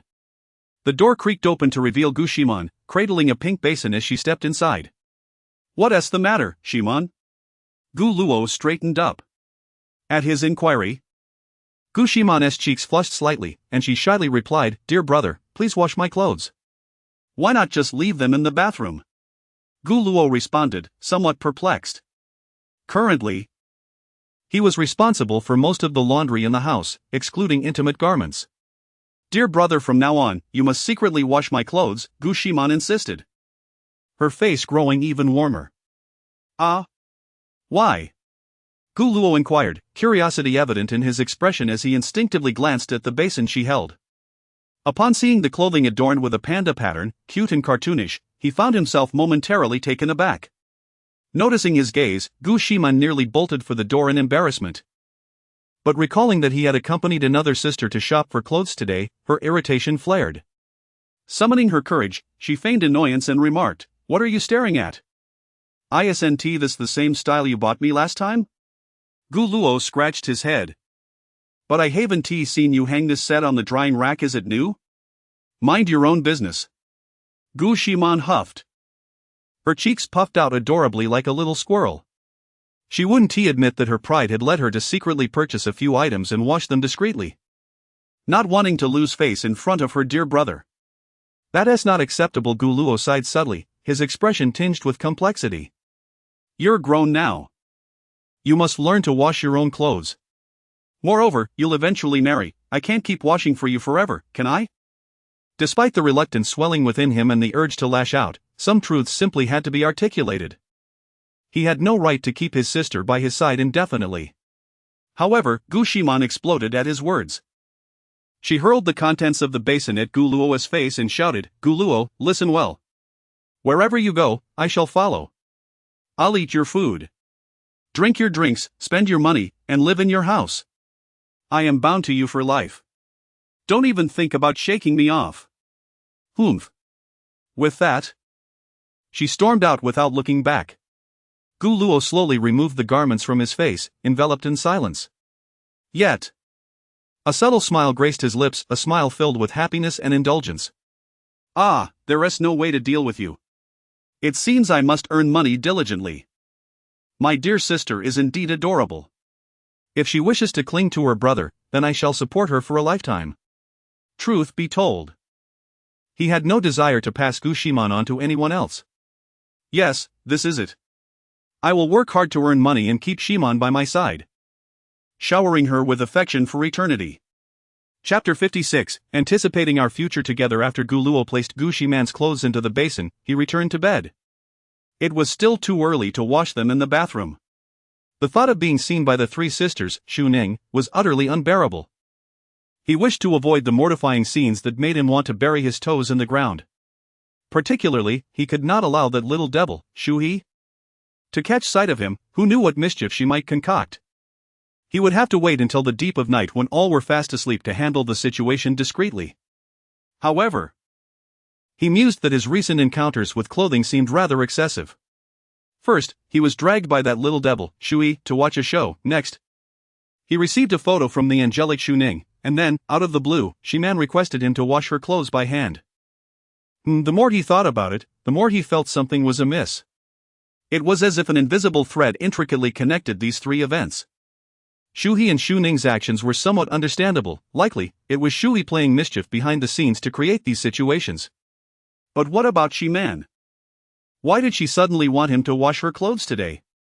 Could it be that she was upset because Xu Ning had bought clothes for both Xu He and Xu Ling, yet neglected her? Gu Luo always paid close attention to Gu Ximan's emotional fluctuations, often analyzing the reasons behind her unhappiness in his mind and striving to resolve them, ultimately coaxing her into a cheerful disposition. He never shied away from admitting that he was quite the doting brother, an unabashed one at that. Taking care of his sister, alleviating her troubles, and witnessing her radiant smile brought him immense joy. As Gu Luo was lost in his contemplations about his sister, his phone suddenly vibrated. Upon checking, he found a message from the angelic Xu Ning. "Lu Xu Ning, brother, did you have a quarrel with Ximan? I just saw her face was quite flushed. Is something wrong? Is there any way I can assist?" Reading the message, Gu Luo's lips instinctively curled into a smile. Perhaps it was the delicate concern emanating from the little angel, or merely the fact that the message came from the one he cherished. Either way, he found it impossible to suppress his joy. Additionally, the emoticons were utterly adorable. He rolled over comfortably. His fingers danced lightly across the screen as he replied, "Gu Luo, don't worry, it's just Ximan being her usual thunderous self. She just needs a little time to cool off. Lu Shuning, that essay relief. Lu Shuning, by the way, brother. Do you have some time now?" "Gu Luo, yes, what's up?" "Lu Shuning, well, I particularly love the clothes you gifted me today. So I'd like to play a piano piece for you. Lu Shuning, can you come to my room now?" Upon reading these messages, Gu Luo felt as though his heart was gently grasped by an invisible hand, its rhythm accelerating uncontrollably. This was a profound stirring from the depths of his being.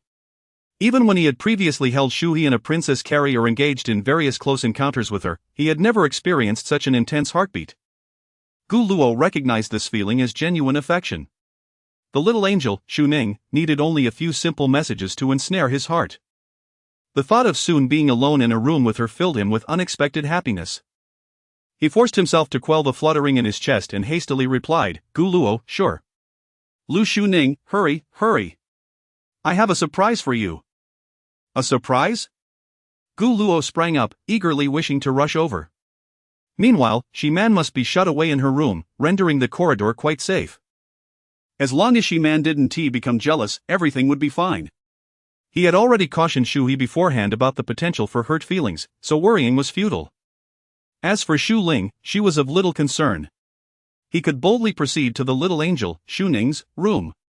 With a buoyant heart, Gu Luo stood up and stepped out of his room, his steps light as if he were walking on clouds. He soon arrived at the door of Lu Shuning's bedroom. After lightly tapping 3 times, the door opened almost instantly. There stood Lu Shuning.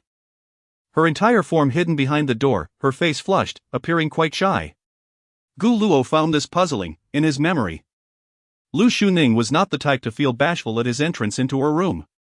As the door slowly closed, he beheld Lu Shuning clad in a red off-shoulder nightgown, perfectly showcasing her delicate collarbone and snow-white shoulders. His gaze instinctively diverted, though he could not help but praise. "That nightgown suits you well, Shuning." Complimenting a girl was always a safe endeavor. Lu Shuning, equally bashful, averted her gaze, gently twirling a strand of hair, and explained shyly, I wanted my brother to see." Upon hearing this, Gu Luo felt increasingly embarrassed. This was the contrast between the little angel and the little devil. The latter had directly dragged him into the changing room, while the former was much more subtle. The two found themselves in an awkward silence. Gu Luo, at a loss for words, feigned interest in the decor of the room, attempting to alleviate the slightly uncomfortable atmosphere. The bedroom was adorned in a warm and inviting manner, primarily in pure white tones, exuding a serene and lovely ambience. Beside the bed stood a black piano, glistening elegantly under the soft lighting. Lu Shuning then approached him, softly stating, "Brother, please sit on my bed." "Is that all right?" he asked, unsure. "It's perfectly fine," she reassured him. "All right," Gu Luo said, saying little else as he somewhat shyly approached the edge of the bed, carefully sitting down. His body stiff with the apprehension that any slight movement might shatter the enchanting atmosphere. This was the first time he had sat on a girl's bed. Aside from Gu Ximan, he felt both nervous and oddly expectant. Seeing his bashfulness, Lu Shuning smiled gently, finding her brother's shyness utterly endearing. She then gradually settled at the piano, lowering her head slightly, feeling a bit bashful as she said, "Brother, this piece is one I just composed today. You are my first audience." With that, Lu Shuning placed her slender fingers delicately upon the keys, her gaze becoming focused. Scenes from the days spent with Gu Luo flashed through her mind like a slideshow. Those memories sparkled like stars, illuminating her heart. Then, a melodious and lively tune began to flow from the piano, reminiscent of a mountain spring, gently cascading.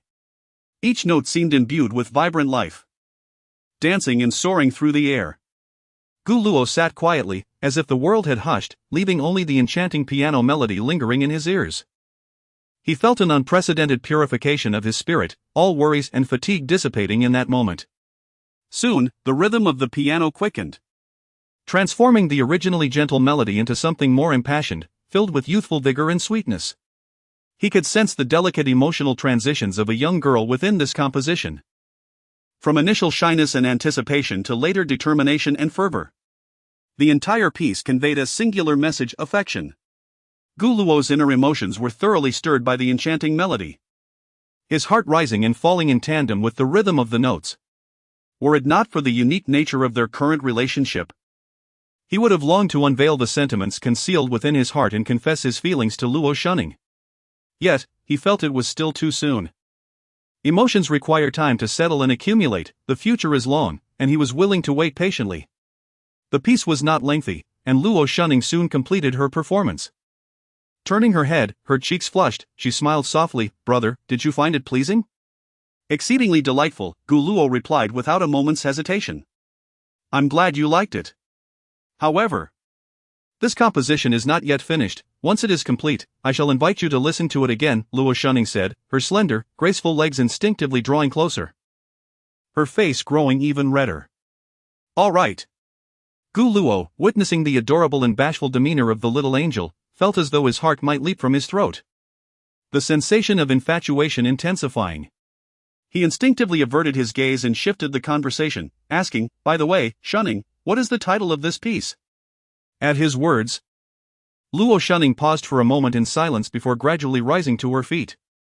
Suppressing her shyness, she looked at Gu Luo, her long eyelashes fluttering as she softly replied. "The piece is titled, Looking Forward to Our Future." Chapter 57, Joyful Mother. The following day, Monday. In the early morning, sunlight poured generously over the earth. Everything appeared so splendid, as if the very air was infused with the essence of happiness. He. Gu Luo strolled along the path to school, unable to suppress a silly grin with every few steps. His mind was perpetually adorned with a single phrase, anticipating a future with you. This was a profound expression of emotion from the little angel, Xu Ning. Since last night, the relationship between him and Xu Ning had undergone a subtle transformation, as they had genuinely entered the realm of ambiguity.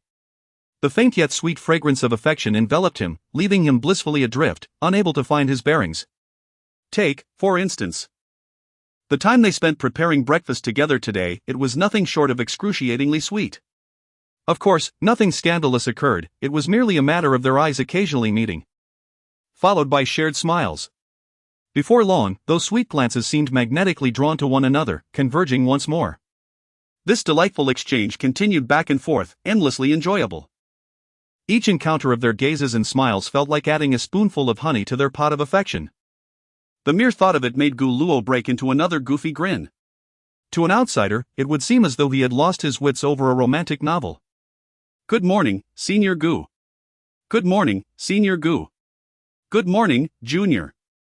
Along the way, numerous freshmen and juniors greeted Gu Luo with enthusiasm. Such was the privilege of being a junior or senior. The most unfortunate were the sophomore girls, who found themselves caught in a dilemma. Lacking the boldness of the freshmen and the mature nonchalance of the seniors, they felt it impolite to address Gu Luo directly by name, yet calling him classmate Gu felt oddly awkward. Ultimately, nothing felt quite right. However, due to his exceptionally good mood, Gu Luo greeted every girl who spoke to him with a warm smile and a nod. He was undoubtedly the most popular boy at Guanya Academy. The reason was simple: he was handsome. A mere glance could leave one breathless. Moreover, Gu Luo's prowess on the basketball court was indisputably striking, having captivated countless girls over the past week. Every movement he made, every leap and shot, seemed to compose a poetic tribute to youth, ensnaring their gazes and leaving them spellbound. Furthermore, the current generation is characterized by a confident openness and lively thoughts, making it effortless for them to approach someone as charming as Gu Luo without any pressure. In summary, one could categorize the traits of different generations as follows: those born in the 80s are conservative in thought but open in behavior.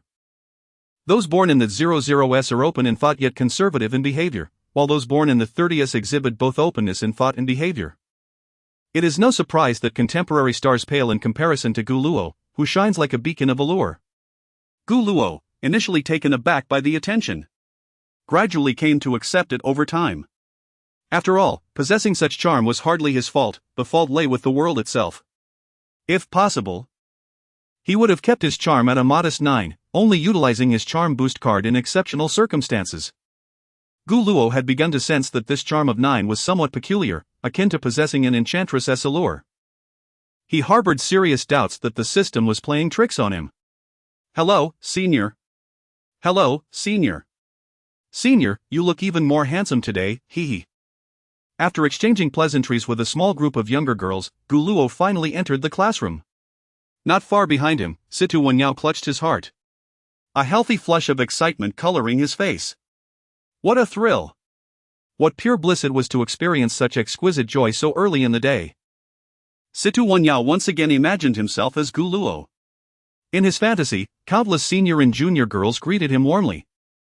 And he basked in the adoration of the masses like a celebrated star. What ecstasy! After exhaling deeply, Situ Wenyao regained some semblance of calm.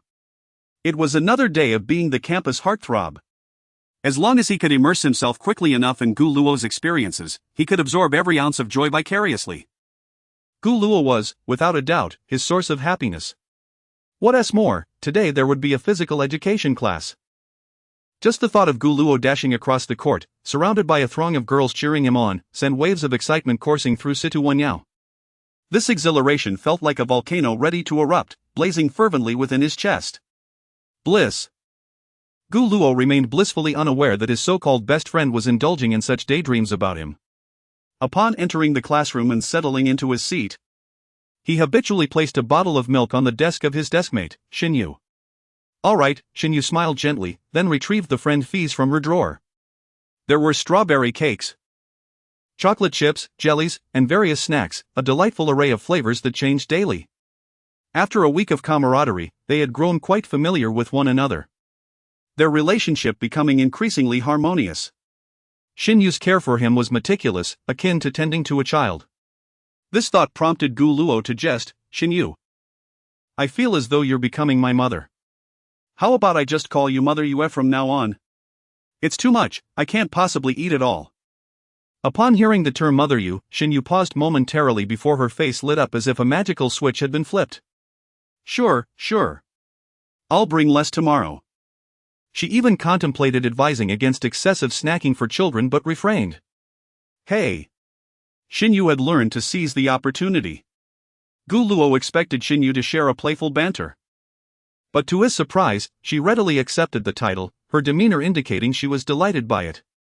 Nevertheless, he had no intention of dampening her spirits. "All right. You should also eat less, too many snacks aren't good for your health." Xinyu nodded eagerly, her heart brimming with joy. Feeding Gu Luo was a source of happiness for her, and she felt an irresistible urge to do something special for him. "Gu Luo, I'll go fetch you some water," Xinyu declared, and before Gu Luo could respond, she darted off like a breeze, cheerfully taking his cup toward the water dispenser at the front of the classroom. Witnessing this, Gu Luo found himself both amused and exasperated. Who would have thought he would end up with a foster mother instead of a little sister at school? As time passed, the first period quickly came to an end. And the second period commenced with their homeroom teacher, Mr. Wang. However, just as Gu Luo pulled out his math book, preparing to review, a tall and robust figure strode into the classroom. "Mr. Lu, you're early, physical education class is the third period," Feng Yuqing called out immediately. In Guangya Academy, the second or third period of physical education is undoubtedly the most coveted, for it is followed by a lengthy break for free interaction. These two periods essentially grant an additional half-hour of leisure time. Yet, upon hearing Feng Yuqing's reminder, Mr. Lu did not pause but instead headed straight for the podium. Continuing, he covered his mouth with a fist as large as a sandbag, coughed lightly, and then spoke, Your teacher Wang has a bit of a fever. So I will be taking this class. You all have no objections, right?" Upon hearing this, the entire classroom fell silent. The stillness was almost eerie. Then, dozens of groundhogs suddenly erupted into screams. It was a sight to behold, truly a once-in-a-lifetime experience. The physical education teacher had actually taken over the math teacher's class. More importantly, this physical education lesson consisted of 2 periods, plus an additional 30-minute break. How splendid! Teacher Lu. You are simply a superhero. A boy by the window exclaimed excitedly. Brother Lu, I stand with you in spirit. Brother Lu. I adore you. Love you to bits. Old Lu. Do you want your backside intact? As long as you open the golden. Before Situwenyo could finish his sentence, an English dictionary flew in from behind him, striking him squarely on the back of his head. Thud. Situwenyo was down. Observing this, Feng Yuqing crossed her arms and snorted. She would not allow Situwenyo to continue with such vulgarities. Disgusting. The other boys, who had initially been ready to joke around, were suddenly struck with a chill and promptly chose to remain silent, fearful of ending up as confused as Louis XVI. Well done, Feng Yuqing. You shall be the one to throw the shot put at this year's sports meet. Teacher Lu immediately gave Feng Yuqing a thumbs up. Then, he noticed that Feng Yuqing had silently picked up another dictionary. I was just joking. Teacher Lu chuckled, attempting to diffuse the tension. In an instant, laughter erupted among the students, and the atmosphere became delightfully buoyant. Yuma, I truly adore our class, Gu Luo said, infected by the cheerful ambience, joining in the laughter. After all, smiles are indeed contagious. Yes, but be careful when you play ball later, don't hurt yourself. I'll go buy you an energy drink, she added. Clearly having embraced the nurturing persona of Yuma, radiating maternal warmth. All right, Gu Luo smiled, finding the situation amusing. He couldn't help but recall that initially he had tried so hard to act mature and care for Xiaoman, not wanting her to envy other children who received their parents' affection, just as he once had. He had always been someone who lacked love himself, thus striving to shower others with it. It may sound peculiar, but that was indeed the case. Gu Luo transformed his yearning for love into care for his sister, all the while searching for his own warmth and happiness in the process. Fortunately, he had found it. Yuma, I will rely on you more from now on, Gu Luo joked. Absolutely. Xinyu immediately perked up, clearly relishing this newfound role. Chapter 58, Situwenyo's Enlightenment. Once more silence, silence. As the students in the classroom chattered and whispered amongst themselves, Teacher Lu's broad palm struck the blackboard with a resounding thud. In an instant, the classroom resembled a space muted by an unseen force, descending into tranquility. All eyes turned towards him. With his arms crossed, Teacher Lu addressed the class, before you head out, I have a few stipulations. Firstly, during the upcoming 2 periods in the long recess, I want you to revel in play, with no studying allowed. Secondly, once you tire from play, feel free to wander to the garden to admire the flowers, to the pond to feed the fish, to the supermarket for snacks, or even to the principal's office for a friendly spar. You may even indulge in a romantic rendezvous in a quiet corner, but studying is strictly prohibited. Thirdly, should I catch anyone surreptitiously engaging in academic pursuits, they will face the consequences. As he spoke, he purposely flexed his robust biceps, raising his voice to inquire. Is that understood? Understood. The students responded in unison, their voices harmonious and resonant.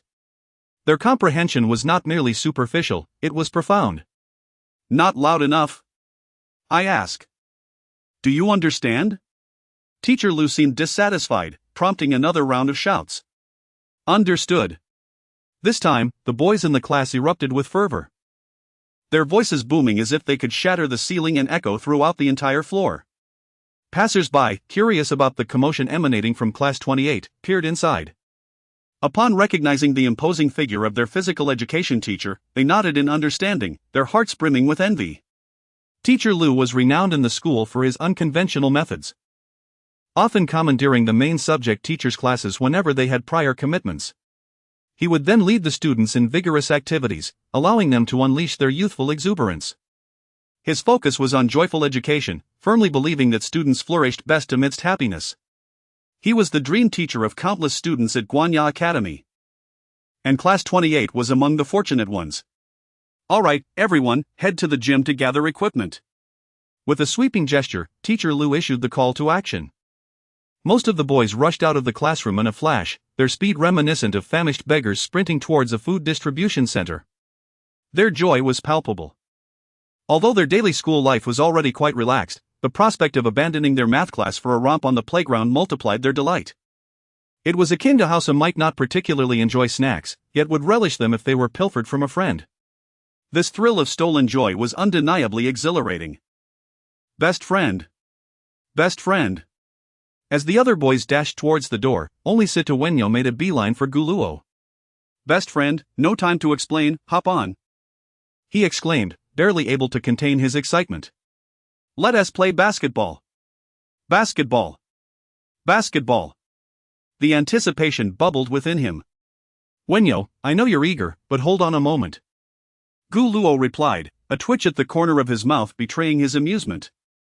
There was an odd impulse that struck him each time he encountered Situwenyo. A desire to deliver a playful punch. It was an inexplicable sensation, as if Wenyo possessed a peculiar charm that beckoned such an impulse. Having barely played basketball during his time at Kaijo Academy, Guluo found himself dragged into the sport since arriving at Guanya.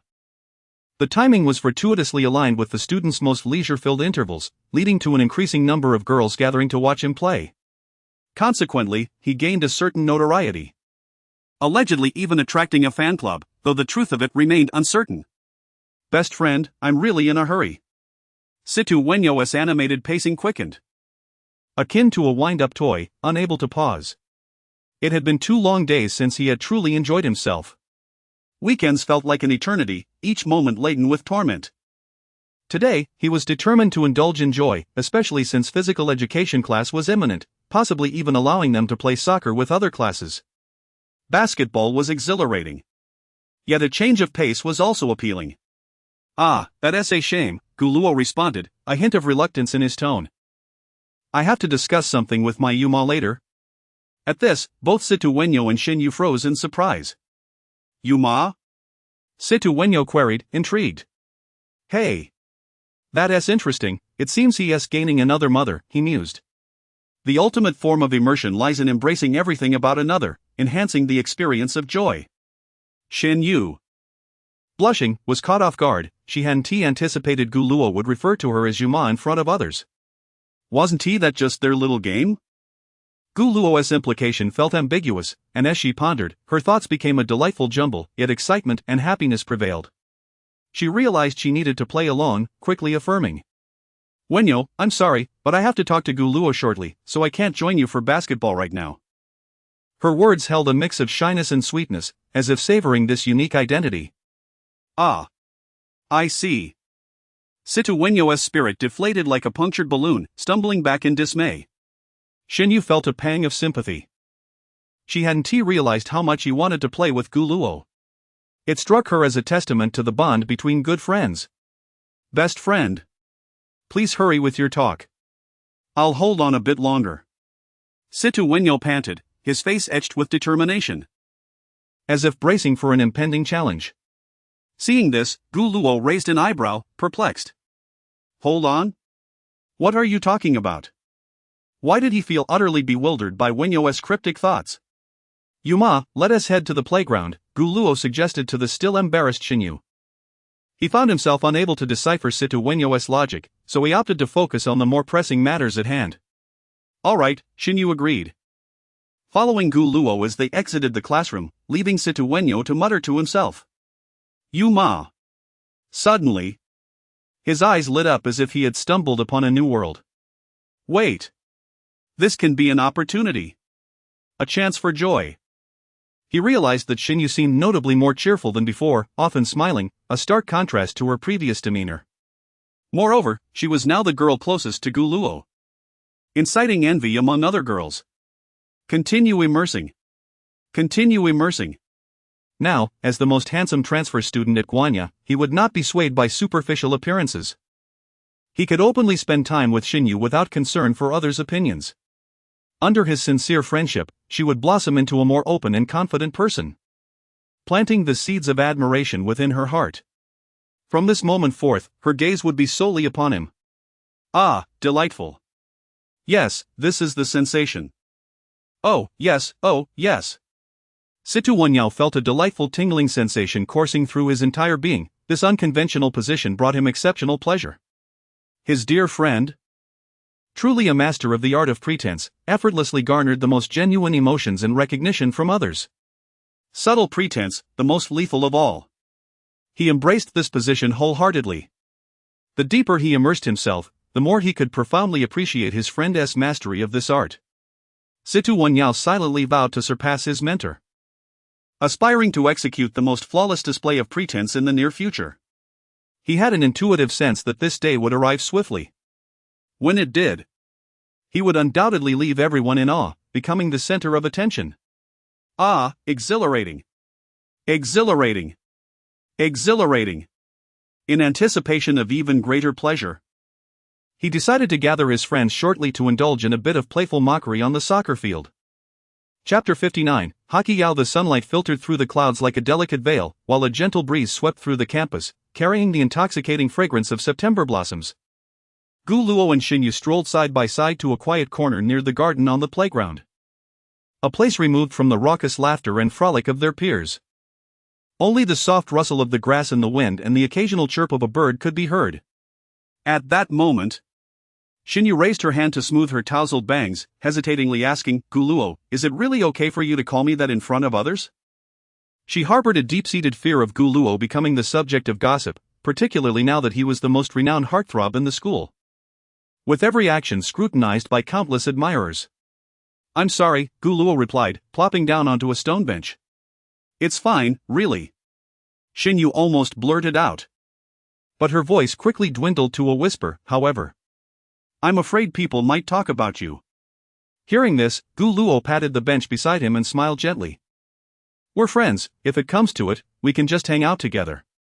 As long as you don't mind." After a moment's hesitation, Xinyu finally spoke. "You must be like other boys, attracted to cute, pretty girls, right? Like the Luo shunning trio."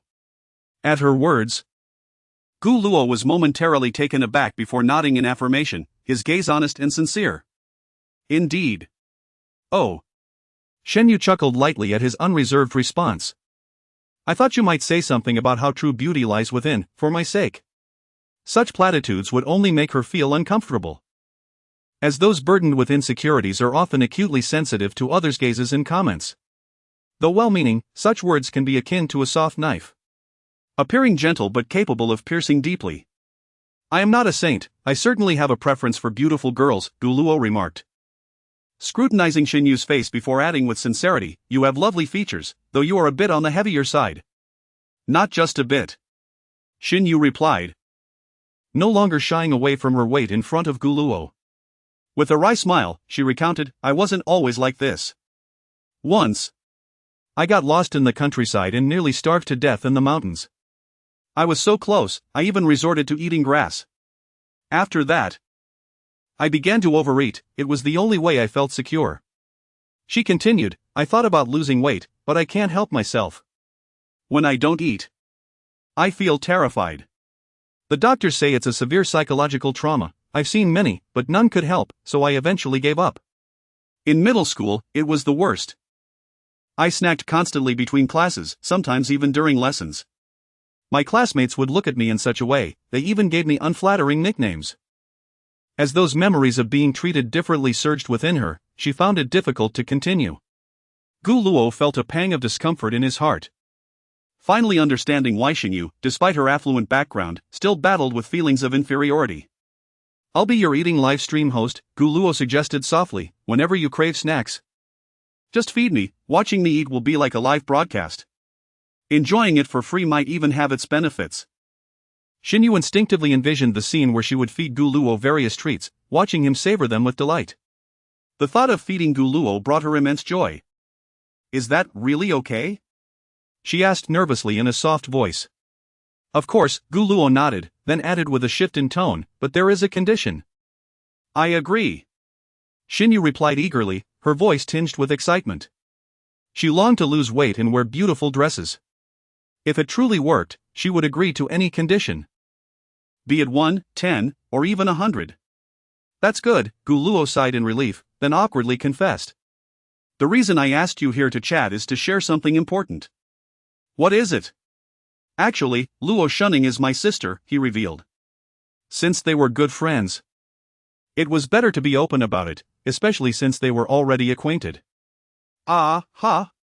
Xinyu's mouth fell open in astonishment, her mind buzzing as if her CPU was overheating. Gu Luo then explained their blended family situation and why he had initially kept it from her. Xinyu nodded along, feeling no sadness from being deceived, only understanding and acceptance. After all, they had not been close at the time. This revelation also clarified why Luo Shunning had been so playful with Gu Luo during the club recruitment event and why she had leaned in to share secrets with him. They were indeed a blended family, step-siblings living under the same roof. After finishing his explanation, Gu Luo stretched lazily, now awaiting Xinyu's reaction. After an unknown span of time, Xinyu returned to reality and softly said, "You've had it tough, from now on, I'll look out for you." The thought of Gu Luo having grown up without a mother's care made her heart ache. Gu Luo was momentarily taken aback. He had anticipated Xinyu's surprise at his relationship with Luo Shunning, her understanding, or perhaps her disappointment at being misled. Yet, he never expected her to be most concerned about his upbringing. "Indeed, it's surprising that you and Shunning are step-siblings," Xinyu remarked. Then added with a smile, "So, this year, Aunt Luo will definitely take you to the charity gala, and if that's the case, I'll go too." Charity gala? Gu Luo was about to inquire about the specifics of this event when he was interrupted by a familiar voice. "Gu Luo, I finally found you." It was the class's sports representative, tall and robust with a dark complexion. "What's up?" Gu Luo asked curiously. The sports representative, catching his breath, replied, "The PE teacher wants us to play a friendly match against Class 12. "Then just go ahead," Gu Luo said, puzzled as to why there was such tension over a friendly match. It was merely a recreational activity for students to unwind. "No, this isn't like the usual friendly matches. Hockey Yao just led a group of boys to mock Class 12. Gu Luo's lips twitched. It was just typical banter among students. Surely the teachers wouldn't be riled up over such trivial matters. He was well aware of C2 Wen Yao's character, being a member of the public service department, and knew he wouldn't say anything too outrageous. Likely, he had merely provoked them a little. Well, that was indeed a bit petty. Upon hearing this, the sports committee member immediately covered their face, expressing a sorrowful lament, but Hockey Yao is mocking the physical education teacher of Class 12. Hockey Yao has brought people to deride. Chapter 60, Gu Luo aspires to surpass Luo Shunning once again, the excitement surged. "My dear Gu Xian is undeniably handsome. Ah! So incredibly charming. The ball he just scored has pierced straight through my heart." On the playground, the cheers of the girls rose and fell like tumultuous waves, each note resonating with their fervent heartbeats. Moreover, the corridors of the teaching building were filled with girls, their gazes fixated on the athletic and striking figure on the field. During the break, the goalkeeper from Class 12, having missed yet another opportunity, sat despondently on the grass, watching as the ball rolled to a stop in the net. His face contorted in exaggerated agony. He clutched his head with both hands, his knuckles turning white from the pressure, and lamented, "Damn it, can I not achieve this?" It was as if he believed that his inability to stop the goals could be attributed to the opponent's superior skill, while he had done his utmost and attempt to avoid blame. However, at that moment, no one paid heed to this actor's dramatic performance. All eyes were trained on the handsome school idol, Gu Luo, who was catching his breath not far from the net. Strands of hair, damp with sweat, clung to his cheek, enhancing his allure and charm. Gu Luo felt somewhat helpless. He had tried to hold back, yet his adversaries were clearly not up to the level he had anticipated. "Gu Luo, you are simply too handsome." A boy from Class 8, who had assisted him in scoring, dashed towards him, excitement radiating from his face, giving him a thumbs up. But then, he shifted gears, teasingly saying, "But let's be honest, your athletic prowess is quite exaggerated, and you're so ridiculously good-looking. I bet all the girls in the school are your fans now. I warn you, your grades must not breach the top 20, or my friend will be utterly devastated." Upon hearing this, Gu Luo smiled at the classmate who had likely ranked 21st in the last exam. As for grades, although Kaizhou College and Guanya College were both universities in Kaizhou City, one being public and the other private, their systems and examinations differed. Thus, it was understandable that this 21st student did not know his standing. Gu Luo had never fallen from the throne of first place during his time at Kaizhou College. He was uncertain where he would rank at Guanya, but he hoped he could displace Luo Shunning from her coveted first position. Indeed, in the first semester's final exams, Luo Shunning held steadfastly to the top rank, with Luo Shua in 6th and Luo Shuling in 10th place.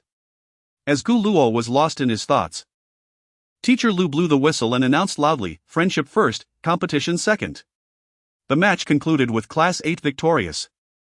The physical education teacher from Class 12 intended to organize another round to redeem some pride, but alas, the boys from Class 12 collectively protested. If it were during class time, perhaps it would be different, but this was a break, and all the girls were watching. No one wished to be a mere backdrop, especially since the ridicule was not directed at them. Meanwhile, on the other side of the playground. "By Gu. Are you all right? Emergency. Quick, someone get help. By Gu, stay with us, don't pass out." C2 Wanyao was sprawled on the ground in a comical fashion, his expression dazed, his eyelids twitching incessantly, murmuring, So splendid, so splendid. Ha, so splendid. I die without regrets." His voice was imbued with satisfaction and bliss, as if he were immersed in an indescribable joy. The other boys, appearing to be a group of jokesters, joined in theatrically, some even shedding a few tears. The faux darling of Class 8, Gu Luo, contrasted sharply with the genuine favorite, C2 Wanyao. Gu Luo enjoyed immense popularity among the girls, adored and revered. Yet in certain male circles, he was quite infamous. Two boys from Class 1, having just exited the restroom, were conversing as they made their way back to class.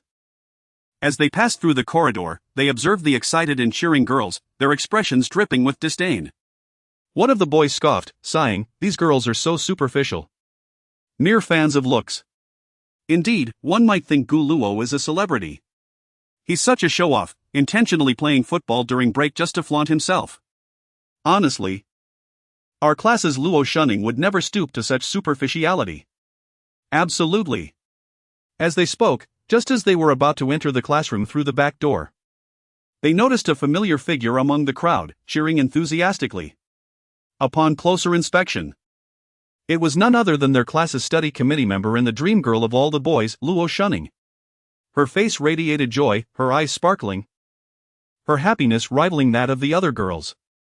Witnessing this scene, the two boys were momentarily taken aback, their expressions shifting to one of sheer astonishment. Chapter 61, Holmes and Man. What is happening? Both of them stared in disbelief at Luo Shunning, who was joyfully cheering from the sidelines. Feeling as if they had just received a stinging slap to the face, the heat of embarrassment radiating across their cheeks.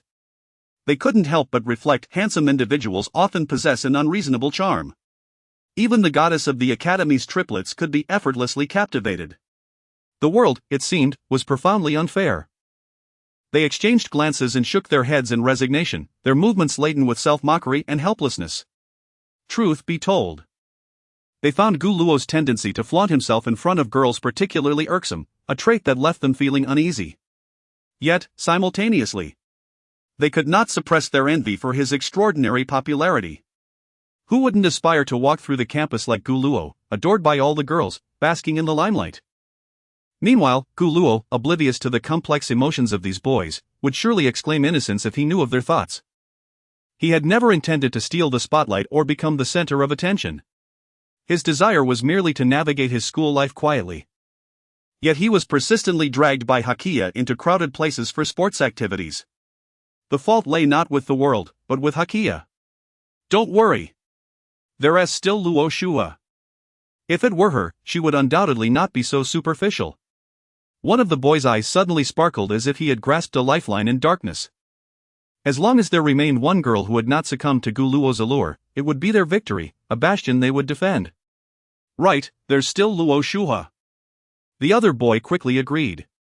Luo Shua's aloofness exuded a unique charm, a reason for their unwavering belief that she would remain impervious to Gu Luo's charms. As they spoke, their gazes drifted through the window to the corner of the classroom where a stunningly beautiful girl sat, expressionless, engrossed in her phone. Her exquisite features radiated a frigid aura that deterred anyone from approaching her. On her phone screen was a photograph of a youth, earnestly kneading a pair of delicate, porcelain-like feet. As they watched, Luo Shua unexpectedly smiled, albeit ever so slightly. This moment was caught by the two boys. Wait, did Luo Shua just smile? One boy rubbed his eyes in disbelief. I think I saw it too. Do you think, could Luo Shua be in a relationship? I reckon the odds of winning the lottery are higher. If Luo Shua liked boys, I'd eat 10 pounds. The other boy scoffed, clearly doubtful of the ice-cold Luo Shua ever having romantic inclinations. At that moment, in another corridor, Gu Ximan stood alone in a corner. Her gaze melancholic as she observed Gu Luo on the playground. Since she had brought Gu Luo into the music department, her school life had undergone a tremendous upheaval. The girls who once surrounded her gradually distanced themselves, with only a couple of close friends remaining. Gu Ximan held no grudge against Gu Luo. Her disdain was reserved for those envious girls attempting to steal her spotlight. What vexed her most was Gu Luo's obliviousness to her advances, no matter how she invited or hinted. He seemed impervious to her intentions. His clear, innocent gaze resembled that of a Navi college student who had eaten too much, exuding an enigmatic wisdom. Had it not been for Gu Luo's consistent company with a heavyset girl, who similarly ignored other girls, Gu Ximan might have suspected he was intentionally toying with her. Fortunately, their relationship remained amicable. During club activities, Gu Luo often sought her expertise on the violin. Gu Ximan had devised a plan to win Gu Luo's heart. Once the school anniversary performance concluded, she would feign vulnerability and despair, then invite him out for drinks, intending to intoxicate him thoroughly. Following that, well, that would lead to unspeakable scenes. With this thought, a triumphant smile graced Gu Ximan's face. After all, she had played the role of a compliant girl for an entire week, diligently attending rehearsals and striving to impress, even avoiding trouble with Luo shunning. Having invested so much in this affection, she was confident that the emotional groundwork would ensure Gu Luo would ultimately be hers. And she would share their photo with Luo shunning, demonstrating her excellence and allure, evoking both envy and admiration in her. Determined to swallow her pride, Gu Ximan glanced across the hall and spotted Luo shunning among a group of girls. Witnessing Luo shunning's infatuated demeanor, she couldn't help but smirk derisively. Luo shunning, look at your lovesick self. Gu Luo doesn't even acknowledge you. And just wait for the music department's anniversary performance to flop.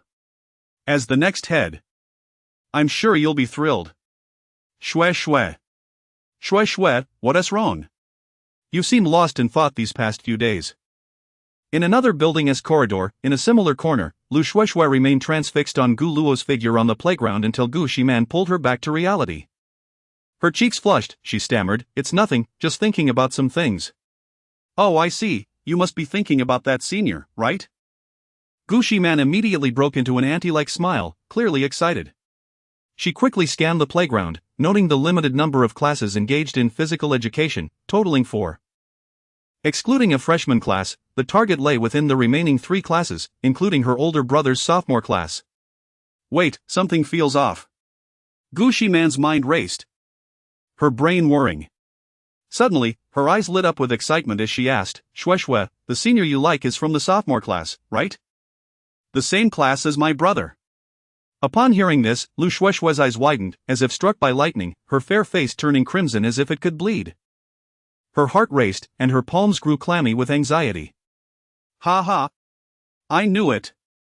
Gu Ximan laughed joyously upon witnessing Lu Shue Shue's reaction. I. Lu Shue Shue felt a mix of shyness and guilt, wishing she could disappear into the ground. She couldn't comprehend how Gu Ximan had guessed, nor why she was so delighted. Could it be that man wouldn't oppose her relationship with Gu? This thought flickered through her mind, filling her with both surprise and trepidation. After a prolonged moment of hesitation, Lu Shue Shue resignedly lowered her head and awkwardly asked, Man. How did you know?" Humph. Gu Ximan smiled smugly before pretending to adjust her non-existent glasses, grinning playfully, "You were too careless. You had promised to accompany me this morning to deliver cookies to my brother, yet you backed out midway. I found it quite strange. As if you were reluctant to visit the sophomore class. As you gazed blankly at the playground just now, I surmised that you must have caught sight of that senior." In light of this, Gu Ximan swept her cold tea-brown hair behind her ear and slowly formed AY with her fingers, stating with unwavering confidence, "Shue Shue. The senior you like is in the same class as my brother. Isn't that right?" Upon hearing this analysis, Lu Shue Shue opened her mouth. her expression a complex tapestry of emotions. To some extent, Gu Ximan's deductions were indeed quite astute. However, it was akin to miswriting an answer on a math exam while the correct solution was clearly -1, 1. She insisted on writing it as 1, -1. No. Not wrong. Lu Shueshue remained silent for a considerable time, pondering before reluctantly conceding. Upon receiving this affirmation, Gu Ximan burst into a joyful laugh, exclaiming, "Ah! I truly am a genius. To unravel the truth from such subtle clues is simply remarkable. Shueshue, fret not, there is no need to feel shy. You shall obediently accompany me to deliver cookies later." Pausing thoughtfully, she continued, "Here is the plan, you shall deliver cookies to my older brother. Since you are essentially his sister too. This way, we can gauge the senior's reaction upon witnessing the scene, thereby determining whether he harbors any feelings for you. Moreover, this will provide you with an opportunity to draw closer to Class 8 of the sophomore year. Ah, I am truly a little genius." Gu Ximan felt as though she had transformed into a master of romance, brimming with pride over her brilliant scheme. Observing Gu Ximan's kindness, Lu Shueshue found it increasingly difficult to keep her secret. Taking a deep breath, she mustered the courage to say, Man, I apologize for concealing this for so long. The person I like is. Yet, before she could utter the name Gu Luo, she was abruptly interrupted by Gu Ximan. Don't say it. Don't tell me, I want to guess myself. At that moment, Gu Ximan proudly lifted her chin, exuding confidence as she proclaimed, You mustn't reveal it to me. As Sherlock Holmes of the matter, I shall discern the true identity of that senior through mere details. This, for me, is as effortless as sipping water. Chapter 62, The Mysterious Fan Club Leader on the Playground. Beads of sweat cascaded down Gu Luo's cheeks, saturating his hair tips, glimmering like jewels under the radiant sun. Exuding an aura of youthful exuberance. Upon merely reaching the edge of the field, several girls from different classes hurried over, each clutching a bottle of water. The foremost among them was Feng Yuqing, who always rushed to show her support whenever Gu Luo was present. Before long, even more girls, initially spectators, seemed to be summoned by an invisible force, flocking over with their bottles in hand, evidently there to deliver water to the campus heartthrob. Gu Luo found the scene both amusing and exaggerated. There was no way he could consume all that water. He contemplated declining all offers. However, before he could voice his thoughts, the excitement of the girls was palpable. Gu Luo, that last play was so cool. A short-haired girl exclaimed, her voice brimming with admiration. Senior, you are so handsome. I brought you a crazy bull. Another girl waved a functional drink excitedly. Junior, the senior wants to have your babies. A bold senior declared. Inciting laughter from the surrounding girls, igniting the atmosphere even further. Senior, I'm drooling just watching you. The girls rushing to provide water were particularly daring and enthusiastic. In this vibrant and passionate campus, they unabashedly expressed their admiration. Among the girls at Guanya, it seemed that being a fan of Gu Luo had become a social norm. After all, who could resist the allure of such a striking, sunny, and charismatic young man? It is known that girls can be quite fervent in their adoration for their idols, their enthusiasm burning like an unstoppable flame. Goodness, this is Gu Luo's popularity. Many boys from the second-year class couldn't help but exclaim upon witnessing this spectacle. Indeed. How enviable it is to be such a super-popular figure. One boy remarked. But I must say, Gu Luo is genuinely kind. Even I, as a guy, really like him. Of course. I once overheard some boys speaking ill of Gu Luo. I didn't hesitate to slide tackle them. Another boy animatedly recounted his experience of defending Gu Luo, eliciting laughter from his peers. They all held a friendly attitude towards Gu Luo. While they might envy him, it was a benign envy. After all, Gu Luo's stellar performance on the field had also brought them some glory. As long as they could set aside their pride and imagine the attention directed toward themselves, they could easily feel like the stars of the moment. At this juncture, Situ Wanyao had begun to establish his own faction and was quietly promoting it within the class. The boys assumed it was all in jest and indulged him. At this moment, Feng Yuqing stepped out from the crowd, smiling brightly. Gu Luo, you needn't worry. As members of the fan club, we will ensure you face no difficulties. These waters are prepared for all the boys playing football. It was arranged by the leader, who also created the group. Our future support will be organized and disciplined. Upon hearing this, Gu Luo was momentarily taken aback, a large question mark forming in his mind. A fan club? Was it truly so extravagant? And who was this so-called leader of the fan club? Hadn't he only been at Guanya for a week? Gu Luo's lips twitched slightly, revealing an awkward expression as he sheepishly asked, "So there really is a fan club, who is this leader?" Indeed. It was just established this Saturday, and there are already over 100 members in the group, soon to surpass 200. Feng Yuqing paused briefly before continuing, however. We do not know who the leader is, they have not revealed any information about themselves and rarely speak up. The last message was sent before the football match, instructing us to prepare at least 14 bottles of water. They sent a message before the match? Gu Luo noted the significance. Exactly. Which leads me to suspect that this leader is likely a student from our class. Feng Yuqing squinted her eyes. Is that so? Who could this mysterious leader be? Gu Luo wondered. How idle can one be? Gu Luo thought, unable to guess, and could only helplessly reply. Then let us distribute the water among them. Alright, Feng Yuqing nodded with a smile, and began methodically distributing the water to the boys participating in the match. After finishing, she turned to Gu Luo with a playful grin. Gu Luo, can you guess who our vice leader is? Seeing her smug expression, Gu Luo already had a suspicion and tentatively asked, could it be you? Very clever. Thus, every student who had participated in the football match received a bottle of water. After receiving it, a boy from class 22 pretended to shake his head, his face displaying disdain as he sighed. Isn't he just a bit handsome? Does he really think of himself as a star? He then opened the bottle and performed a trick, drinking it in 3 gulps. His antics drew laughter from the surrounding boys, lightening the atmosphere. Clearly, he was another joker. Observing these scenes, Gu Luo could only helplessly rub his forehead. How had it come to this? He felt as though an unseen force was guiding him to become Guanya's idol. What had gone amiss? He couldn't help but reflect on every moment since arriving at Guanya, attempting to uncover the root of the situation. And who could this so-called fan club leader be? At that moment, on the other side of the playground. By good, don't look, whatever you do. Yes, by Gu, if you look, it'll really be the end. By Gu, close your eyes, close your eyes. Wah! By Gu. A group of dramatists had completely immersed themselves in their roles, their exaggerated cries echoing with mock sorrow. Situ Wenyao's face was flushed as he struggled, mumbling, hurry. Help me up. I can still enjoy it.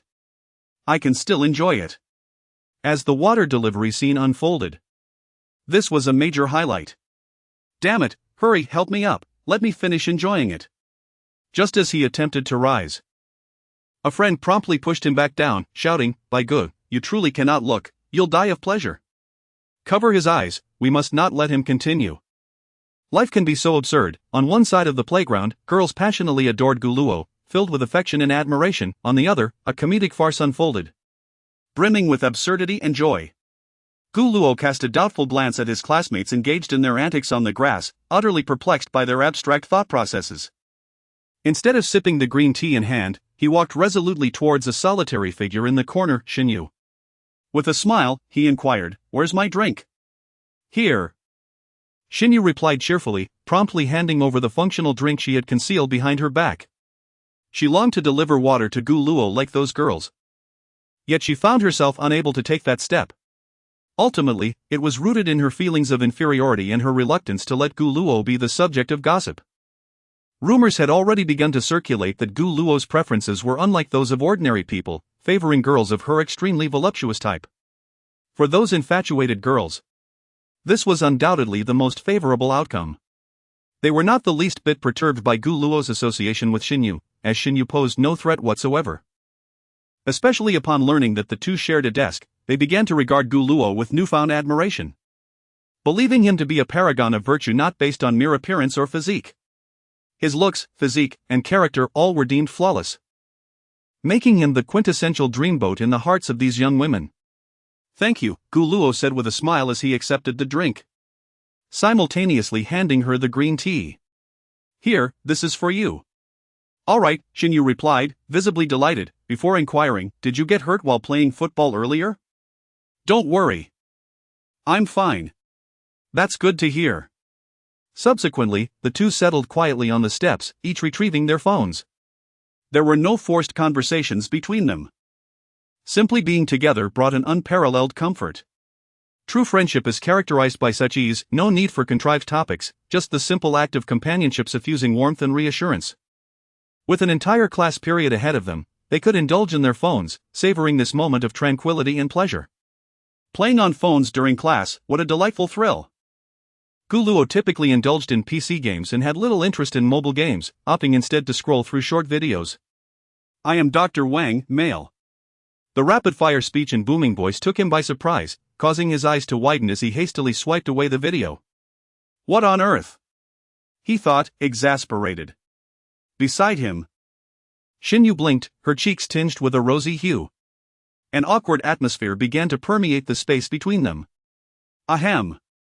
Gu Luo chuckled awkwardly, continuing to scroll through videos in an attempt to mask his discomfort. Unfortunately, fate had other plans. As he stumbled upon a video of a seductive woman dancing in black stockings, his vision darkened, and he swiped down once more. Before him appeared the playful figure of a loli in white stockings with twin tails, swaying to lively DJ music. With another flick of his finger, he was confronted by the sight of a sultry pole dancer clad in white socks and sporting a scruffy beard. This was, without a doubt, the ultimate blow, plunging both into a profound silence. Gu Luo exited the short video with an expression of utter dismay. Mobile phone, you truly deserve a reckoning. Chapter 63, My Dear Brother-in-Law. The joyful physical education class swiftly concluded amidst laughter and the exuberant shedding of sweat. On the playground, students, still brimming with enthusiasm, ambled towards their classrooms in small groups. Aside from two diligent girls who were discreetly engrossed in their studies and were promptly spotted by the keen-eyed physical education teacher, the rest enjoyed the session thoroughly. The punishment for those two girls was to spend the entirety of the next physical education class under the watchful gaze of the class monitor, leaving them no opportunity to indulge in their academic rivalry. The entire second-year class wholeheartedly supported this decision, as such competition was deemed excessive. During the break, the classroom buzzed with excitement, as students shared amusing anecdotes from their physical education class or seized the moment to relax. It's all right, Gu Luo. It's understandable for boys. Xinyu whispered softly to the long-silent Gu Luo, attempting to comfort him. Really, boys don't mind such things. There's no need to feel awkward. Having shared heartfelt confessions, she felt no sorrow, only a twinge of envy towards the two girls in the videos. Their figures were exquisite, with delicate waists and long, beautiful legs. Gu Luo must surely have a fondness for black and white stockings, otherwise, he wouldn't have encountered two such videos in succession.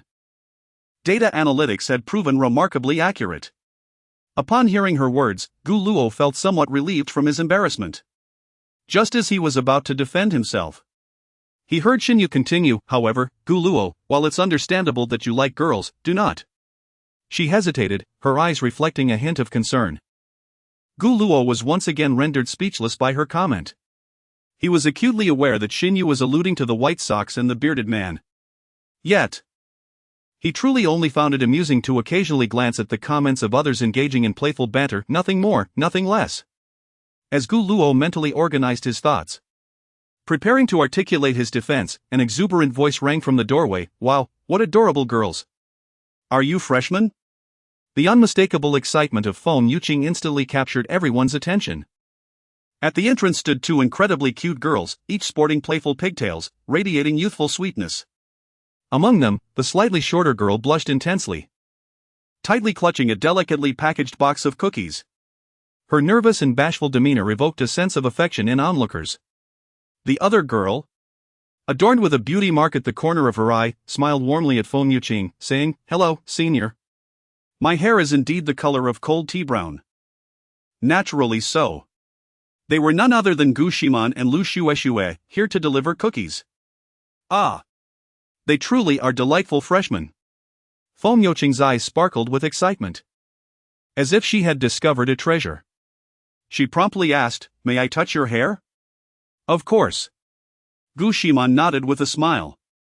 Feng Yuqing eagerly reached out, gently caressing Gu Ximan's hair, unable to suppress her admiration. Wow, your hair is incredibly smooth. Hee, all thanks to the conditioner my brother buys for me.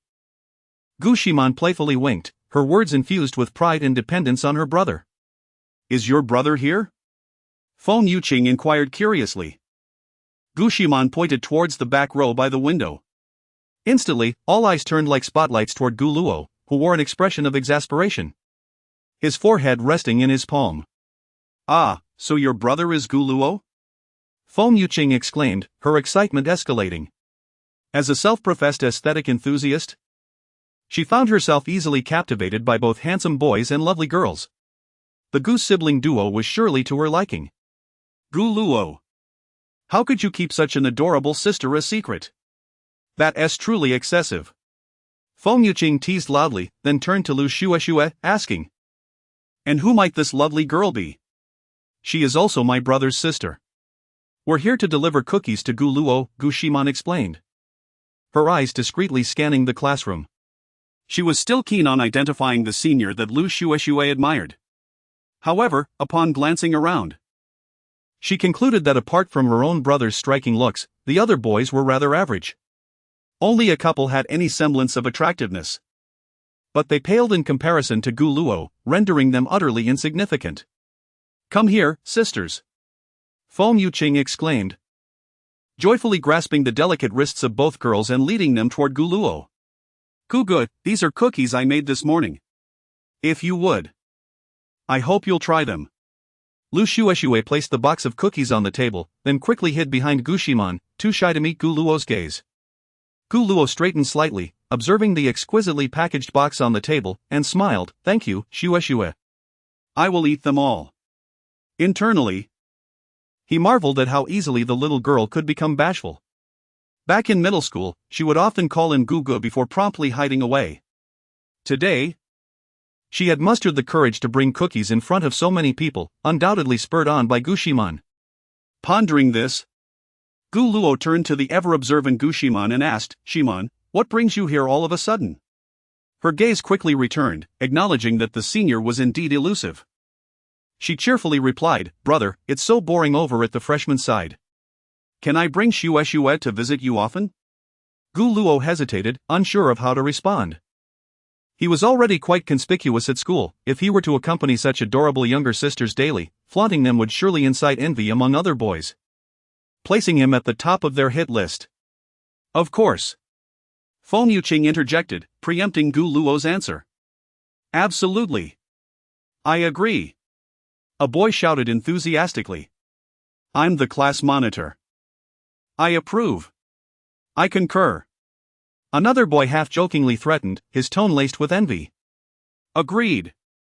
Gu Luo's sister belongs to all of us in Class 8. Came the chorus of enthusiastic responses, filling the classroom with a lively atmosphere. What a delightful sight it was, to behold such a charming young lady. Merely gazing upon her was a feast for the eyes. And to think she was Gu Luo's sister, there was no fear of competing for his affection. Laughing at the thought, the boys reveled in their agreement, while only Situ Wanyao remained hunched over his desk, slightly twitching, lost in a blissful daydream. Ah, what bliss! Such ecstasy, a new thrill unlocked. Seeing this, Gu Luo's lips twitched involuntarily, and he could only manage a resigned smile. All right. But do let me know in advance when you come. Sure. Gu Ximan beamed in satisfaction, then turned her attention to Xinyu, seated beside Gu Luo. She politely added, Senior, I appreciate your care for my brother. No. It's nothing. Xinyu hurriedly waved her hand, a faint blush gracing her cheeks as she softly explained, it's Gu Luo who has been taking care of me. With that, Gu Ximan graciously engaged in conversation with those around her, successfully garnering attention before departing with the shy Lu Xuexue, satisfaction etched upon her face. However, scarcely had the two of them stepped out of the classroom when, in an instant, the atmosphere erupted into a cacophony of noise. Big brother-in-law! Big brother-in-law! Gu Luo, from now on, you are my true brother. How delightful, ha, what a thrill. Situ Wanyao reveled in his own joy. Big brother-in-law, I am your long-lost brother-in-law. Gu Luo, from this day forth, we shall be the best of brothers. And your sister shall be my sister as well. Chapter 64, A dowry of 20 million and a building. My esteemed boss, Luo Xin. Shall we gather after the Guanya school anniversary celebration the day after tomorrow? Sure, you'll be returning from the capital tomorrow, correct? By the way, I heard you've remarried. A pair of siblings? I envy you, it makes me wish to find a husband too. Within a luxurious yet cozy villa, Su Shasha, clad in a form-fitting silk nightgown, casually draped her long, elegant legs over the armrest of the sofa. The silk flowed like water, perfectly complementing her exquisite beauty and enchanting aura, exuding an air of utter languor. After ending a phone call, she glanced at her phone, noting the time, 5:52 p.m. Logically, her precious one should be home by now. Thus, she gently tapped on the screen, sending a message. Su Shasha, darling, when will you be home? Not long after the message was dispatched, a prompt reply arrived. Xinyu, mommy, I was just kept behind to set up the classroom. I'll be home soon. Kitten smile. JPG, Su Shasha, indeed, with the anniversary celebration approaching, please be careful on your way home. Xinyu, okay. Kitten nodding. JPG, thus. Su Shasha idly scrolled through her phone, her gaze occasionally drifting toward the doorway, quietly awaiting her daughter's return. Time passed, and eventually, Xinyu entered the villa. Her backpack slung over her shoulder, her steps light and cheerful. Upon seeing her, Su Shasha eagerly approached, planting a fervent kiss on her daughter's cheek, murmuring, "Oh, how I've missed you, darling." "Mommy, I missed you too," Xinyu replied with a sweet smile. "My darling smells delightful, let me savor it." Su Shasha, like a child enamored with candy, embraced Xinyu affectionately for a while before turning to the housekeeper standing nearby. "Jiama, you may serve the dishes now." "All right." Jiama nodded and headed straight to the kitchen. Soon, a myriad of delectable dishes was meticulously arranged on the dining table. The rich aroma filled the air, igniting a ravenous appetite. Jiama skillfully served rice for the mother and daughter, carefully ladling soup before finally taking her seat. "Darling, eat more," Su Shasha said with a loving smile, picking up a tempting chicken wing and gently placing it in Xinyu's bowl. She then addressed the impeccably seated Jiama. "Jiama, you must eat as well." "Of course." Jiama began to eat. "Thank you, mommy." In turn, Xinyu offered a chicken wing to Su Shasha. The unique little family dined together in warmth. Su Shasha disregarded the etiquette of silence during meals, continually inquiring if Xinyu was enjoying school and if she had enough snacks. Xinyu deftly navigated each question, skillfully avoiding the more sensitive topics. She certainly could not divulge that she had acquired a godson at school. How utterly embarrassing. After only consuming a small portion of her meal, Xinyu set down her chopsticks, wiping her mouth with a napkin, and shyly declared, "Mommy, I'm done eating." "Ah?" Su Shasha paused mid-bite, disbelief written all over her face. She blinked her captivating eyes, uncertainly asking, "Darling, what did you just say?" "Mommy, I said, I'm done eating," Xinyu carefully reiterated. Upon receiving confirmation, Su Shasha immediately put down her chopsticks, her expression turning serious as she furrowed her brow and inquired earnestly, "Darling, is someone bullying you at school?" In that moment, her demeanor shifted entirely. "No, no." Realizing her mother's misunderstanding, Xinyu hurriedly waved her hands, though she was momentarily at a loss for how to explain. Her cheeks flushed, she lowered her head and quietly confessed, I just simply want to lose weight." Relieved to hear her daughter had not been bullied, Su Shasha sighed, yet her expression remained grave as she earnestly advised, "Darling, can you truly withstand not eating? If you're hungry, just snack. Don't worry, mommy will head back to her room now." As soon as Xinyu finished speaking, she dashed upstairs. Upon returning to her bedroom, she immediately retrieved her phone and opened a video. In it, Gu Luo smiled as he accepted her offerings. Watching him, the gnawing fear of hunger gradually dissipated. It truly worked. Xinyu felt elated and wished to share this delightful news with Gu Luo. But just then, memories of the alluring black silk goddess and the enchanting white silk loli from gym class flooded her mind. Her fingers hesitated mid-send. Xinyu bit her lip. "No. She must give Gu Luo a grand surprise. Chapter 65, Brother, I have you figured out, gift update. Downstairs, in the restaurant, Su Shasha slowly set down her chopsticks, her gaze somewhat distant. She then opened her phone's photo album, gently scrolling through the screen until she uncovered a hidden album containing a childhood photograph of herself and Xinyu. In the picture, Xinyu resembled an exquisite doll, delicately crafted and exceptionally lovely. Her large, sparkling eyes seemed to hold countless stars, revealing a curiosity and innocence about the world. Su Shasha gazed at the photo for quite some time, seemingly lost in deep reminiscence. After a while, she exited the hidden album and dialed a number. Good evening, Teacher Wang.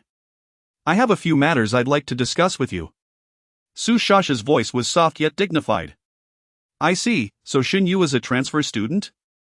Do you happen to have a photo of Gu Luo? She inquired. A passport photo will suffice, I apologize for the inconvenience. After hanging up, Su Shasha soon received the photo sent by Teacher Wang. Her eyes instantly lit up. How handsome! She exclaimed. Having seen numerous charming young stars and top celebrities, she had never encountered anyone so striking. It was an almost flawless beauty, devoid of any imperfections. Suddenly, Su Shasha recalled Xinyu's peculiar behavior while washing her hair earlier. So that's what it was. A smile of understanding slowly graced her face. Jiama, this world is truly peculiar, Su Shasha mused, shaking her head slightly.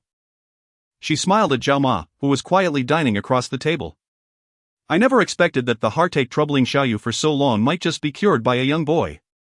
Upon hearing this, Jiama immediately set down her chopsticks, her expression turning serious as she listened, though she remained silent. Jiama, do you think 2 million would be enough for Xiaoyu's dowry?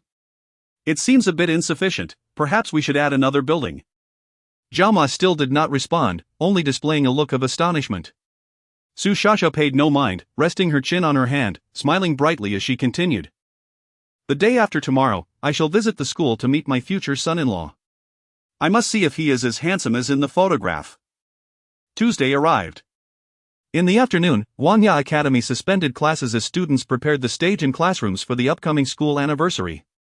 After school, at the nearby fresh produce supermarket, shelves were filled with an array of fresh ingredients, and the air was fragrant with the scent of fruits and vegetables. Gu Luo navigated through the produce section, meticulously selecting items with a focused demeanor, as if engaged in an important research project. Beside him, Luo Shunning pushed a small cart, diligently observing Gu Luo's method of choosing vegetables, even considering jotting down notes. Auntie, does your mother enjoy eating asparagus? Gu Luo inquired, glancing gently at Luo Shunning. She's indifferent. I'm not very familiar with my mother's tastes, Luo Shunning replied, shaking her head slightly, a hint of embarrassment gracing her delicate features under the soft supermarket lights. I understand. It's all right. Along the way, various kindly grandparents praised the two for their good looks and expressed their astonishment at their presence in the supermarket, declaring them to be exemplary students. It must be said, these elders had a keen eye for character. If only they could refrain from matchmaking. Upon learning that the two were siblings, a few elderly women immediately requested their contact information, eager to introduce their grandchildren to them. Faced with such warmth, Gu Luo and Luo Shunning politely declined, prioritizing their studies, which elicited sighs of disappointment from the grandmothers. At that moment, Gu Luo was intently selecting tomatoes, and Luo Shunning leaned in curiously, asking with a smile, Brother, how should one choose tomatoes? Well. Gu Luo's face broke into a confident smile as he casually picked up 2 tomatoes and began to explain patiently, generally, tomatoes with 6 petals have thinner skin, yielding plenty of juice and a sweeter taste. In contrast, those with 5 petals tend to have thicker skin, less juice, and a more acidic flavor. Of course. This is based on my personal experience, I cannot guarantee its scientific accuracy. I see. I've got it. Luo Shunning nodded enthusiastically, imitating his selection process. Seeing her so engaged, Gu Luo continued, besides checking the petals, one must also pay attention to the top. If the top is indented, it usually indicates no hormones were used, however, if it is slightly protruding or has a pointed tip, it likely has been treated with hormones. Put. Luo Shunning couldn't help but laugh at the amusing term pointed tip. Her laughter attracted the attention of passers-by, who glanced over, intrigued yet hesitant to stare for too long. If Gu Luo hadn't been present, some bold gentleman might have approached to ask for her contact information. Seeing the little angel so joyful, Gu Luo couldn't help but smile as well, continuing, moreover, tomatoes should be more on the pale side and round overall.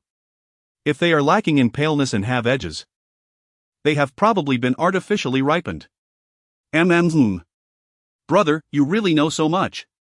Luo Shuning's eyes sparkled with admiration. One learns when one buys in bulk, Gu Luo chuckled, feeling a sense of satisfaction. What could possibly bring more joy than being admired by a girl he cherished? As they chatted and selected produce, they immersed themselves in the vibrant atmosphere of life. After checking out at the self-service kiosk, Gu Luo glanced at his phone, noting the time was 7:01 p.m. Auntie and Dad will be home by 8:30, that's just about right, he remarked while lifting 2 heavy bags of groceries. All right, let's do this together, Luo Shuning suggested after a moment. Brother, let me carry some too. It feels bad to always let you do it alone. It's all right, they're not heavy. Consider it a workout, Gu Luo replied with a smile, flexing his arm to demonstrate his ease. Okay then. Luo Shunning tilted her head, continuing to ask, by the way, brother, it seems you've been exercising consistently, right? Yes, Gu Luo answered, maintaining a steady pace. What kind of exercises do you do? Nothing overly complicated. I do push-ups before bed and after waking up, and sometimes I add a few sets of sit-ups, Gu Luo responded, his tone relaxed. You truly have a lot of energy, Luo Shunning remarked, glancing at his abdomen with a hint of shyness. Do you have abs? I noticed you seem to have a well-defined chest. I do. Gu Luo felt the topic was slightly awkward, yet he nodded in acknowledgement. Impressive. Luo Shunning blinked, wanting to say more but hesitating. After all, curiosity about abs is perfectly normal for a girl. Gu Luo observed the adorable expression of the little angel, caught between words, and instantly grasped her subtle intentions. Yet, he felt a tinge of awkwardness, uncertain of how to initiate the conversation. Clearing his throat, he, as a gentleman, took the initiative to speak. Shu Ning, I have been quite busy running between the music department and the public service department lately. It's rather exhausting. Would you mind giving me a massage after the school anniversary tomorrow? He hesitated, but I hope it won't be too much trouble for you. Upon hearing this, Luo Shuning's eyes sparkled with excitement as she quickly waved her hands, exclaiming, not at all. Please let me help. I have long wished to do something in return for my brother. Then I shall trouble you, Shu Ning. Leave it to me. As the two conversed, their bodies unconsciously drew closer, nearly brushing shoulders. Upon returning home, the familiar scene of cooking unfolded. With their harmonious cooperation, a series of delectable dishes adorned the dining table. The rich aroma wafted through the dining area, tantalizing the senses. Shu Ling, mother and uncle are not back yet, so no sneaking bites. As Luo Shuning set a dish on the table, she caught Luo Shuling attempting to surreptitiously steal a taste. Without hesitation, she playfully smacked Luo Shuling. Ouch! Luo Shuling dramatically cried out, clutching her forehead, appearing utterly pitiful. Luo Shuning chuckled helplessly, I didn't even hit you hard, stop pretending. She then glanced at her sister, Gu Ximan, who was nearby enjoying the scene. Just as she was about to instruct her sister to keep an eye on Luo Shuling, she reconsidered and held her tongue. Those two foodies together would only compete in sneaking bites, she couldn't rely on them for help. Thus, she turned to Luo Shuhe for assistance. Shuhe? Could you lend a hand? Brother needs help in the kitchen. Luo Shuning called out to Luo Shuhe, who was lounging on the sofa. Upon hearing this, Luo Shuhe slowly stood up, her expression impassive as she nodded. Thank you, Shuhe. Just as Luo Shuning smiled, Luo Shuhe walked past her. You keep an eye on them, I'll assist, brother. For a fleeting moment, Luo Shuning's smile faltered, but she quickly regained her composure, nodding with a smile, all right. Thank you, Shuhe. In the kitchen, Gu Luo was vigorously sought ingredients over high heat. Noticing someone enter, he cheerfully remarked, Shu Ning.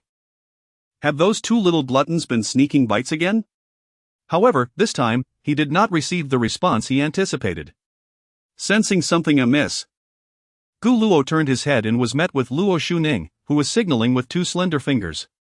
In an instant, he realized he was not facing the little angel but rather the little devil. The meaning behind those two fingers was unmistakable. There were two demands at present. This marked the second time he had confused their identities. But could he truly blame himself? Shuhi, what brings you here? Gu Luo chuckled awkwardly, attempting to deflect the situation. Yet, Luo Shuhi showed him no mercy. Holding up one hand to indicate two while the other hand had already reached for the hem of her shirt, poised as if to lift it at any moment. All right. Gu Luo immediately surrendered with a wry smile. Under normal circumstances, he could spar with this little devil, but today was different. Their mother would return shortly. Seeing Gu Luo finally relent, Luo Shuhi retracted her hand and crossed her arms, coldly stating, "You have great potential to be a scoundrel." What? How am I a scoundrel? Gu Luo protested. Oh, you must know yourself well, to have emerged unscathed on Sunday. If you're not a scoundrel, who is? At this, Gu Luo nearly suffered a stroke. How was it that he was being accused instead? You're being unreasonable. It was you who tried to trick me. How did it end up with you slandering me as a scoundrel? Oh. Luo Shuhi stepped closer, her expression unyielding as she fixed her gaze on Gu Luo, asking, "Do you have any special thoughts on the matter?" Upon hearing such provocative words, Gu Luo's eyes widened, and he quickly pleaded in a hushed tone, "Aunt, I can't play with you right now. Why don't you rest on the sofa for a bit?" To change the subject was to imply consent. Luo Shuhi persisted, "You." Gu Luo felt his scalp prickling, his head buzzing. "So, does brother have such thoughts?" Luo Shuhi pressed on, her eyes glinting with scrutiny. Gu Luo, now irked, retorted softly, "If I said yes, would you still agree?" "TSK, brother is indeed a scoundrel," Luo Shuhi replied thoughtfully. "No wonder you managed to escape unscathed that day. It turns out you were just a scoundrel all along, adept at juggling two boats." Taking a deep breath, Gu Luo attempted to calm himself. It was unwise to engage with the little devil. He switched off the stove, cautiously glancing into the living room. Relieved to see Luo Shuning happily conversing with Gu Ximan, allowing him to relax. He then lowered his voice and asked helplessly, "Shui, what exactly do you want to say?" "What do I want to say?" Luo Shuhi brushed her hair behind her ear, letting out a cold chuckle. "I merely wish to remind you not to let things get out of hand." Upon hearing this, Gu Luo felt a chill run down his spine. The little devil's words were always elusive, possibly leading to a trap. "Are you really not considering it?" Gu Luo's lips twitched, and he had no choice but to divert the topic. "By the way, Shuhi, didn't you used to call me brother? Why the sudden change to brother?" "Initially, I enjoyed how happy you looked when my sister called you brother, so I followed suit. As for now, I call you brother because I no longer wish to linger in my sister's shadow." Chapter 66, Gu Feng's Discovery, a gift for the trio. "Auntie, please try this tomato braised beef. I've simmered it for over an hour," Gu Luo said, ladling the aromatic stew into the bowls of Luo Liang and Gu Feng. The steaming broth enveloped the tender chunks of beef, and the rich fragrance wafted through the air. "Mom, my brother's cooking is truly delightful. You should eat more," Luo Shuling exclaimed excitedly from the side, her enthusiasm genuine. She now shared the same affliction as Gu Ximan, only Gu Luo's culinary creations could pique her interest. Luo Liang nodded softly. Delicately lifting a small piece of beef with her chopsticks and slowly placing it in her mouth, her movements graceful and composed. In an instant, her eyes sparkled with delight. Though this moment was fleeting, it was astutely noted by the clever Luo Shuling, who couldn't help but ask, "Mom, is it particularly delicious?" "Those so-called five-star chefs can't hold a candle to my brother." As she spoke, she cheekily gestured with a thumbs-down motion. This time, to everyone's surprise, Luo Liang refrained from reprimanding Luo Shuling for her impolite gesture and merely nodded again, "Not bad." "Hee, my brother is the best." Luo Shuling felt a wave of joy, as if she herself were being praised rather than Gu Luo. She understood that her mother's "not bad" was tantamount to a glowing endorsement, indicating her brother's culinary skills had reached extraordinary heights. "Is it that delicious?" "I haven't had Xiao Luo's cooking in quite some time," Gu Feng remarked, sending a piece of beef to his mouth. As he chewed, the rich flavor and succulent juices exploded in his mouth. "Wow! Gu Feng exclaimed, looking at Gu Luo in astonishment. You've improved remarkably. He then eagerly began to serve more dishes to Luo Liang. Gu Luo simply smiled, remaining composed. He had come to realize that the skills and values bestowed upon him by the system could not be understood at face value. Mastery in culinary arts was not merely a simple concept, it was an addiction. Just a few tastings could ensnare one's senses, rendering them helplessly entranced. The allure of the 9 points of charm also transformed him into something akin to a succubus, effortlessly reaching the threshold of a young girl's heart. As for his basketball prowess, Gu Luo was astonished to find that he could score effortlessly from the half-court, his accuracy nearly conceptual. His fluency in English and French surpassed that of native speakers. However, despite possessing such formidable abilities, Gu Luo's daily thoughts were solely devoted to caring for his sisters and relishing the beauty of everyday life. Perhaps only a devoted brother like him could be fortunate enough to be bound to a system that catered to his affection for his sisters. As the delightful dinner concluded in the warmth of familial harmony, the soft glow of the kitchen lights illuminated the floor. Gu Luo and Luo Shukai stood side by side, washing the dishes, the gentle flow of water creating a lively dance of bubbles between their hands. Suddenly, Luo Shukai smiled and said, "It's the first time I've seen Mom eat so much, especially at night." "It's wonderful that Auntie enjoys her meal," Gu Luo replied with a smile, placing the clean plates aside. "By the way, when I wasn't around, did Shukai wash the dishes by herself? Why not get a dishwasher?" I feel that washing dishes after a meal adds to the essence of life." "The essence of life?" Gu Luo pondered, realizing she made a valid point. He could only conclude that Luo Shukai was indeed different from your average young lady. She was like the girl next door, gentle, sweet, genuine, without a trace of pretentiousness. "In fact, I considered buying a dishwasher at the start of this semester, thinking it would allow me to be a bit lazy," Luo Shukai admitted with a shy grin. "Why didn't you?" "Because my brother came, and I think washing dishes together with him is a joyful, delightful experience." At her words, Gu Luo paused mid-action, his heart melting. He shared her sentiment. Cooking and washing dishes with his little angel was pure bliss. "Me too." With that, Gu Luo and Luo Shukai exchanged a knowing smile. However, just then, Gu Luo's mind drifted to the little devil. A sudden headache struck him. He sighed inwardly, realizing he had indeed promised to confront his feelings for Luo Shua. All of them? No way. Surely no one would agree to such a thing? Gu Luo felt his head throb even more. It was strange, he was drawn to the little angel, yet thoughts of wanting everyone lingered. Could it be that he was truly a scoundrel, or was this simply the nature of man? Do not think, do not think. It could only be said that the little devil was far too tempting, the kind that offered herself freely while concealing certain secrets, driving one to seek the truth. Much like certain authors whose works ensnared the mind. To claim that there was no space in his heart for Shua would be nothing short of self-deception. It was indeed a difficult predicament for Gu Luo, feeling guilty toward both Luo Shukai and Luo Shua.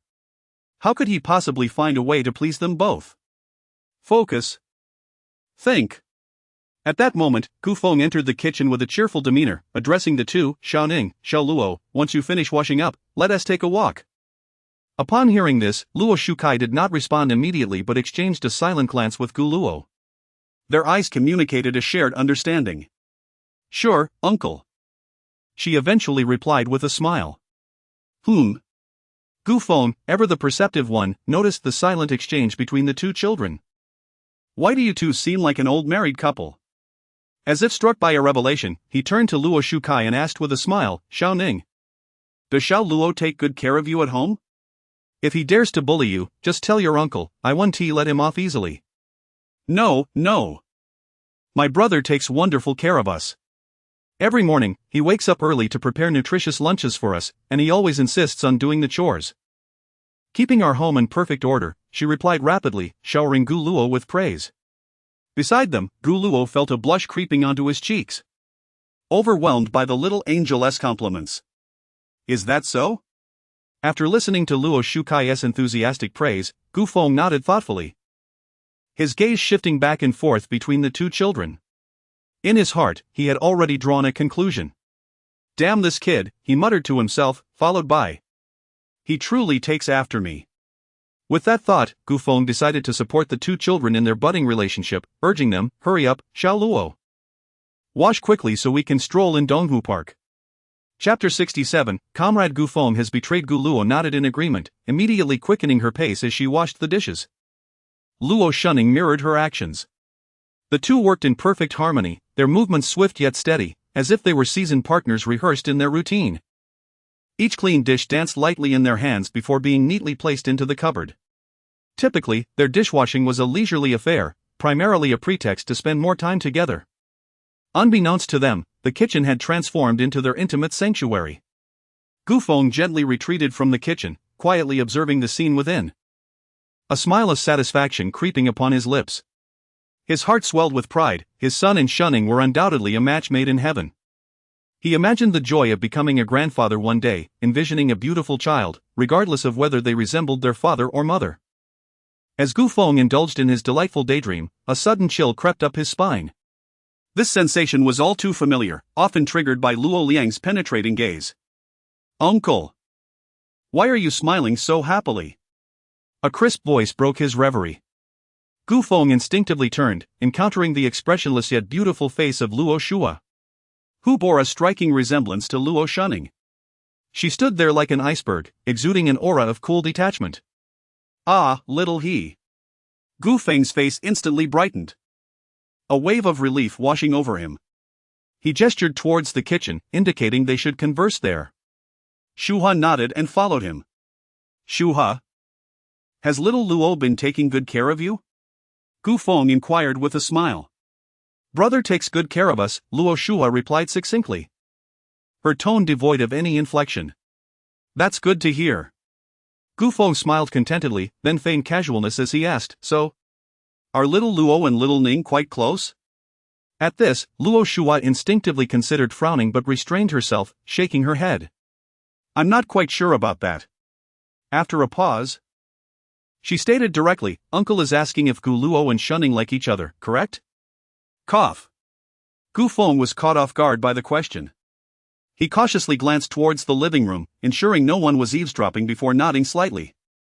"That is part of it, after all, they are young. Doesn't Uncle oppose this?" Luo Shua tilted her head slightly, a hint of playfulness emerging on her otherwise cool visage. "What is there to oppose? It's quite normal for young people to develop feelings at this age. We aren't the kind of rigid parents who meddle in your relationships." "I understand." Luo Shua nodded thoughtfully. "So, how would you describe little Luo and little Ning's relationship?" "Not as good as mine and Gu Luo's," she responded with succinct clarity. "What?" Gu Feng was once again taken aback, his expression rife with astonishment. "My relationship with Gu Luo is excellent. He assists me with toothpaste, and beyond that." "He has." "Has what?" Gu Feng's mind raced, struggling to process the unfolding revelations. "Carries, hugs." Luo Shua recounted calmly, as if discussing the most mundane topic. Gu Feng felt overwhelmed by the flood of information, momentarily at a loss. What was happening? Was it possible that his son and little he were the true couple? Had he misread the ambiguous relationship between little Luo and little Ning? After a prolonged pause, Gu Feng finally regained his voice and inquired, "So, little he, are you and little Luo in a relationship?" Luo Shua nodded without hesitation. "Yes, it will be soon. We are currently in the ambiguous stage, just a step away. As long as Uncle doesn't oppose," she added. "Not at all, not at all." Gu Feng quickly waved his hands, a broad smile plastered on his face. He then awkwardly pressed on, "And little Luo and little Ning." "Uncle." "Please don't misunderstand, Gu Luo and Shunning merely cook together every day, which is why their relationship seems so good." "There's nothing more to it," Luo Shua patiently clarified, her voice maintaining its coolness, yet her words were clear. "Ah, now I see, I almost misunderstood." Gu Feng mused, realizing he had failed to notice whom his son truly favored. "No worries, Uncle. You could discuss my relationship with Gu Luo with Mom privately," Luo Shua suggested, bowing slightly. "I truly like Gu Luo, and if Mom disagrees, I hope Uncle can advocate on my behalf." "That is fine, but let us not rush into it." Gu Feng reassured her with a smile. "For now, focus on your studies, and let your relationship develop gradually. I will certainly support you when the time is right. After all, it's only been a week. To approach Luo Liang and say, "Ah Liang, our son and daughter are together now," would be daunting. Relationships take time. There is no need to hurry. Luo Shua's face momentarily fell with disappointment but quickly regained composure. "Thank you, uncle." Upon hearing her call him uncle, Gu Feng beamed with delight. "Little he, feel free to date little Luo, I will be your strongest backing." "Thank you, uncle." Luo Shua bowed again. Thus, the two secretly forged a strategic partnership in the kitchen. "Uncle, we're done washing." Soon after, Luo Shunning and Gu Luo emerged from the kitchen. "Good." Gu Feng smiled at Luo Shunning before turning to Luo Shua. "Little he, let us take a walk in Donghu Park." "I think I'll pass. My feet are a bit uncomfortable." "Feet uncomfortable? Is everything all right?" Gu Feng asked with concern, then turned his gaze to Gu Luo, chiding him, "Little Luo, when you have the chance, give little he a foot massage. As a brother, you should act like one." Gu Luo's forehead slowly contorted into a question mark. Confusion evident on his face. What was going on? Why did it feel like his father had been brainwashed by little he? If it were little man with a sore foot, it would be understandable. But this was Shua, although she was also a sister, a foot massage seemed a bit. Wait, hadn't he already done that? Before Gu Luo could respond, Luo Shunning cheerfully interjected, "I'll give Shua a massage when we return. It's no trouble for my brother." "That works," Gu Feng nodded with a smile, then discreetly exchanged a glance with Luo Shua, signaling, "Dad is rooting for you." Though it was unfortunate it had been thwarted. Luo Shua subtly blinked in acknowledgement, "Thank you, Dad." Seeing this, Gu Feng felt an even stronger fondness for Luo Shua. Perhaps it was because Luo Shua was the first to call him daddy, which evoked a profound sense of intimacy within him. Perhaps their mental wavelengths resonated inexplicably, facilitating an exceptionally smooth communication. Or perhaps it was due to his deep affection for Luo Liang, leading him to extend that fondness to Luo Shua, who shared a similar disposition.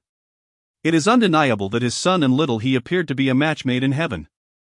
Little he was indeed the epitome of a perfect daughter-in-law. Comrade Gu Feng easily overturned his thoughts from mere moments ago, demonstrating a remarkable lack of resolve. Meanwhile, Luo Shuling was in the living room, diligently massaging Luo Liang on the sofa. Although her technique was somewhat inexperienced, it radiated sincerity, and Luo Liang slightly closed his eyes, reveling in his daughter's thoughtful care. After finishing her meal, Gu Ximan retreated to her bedroom to immerse herself in the captivating world of anime, lost in the thrilling narrative. Thus, only Gu Luo, Luo Shunning, and Gu Feng descended the stairs, embarking on a leisurely stroll toward Donghu Park. Once they left the house, Luo Shua remained silent for quite some time. Eventually, she slowly approached the refrigerator, opened its door, and retrieved a box of yogurt. However, she did not immediately open it but instead gazed at the packaging for an extended period, her eyes reflecting a myriad of complex emotions. Chapter 68, a different Luo Liang. As night descended, the gentle, cool breeze on the road caressed the face like a tender touch, bringing forth a sense of comfort that enveloped the body. Gu Feng had initially been filled with enthusiasm, contemplating how to create moments of intimacy for Gu Luo and Luo Shunning during their evening stroll, hoping to facilitate the blossoming of their relationship. Fortunately, he had learned the truth from Luo Shua beforehand, otherwise, he would have made a fool of himself, unwittingly playing matchmaker. Nonetheless, a nagging feeling lingered in his heart, suggesting that something was amiss between Gu Luo and Luo Shunning. Surely, Gu Luo could not be playing both sides? Ha! Impossible, absolutely impossible. As his father, Gu Feng was well aware of his son's character. There was no way Gu Luo would engage in such absurdity. However, he was taken aback by the swift development of the relationship between Gu Luo and Luo Shua. Thus, Gu Feng slightly quickened his pace, creating a distance of one person ahead, occasionally turning back to share light-hearted banter with the two behind him. Meanwhile, Gu Luo and Luo Shunning walked side by side, their shadows elongated under the moonlight. Occasionally, their shoulders would brush against one another before quickly parting, a hint of unspoken emotions lingering in the air. The trio, filled with laughter, wandered unknowingly into the depths of the park, eventually resting on a wooden bench. Little Ning. After sitting down, Gu Feng's expression grew slightly serious. He turned slightly to face Luo Shunning and asked gently, Little Ning, what are your thoughts on your mother? Taken aback by the question, Luo Shunning hesitated, unsure of how to articulate her feelings. How did she view her mother? In her memories, her mother was perpetually busy, functioning like a wound-up machine with no time to spend with her 3 daughters. This had been the case throughout her life. Despite holding the title of mother, Luo Shunning felt she had received little care and affection during her upbringing. Gu Luo, ever perceptive, sensed Luo Shunning's discomfort and quickly interjected, Dad. Why do you suddenly ask this? Gu Feng disregarded Gu Luo's query and continued, Little Ning, in truth, your mother has often been constrained by circumstances. But she loves you all deeply. Liang, you see, is quite stubborn. Though she yearns to connect with you and communicate, she finds it difficult to express herself. Burdened by a sense of guilt that weighs heavily on her heart, particularly regarding you, Little Ning. At this moment, Gu Feng emphasized his words. Liang has mentioned more than once that she feels most indebted to you for allowing you to endure such a childhood alone.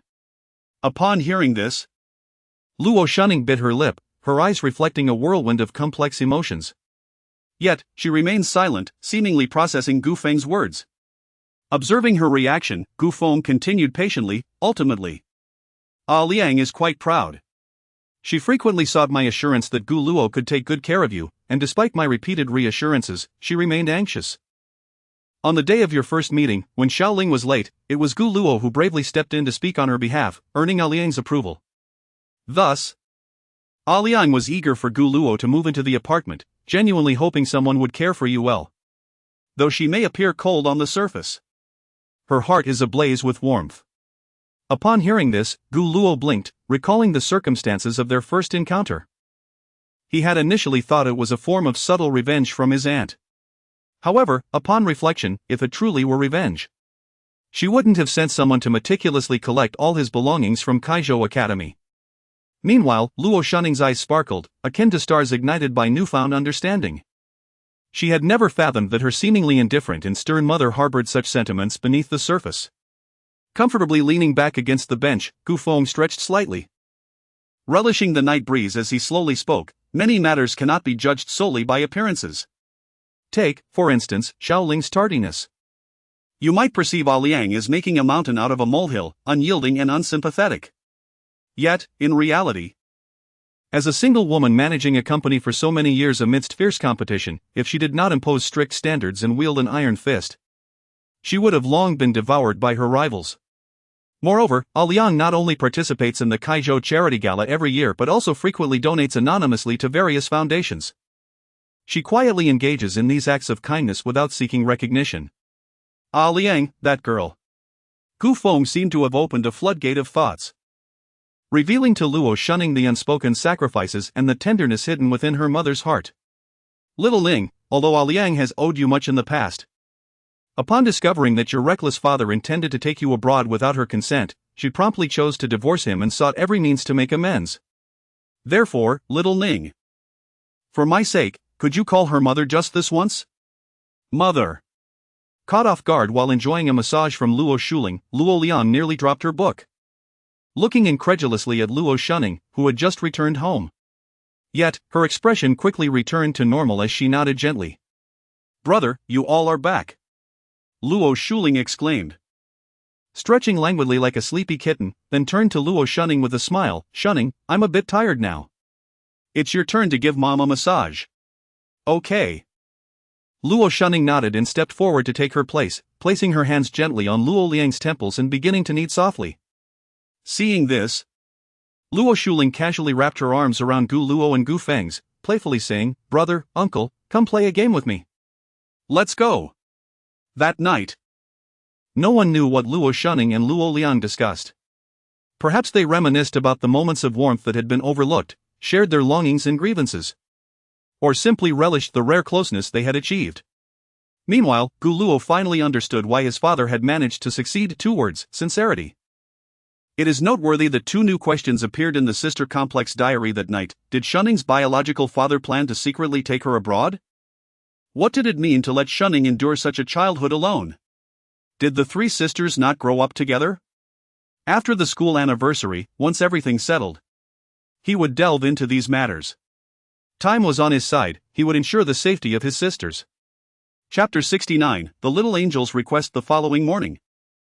Gentle sunlight streamed through the window, casting a warm glow in the cozy kitchen.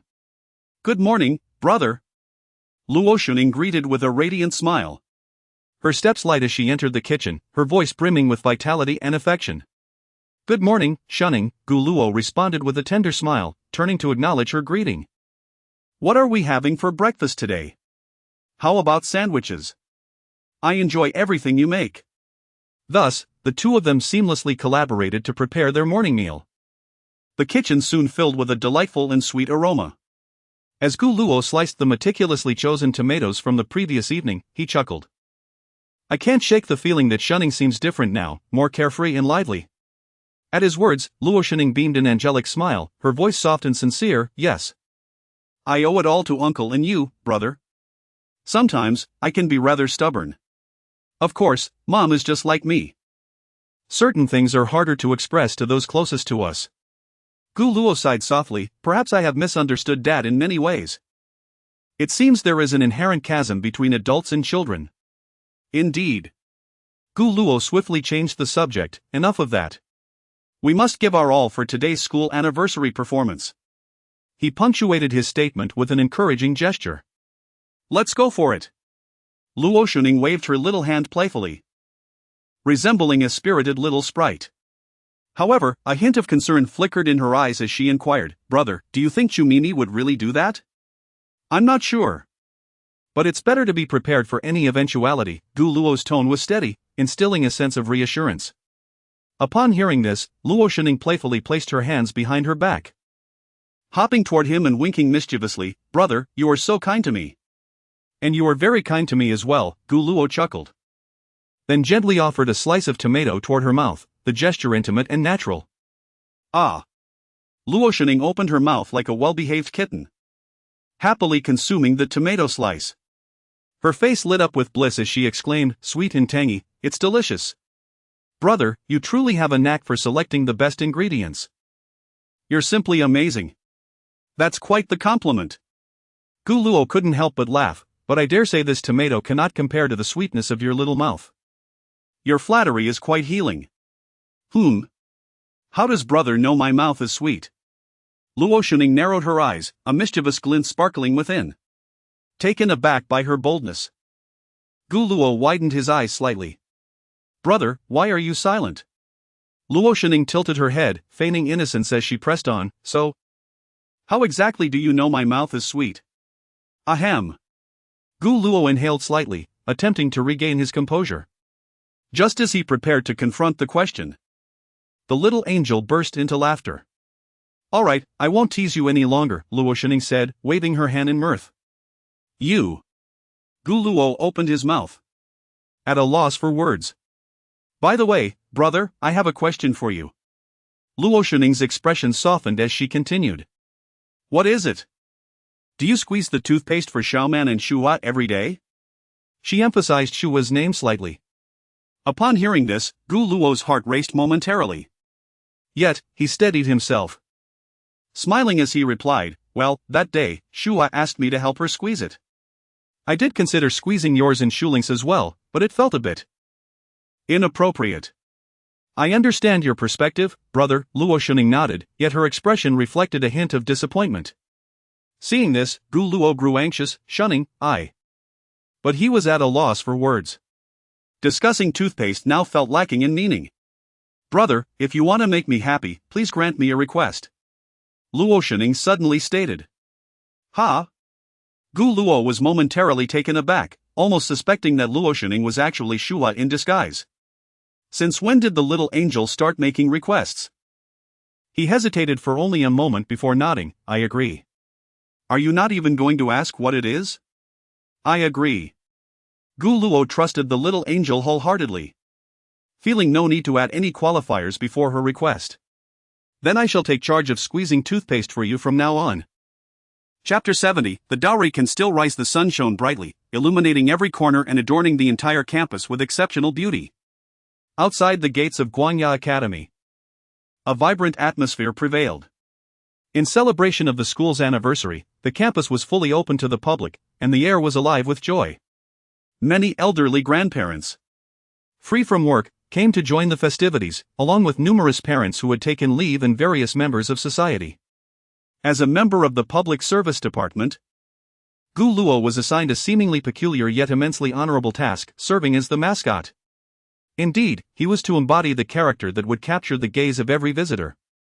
Standing tall outside the school gates, Gu Luo resembled a dazzling star, radiating a unique charm that compelled onlookers to glance his way. Brother, you look so handsome."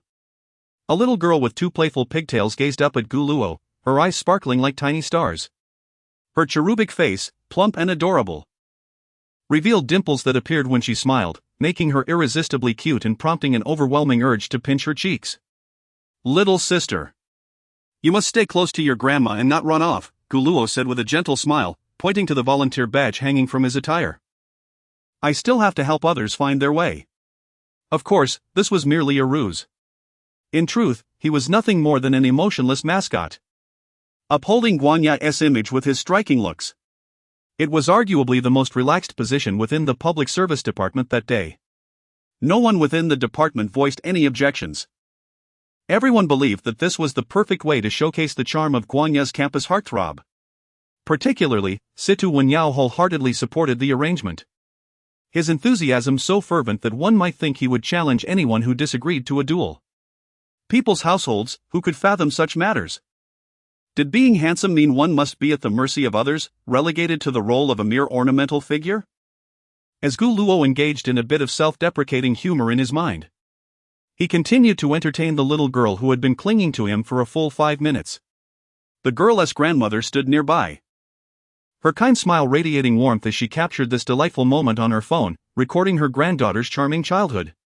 "Brother, you're so handsome. Will you marry me when I grow up?" the little girl asked with wide, innocent eyes, her sincerity evident. Gu Luo was momentarily speechless, offering only a wry smile as he remained silent.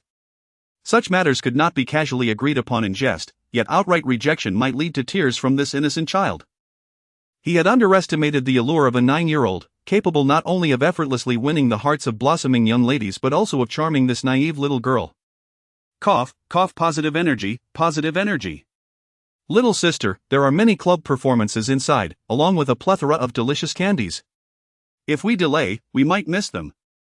Gu Luo began to weave his tale, desperate to divert attention away from the awkwardness, fearing he would be misinterpreted as a child enthusiast. However, the little girl remained undeterred, her chubby hands clutching at Gu Luo's pant leg as if afraid he might suddenly vanish. Gu Luo, feeling quite helpless, could only manage a bittersweet smile. He then slowly crouched down, gently pinching the little girl's soft, chubby cheeks. At this point, he decided to embrace this adorable little inconvenience fully. Her face felt delightful to the touch, soft as cotton candy. The girl beamed, her dimples deepening, adding to her sweetness. Meanwhile, her grandmother continued to record the moment, gleefully sharing the video with the family group chat. "Grandma, video, 3 Grandma, I specially took a leave for Xiaojun today. And now she is holding on to this handsome young man, insisting he must marry her when she grows up. Grandma, Xiaojun is already better than a certain 30-year-old who is still single and greedy. Soon, that person will be living alone in a nursing home, lonely till the end. Younger daughter, Mom just read my ID card instead. Elder daughter, this young man is truly handsome. If only I were 10 years younger, envious. JPG, elder brother-in-law?" Husky pointing at a person. JPG, unbeknownst to Gu Luo, he had nearly sparked a familial uproar. Noticing that the grandmother showed no intention of intervening, he reluctantly took the little girl's hand to prevent her from wandering off. Although she seemed utterly captivated by him, it was prudent to be cautious given the considerable crowd. As he pondered whether the performance hall could accommodate such a significant number of attendees, he reassured himself that Guanya Academy had been organizing anniversary celebrations for many years, so there was no need for him to worry. The school surely had everything well planned. Just then, a gentle, exquisite fragrance wafted by. Instinctively, he turned his head to find a stunningly fashionable woman, adorned with chic sunglasses, had approached him unnoticed. This woman possessed a beauty that was hard to look away from, her alluring demeanor mingling with a hint of languor. Appearing to be in her 20s, she moved with a grace that exuded an irresistible charm. "Excuse me, miss, is there anything I can assist you with?" Gu Luo inquired. Unsure of her exact age but confident that addressing her as miss was appropriate. "You're calling me miss?" Su Shasha's large, playful eyes sparkled beneath her sunglasses as she chuckled softly. "All right then, I shall accept you as my little brother." She casually scrutinized Gu Luo from head to toe, marveling inwardly at how he was even more handsome in person than in photographs. His features were exquisitely perfect, his charm unique and captivating. No wonder her beloved daughter had resolutely decided to endure hardship in pursuit of fitness. Even she, at that age, would have found it impossible to resist such a lure. Gu Luo sensed something peculiar in her demeanor, yet maintained a polite smile and asked, "Is there anything you need help with?" At that moment, the little girl beside him puffed out her cheeks in indignation, glowering at Su Shasha as if to assert her claim over Gu Luo. In her innocent understanding, this beautiful older sister was a rival vying for her future husband, igniting her annoyance. With a graceful flick of her hair behind her ear, Su Shasha smiled and asked, "Little brother, do you think I'm pretty?" Her movements were elegant and enticing. "I'm sorry, but I'm a volunteer and can only assist with inquiries about the school," Gu Luo replied, feeling increasingly strained. He resolved never to take on such a public-facing role again. It was all too troublesome to be too handsome. If it were a child, he would have been willing to invest time in comforting and engaging, but for this overtly flirtatious adult, he simply wished to disengage. "Very good, very good." Hearing his response, Su Shasha not only refrained from being upset but instead nodded in satisfaction. She now tended to Gu Luo, much like a mother-in-law gazing upon her son-in-law, growing increasingly fond with each glance. "Little brother, if I am not mistaken, you must be Gu Luo, correct?" Upon hearing this, Gu Luo was momentarily taken aback. What was happening? Surely, the reputation of the school's heartthrob had not spread beyond its walls? Nonetheless, he affirmed, "I am Gu Luo." "May I inquire who you are?" "I am Xinyu's mother. You may call me Sister Su from now on." As she spoke, Su Shasha playfully winked.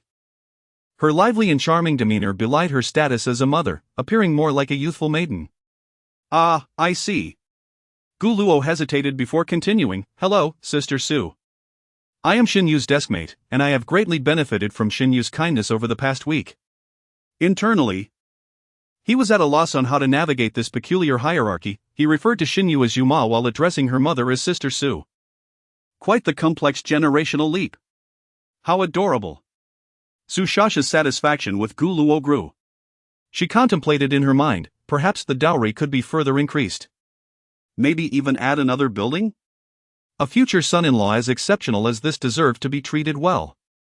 Chapter 71, the formal commencement of the school anniversary time marches on swiftly.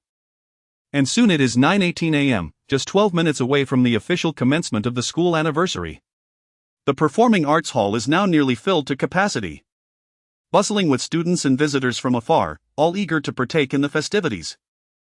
The entire order of the event is managed by the Student Council and the Public Service Department, with the Student Council President delivering the opening remarks. Indeed, it is a unique tradition at Guanya Academy for the entire celebration to be orchestrated by students. Unlike other institutions, here the events are devoid of lengthy and tedious speeches from leaders. If there are any, they are merely succinct remarks from the principal. It can be said that the myriad affairs of the school are predominantly operated by the students themselves. The Student Council wields significant authority, engaging not only in the daily management of the school but also in discussions concerning its future development in various matters, holding a considerable voice in these deliberations. This embodies Guanya Academy's founding principle, placing students at the core. In this environment, students' thoughts and abilities are met with profound respect and opportunity for expression. On the second floor of the Performing Arts Hall, a designated indoor viewing area has been constructed. Through the expansive one-way floor-to-ceiling windows, the entire scene of the hall is laid bare. Within the viewing area, Principal Lu is joyfully pouring tea, exchanging pleasantries with several esteemed guests, including Mayor Chen and Director Zhou. How time flies, it has been so many years, Mayor Chen, dressed in a crisp administrative jacket, muses. Approaching 60. He remains tall and robust. Aside from a hint of gray at his temples, he exudes vitality and shows no sign of aging. Time has left subtle traces on his face, yet it has also bestowed upon him a demeanor of maturity and steadiness. Indeed. All this for the development of Kaizhou has been quite the endeavor, Principal Lu remarks, placing the first cup of tea before Mayor Chen. It is all in service of the people, it cannot be termed as arduous, Mayor Chen replies, waving his hand with a humble smile. At the window, Luo Liang and Su Shasha, along with a number of Guanya alumni, are gathered in small groups, engaging in light-hearted conversation. The atmosphere is relaxed and congenial. Those present in the room are essentially old acquaintances, many of whom were classmates, so pleasantries are unnecessary. My dear Luo, I've missed you terribly, Su Shasha exclaims. Naturally linking her arm with Luo Liang's, her face lit with a smile. Didn't we just see each other 2 weeks ago? Luo Liang's expression remains neutral as she gazes out the window, yet she does not resist Su Shasha's affectionate gesture. Well, I've missed you too, by the way. After the event, let us gather. I want to see what your husband and children look like, Su Shasha continues. Luo Liang remains silent, tacitly agreeing. Oh, and I must tell you, my precious daughter has a crush on a particularly handsome boy. I just saw him. And he is simply stunning, Su Shasha exclaims with enthusiasm. Moreover, Xiaoyu has overcome her fears and started dieting. She is sure to win him over, she adds, growing increasingly animated as she envisions her daughter's bright future. Is that so? That's wonderful, Luo Liang nods, keeping her response brief, showing no sign of interest in the gossip. Nevertheless, she feels a sense of joy for Su Shasha's daughter. Su Shasha, clearly aware of her friend's reserved nature, continues to chatter away, sharing snippets of her life. Luo Liang, soon we'll be able to hear Ning Ning sing, one tiwi? At that moment, a middle-aged woman standing nearby interjects with a smile. I can hardly wait. I used to love listening to Ning Ning's songs, but unfortunately, they have all been taken down, and I didn't download them in advance. Upon her words, all eyes turn to Luo Liang.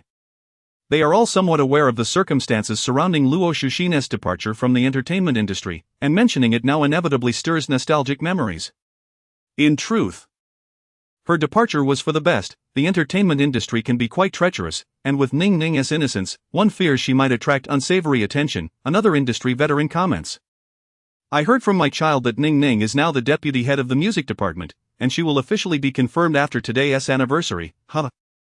Isn't that akin to Luo Liang's journey? You remember that?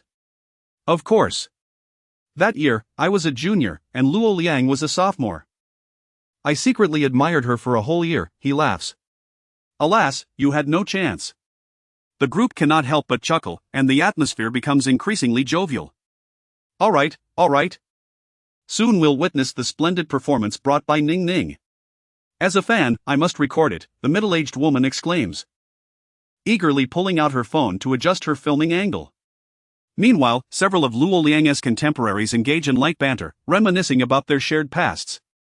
Luo Liang remains silent, continuing to gaze out the window, yet a trace of anxiety and anticipation flickers in her eyes.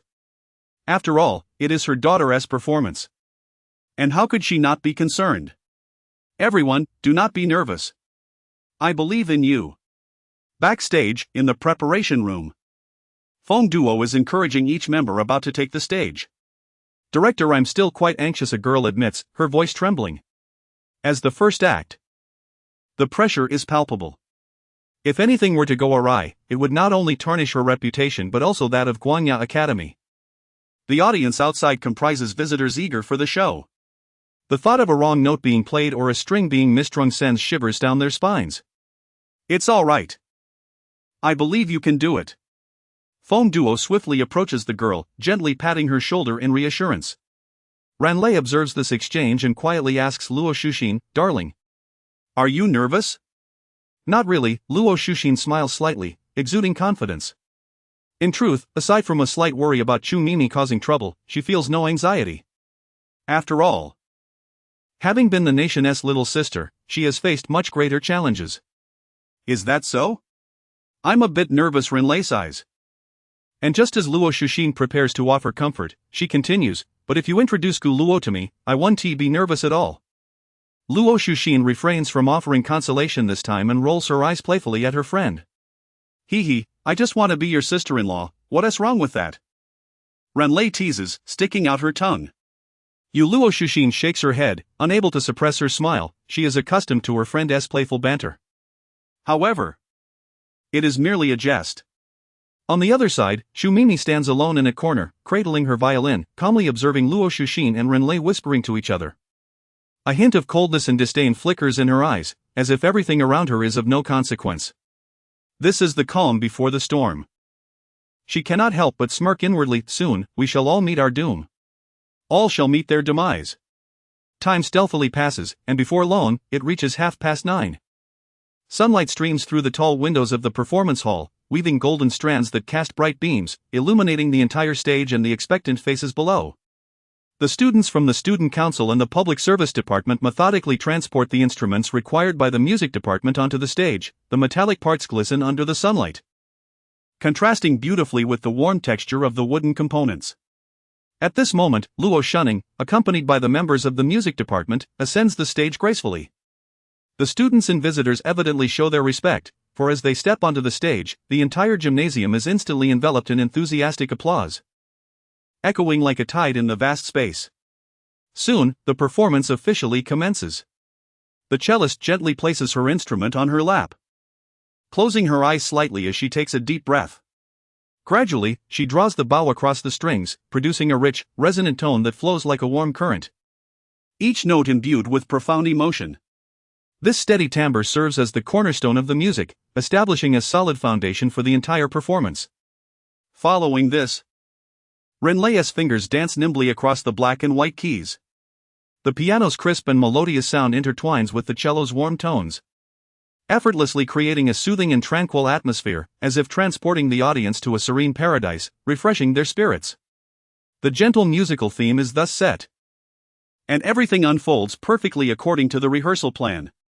The audience gradually immerses themselves in this enchanting ambience. Some gently close their eyes, savoring the emotions stirred by each note, while others fix their gaze on the stage, fearful of missing any splendid moment. However, at this juncture, an unforeseen twist occurs. The violinist Shumimi raises her bow. In what should have been a pivotal moment leading everyone deeper into the musical realm, she strikes a high note. This abrupt sound shatters the previously harmonious atmosphere, akin to a sharp dagger piercing the tranquil lake. The members preparing to play the flute and guitar are momentarily taken aback, their minds seemingly pressed to pause, caught in a void. They exchange bewildered glances, filled with confusion and panic. Was this truly the piece they had meticulously prepared? Why the sudden change? Why had no one informed them? Yet instinctively, they begin to play mechanically. The flutist strives to maintain composure, playing softly in accordance with the original rhythm, attempting to uphold a shred of harmony. Meanwhile, the guitarist, clearly flustered, finds her fingers uncontrollably following Shumimi's erratic tempo. Having previously collaborated in mischief with Shumimi, perhaps this past experience compelled her to subconsciously align with the errant rhythm. In an instant, the entire performance descends into chaos. The sounds of various instruments no longer harmonize but clash and collide, transforming the once exquisite music into a cacophony, akin to an uncontrollable farce. The audience's faces reflect astonishment. The once enraptured atmosphere evaporates, replaced by bewilderment. What is happening? I witnessed the music department's rehearsal. It was nothing like this. Are the violinist and guitarist trying to sabotage it? The rhythm is entirely off. Aren't they tarnishing the music department's reputation? Do you not understand? This must be the music department's innovation. Take a moment to appreciate it. Does it not possess a peculiar, chaotic beauty? Ha! Buddy, I can hardly tell if you're joking. Chapter 72, A desire to throttle Shumimi within the viewing area. Principal Lu's once gentle smile gradually froze as he observed the chaotic scene unfolding on stage. What had transpired within the music department? This was undoubtedly a resounding slap in the face for him as the principal. Today's school anniversary was not merely an ordinary event. It was a concentrated display of the talents and prowess of Guanya's students, intricately linked to the subsequent donations from alumni. Had everything proceeded smoothly? All parties would have been satisfied. However, with this performance now marred, how would the school approach the alumni regarding their contributions? Was this truly the caliber of students Guanya was producing? It was utterly embarrassing. Moreover, this marked a dismal beginning. The first performance had set a dreadfully negative tone, casting a shadow over the entire celebration. Most crucially, among the alumni attending the festivities were not only elites from the business sector but also two significant figures from the political arena. The very thought of this left Principal Lu's head buzzing with anxiety. Liao Jie, something seems amiss. Su Shasha released her hold on Luo Liang's arm. Her brows furrowed in concern. Her gaze remained fixated on the stage, desperately seeking a semblance of rationale amidst the disarray of sounds. Yet, all efforts proved futile. There was no redemption to be found. Luo Liang remained silent, standing composedly as she observed the unfolding chaos, though her heart was far from tranquil. Her daughter was set to perform, and under such a calamitous circumstance, how could she possibly sing? Nearby, a middle-aged woman slowly lowered her phone, which she had been recording with, her face etched with confusion as she inquired, "Is this the music department's innovation for this year?" Yet, silence was the only response she received. It was abundantly clear to all present that, regardless of any adaptations made, the performance had undeniably collapsed. The so-called innovation was nothing more than self-deception. Mayor Li and Director Zhou exchanged glances before silently lifting their teacups, sipping thoughtfully, refraining from voicing their opinions. The room gradually fell silent, and subtle glances were cast towards Luo Liang. After all, Luo Shunning was the deputy head of the music department. If they could not even execute a simple anniversary performance successfully, the Luo family's reputation would be tarnished today. In the audience, on the corridor, Feng Duo's complexion had drained of color, as if all vitality had been siphoned from her. Her fists clenched tightly, her face a mask of disbelief and fury. Her lips trembling slightly. She was bewildered, truly perplexed. Why did Chu Mimi dare to disrupt such a crucial and significant occasion? What could possibly motivate such reckless behavior? Had she not persistently urged Luo Shunning to withdraw? Feng Duo had always strived to maintain equilibrium within the club, delicately managing various relationships. Yet how had they arrived at such an irretrievable disaster? The more she pondered, the more anxious she became. Her inner rage igniting a fervent desire to rush on stage and throttle Chu Mimi. As the minister, she bore full responsibility for this performance. Years of accumulated glory for the music department were on the verge of being obliterated today. Feng Duo felt as though she were about to become the scapegoat for the music department, the weight of this pressure nearly suffocating her. At that moment, not far from her position, a third-year student with clear eyes spoke up, "I assure you, I'm not a troublemaker." Do you really think Guanya's students would intentionally create chaos at such an event? Surely not. He had come to join the festivities with enthusiasm, as there were no classes on Wednesdays. After a brief pause, he continued, "This must be some form of innovation. I attended last year's Guanya anniversary as well. The music department was truly impressive. I distinctly remember a guitarist with a high ponytail who left a lasting impression on me with her exquisite technique and vibrant performance." Well, let us see how it unfolds. "I'm quite curious," replied a young man seated beside him, nodding thoughtfully, swayed by the analysis presented. "Just wait and see. It is definitely an innovation, or I'll eat £100. Declared the third-year student with conviction, his gaze inadvertently drifting towards Feng Duo in the corridor. Doesn't she resemble that exceptional guitarist from last year? Yet upon closer inspection, he realized she was not. The guitarist from last year radiated a lively, youthful energy, bouncing about like a spirited sprite, so endearing. The contrast with the anxious, burdened girl before him was stark. Just an illusion, surely. On stage, Ranley felt an overwhelming urge to abandon the piano and dash out to buy a large bottle of cola, intending to douse Chu Mimi from head to toe in a refreshing cascade.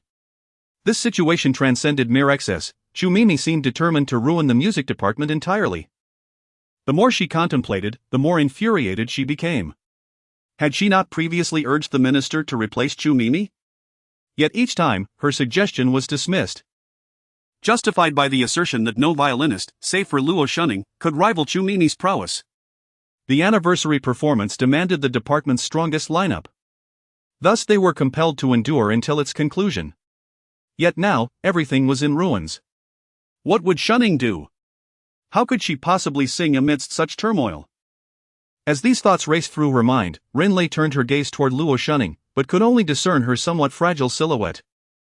She could hardly imagine the expression that would mar her features at this moment. It pained her deeply.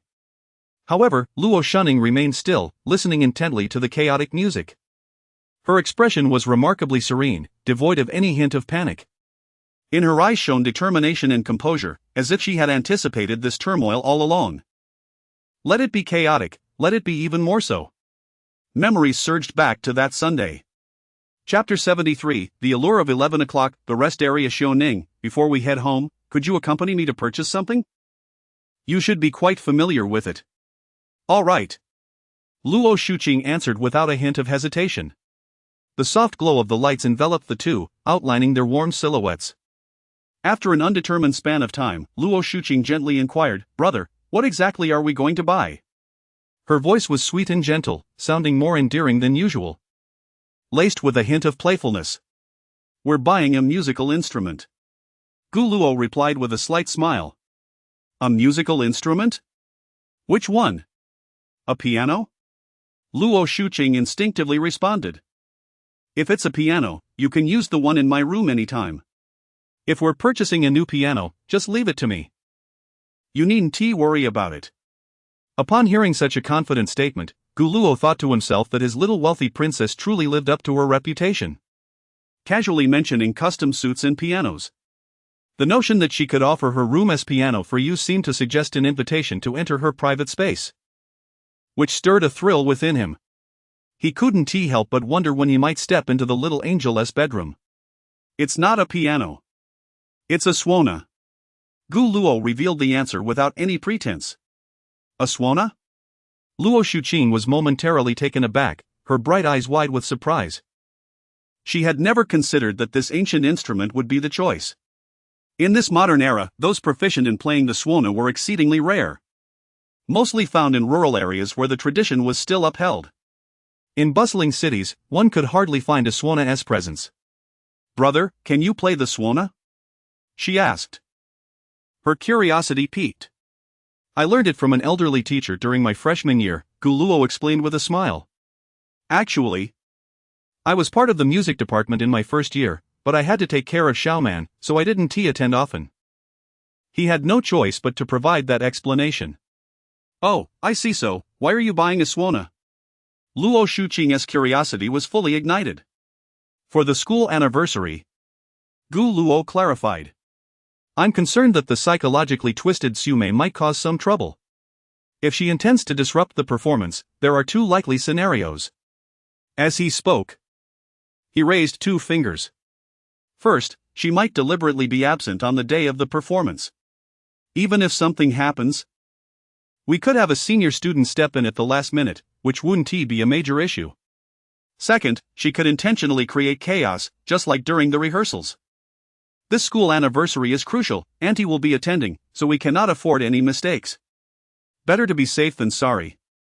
So if he meticulously outlined the various potential situations and their solutions, deducing them from the special tasks and prompts issued by the system, it was almost certain that since the system had issued this special task, the music department's performance would encounter problems. Given that the task prompt mentioned Sume, it was nearly guaranteed that she was involved.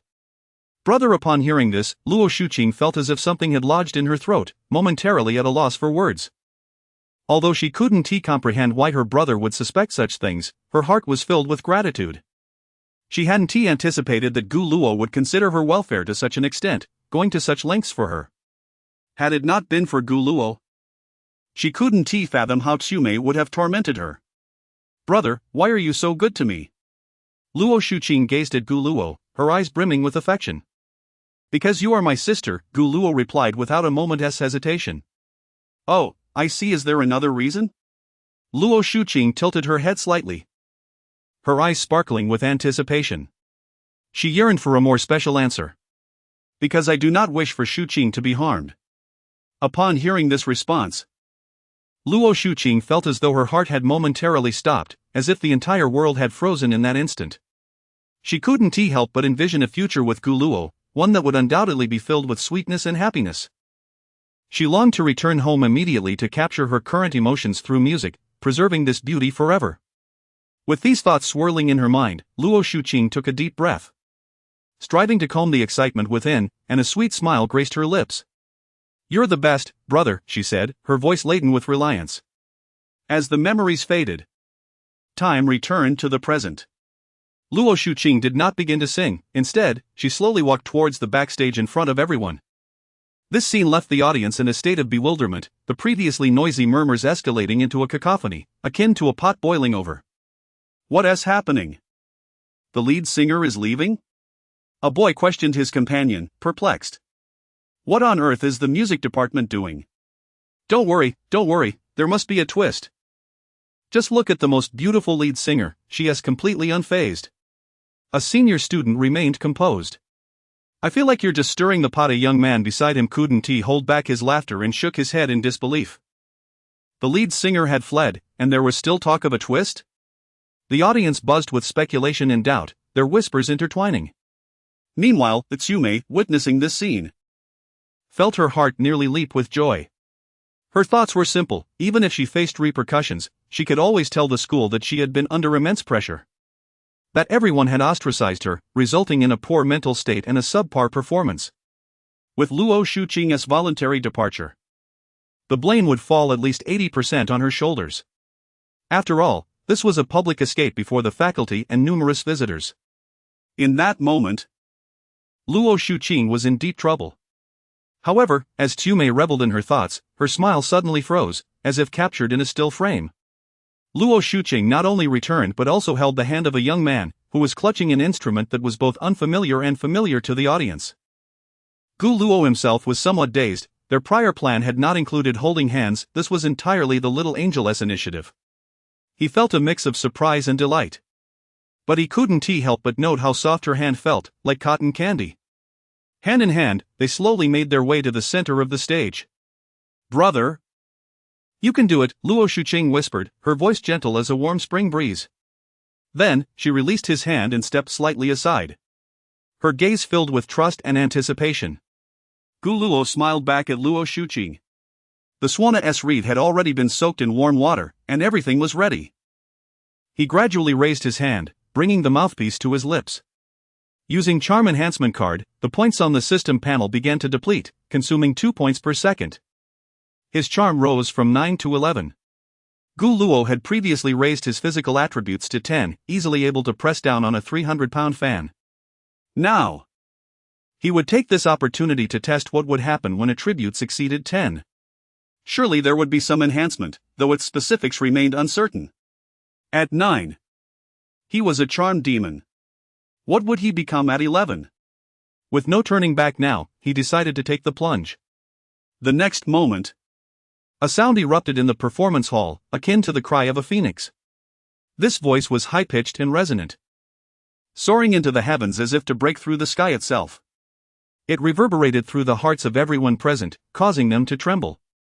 In that instant, the cacophony of music faded, the whispers of the audience vanished, and everything dissipated. The world seemed to consist solely of the soaring sound of the swana, echoing and spiraling through the air, lingering long after it had begun. Please provide the text you would like me to edit and translate.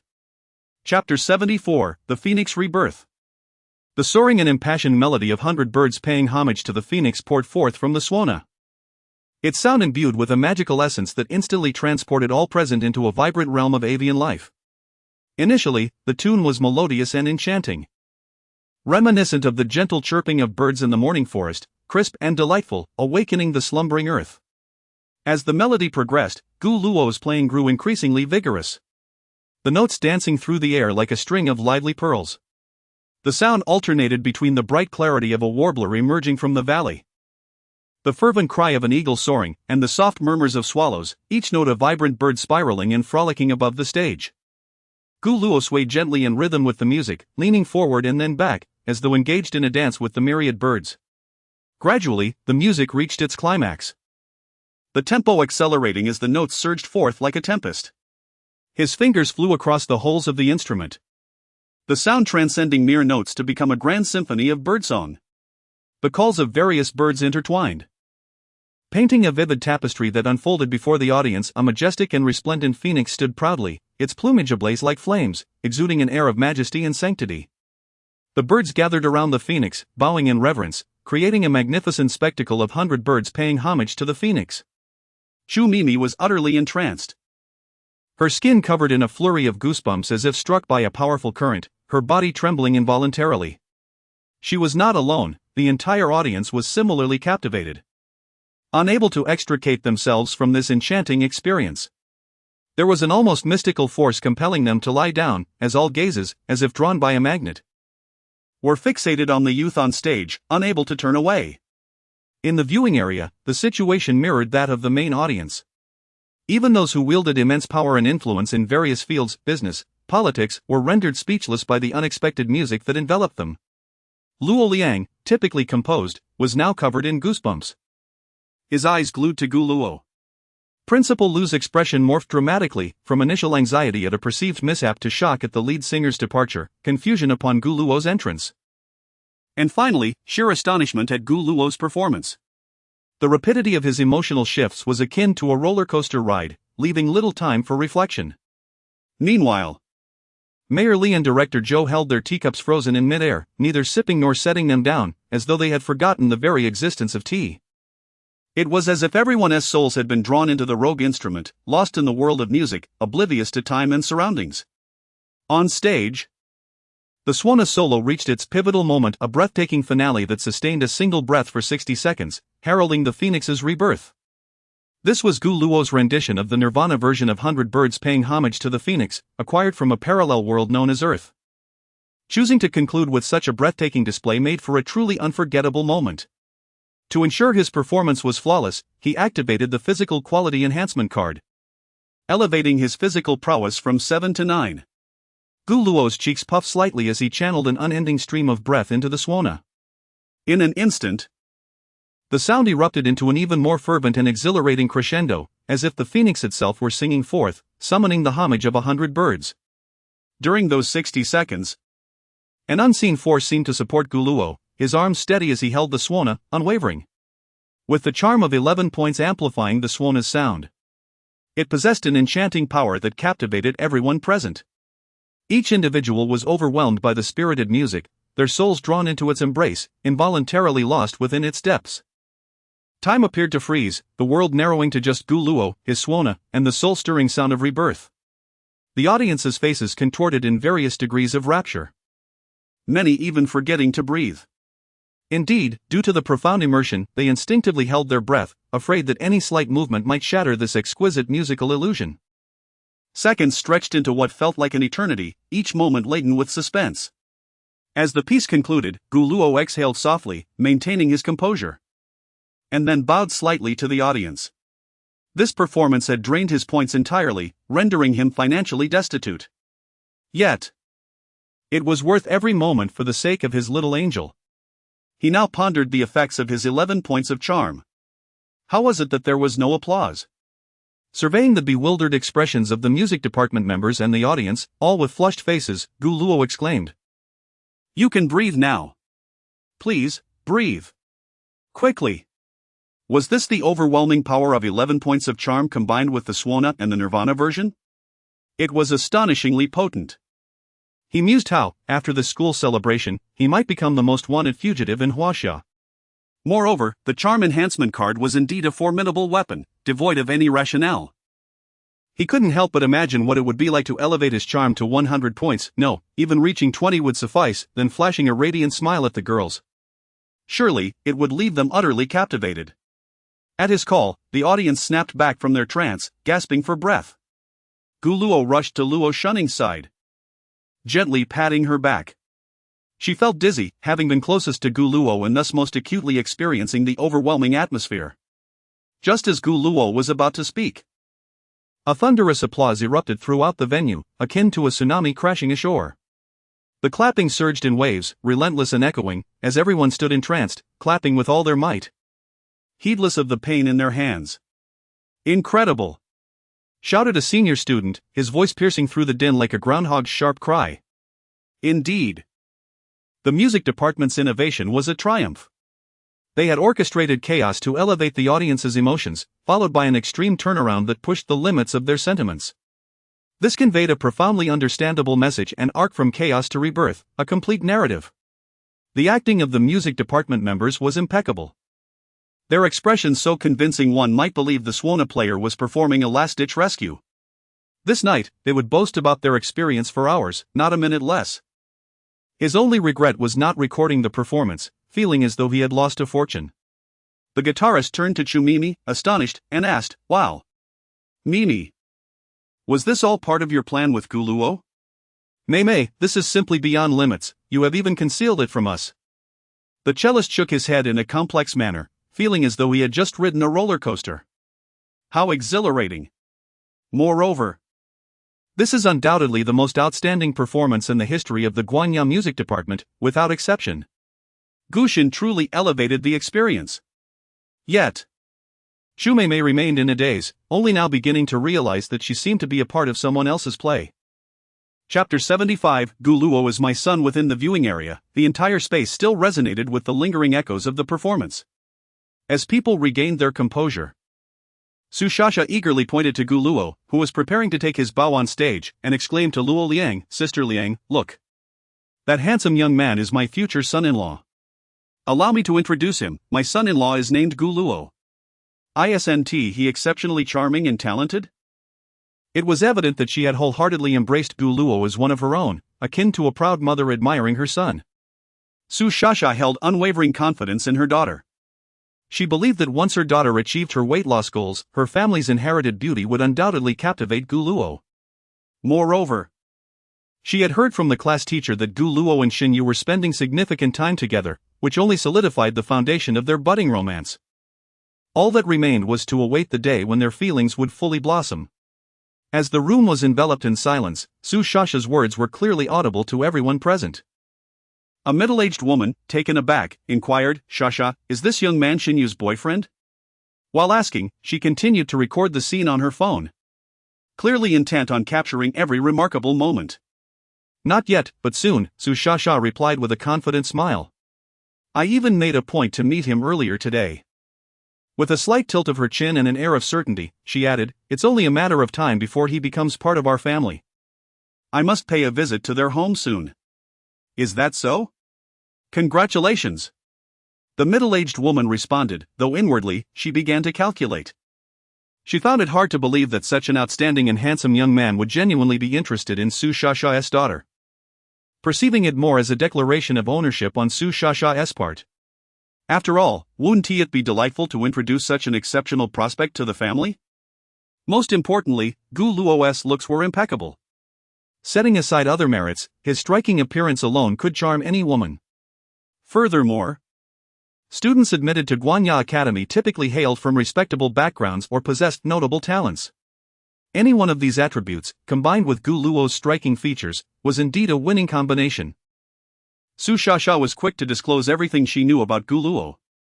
Meanwhile, Luo Liang stood quietly to the side, her expression impassive as she listened, hesitant to interject. Principal Lu, too, bore a complex expression, his gaze shifting between Su Shasha and Luo Liang. He was acutely aware of Gu Luo's true identity. Realizing that Su Shasha was blissfully unaware of the circumstances, it was quite awkward. Should he say something to clarify? At that moment, the middle-aged woman turned her attention to Principal Lu, asking, "How are Gu Luo's grades?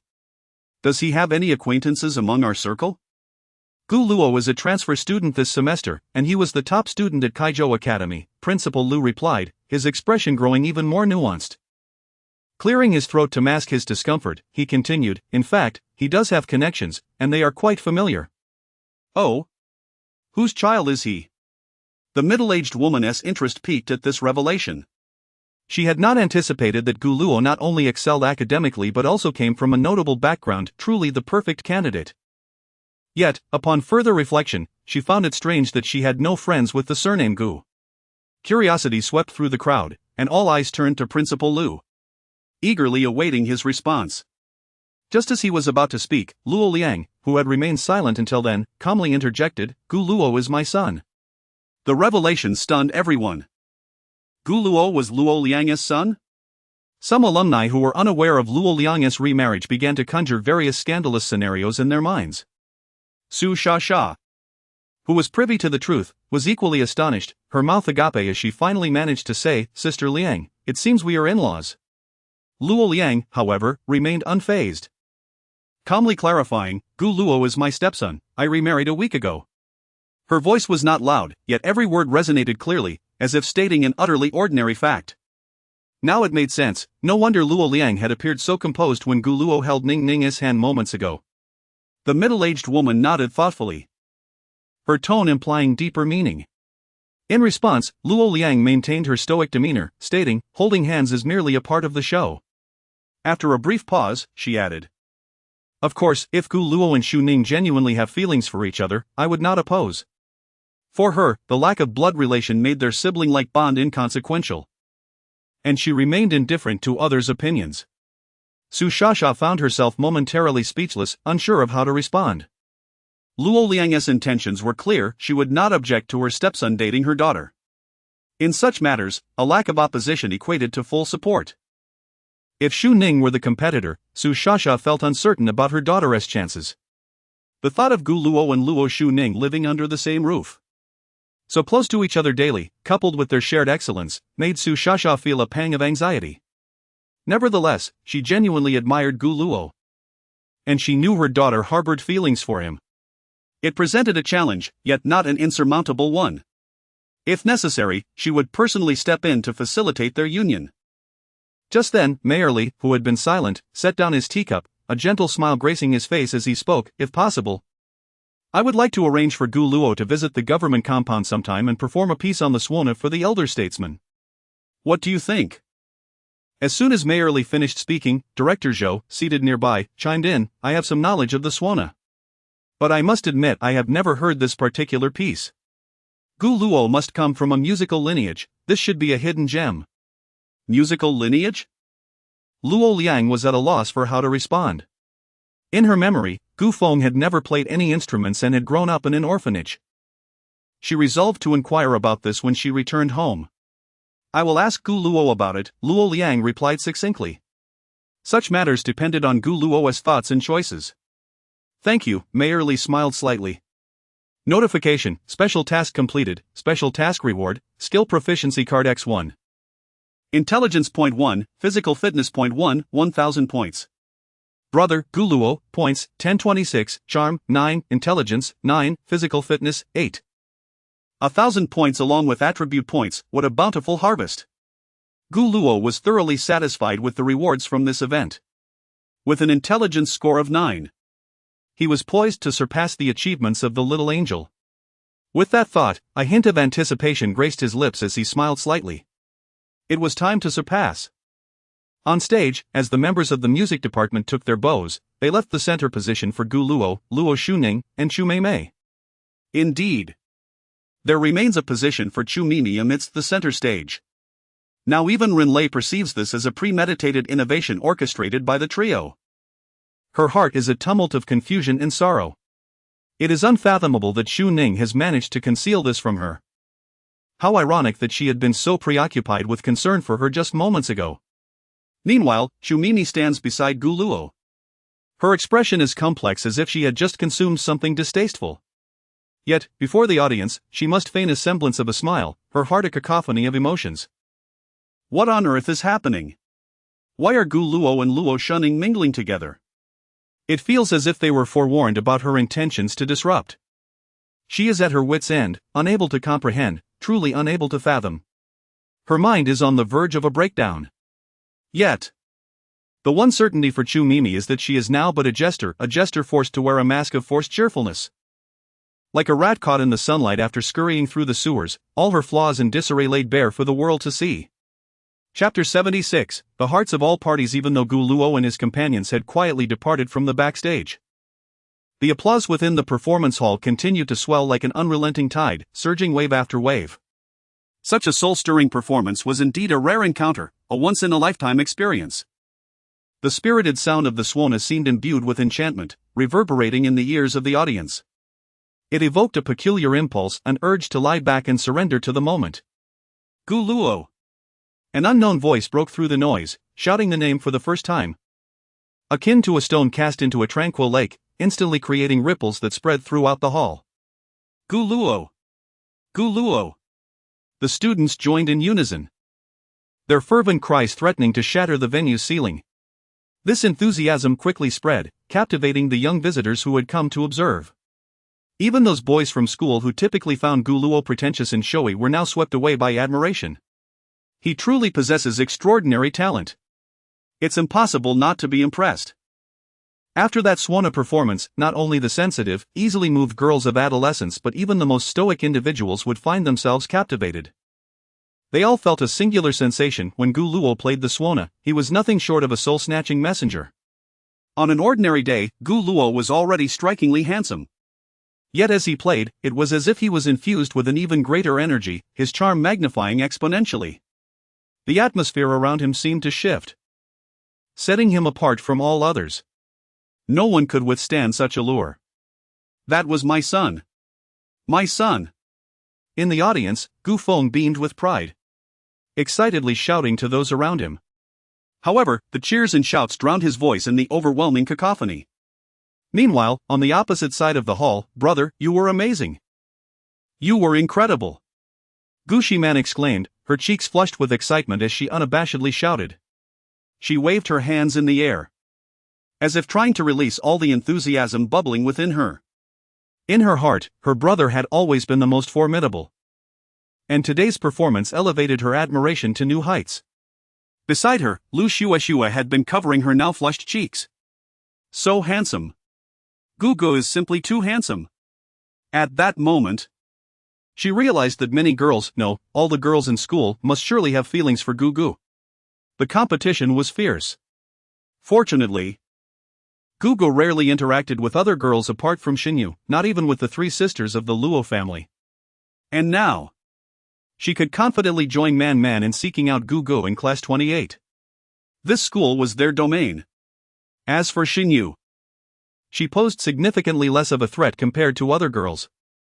With this thought, Lu Shua slowly lowered her hands from her cheeks, clenched them into fists, and encouraged herself. Her adorable little toes, snug in their white knee-high socks, curled slightly.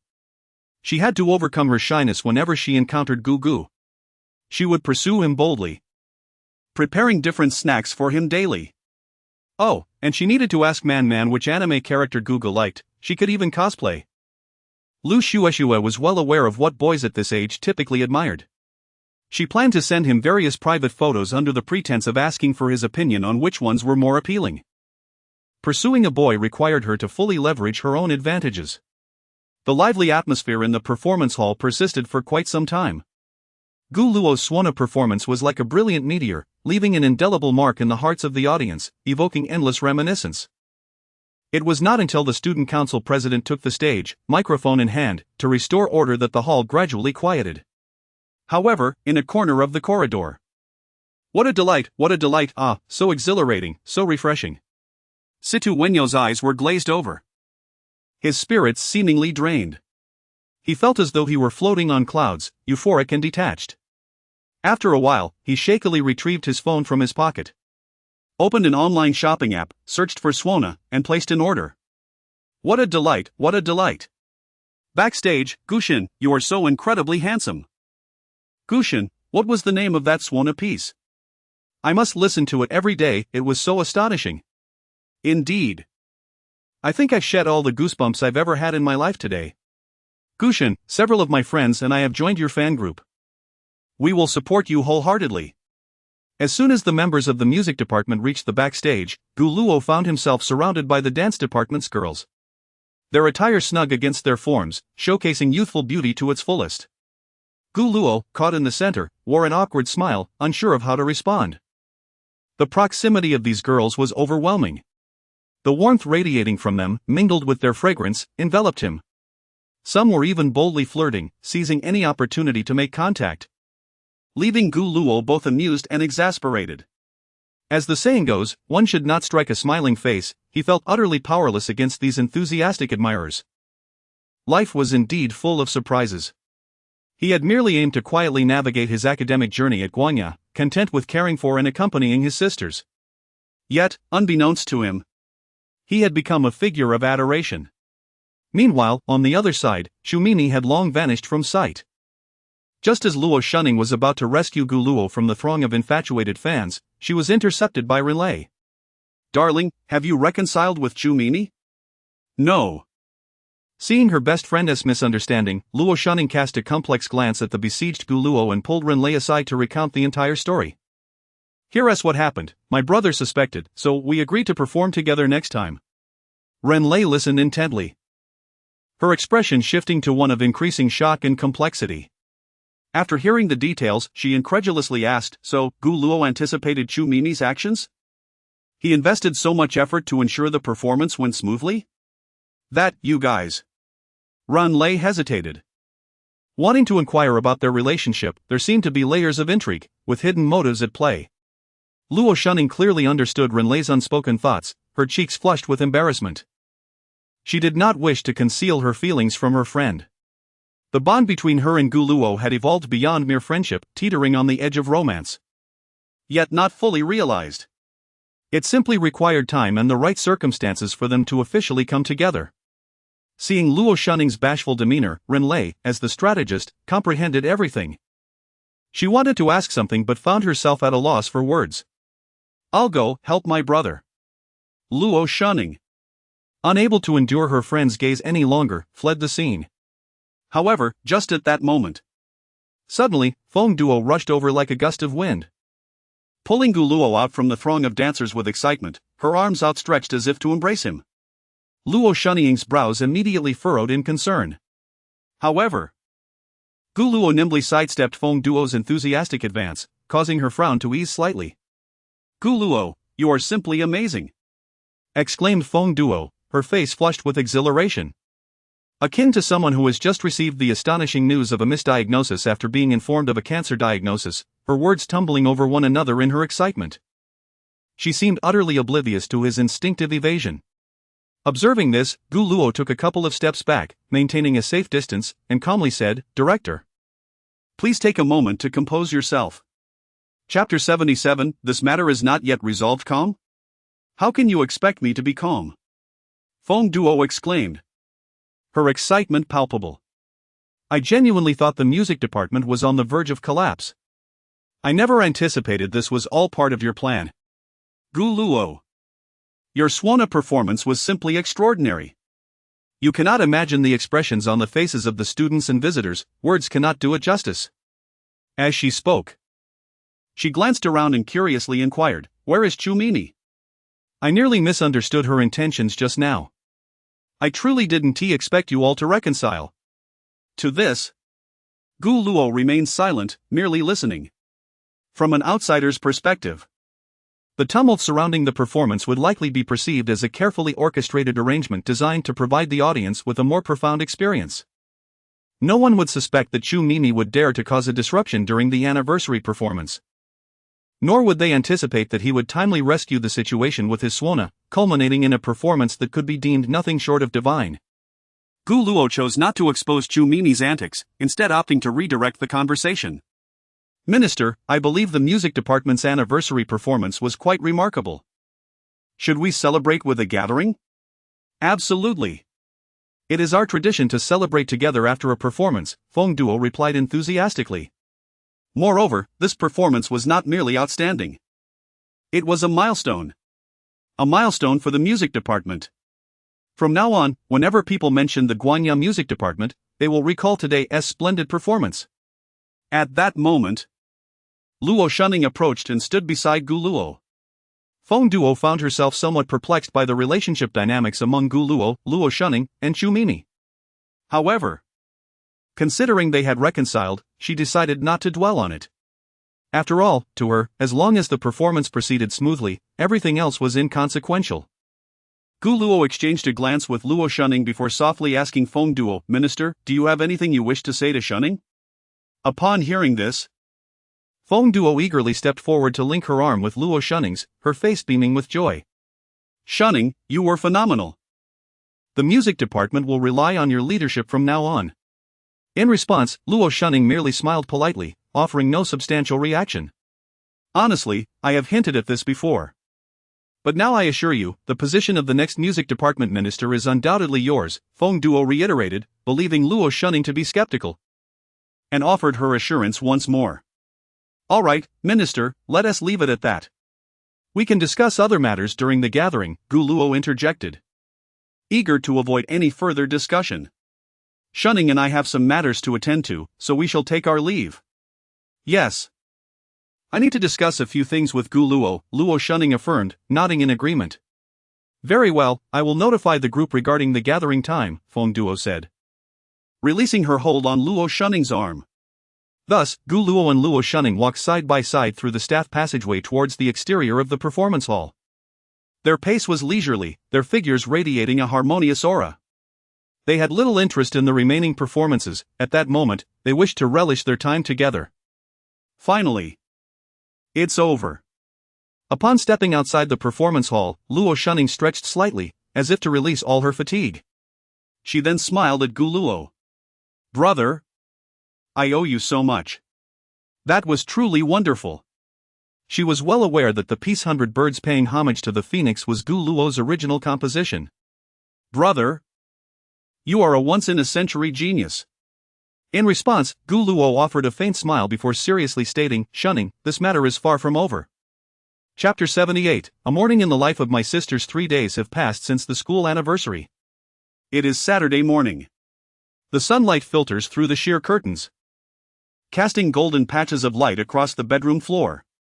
Luo Shuling slowly opens the window, and a rush of fresh air floods the room, infused with the distinctive coolness and fragrance of the morning.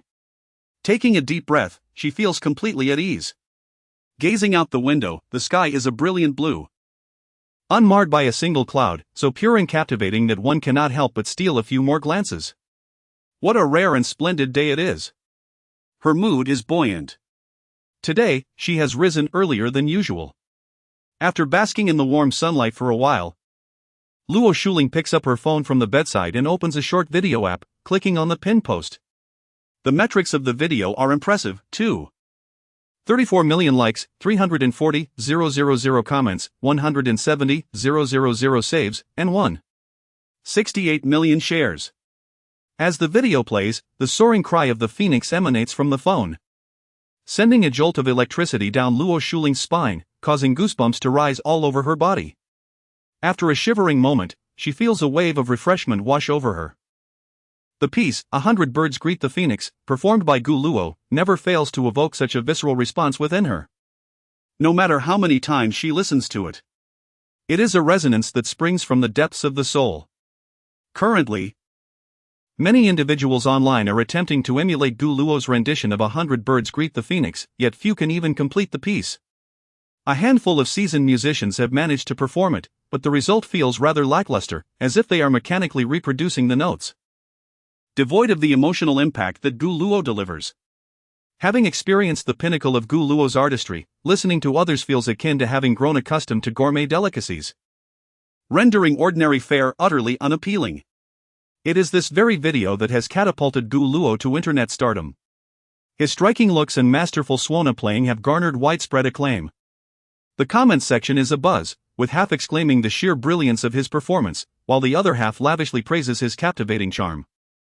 The video has enchanted audiences of all ages, from octogenarians to toddlers, and those in between are equally spellbound, eagerly inquiring about the performer's background. Under the leadership of the head of Gu's fan club, his admirers flood the comments with photos showcasing Gu Luo's everyday life, sweating it out on the basketball court, dashing after a soccer ball, lost in concentration while reading, and even candid moments of eating, walking, and drinking. Each image is met with a flurry of drooling emojis and unabashedly cheeky remarks, awakening the hidden mischief makers of the online world. As the creator of this video, Luo Shuling has also experienced a significant increase in her fanbase. My brother is truly handsome, she muses, listening to the passionate strains of 100 Birds Greet the Phoenix while admiring the charming Gu Luo in the video. Yet, she feels that the term handsome barely scratches the surface of his essence, as his allure seems to transcend all known descriptors, rendering her at a loss for words. Strangely, despite their identical appearance, the sensation he evokes on stage is markedly different from that off stage. As she listens, a smile gradually unfurls at the corners of her lips. Her joy is not solely due to the delightful weather, rather, it is the anticipation of participating in a community service club event with her brother the following day that fills her with glee. Just the thought of it sends waves of happiness coursing through her.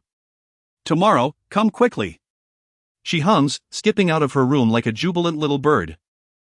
Upon reaching the wash basin, she spots Gu Luo drying his face with a towel, evidently fresh from his morning routine.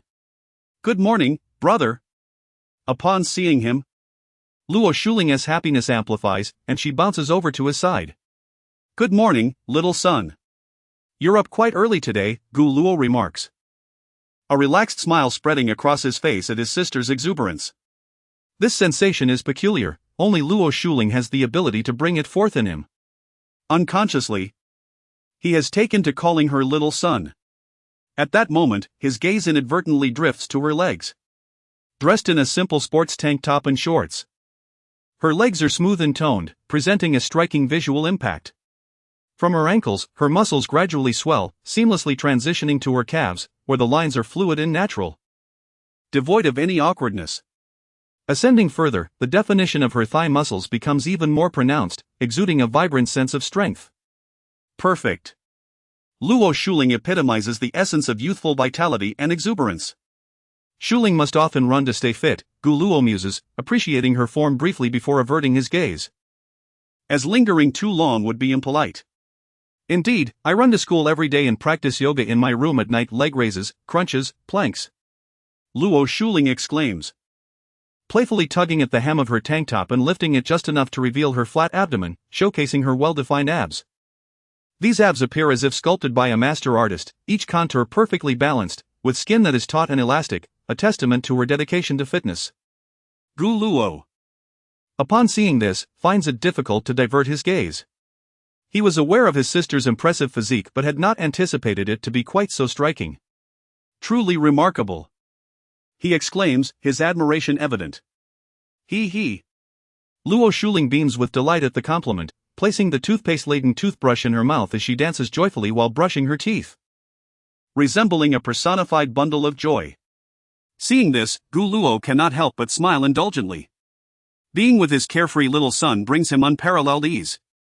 There are no convoluted emotions or troublesome dilemmas, only pure mutual appreciation.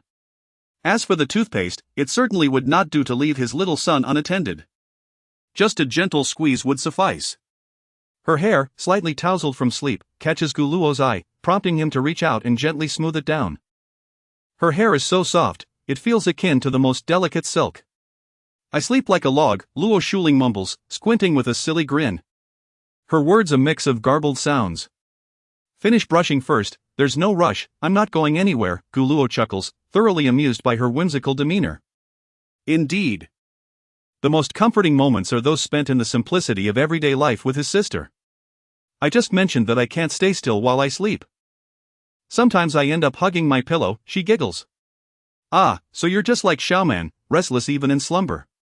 Gu Luo spoke these words, yet within his heart, he pondered that if they were like little angels and little devils, they would undoubtedly be the kind to obediently slumber. By the way, brother, are you allergic to the fur of cats and dogs?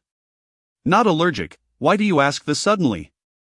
As Gu Luo spoke, he suddenly recalled something and inquired, is it regarding tomorrow's club activity? Indeed. Just the thought of those adorable little creatures made Luo Shuling unable to suppress a silly smile. I see, then. Just as Gu Luo was about to continue questioning, he felt a gentle tap on his shoulder. Turning around, he was met with an expressionless yet exquisite face. The little devil truly was a little devil, moving without a sound. Good morning, Shu He. You're up quite early today. Good morning, brother. Luo Shu He responded softly.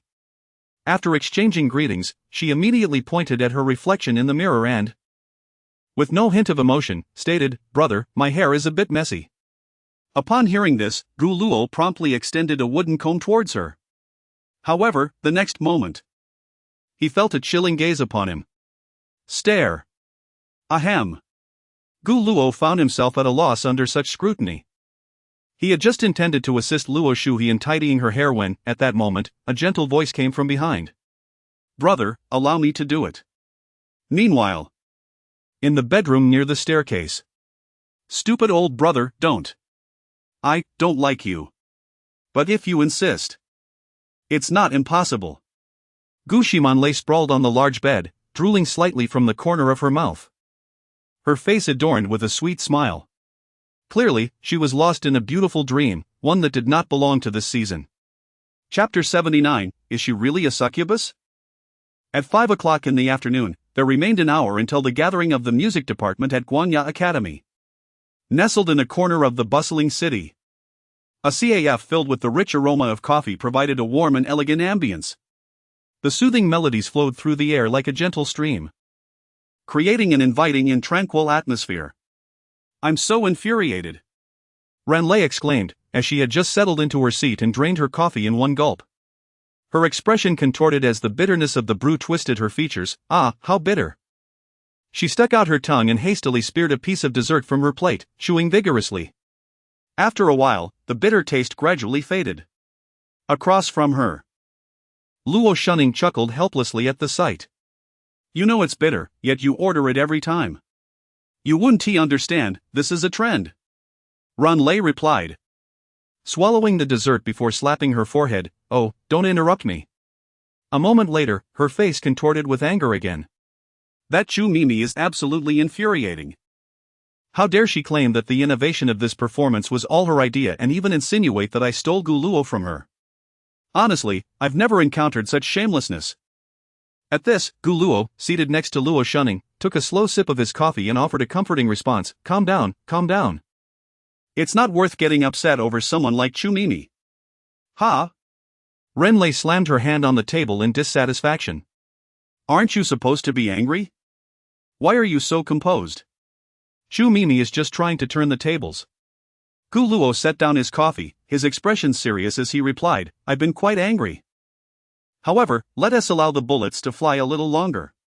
Since the first time he heard Chu Mimi speak ill of Luo Shunning, the fire of indignation within him had been burning. Yet, he understood that blindly shouting and arguing with her would yield no practical results. Such actions, apart from providing momentary relief, would only escalate the conflict and worsen the situation. It was the least effective way to handle matters. Of course, for those who seek only transient satisfaction, acting out of anger might lead to rash decisions. However, when dealing with someone as loud as Chu Mimi, one ought to drag her out of her foul sewer and expose her to the glaring light of day and all-encompassing judgment. What do you mean? Ranlei, exasperated, felt like throwing her dessert at him. Stop speaking in riddles. Those who speak in riddles should be taken out for target practice. Ah, calm down, calm down. It's not worth getting upset over someone like Chu Mimi, Luo Shunning chimed in, echoing Gu Luo's earlier words.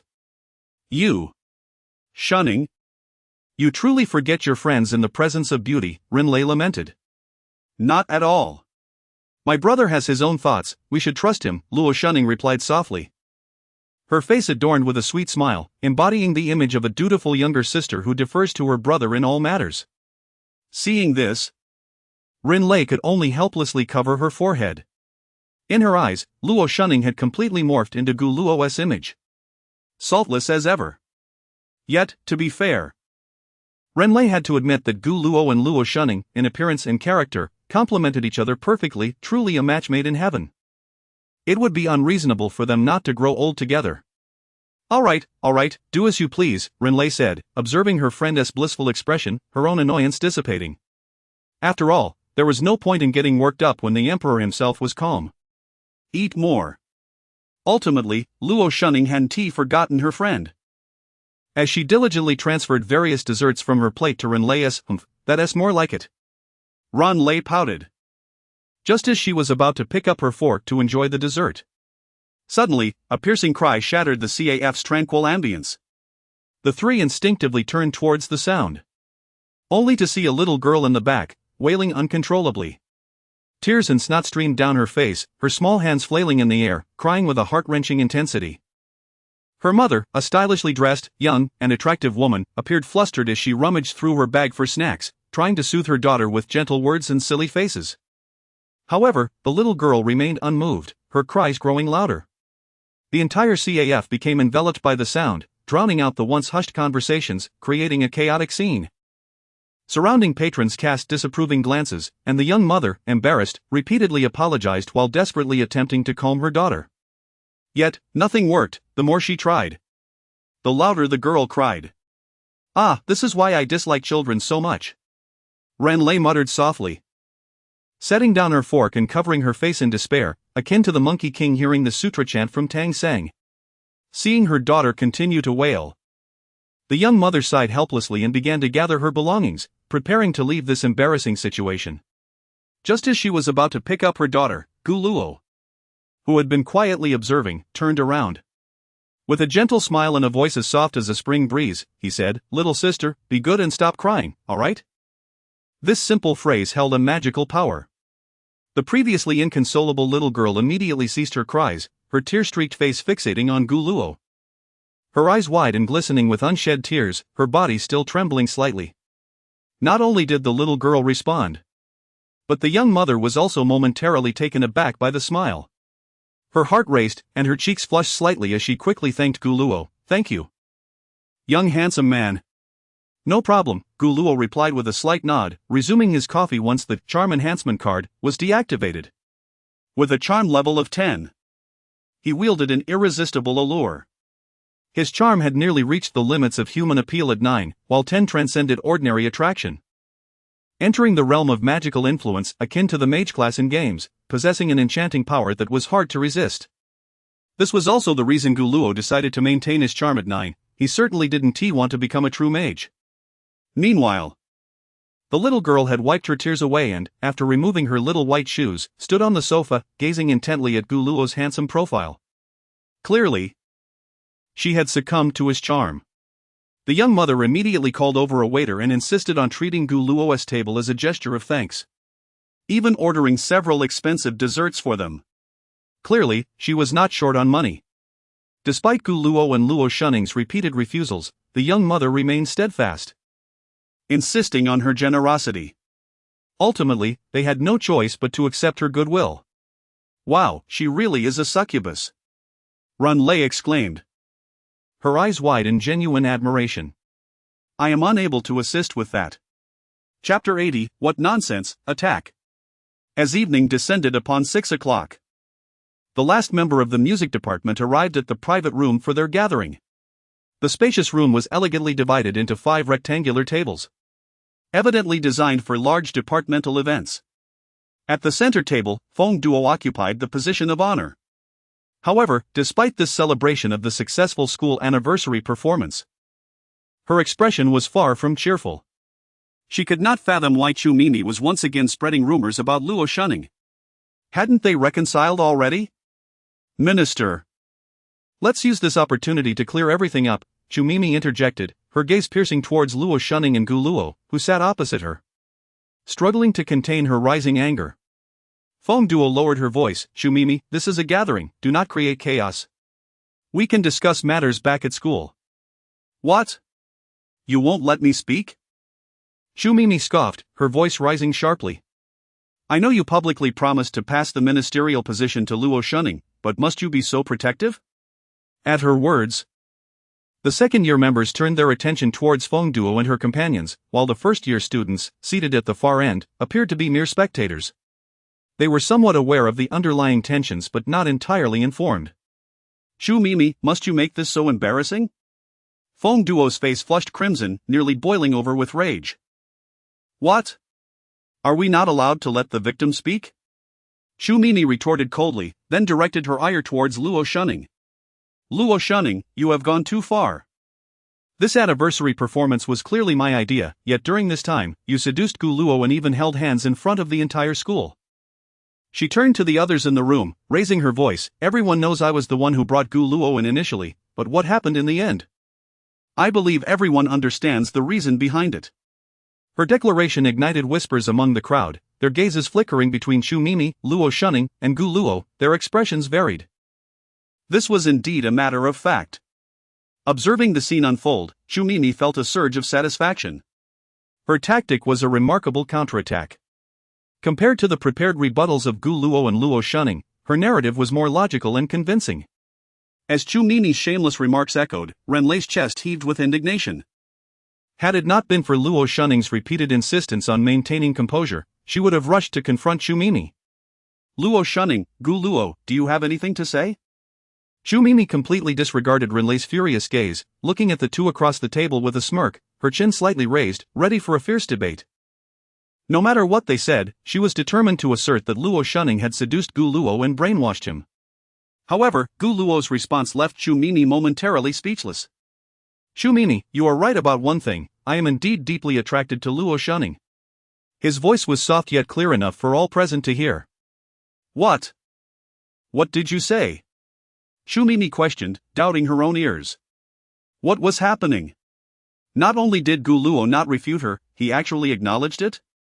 The entire room fell into a stunned silence, as most had come merely to enjoy the spectacle, never expecting Gu Luo to admit such a thing. Because Shunning is superior to you in every aspect, more beautiful, more graceful, kinder, more elegant, more popular, more accomplished, taller, fairer, with a better figure. Gu Luo continued. Each comparison striking Chu Mini like a hammer. Defense? Rebuttal? What a joke attack. The room was enveloped in a profound silence, all eyes fixated on Gu Luo and Chu Mini. The latter's complexion soured, her fingers gripping her drink tightly, knuckles turning white. She had envisioned countless scenarios, yet never anticipated Gu Luo would speak in such a manner. How can this be so excessive? Yet Gu Luo did not relent, his tone remained steady, imbued with undeniable strength. Shunning's smile radiates warmth like sunlight. Her eyes are like stars, capable of seeing into one's heart without passing judgment. She never resorts to the sharp and hurtful words you wield. Chu Mini's lips trembled. As if she wished to counter, yet Gu Luo provided her no opportunity. Shunning possesses a unique aura, quiet yet radiant. She does not need to strive for attention. She is light itself. And you, Gu Luo's gaze turned cold, laced with pity, you conceal your insecurities with slander and jealousy. The audience held their breath. Eyes darting between Gu Luo and Chu Mini. Her complexion shifted from green to pale, as he had struck at her most vulnerable spot. She opened her mouth, yet found herself at a loss for words.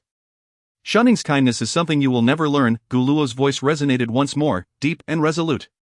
She quietly offers warmth when others are in distress, unhesitatingly lends a hand when friends are in need.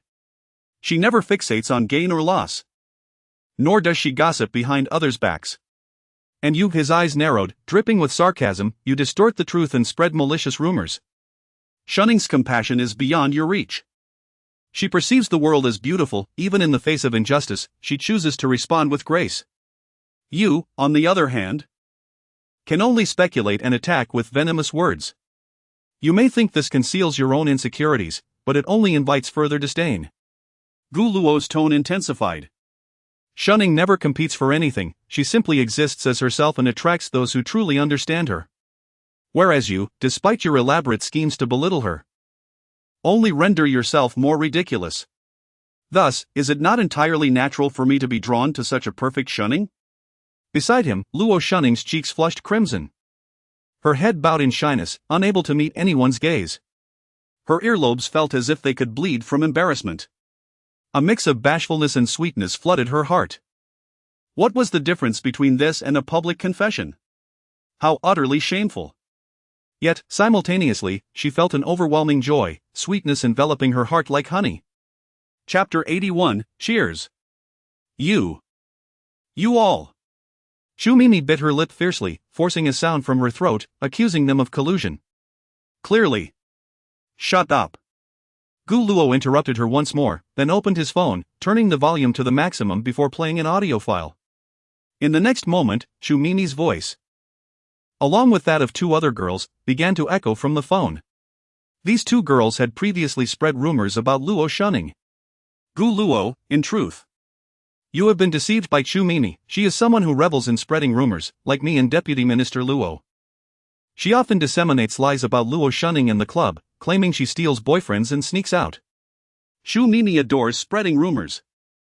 She is simply envious of Luo Shunning. Gu Luo, they are nothing but shameless tramps. Once the recording concluded, Gu Luo spoke up. In order to prevent Chu Mimi from causing chaos during the school celebration, shunning and I prepared in advance. The truth is, Chu Mimi seeks to destroy the music department. He paused for a moment, then continued, I will be presenting this entire matter along with the audio evidence to the school. Chu Mimi, please prepare yourself for a cup of tea in the principal's office next week. At that moment, Chu Mimi sat there, utterly stunned. Her face as pale as paper, her eyes devoid of life. The expressions of the two girls were equally grim. It was over, everything was finished. This was no mere reprimand. Chu Mimi, damn you! Renlei finally could no longer contain herself, erupting in furious curses directed at Chu Mimi. She unleashed all the pent-up anger she had harbored, using the most primitive form of greeting. Chu Mimi, have you gone too far? Did we provoke you? You actually wish to drag the music department down with you. Chu Mimi, await your reckoning. In an instant, many members who had long harbored grievances against Chu Mimi began to voice their accusations. The clamor rose and fell like an angry symphony. Enough, enough! At this moment, Feng Duo forcefully pounded the table, urging everyone to quiet down. Let the school handle this matter. Everyone, calm down. Upon hearing their leader's command, the private room gradually fell silent. My dear leader, in this dire situation, you still engage in childish games of balance? Gu Luo turned to Feng Duo, his expression impassive. Do you truly believe you are doing well? Do you think you are more human than Chu Mimi? Your so-called path of balance allows one member to bully another in our department? His tone grew heavier, every word striking Feng Duo's heart like a bullet. For this foolish little game, you even used past connections to morally blackmail shunning? Do you find this amusing? Upon hearing this, Feng Duo was left speechless. Unable to regain her composure for quite some time, Gu Luo had no intention of showing her any leniency today. Previously, he had given Feng Duo an opportunity in the background, asking if she had anything to say to Luo shunning, wishing to spare her any sadness. But what was the outcome? After everything settled, there was not the slightest indication of reflection, no apology whatsoever. Ladies and gentlemen, Gu Luo raised his drink to address everyone in the private room. I have officially submitted a request to the student council to establish a new department, Pure Melody Department, with Luo shunning as the head. The meaning of pure melody is simple. We shall have only pure music. There will be no more scheming. Anyone willing to join? Raise your glass. I'll join. Renlei did not hesitate, being the first to lift her glass. Me too. Count me in. Wherever Gu Ximan is, there I shall be. It was about time. I could no longer endure the toxic atmosphere of the music department. Exactly. Gradually, except for a few girls including Chu Mimi, all the members raised their glasses. Witnessing this scene, Feng Duo's face turned even paler. She desperately grasped Luo Shunning's arm, pleading, Shunning, please don't do this. Don't let the music department perish because of me. I beg you, Feng Duo, let it be. Though still shy, Luo Shunning forced herself to regain her composure, gently prying Feng Duo's fingers from her arm. The gesture was tender yet resolute, as if bidding farewell to a chapter of the past. Then, she stood up and addressed everyone, I bear responsibility for the current situation. I should not have repeatedly retreated. I owe you all an apology, and I am truly sorry. After a pause, Luo Shunning raised her glass. Her tone resolute as she declared, but I assure you, there will only be pure music in the Pure Melody Department. Cheers! With that, Luo Shunning tilted her head back and emptied her glass in one go. Cheers! Gu Luo and Renlei followed suit, downing their drinks. Cheers! Cheers! Cheers! The crowd echoed in response, the private room resonating with cheers and clinking glasses, celebrating a brand new beginning. Chapter 82, Summary of Volume 1. It can be skipped directly. As previously mentioned, after reading 500,000 words, I promised to make a sacrifice for my sister, and now I fulfill that promise. The selection was made among the comments on the photo. Now, let us return to the main topic and summarize Volume 1. This section can be skipped as well. What follows are chapters 3 and 2 combined. First and foremost, I would like to express my gratitude to all the readers for their support, which has propelled my book. The stepmother brings 3 stepsisters, and I have a pet sister system, to the top of the urban fantasy new book rankings as Volume 1 concludes. Although the recent influx of readers has diminished due to the start of the school year, I am fortunate to have reached this pinnacle. Thank you once again. Now, back to the main discussion. I have noticed some readers suggesting that the character Haki Yao carries a satirical undertone. I must clarify that this was purely intended for amusement and to enhance the entertainment value, with no other implications. All readers are like guardians to me, so please do not misinterpret my intentions. Furthermore, some readers commented on the portrayal of the overweight character, suggesting that it is inappropriate to use such a character as an antagonist. I would like to clarify that the initial depiction of the plump fan character was inspired by myself. I stand at 190 centimeters and weigh 230 kilograms, which is indeed quite hefty. Consequently, upon reading comments asserting that weighing 190 or over 200 pounds is not considered overweight, I found myself deep in contemplation. It's a perplexing matter. However, I took the feedback to heart and revised the weight to 300 pounds. Moreover, several individuals criticized my lack of knowledge regarding low blood pressure and low blood sugar, questioning my capability as a novelist. This led me to ponder how my sister ended up in the hospital. Perhaps even a top-tier hospital is not as knowledgeable as some of these critics. It is indeed a challenging topic to assess. Additionally, some have disparaged the system as being ineffectual, claiming that requiring points to use the enhancement card is a nonsensical concept. However, I reason that if this enhancement card can surpass biological limits, it stands to reason that it would be exponentially more powerful than a typical upgrade.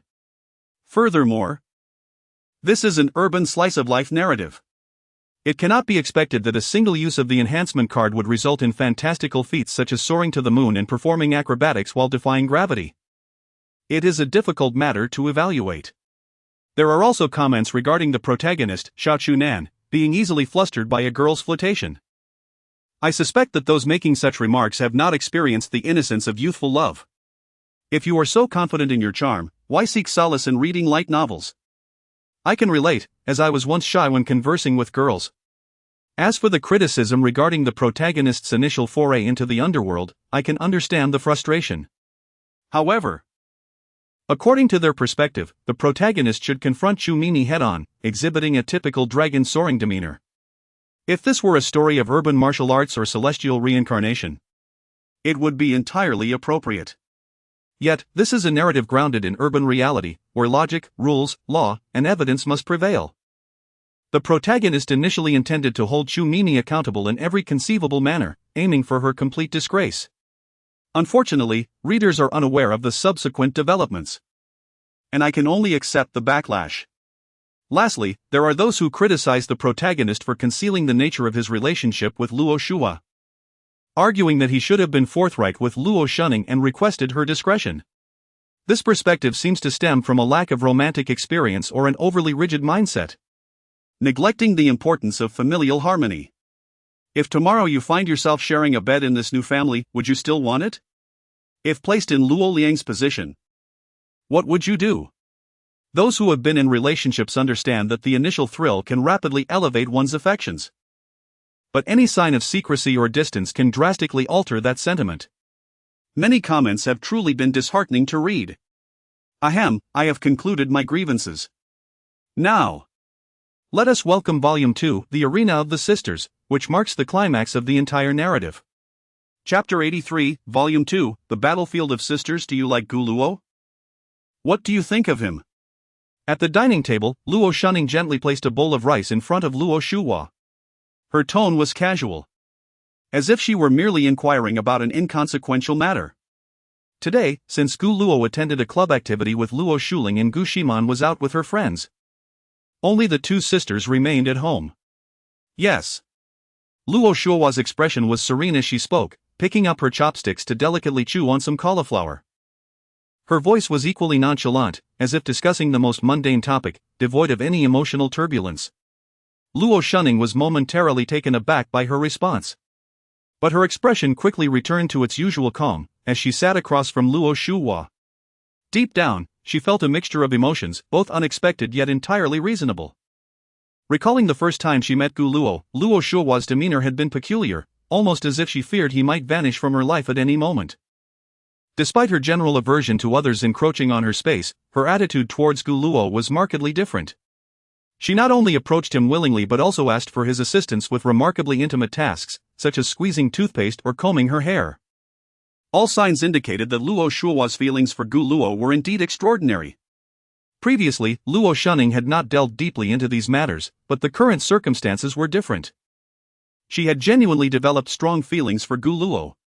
Thus, it was imperative to address certain issues clearly, for matters of the heart are intricate. Any oversight could lead to unforeseen rifts in this newly formed family. Luo Shunning straightened her posture, striving to suppress the tumult of emotions within her, and softly inquired, "Shu Hua, could you share why you have been particularly attentive to him from the very beginning?" "I cannot." Luo Shuhua set down her chopsticks. A faint smile gracing her lips as she replied softly, "It's a little secret between me and my brother." "I cannot tell you, Shunning." Luo Shunning was momentarily at a loss for words. After a brief pause, she sighed, "Shu Hua, you must realize that my brother and I have mutual feelings for each other." Luo Shuhua nodded. "Of course, the only one who probably cannot see it is Xiaoman." "I doubt even Shuling can discern it." The image of Luo Shuling, blissfully absorbed in her meal, suddenly flashed through Luo Shunning's mind. In response, Luo Shuhua leaned back in her chair and remarked, "Sister, you truly do not understand Shuling at all. I have spent the longest time by her side." "I'm sorry." Upon hearing the latter part of her statement, Luo Shunning instinctively apologized, but could not refrain from asking, "What do you mean by saying I do not understand Shuling at all?" "I won't tell you." Luo Shuhua gently shook her head. "It's a little secret between me and Shuling." Once again, Luo Shunning was left speechless, pinching her brow in exasperation as she earnestly stated, "Shu Hua, I have no right to stop you from liking Gu Luo, but I truly do not wish for you to be hurt. I hope, regardless of the outcome, that it does not affect the bond we share as sisters." Upon hearing this, Luo Shuhua tilted her head in the opposite direction, gracefully crossing her long, slender legs, and teasingly replied, "Are you implying that you believe I cannot compete with you, that you have me at a disadvantage?" "I merely wish for you to remain unscathed," Luo Shunning interjected, "and I sincerely apologize. I had promised not to compete with you for anything."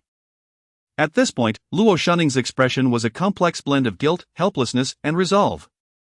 After several seconds of silence, she gazed intently into Luo Shuhua's eyes and stated, "But my brother is an exception. I can yield on everything, except for him." Luo Shuhua, equally focused on Luo Shunning's eyes, gently swayed her fair, rounded legs and casually proposed, "In that case, I have a solution that benefits us both." "What solution?" "Quite simple, let's just share him." As she spoke, a smile that was both provocative and playful appeared on Luo Shuhua's face, resembling a veil that obscured her true intentions. Luo Shunning immediately shook her head, her expression serious as she replied, "Do not jest about such matters." Luo Shuhua shrugged, neither agreeing nor disagreeing. She then resumed her meal. But without Gu Luo's culinary expertise, the food tasted considerably less delightful than usual. Nevertheless, she nodded appreciatively, commenting, "Sister's cooking has indeed improved." "All thanks to my brother's guidance," Luo Shunning remarked, her words unwavering. It was evident that she could not escape the topic of her brother. "Because I like him." Luo Shunning's response was succinct yet resolute, echoing Luo Shuhua's earlier sentiment, like Donghu Park. The sunlight bathed the earth in a gentle glow, while a soft breeze caressed the surroundings, creating an atmosphere of unparalleled comfort. "Look, the person in the video is my brother, I am his older brother," C2 Wenyo proudly boasted to the children surrounding him. It has already garnered 300,000 likes.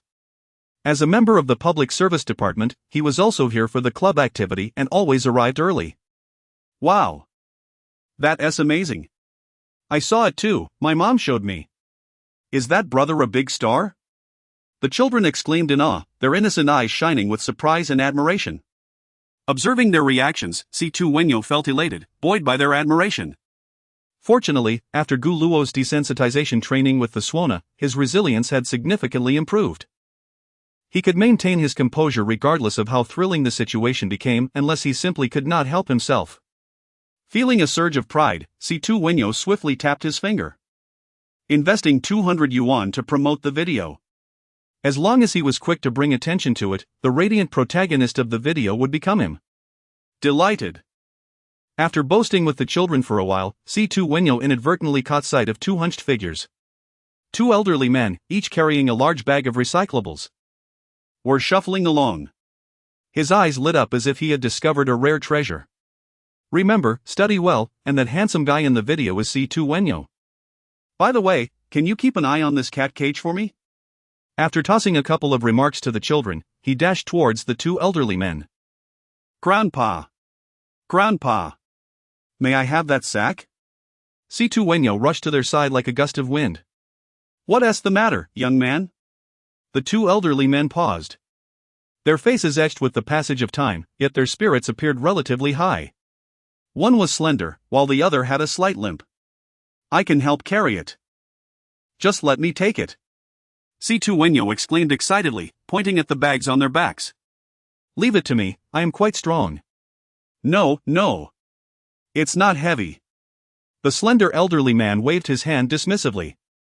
The limping elderly man chuckled, Thank you, young man, for your kindness. But this bag is too filthy. He intended to reach out and pat Situ Wenyo on the shoulder, but halfway through, as if struck by a thought, he halted his hand and awkwardly wiped it on his trousers. Oh, no need for formality, leave it to me, he said. Situ Wenyo, evidently unfazed, immediately took hold of the garbage bag. The rapid sequence of actions nearly led the two elderly gentlemen to mistakenly believe he was attempting to pilfer scrap in broad daylight. Good sirs, allow me to carry this to the park entrance for you, so you may rest, he offered. Ah, well, thank you, young man. One replied. What a fine young lad he is, said the other. Indeed, he is quite handsome. Unable to insist further, the two elderly gentlemen lavished praise upon Situ Wenyo. Delighted by their compliments, Situ Wenyo felt a surge of satisfaction within. This was his usual means of deriving pleasure. He lacked exceptional looks, a wealthy background, or remarkable talents. Thus, he sought to earn the admiration of others through good deeds, finding fulfillment in their approbation. Situ Wenyo was acutely aware that his motivations were somewhat insincere, bordering on hypocrisy, not purely driven by altruism. Yet, he remained unperturbed. For the sake of relishing the feeling of being praised and noticed, he would persist in this way, embracing his own insincerity. With two heavy, grimy bags of refuse in tow, he felt invigorated, buoyed by the continuous accolades from the two elderly gentlemen, reveling in the sheer joy of the moment. Thank you, young man, please, don't leave yet. Upon reaching the park entrance, the limping elder gently grasped Situ Wenyo's wrist. Meanwhile, the leaner elder hurried over to a nearby mobile ice cream cart, purchased a bottle of Coca-Cola, and promptly returned, insisting on placing it in Situ Wenyo's hands. This is quite unnecessary. Situ Wenyo feigned reluctance, yet inwardly, he was elated. He had genuinely earned the approval of the two gentlemen. Young man, what is your name? I have a relative with a granddaughter who is quite beautiful. I could introduce you, the limping elder inquired with a smile. No need, sir, I already have someone I like, Situ Wenyo politely declined, then added with a grin. You can call me by Gu, or just refer to me as the hero. With a casual wave, he turned and departed, feeling rather dashing. A true man does good deeds without seeking recognition, strutting away without a glance back. By Gu? The limping elder mused as he watched Situ Wenyo's retreating figure. In all my years, this is the first time I've encountered someone with the surname Bai. Chapter 84, The Machine Brother and the Human Sister Brother. I am here, I am here, I am here. He. Luo Shuling was immensely pleased with Gu Luo's every response, flitting around him like a lively butterfly, bouncing ahead one moment and trailing behind like a little tail the next, all while securely holding a cat cage in her hands. Gu Luo, too, grasped a similar cat cage, yet his gaze was not fixed on his spirited sister, but rather on a familiar figure in the distance, his dear friend, Situ Wenyo. Truly, as a member of the public service department, he was as warm-hearted as one could be. Today's club activity involved capturing stray cats in Donghu Park for sterilization. Given the relatively low number of feral cats in the park, only 4 members were participating in this endeavor. Brother, I am here. Brother? Why do you sound like a machine? Gu Luo couldn't help but chuckle, exasperatedly reaching out to gently pat Luo Shuling on the head. She immediately exaggeratedly covered her forehead, her eyes brimming with feigned grievance. Brother, when did you learn this trick from shunning? That hurt. Well deserved. I kindly indulged you in a QA game. And you called me a machine. What nonsense, I am clearly a human. Feeling itchy, are we? He. Luo Shuling promptly widened the distance and hurried ahead. Observing this, Gu Luo instinctively advised, slow down, watch your step. Okay. Machine brother, As Luo Shuling turned her head to respond, she inadvertently stepped on a protruding stone. In an instant, she stumbled forward and fell to the ground, the cat cage slipping from her grasp and rolling away. Gu Luo, witnessing this, couldn't help but raise a hand to cover his face, feeling a wave of helplessness wash over him. He hurriedly approached, crouching down to examine Luo Shuling's injuries. Just a scraped knee, it seemed, nothing serious. Brother, it hurts, it really hurts. Sitting on the ground, Luo Shuling pitifully cradled her knee, appearing even more wretched than when she had been struck by the light pat. Oh, you little machine sister. How can you fall while walking on flat ground like an anime heroine? At this, Luo Shuling pointed an accusing finger at the offending stone. It's all that stone's fault. Wait here for a moment, Gu Luo instructed, turning swiftly to run towards a nearby ice cream truck. Moments later, he returned with a bottle of mineral water. He unscrewed the cap and gently rinsed her wound. It hurts, it hurts. Luo Shuling grimaced, her little face scrunching up in pain. If it hurts, then you must be more careful in the future. After cleaning her wound, Gu Luo took out antiseptic wipes and a band-aid from his pocket. Brother, you actually carry these with you? Luo Shuling was genuinely surprised. In her experience, boys typically left home without even bringing tissue, and if they did, it would be crumpled into a messy wad. Indeed, Xiaoman often used to trip as well. Gu Luo replied while gently wiping the moisture from her knee with the antiseptic wipe, his movements tender. He then carefully applied the band-aid. No wonder Xiaoman always claims you are a siscon. Gu Luo remained silent, merely continuing to reward Luo Shuling with a light pat. It hurts. Luo Shuling exaggeratedly wailed again. Stop pretending, I only touched it lightly. Get up now. I can't get up. Luo Shuling lamented dramatically, clutching her leg. It's broken. I can't walk anymore. After a pause, she blinked her eyes and added, if only a gentle brother could carry me right now. She then stealthily glanced up to gauge Gu Luo's reaction. Gu Luo's lips twitched slightly, he was both amused and exasperated by his quirky sister. He first retrieved the fallen cat cage and then slowly crouched down. He. Seeing this, Luo Shuling immediately leaped up and landed on his back, wrapping her arms tightly around his neck. Don't hold on too tight, you might fall and get hurt. Nonsense. If I fall, I'll die. Luo Shuling clung to Gu Luo's neck, her arms like a vice, fearful of losing her grip. You little machine sister. Onward, machine brother, let us go. Thus, the machine Gu Luo, with a cat cage in hand and his machine sister on his back, ambled forward. Luo Shuling rested her chin lightly on Gu Luo's shoulder, her head nearly touching his as she cheerfully whispered, Brother, am I still heavy? What?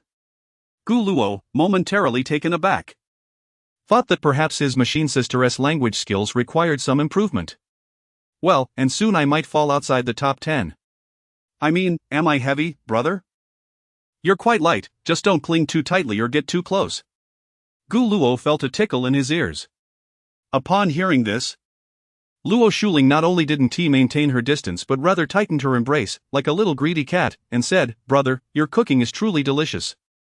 Your topic shift is rather abrupt, isn't it? Gu Luo was left amused by this sudden change of subject. I've become addicted to it. I can't go a meal without it. Luo Shuling continued, oblivious to his amusement. Brother, how about you don't marry anyone and spend your life with us? Her mention of us naturally referred to herself, Luo Shuning, Luo Shua, and Gu Ximan, her sisters. Hearing this proposal, Gu Luo couldn't suppress a chuckle. So you want me to be your lifelong nanny? Well, if that is not possible, you could just choose one of Shunning or Shua as your wife. Luo Shuling tilted her head, grinning widely. Of course, if you choose me, that is fine. I don't mind at all. Among us three, you can pick anyone. No matter who you choose, you lose out. Don't you dare decide for Shunning and Shua. At this, Gu Luo shook his head helplessly, fully aware that he shouldn't take her words seriously, dismissing them as mere childish banter. What if I want to eat your cooking for the rest of my life? If you want to eat, I'll cook for you. It's not as if I'm lacking a pair of chopsticks. Upon hearing this, Luo Shuling's lips instantly curved into a bright smile, akin to a child who had just received a coveted candy. Brother, I am here. Brother, I am here. Truly, he was the machine brother. Chapter 85, The Desire to Share and Respond Well. If it's just about carrying you, let it be, Gu Luo chuckled helplessly, his heart brimming with affection. Ultimately, his sister's happiness was all that mattered, everything else was trivial. He no longer felt the need to conceal his brother-sister relationship with the three sisters, Shu Ning, and would openly acknowledge it if anyone inquired. There was no longer a need for secrecy. Initially, he had hidden this connection out of fear that excessive notoriety might lead to envy and resentment from other boys, especially given the envy that would arise from cohabiting with three beautiful girls. However, circumstances had changed. Driven by some mysterious force, he had found himself thrust into the limelight. Now a prominent figure on the most desired list, with nearly every girl in the school enamored with him. Such allure brought its own challenges. As they were about to enter Donghu Park, Luo Shuling suddenly exclaimed, "Brother, you can put me down now. Is your leg feeling better?" Gu Luo tilted his head slightly. "Oh, I'm just pretending," Luo Shuling replied, playfully tugging at Gu Luo's ear, her gesture imbued with affection. "You possess quite the self-awareness," Gu Luo laughed, his smile reflecting indulgence towards his sister. He gradually squatted down, allowing Luo Shuling to nimbly leap off his back. Once she landed, she bounced on the spot a couple of times, confirming that her knee was fine before gleefully forming a yay gesture with her hands. "See? This is just a legitimate excuse for you to carry me." "No worries, you can just say it next time, no reason is necessary for that," Gu Luo responded, slowly rising and stretching his slightly stiff body. Of course, such candidness he would only display towards Luo Shuling and Gu Ximan. In the presence of Luo Shunning, he still felt a bit bashful, a sentiment typical of first love. As for Luo Shua, that was an entirely different matter, one he dared not imagine. Thus, certain sentiments were reserved solely for his innocent little sister, while the little angel and little devil had already lost their innocence. At this, Luo Shuling dramatically clutched her chest, her expression exaggerated as if struck by a blow. "Brother, that's a bit too much, don't you think?" She blinked and added, "Ximan's worth is still on the rise." Gu Luo opened his mouth, wanting to respond but found himself at a loss for words, overwhelmed by his sister's cuteness and mischief, which left him both amused and exasperated. At that moment, Luo Shuling took a cat carrier from his hands and pointed toward the shimmering surface of Donghu Lake. "Donghu is truly beautiful." Indeed, Gu Luo concurred, his gaze following hers to the glistening lake where wild ducks leisurely foraged, occasionally dipping their heads beneath the water only to resurface. Surrounding them were lush trees, and the air was perfumed with the scent of grass. "There are so many ducks. I want to take pictures," Luo Shuling exclaimed as she dashed toward the water's edge. Clad in shorts, her long, fair legs shone brilliantly in the sunlight. Each stride showcased the contraction and expansion of her muscles, exuding a vibrant sense of strength. Particularly, the muscles at the back of her thighs elegantly stretched with each step, harmonizing with the muscles at the front, creating a beautiful balance. She radiated youthfulness and vitality. Gu Luo couldn't help but reminisce about Luo Shuling's enviable physique. He pondered who would be fortunate enough to win her heart in the future. Watching her lively figure, he sighed softly. The thought of his sweet and spirited sister potentially being with someone else stirred a twinge of discontent within him, almost compelling him to retrieve a knife from the kitchen. Perhaps this was the inherent struggle of being a protective brother wishing for his sister's happiness while simultaneously fearing her departure from his side and into another's embrace. Yet the memory of Ximan's promise to always stay by his side lifted his spirits. Gradually, however, that joy morphed into more complex emotions. Surely Ximan Wunti remains single forever? But if that were to happen, Gu Luo shook his head, attempting to dispel those peculiar thoughts. There was no need to fret about such matters prematurely. The future was long, and no one could predict what tomorrow might bring. As the gentle breeze from the lake brushed against him, Gu Luo squinted against the sunlight, gradually calming his thoughts. He then pulled out his phone. Capturing a photo of the Donghu Park sign before sending it to Luo Shunning, saved under the moniker Little Angel. Gu Luo, photo, Gu Luo, I've arrived at Donghu Park, the weather is splendid today. He couldn't quite fathom why he felt such an urge to share these mundane moments with Luo Shunning. This overwhelming desire to share felt akin to a flood breaking its banks, unstoppable. Responses came almost instantaneously. Luo Shunning, wow, the weather does look lovely. Seeing her prompt reply adorned with adorable emoticons made Gu Luo's lips curve upward involuntarily. He found the perfect angle and snapped several photos of the surrounding flowers and foliage to send her. Luo Shunning, image, this pink flower is gorgeous. Luo Shunning, image, wow, what kind of grass is this? It's so tall. Luo Shunning, image, look, there's a mantis over there. Luo Shunning, image. Gu Luo beamed at Luo Shunning's earnest comments on each photo, his smile stretching wider. He couldn't contain his feelings. Akin to the ticklish sensation of a tiny kitten's paws. If not in public, he would have twisted with delight. How could his little angel be so irresistibly adorable? Gu Luo, Shunning, let us go to Donghu tonight to enjoy the breeze, the lake wind feels particularly pleasant here. Without hesitation, he sent her an invitation for a date. The thought of spending the evening by the lakeside with his little angel filled him with happiness. This time, her reply was delayed, taking about 40 seconds before it came through. Luo Shunning, image, Luo Shunning, in the photo, Luo Shunning tilted her head, her cheeks flushed, sweetly forming an OK gesture. It was an utterly charming selfie. Gu Luo saved the image and eagerly zoomed in, marveling at her exquisite beauty. Not a single flaw could be found, every detail was breathtakingly perfect. Meanwhile, in her bedroom, Luo Shunning squirmed on her bed, her delicate, rounded legs swaying playfully. Sometimes lifting high, then slowly descending, her smile never fading. Feeling Gu Luo's eagerness to share, she felt as though she had consumed pure honey, her heart swelling with joy. She eagerly reciprocated his sentiments, reveling in this delightful exchange. Noticing that Gu Luo had not replied for a while, she suppressed her shyness and typed a message, Luo Shunning, if I'm not mistaken, you must have saved the photo first and then zoomed in, right?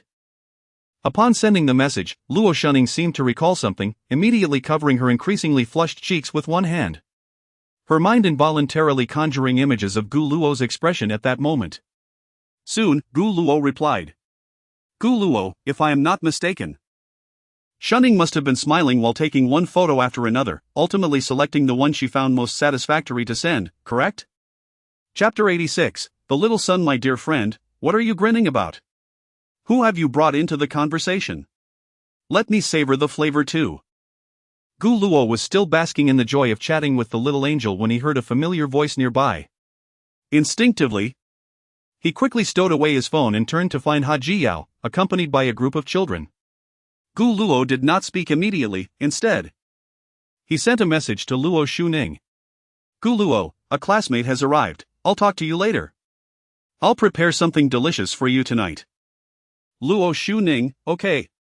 Brother, please be careful and don't get scratched by the cats. Gu Luo, don't worry. Bye. Luo Shuning, bye.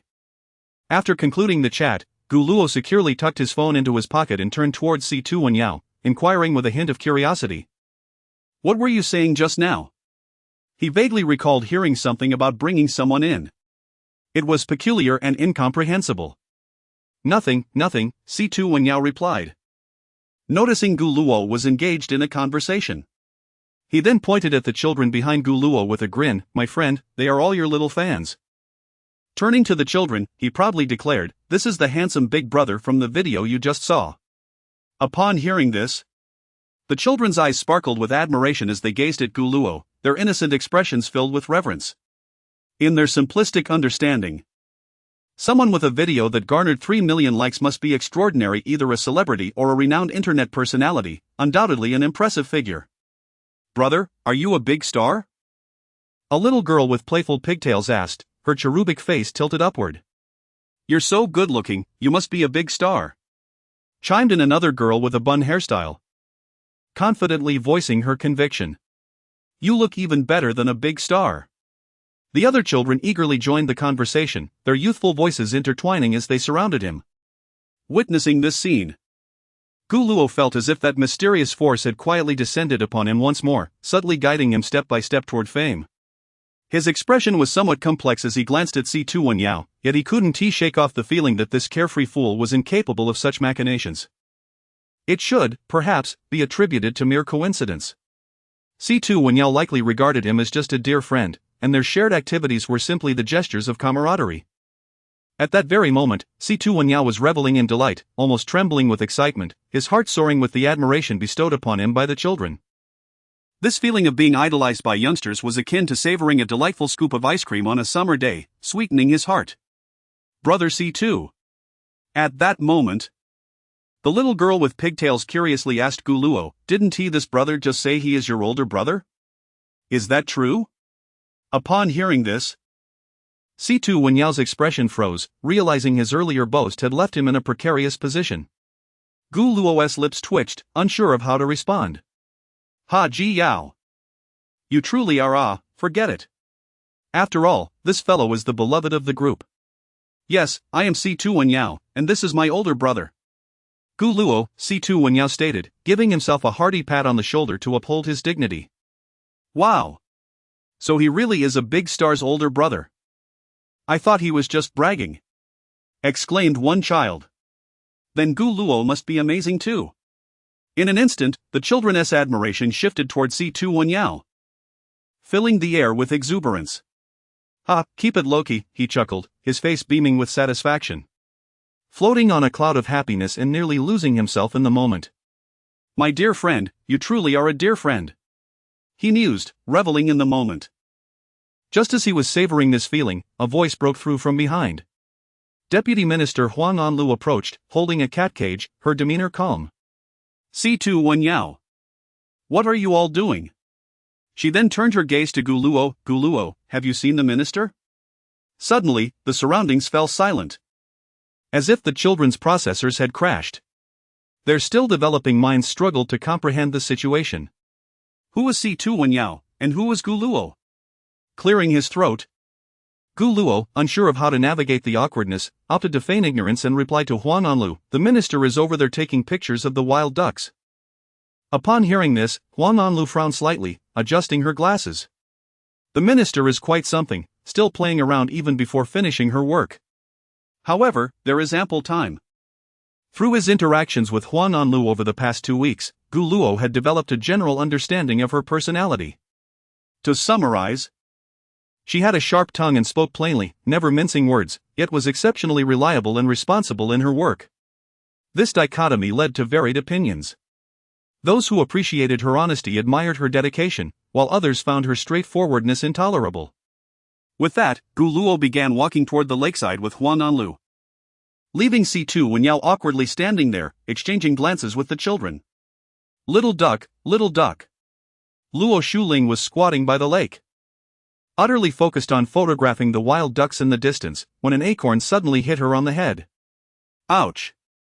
She instinctively covered her head with one hand, turning around to complain, brother, why are you? Before she could finish, she caught sight of Huang Anlu's puzzled expression. Brother? Which brother? She asked directly. It's nothing.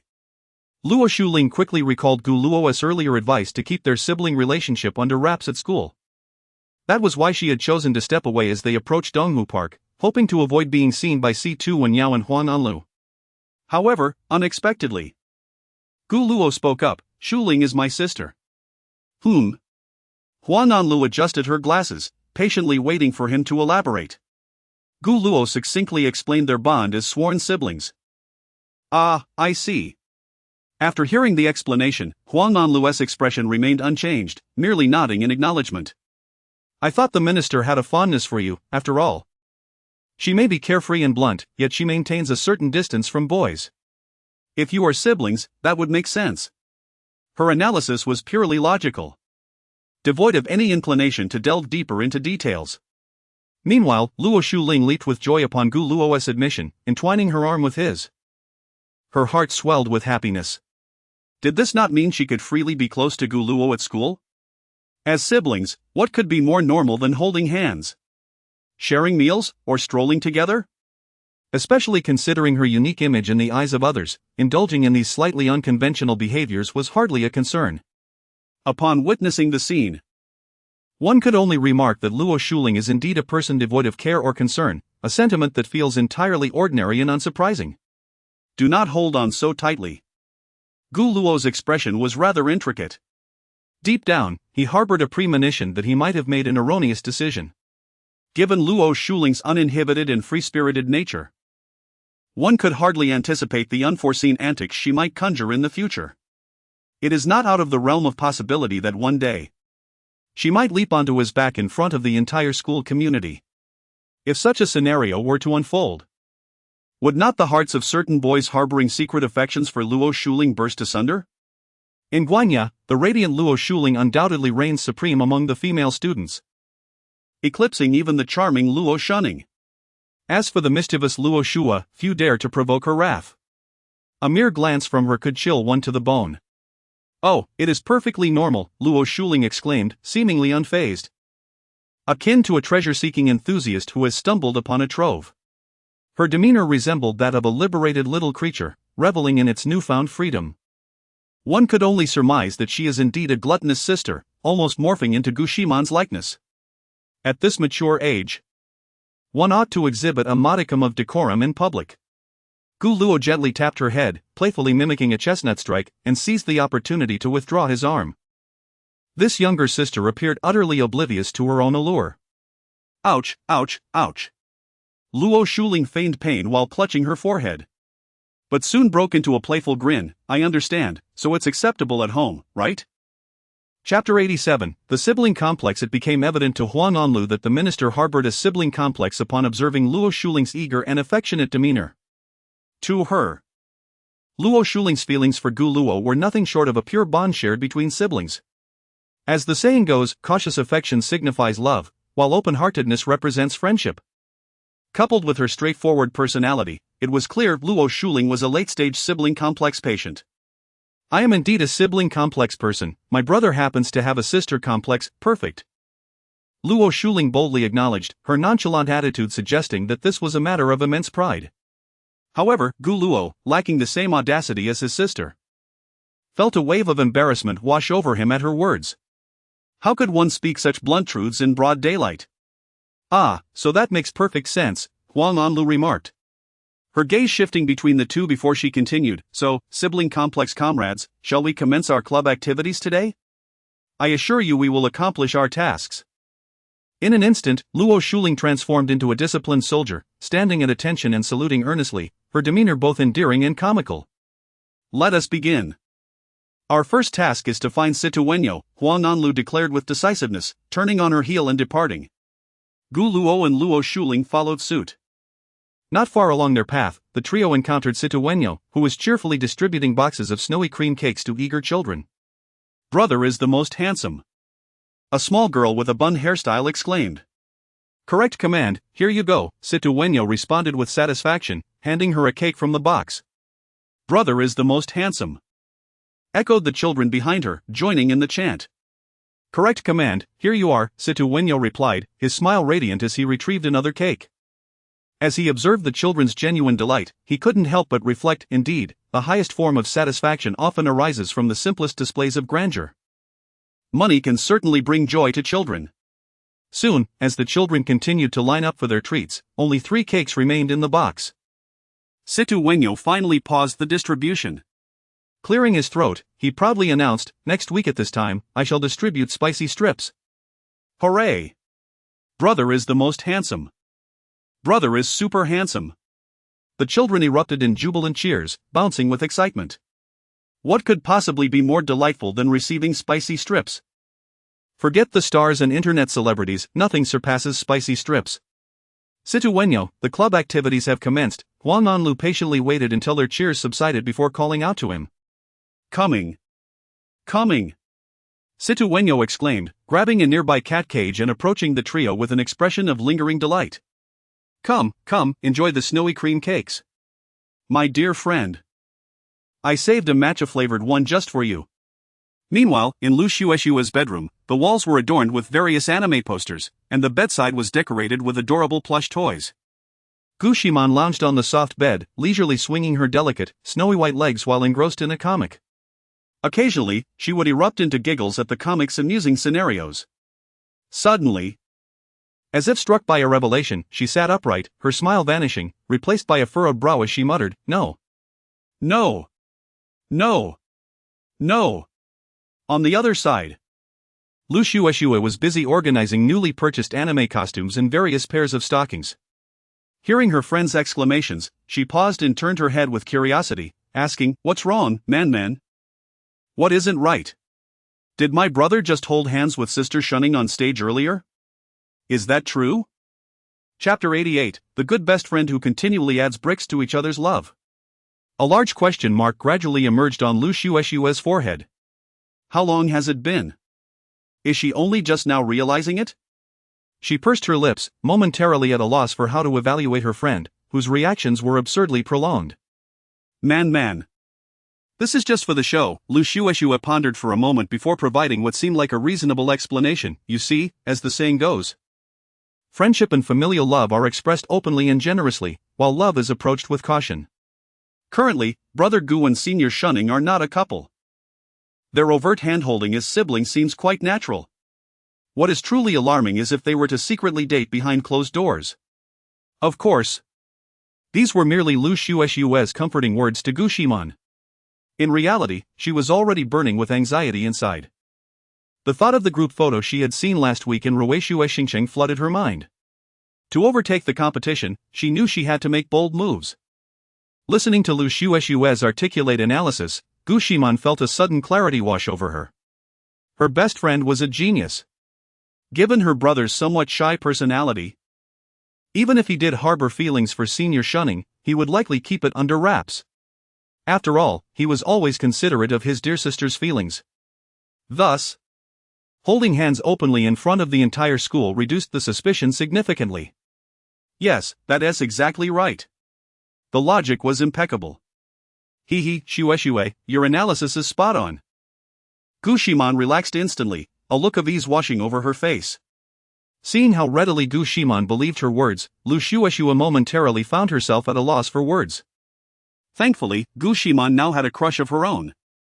Otherwise, with her intense brother complex paired with her slow reactions, firstly, Brother Gu could easily be snatched away by other girls. Secondly, if things progressed, it would surely strike her hard and shatter her defenses. This current situation was quite satisfactory. Gu Ximan had a crush, which would allow for a slight diversion of her attention. Lu Xuexue planned to make progress in her pursuit of Brother Gu before eventually confessing everything to Gu Ximan, seeking her understanding and support.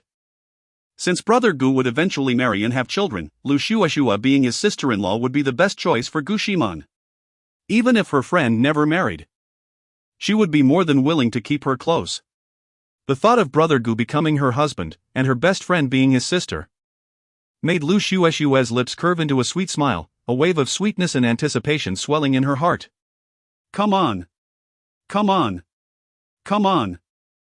I must win over Brother Gu. Xuexue, why do you suddenly look so sweet? Gu Ximan, having set aside her comic book, looked at Lu Xuexue suspiciously. Just then, as if struck by a sudden inspiration, her eyes lit up, and she excitedly asked, "You must be thinking about that senior, right?" While speaking, Gu Ximan leaned closer to Lu Xuexue, whispering conspiratorially, "I have a lead on that senior. I'll soon be able to confirm his identity." As she spoke, a figure of a boy flashed in her mind. He was above average in looks, with a physique reminiscent of a slender pole, overall rather thin. Was his name Situ Wenyo? Every time she and Lu Xuexue visited class 2-8 to find her brother, the Situ Wenyo would always sneak glances at them, clearly harboring some unspoken thoughts. Compared to others, this Situ Wenyo had the highest likelihood of being that senior. Man, you have a lead? Lu Xiaoxue blinked. Though unsure of what had transpired, she was certain that Gu Ximan had misunderstood. But that was fine, it would divert her attention, allowing Lu Xiaoxue to approach brother Gu more effectively. The next step was to launch an offensive. Simply delivering snacks daily was far from sufficient. It was time to intensify her efforts.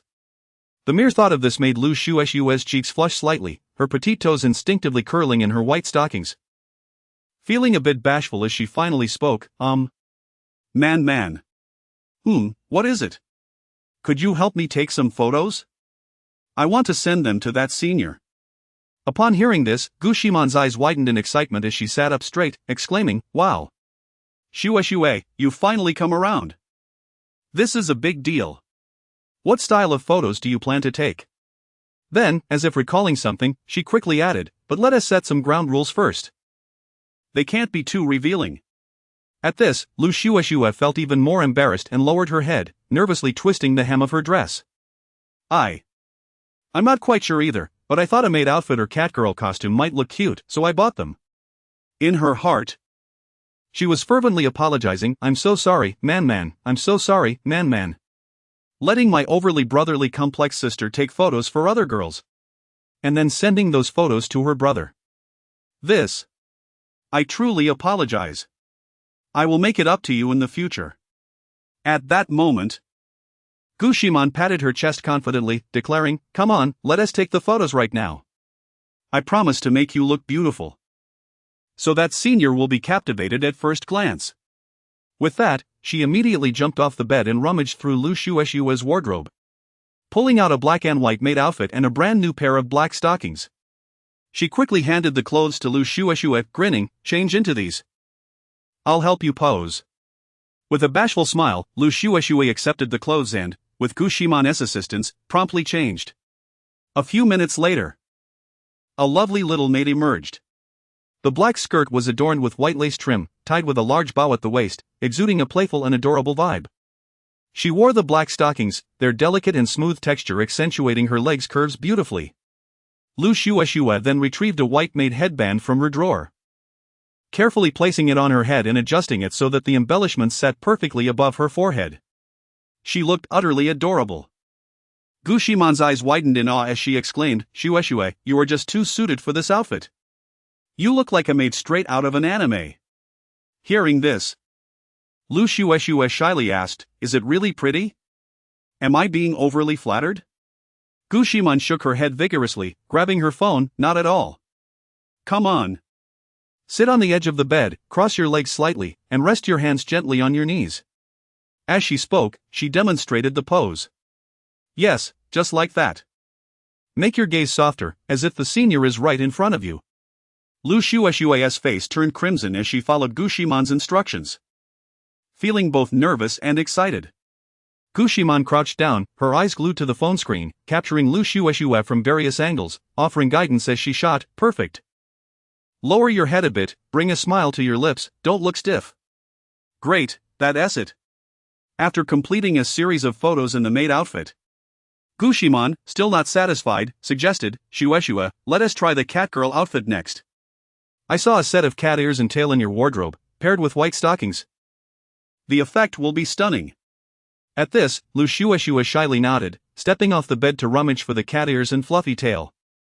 Slipping on a pair of pristine white stockings, she donned the cat ears and attached the tail to her skirt, instantly transforming into a playful and adorable little kitten.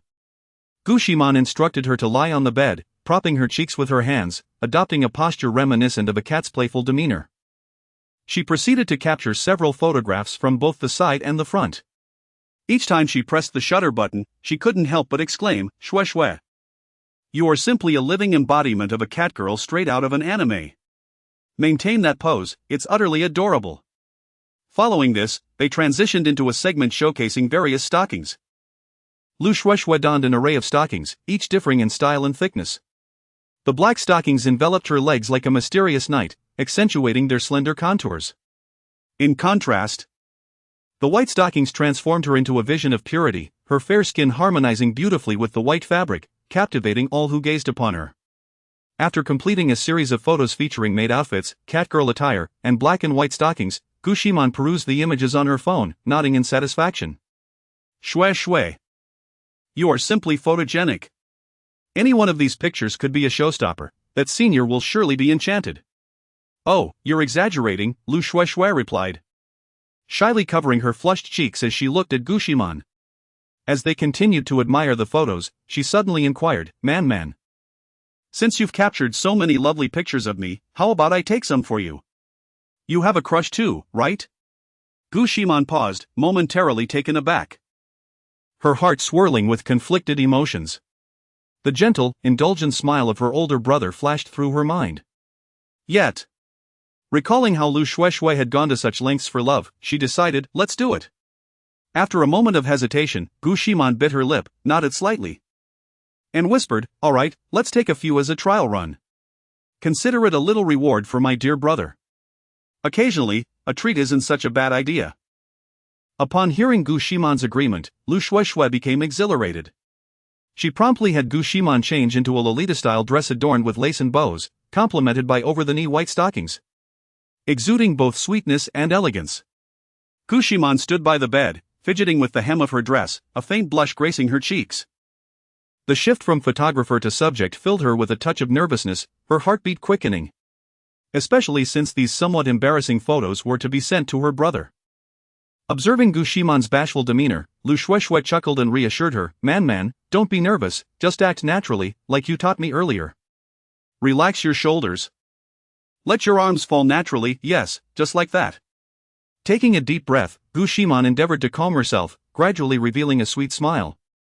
Lu Shui found the perfect angle and pressed the shutter, capturing a fresh and delightful image. Next, she had Gu Ximan change into a matching catgirl outfit, complete with cat ears and a tail, posing adorably on the bed. As she snapped photos, she marveled, Man, you strike such charming poses. It's incredibly tempting. Gu Ximan, feeling a wave of embarrassment, could only blush. After finishing the shoot, Lu Shui exclaimed, Man, your figure is simply enviable.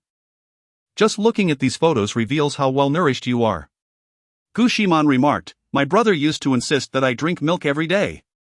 As she spoke, she instinctively glanced down, only to find her stomach and thighs obscured from view. My brother is so wonderful. Lu Shui sighed with envy, then handed the phone to her, smiling, Man, take a look at how the photos turned out. As Gu Ximan gazed at the array of cute and alluring photos of herself on the phone, her face gradually flushed, the warmth spreading to her neck. Her heart raced as she couldn't help but imagine her brother's reaction upon seeing these images. No matter what, she resolved to make him write a 1,000-word reflection on them. Otherwise, she would have to confront him directly. Chapter 89, Another Louis Schuling, a triad of 2, gifts please. Achoo! The four friends were searching for stray cats in the park when Gu Luo suddenly sneezed without warning. Brother, you're not catching a cold, are you? Luo Schuling reacted swiftly, playfully patting Gu Luo on the shoulder with a grin. That one tea do. How about this, I'll get up early every morning to run with you. You just want me to accompany you on your runs. Gu Luo quipped, playfully swatting her with a light tap. This gesture had become second nature to him, a habit he had grown quite fond of. Ouch. Luo Schuling once again pressed her hand to her forehead. My dear friend, do you need me to fetch you some medicine? Situ Wenyo inquired with genuine concern, appearing more like a younger sibling than Luo Schuling. He was worried about his adopted pet's well-being. But soon, he realized he had overlooked something. What did the minister call his dear friend again? Brother? At that moment, Huan Nonlu, who was walking ahead of the four, explained nonchalantly. I just learned that the minister and Gu Luo are sworn siblings. By the way, the minister is quite protective, and Gu Luo happens to be the same.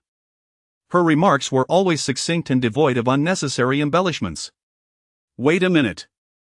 I need to confirm something. Situ Wenyo managed to suppress the tumultuous excitement within him, his voice trembling slightly as he cautiously asked, so? Are you implying that my dear friend not only has 2 lovely twin sisters from the freshman class but also shares a sibling bond with the ministeress Triplets? Indeed. Huan Nonlu nodded without a change in expression. This. Upon receiving a definitive answer, Situ Wenyo felt as if he had been struck by lightning. staggering backward in disbelief while internally reveling in joy. He pointed at Gu Luo. "You are my dear friend, you've hidden this so well." What a thrill! At that moment, he once again grasped the art of his friend's subtlety. Keeping such explosive news about having triplet sisters hidden until the opportune moment to astonish everyone was sheer brilliance. 5 exquisite beauties as sisters, what boy wouldn't feel envy and jealousy? Even possessing just one would surely be the stuff of dreams. Ah, what a delightful sensation! Gu Luo could only muster an awkward smile in response. "I apologize. Situ, I hadn't mentioned it before, fearing it might lead to misunderstandings." "See, I told you," he stated, affirming his earlier thoughts. This was precisely why he wished to conceal their relationship, to avoid unnecessary trouble. Situ Wenyo was relatively composed. Had it been any other boys in their class, they would have devolved into a wild frenzy, howling incessantly throughout the day. "My dear friend." Situ Wenyo managed to suppress his inner exhilaration and spoke earnestly. "I fear you might be in danger from the boys in our class. So if you decide to reveal this, please ensure I am present. At the very least, I can help you bear half the brunt." Hearing this, Gu Luo was indeed touched. This was what true friendship entailed. Yet, amid his gratitude, he couldn't help but question, shouldn't it be alright? In response, Huan Anlu shook her head solemnly and explained, "Gu Luo, you've only transferred here for 2 weeks. You haven't truly grasped the minister's popularity at Guanya.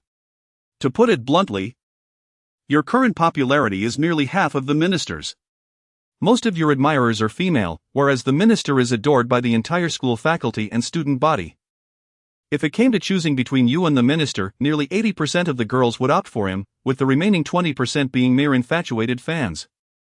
Is it really that remarkable?" Gu Luo, though not overly vain, was aware of his rising stature at Guanya, especially after the recent school celebration, which had elevated his recognition to a staggering level. Yet, he was astounded to find it still paled in comparison to the radiant sun. He knew Luo Shuling was the most popular among the triplets at school but hadn't anticipated it to be this exaggerated. Of course, the minister is a freshman. Huan Anlu began to elaborate, only to be interrupted playfully by Luo Shuling. "Oh, come on now, it's not that exaggerated. He is just a cute little brother complex type," she said, affectionately linking her arm with Gu Luo's, embodying the demeanor of a devoted fan. Completely shedding the image of the most popular girl at Guanya. Witnessing this, Situ Wenyo felt as though he had been struck hard. His heart raced. What a divine scene! The thrill pierced deep within him. Of course, his excitement didn't stem from Gu Luo being embraced by a beauty, but rather from imagining the envious expressions on the faces of those around them witnessing this moment. He couldn't even fathom how exhilarating it would be to have the most beloved goddess of the school linking arms with him in front of everyone. "My dear friend, we must remain lifelong brothers. No, we should ensure we are together in the next life as well. Be a bit more reserved." Gu Luo thought to pull his arm away. However, just then, "My dear friend, you mustn't move." Situ Wenyo firmly suppressed his rising excitement and stated gravely, "As your brother, how could you reject your sister's affection? That is simply unacceptable. It undermines unity. Do you wish to disrupt our harmony?" "Ha?" Gu Luo was utterly baffled, completely at a loss. Why was this guy so overly animated? He sounded as though he had taken something strange, his words utterly nonsensical. Yet, this distraction prevented him from pulling his arm back. Seeing this, Situ Wenyo nodded with satisfaction, eagerly stating, "My dear friend, in this day and age, it's perfectly normal to walk arm in arm with your sister. Tomorrow, when you arrive at school, from the moment you step through the gate, you should let the minister link arms with you to showcase your sibling bond. But don't worry, I will definitely be there to protect you." Gu Luo had the distinct feeling that Situ Wenyo was trying to get him into trouble. Linking arms in public wouldn't signify sibling affection. It would be interpreted as something far more romantic. However, as for the relationship, if it was to be exposed, so be it. After all, he was already quite well known. Adding this to the mix wouldn't change much. He simply hadn't anticipated the immense influence the little son held at school.